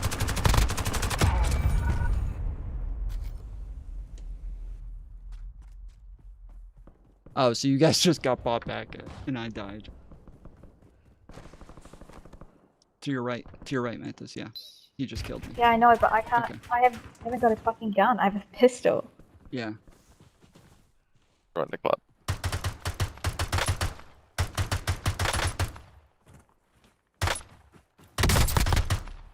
Nice. Nice. Damn, and he had a fucking gun. That's crazy. Nice, Mantis. Shield up. Let's go. Okay, green is down. You guys might want to try to get... Is there a buyout? Fuck. Or a... Or is there a... He's at the buyout. Fuck. Okay. Yeah, you might want to try to get in there to get it. Although I just requested back and it didn't do anything, so...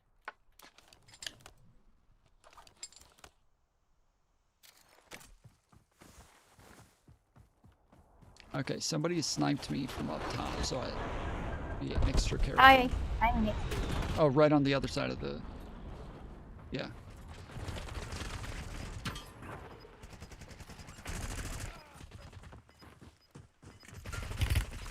Did you get him? No. Nope. It's the guy that you were shooting at who was landing. He's shooting at you now. Yeah. No, that was the last squad. Damn. Okay. Second place. Take it. I think. Good game. I don't know. Whatever. No, that was a pretty good. shit game. That was wild. No, that was fucking crazy, dude. When we were in the Fourth tower... place. Okay. Top 5. Yeah, when we were in the tower, that was fucking insane, dude. Bro, We were... 7 kills? And that guy bought you guys back like 4 times. That was nuts. And Van Dred had to fucking pick me up like 3 times in the gas just to keep me alive. That was fucking crazy. That whole game was nuts.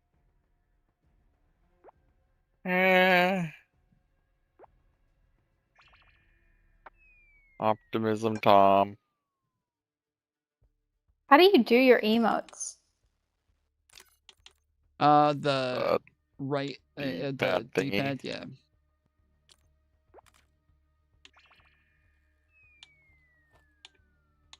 I'm taking a shit.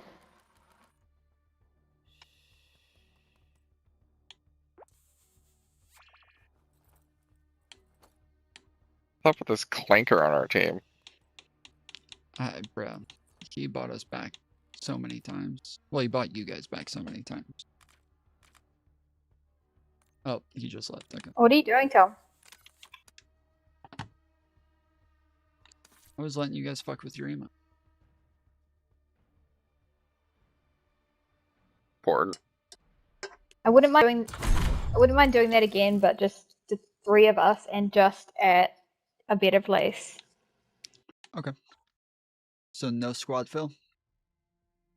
No squad fill. Fuck it. Fuck it. Alright then.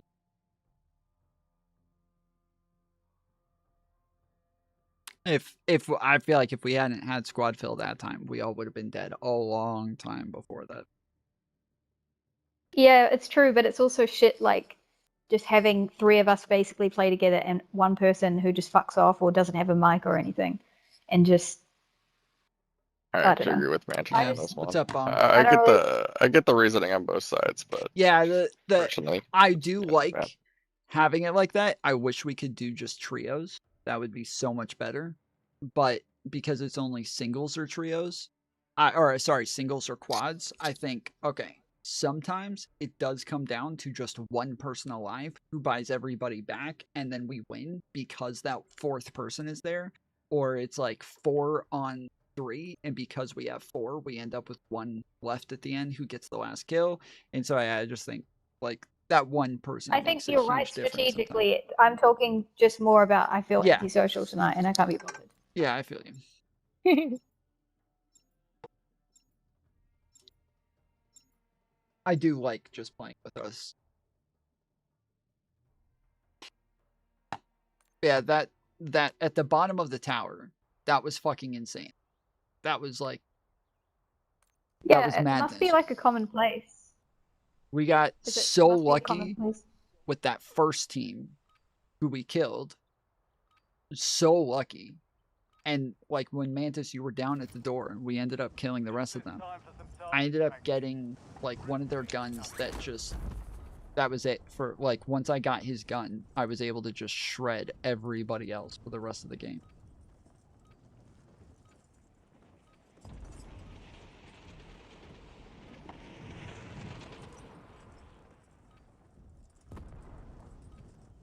Yeah, Dearborn is a problem, but will liberals ever be ready to admit it? They tell you they are here to conquer and to rule, but you refuse to believe it. Well, first off, Dearborn, like, there's not much they can do. Like, it's not a lot of people. Secondly, I don't think that there's a lot that's, like, disproportionate that happens in Dearborn. Especially, I think that the only thing disproportionate is the amount that conservatives talk about it. It's like the trans people of religion. It's the start? Okay, well, it's a fucking shitty start, so. I mean, that's what they say about trans people, too. This is the start. But. Oh, yeah, I forgot the bong is, what's his face? I keep thinking it's the other guy, but.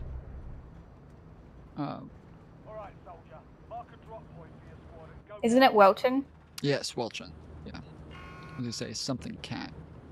Alright, you wanna go to the airport over there? Or Okay. yeah? Sure. Alright, let's go.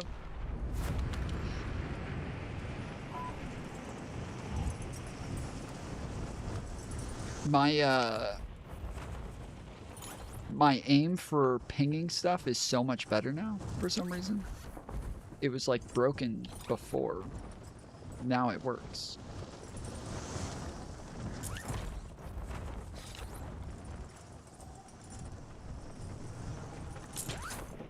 Alright, so what's the problem with deers being born?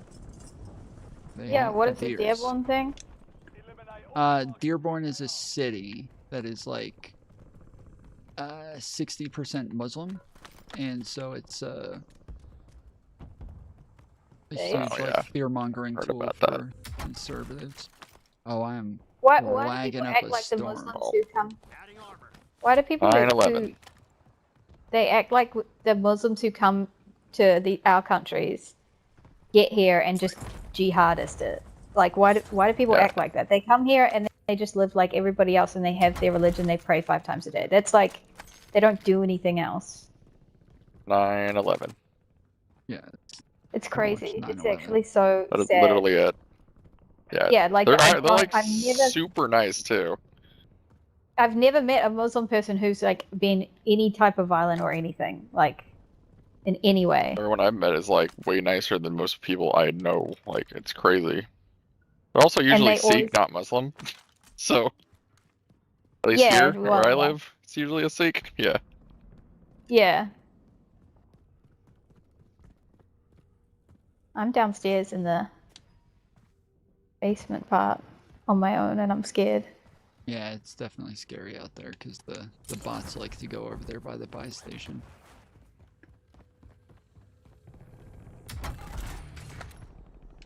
Gas mask, let's go. Whoa. I think somebody just threw. Yep, there he is. Fuck.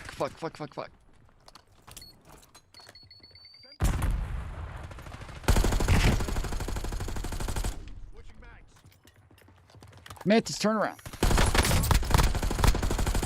Please, for the love of God. I got him. Thank you. Oh my goodness. Our squad's being hunted though, so there's probably a few more of them.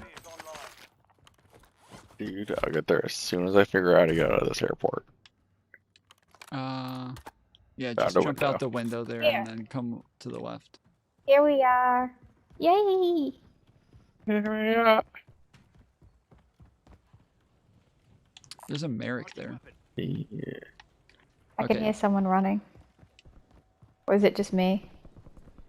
I've I got a hear Merrick it's and probably a bar. could be me running.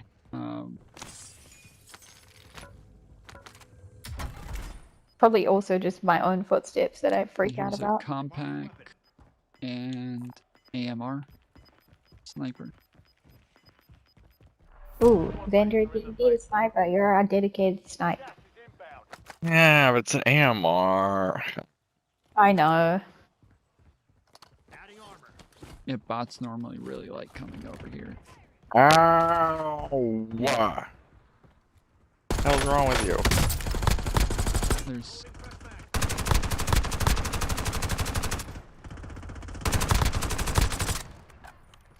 Get wrecked.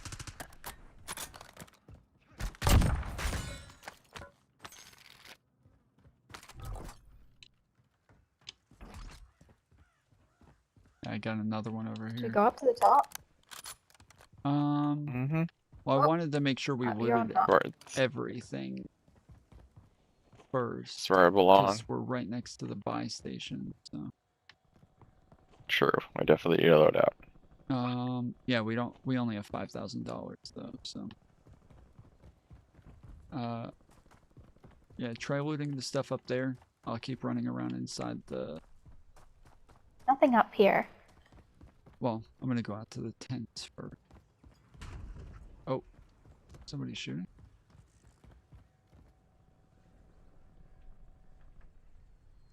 Huh. Yes. Hear it, but I don't know where. where. There he is. You see him? Yep. Is that a real person? He's running like a real person. There's someone up here with us. Yeah, they're coming up. Got him.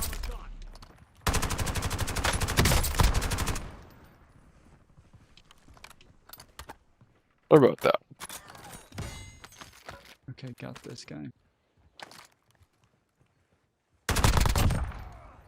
Alright, got that guy.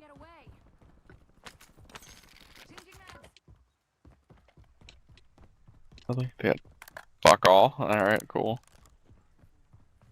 They had some ammo, good. Bounty averted, let's go. Alright, I'm gonna go out. Get money for that too. Okay, we're at 9,000. I'm gonna go out to these tents out here real quick. We don't have enough yet. We're close though. We need just a little bit more.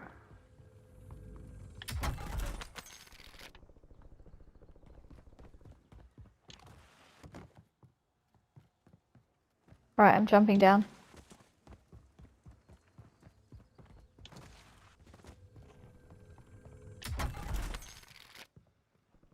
We got 10 now. We got enough. I'm getting it. Okay, they're Oh, they're we don't have fighting enough. over there. How much is it? We need a little bit more.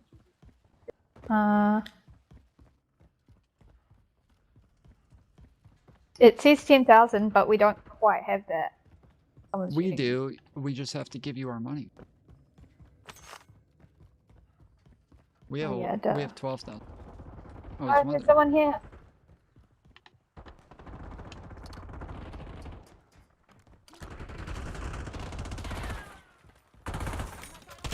Jesus. Oh shit. Now we have it. Okay, money's money. Money! It's a crap. You guys look so similar. I know, No, we're we both don't. hot. Yeah, we are both hot. Both baddies. Oh Oh, shit. there's just a dude standing there. Who's shooting? Oh, never mind, he's dead. Okay, thank you. There's another one. Oh, there's another one. I think. Shit.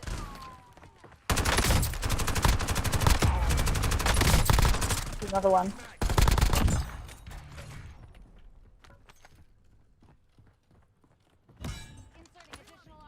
Oh wait, where did that?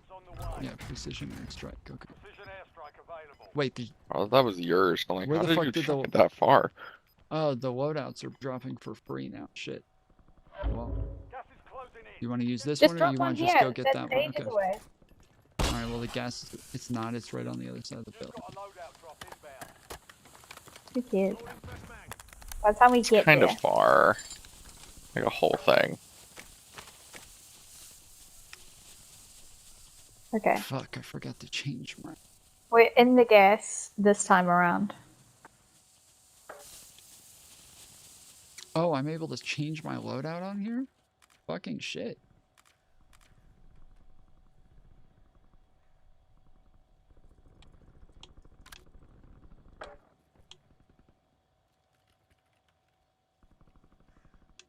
Okay, well, sweet. I didn't know I could edit my loadout in-game. Alright, let's go back to the string so we can fly up.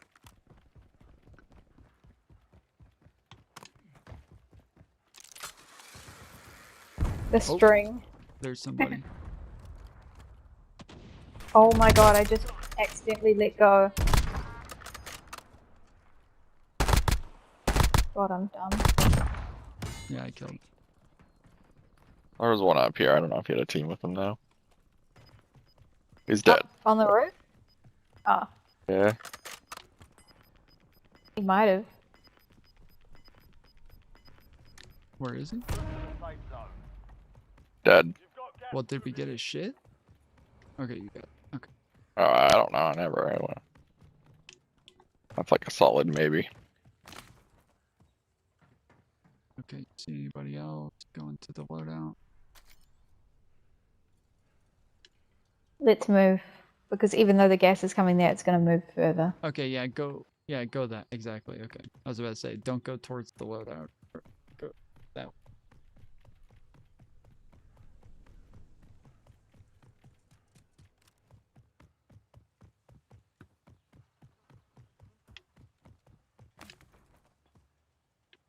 I don't see anyone. Oh.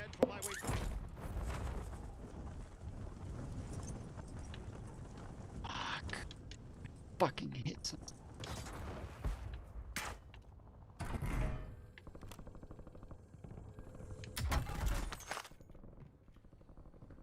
Should we jump down? I'm down. Oh, I can in see the them. building. Oh, you're on if you top. want. Okay. I'm trying to loot this building first. I don't want to get stuck where we need to buy each other back and we don't have any money. So. Alright, I'm coming.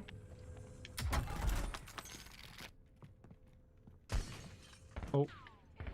Someone's shooting me behind.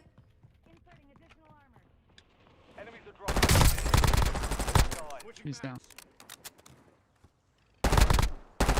He's dead.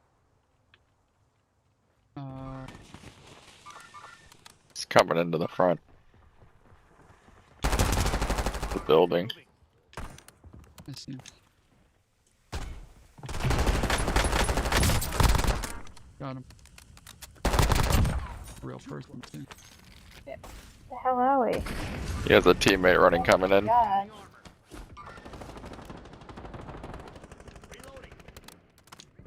Nice. Okay, there's more over there. So I'm just gonna finish looting this place.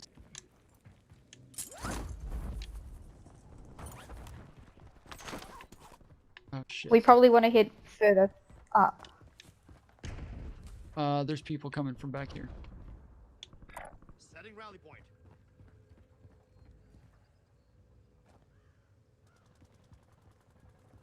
Shit, how do I get there? Oh This wait, place is so who's green? confusing. Okay, never That's mind. Bandrig. Never mind. I was like, I was trying to tell you guys to come back this way, but you're already over there. So. All right, I'm gonna finish looting this place and then we'll go. Another one coming in, same door.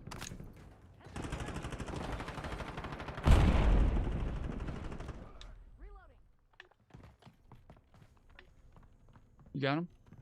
Got him. Yeah. Well done.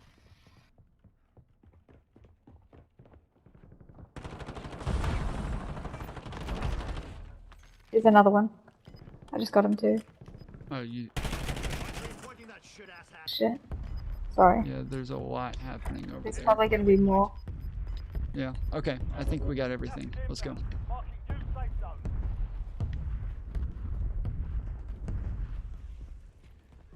Enemy soldier incoming.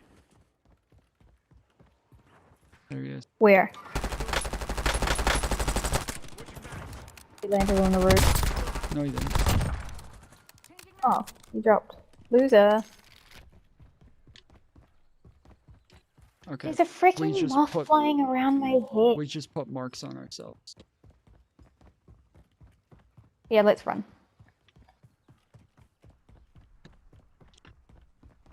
Oh, you see the crown?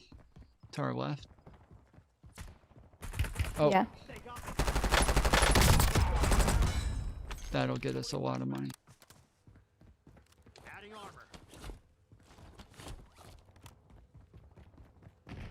He's going to the buy station.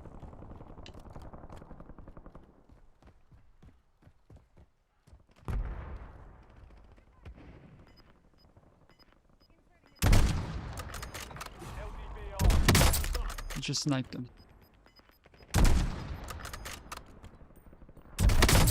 I just sniped another one. Ooh, this guy's got some good shit. Oh fuck, oh fuck, oh fuck, oh fuck, oh fuck. Oh. That was so close. There's 3 over there. There's a whole fucking team. Break time's over.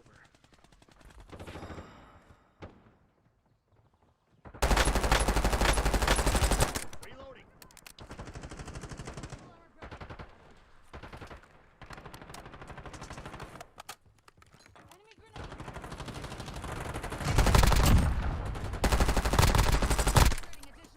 There's a team of bots.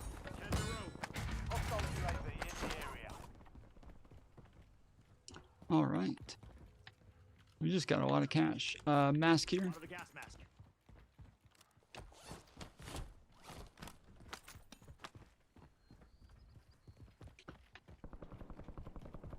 Switching mags. Okay, watch my back. Oh, there's the guy that I sniped. Okay.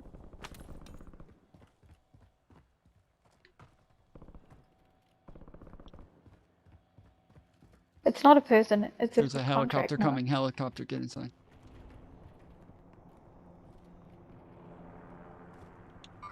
Eyes on enemy vehicle. Okay. All right. Really? UAV. Okay, that's the only one I could get. Grab that precision. Oh, there's somebody landing. My fucking sniper is lagging. It's not giving me crosshairs. Oh shit, there's a whole team. Wait, don't run away. Don't run away. They're trying to snipe me. I know, but there's a cluster They're strike. fucked. They're running towards you right now. Come and get you. To the right. I didn't want you to come get me. I was coming to you. There's a whole wall right there.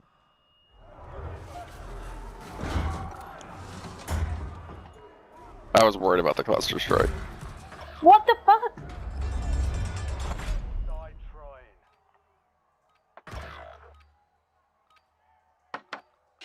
Alright, I'm in the gulag.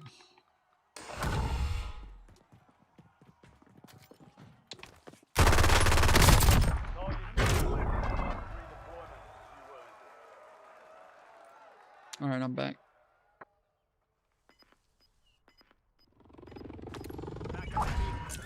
Oh, it dropped me somewhere random as fuck. Okay.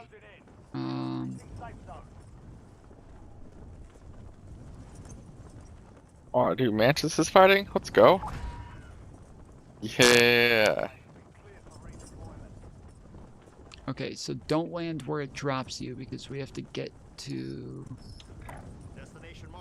out of the gas first. So, but there are people over here where I just marked. So just land on the far end over here.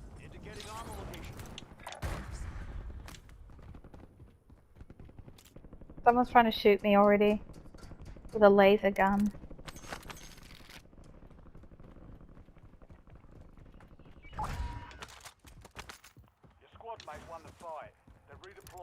Yay, Vandred.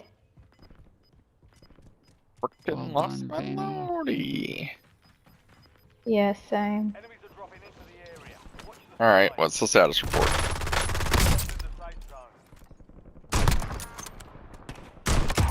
Besides, everyone wants us dead. I think somebody just sniped at me. Get down. Do you want this, Sog? I got one. That's the one I just dropped. Good.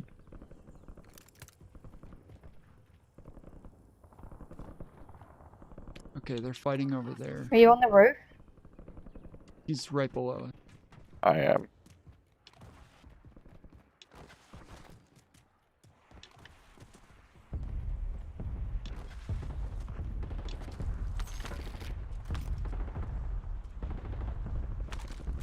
Okay, also 10. I'll take that. There's a bunch of people over here.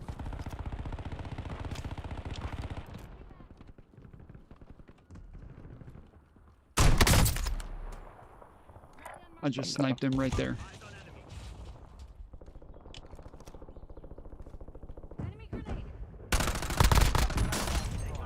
Fuck.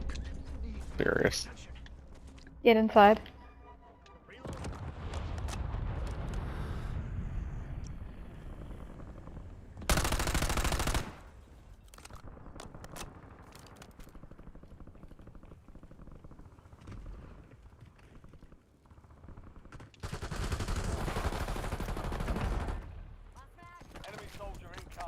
Okay, do you know where that guy is? What guy? He's right here. I've been sniping him, but he's The inside? Oh fuck. Down. Okay, he's down. He's dead. There's one more. Behind, behind, behind, behind.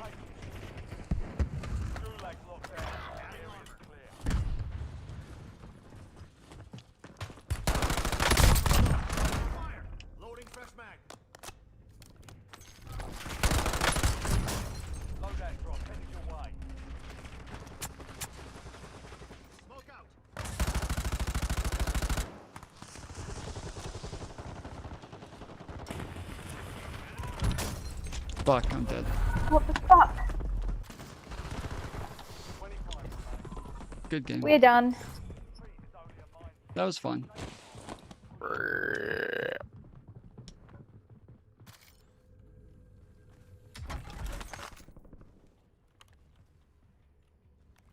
Not a good game. Not a good day of God, to be honest. Is that it? Do you want me to hit play again? Nah, I don't really feel like playing today. I probably.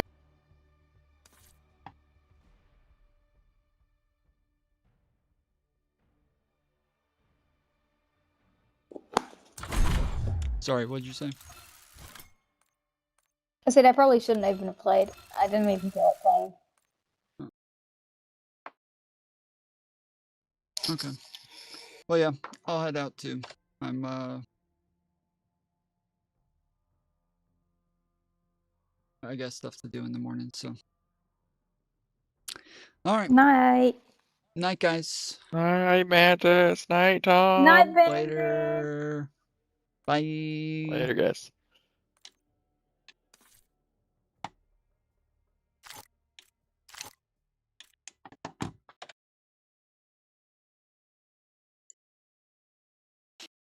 All right. There was one more thing that I wanted to do. I gotta check this real quick. And then we'll...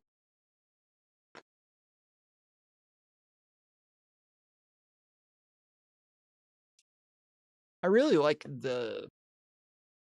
I've never had like headphones like this where it wraps all the way around your ears. So normally my headphones, they push against my ears and it hurts after a while because it's always, I got big ears that stick out a lot. So when you got something that's pushing them against your skull the whole time, I got like a bone that sticks out right well. And so when it's pushing into that the whole time, it fucking hurts. This wraps around my ears and it gives you like full surround sound on everything so that you can hear like it'll, if something's happening behind you, it makes the sound behind, and if it's, you know, front, it makes a huge difference. I really like it. All right. I think there was something that Freddie sent me earlier, I believe.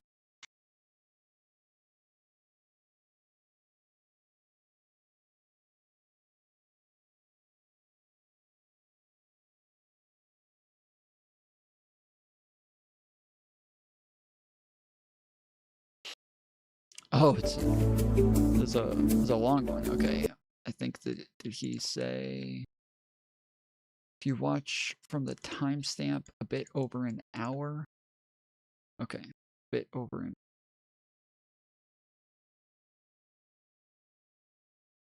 and I know woke white women are harmless. Who's foreign terrorist organization because of my buddy Andy No, who's an investigative journalist. Andy No. Andy No. Come on, bruh. Come on, bruh. Andy No. Sheesh. An investigative journalist, guys.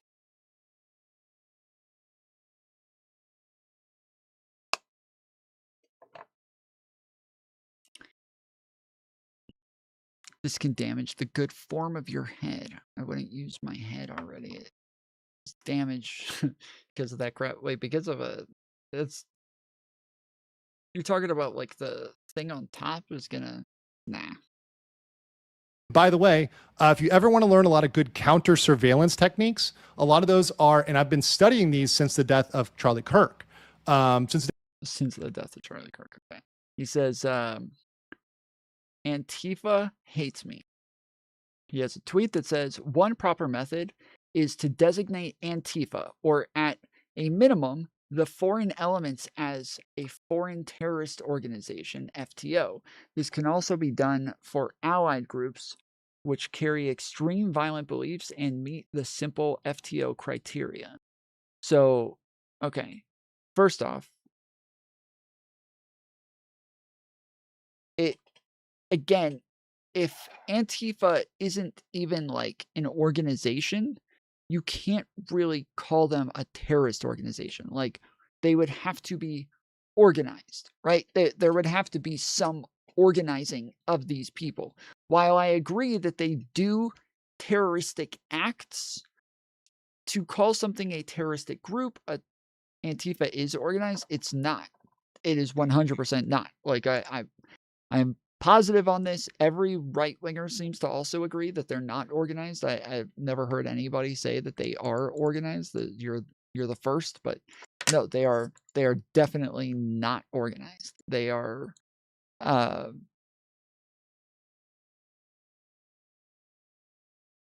they couldn't do their actions if they weren't. Okay, hold on. They don't have central organization. That's what I mean when I say organized. I don't mean like they don't have 10 people who meet up and say, hey, let's go do this thing. Like, I don't mean that. I'm saying there isn't central organization, meaning that there isn't somebody who says, hey, everyone who's it doesn't matter. Well, that is what matters. That's what like makes something an organization is centralized power. You have to have some sort of centralized power in order for something to be an organization. So they do have people who give them orders. They don't. Like, again, each group does, but each group is a separate entity. And so they're all different things. So yeah, it's just not like each group is its own like group, and they do their own thing, but they all live off of like they all act on a few principles, and so it is the principles that keep them violent. I talked about this a while ago on Twitter, and I think my explanation was good enough to where I'd rather just read it.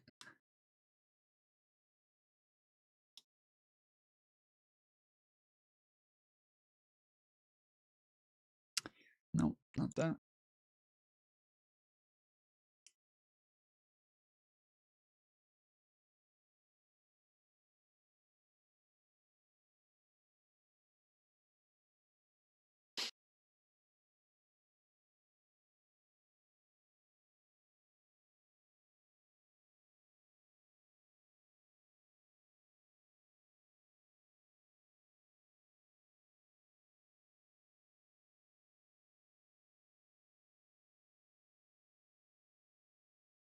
Okay.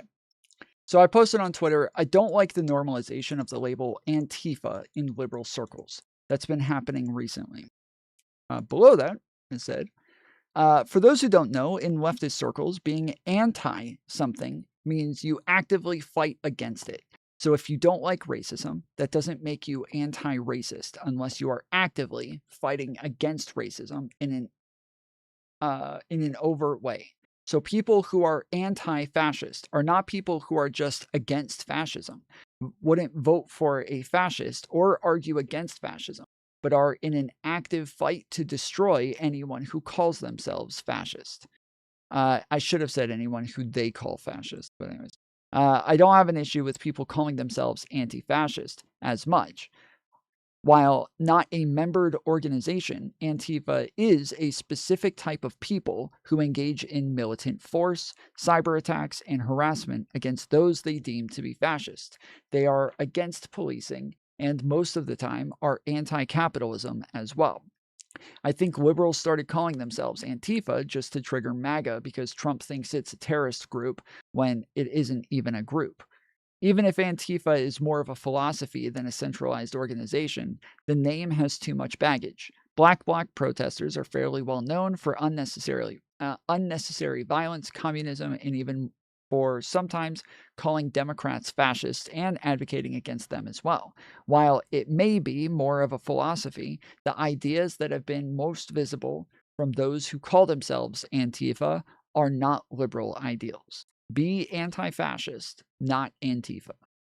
Yeah, I'm saying the term Antifa, this is a group. This has like, this has, you know, shit that comes with it. So it's not good enough to just say, well, I'm anti-fascist, so therefore, you know, or I don't like fascism, so therefore, no, that doesn't make you Antifa.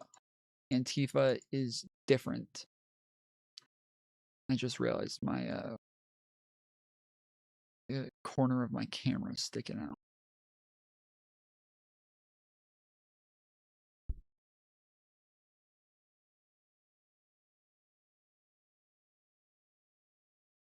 Okay.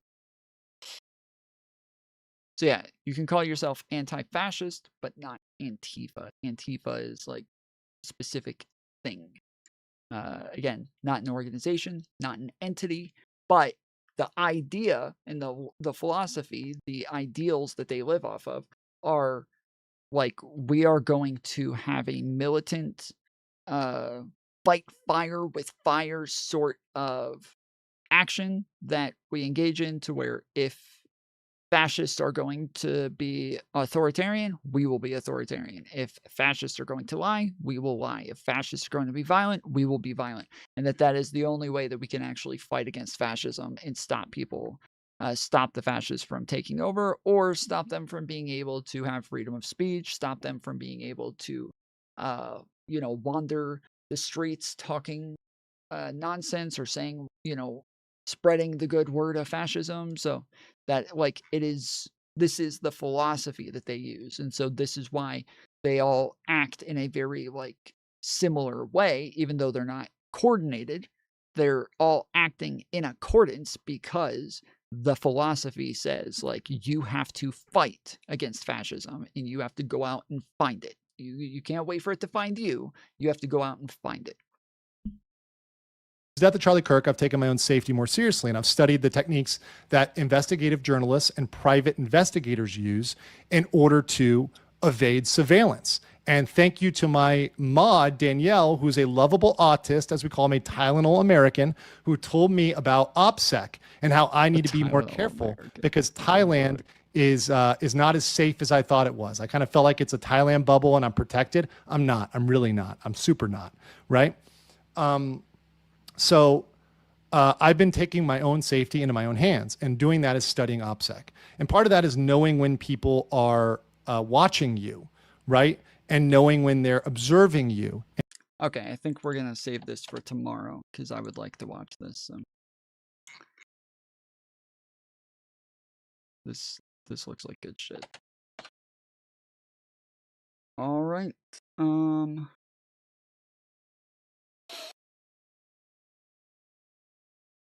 Yeah, we'll save this for tomorrow too. All right. Y'all go follow me on Twitter. I, again, did post more receipts. Ooh, my girl, Pokimane. But you it's go, coming girl. for you, okay? So don't fret. It's coming for me, baby. Just know it's going to be okay. I actually, throughout my whole life, whether it was a boy in high school or a boy now,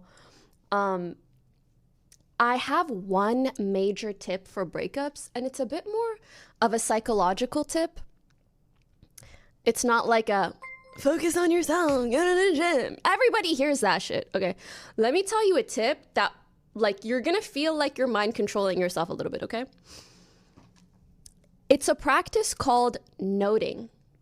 And basically what it means is, you know when you go through a breakup and like you can't stop thinking about them, you're like, oh, I'm so depressed and I wish this and I wish that and I wish I did this and I wish they did that and blah, blah, blah, blah, blah, blah. As soon as you feel good about yourself, as soon as you laugh, as soon as something good happens, take note. Like literally think to yourself, be like, oh, I just laughed and for the last 5 minutes, I don't know, I was looking at some funny TikToks and I didn't think of them.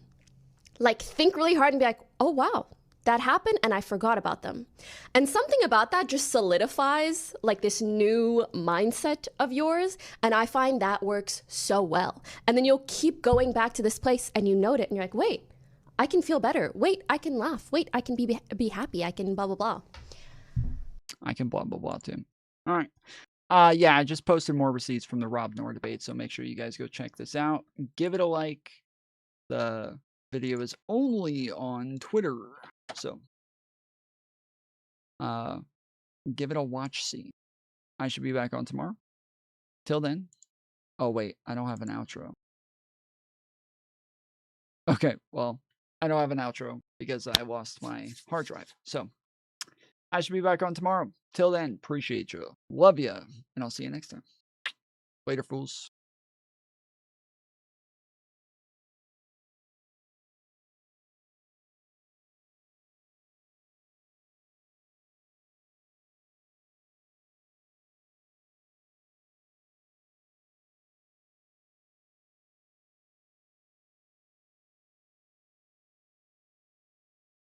Tomfoolery Show says. Boo you. RESIGNED says. Awkward. Thebong 1983 says.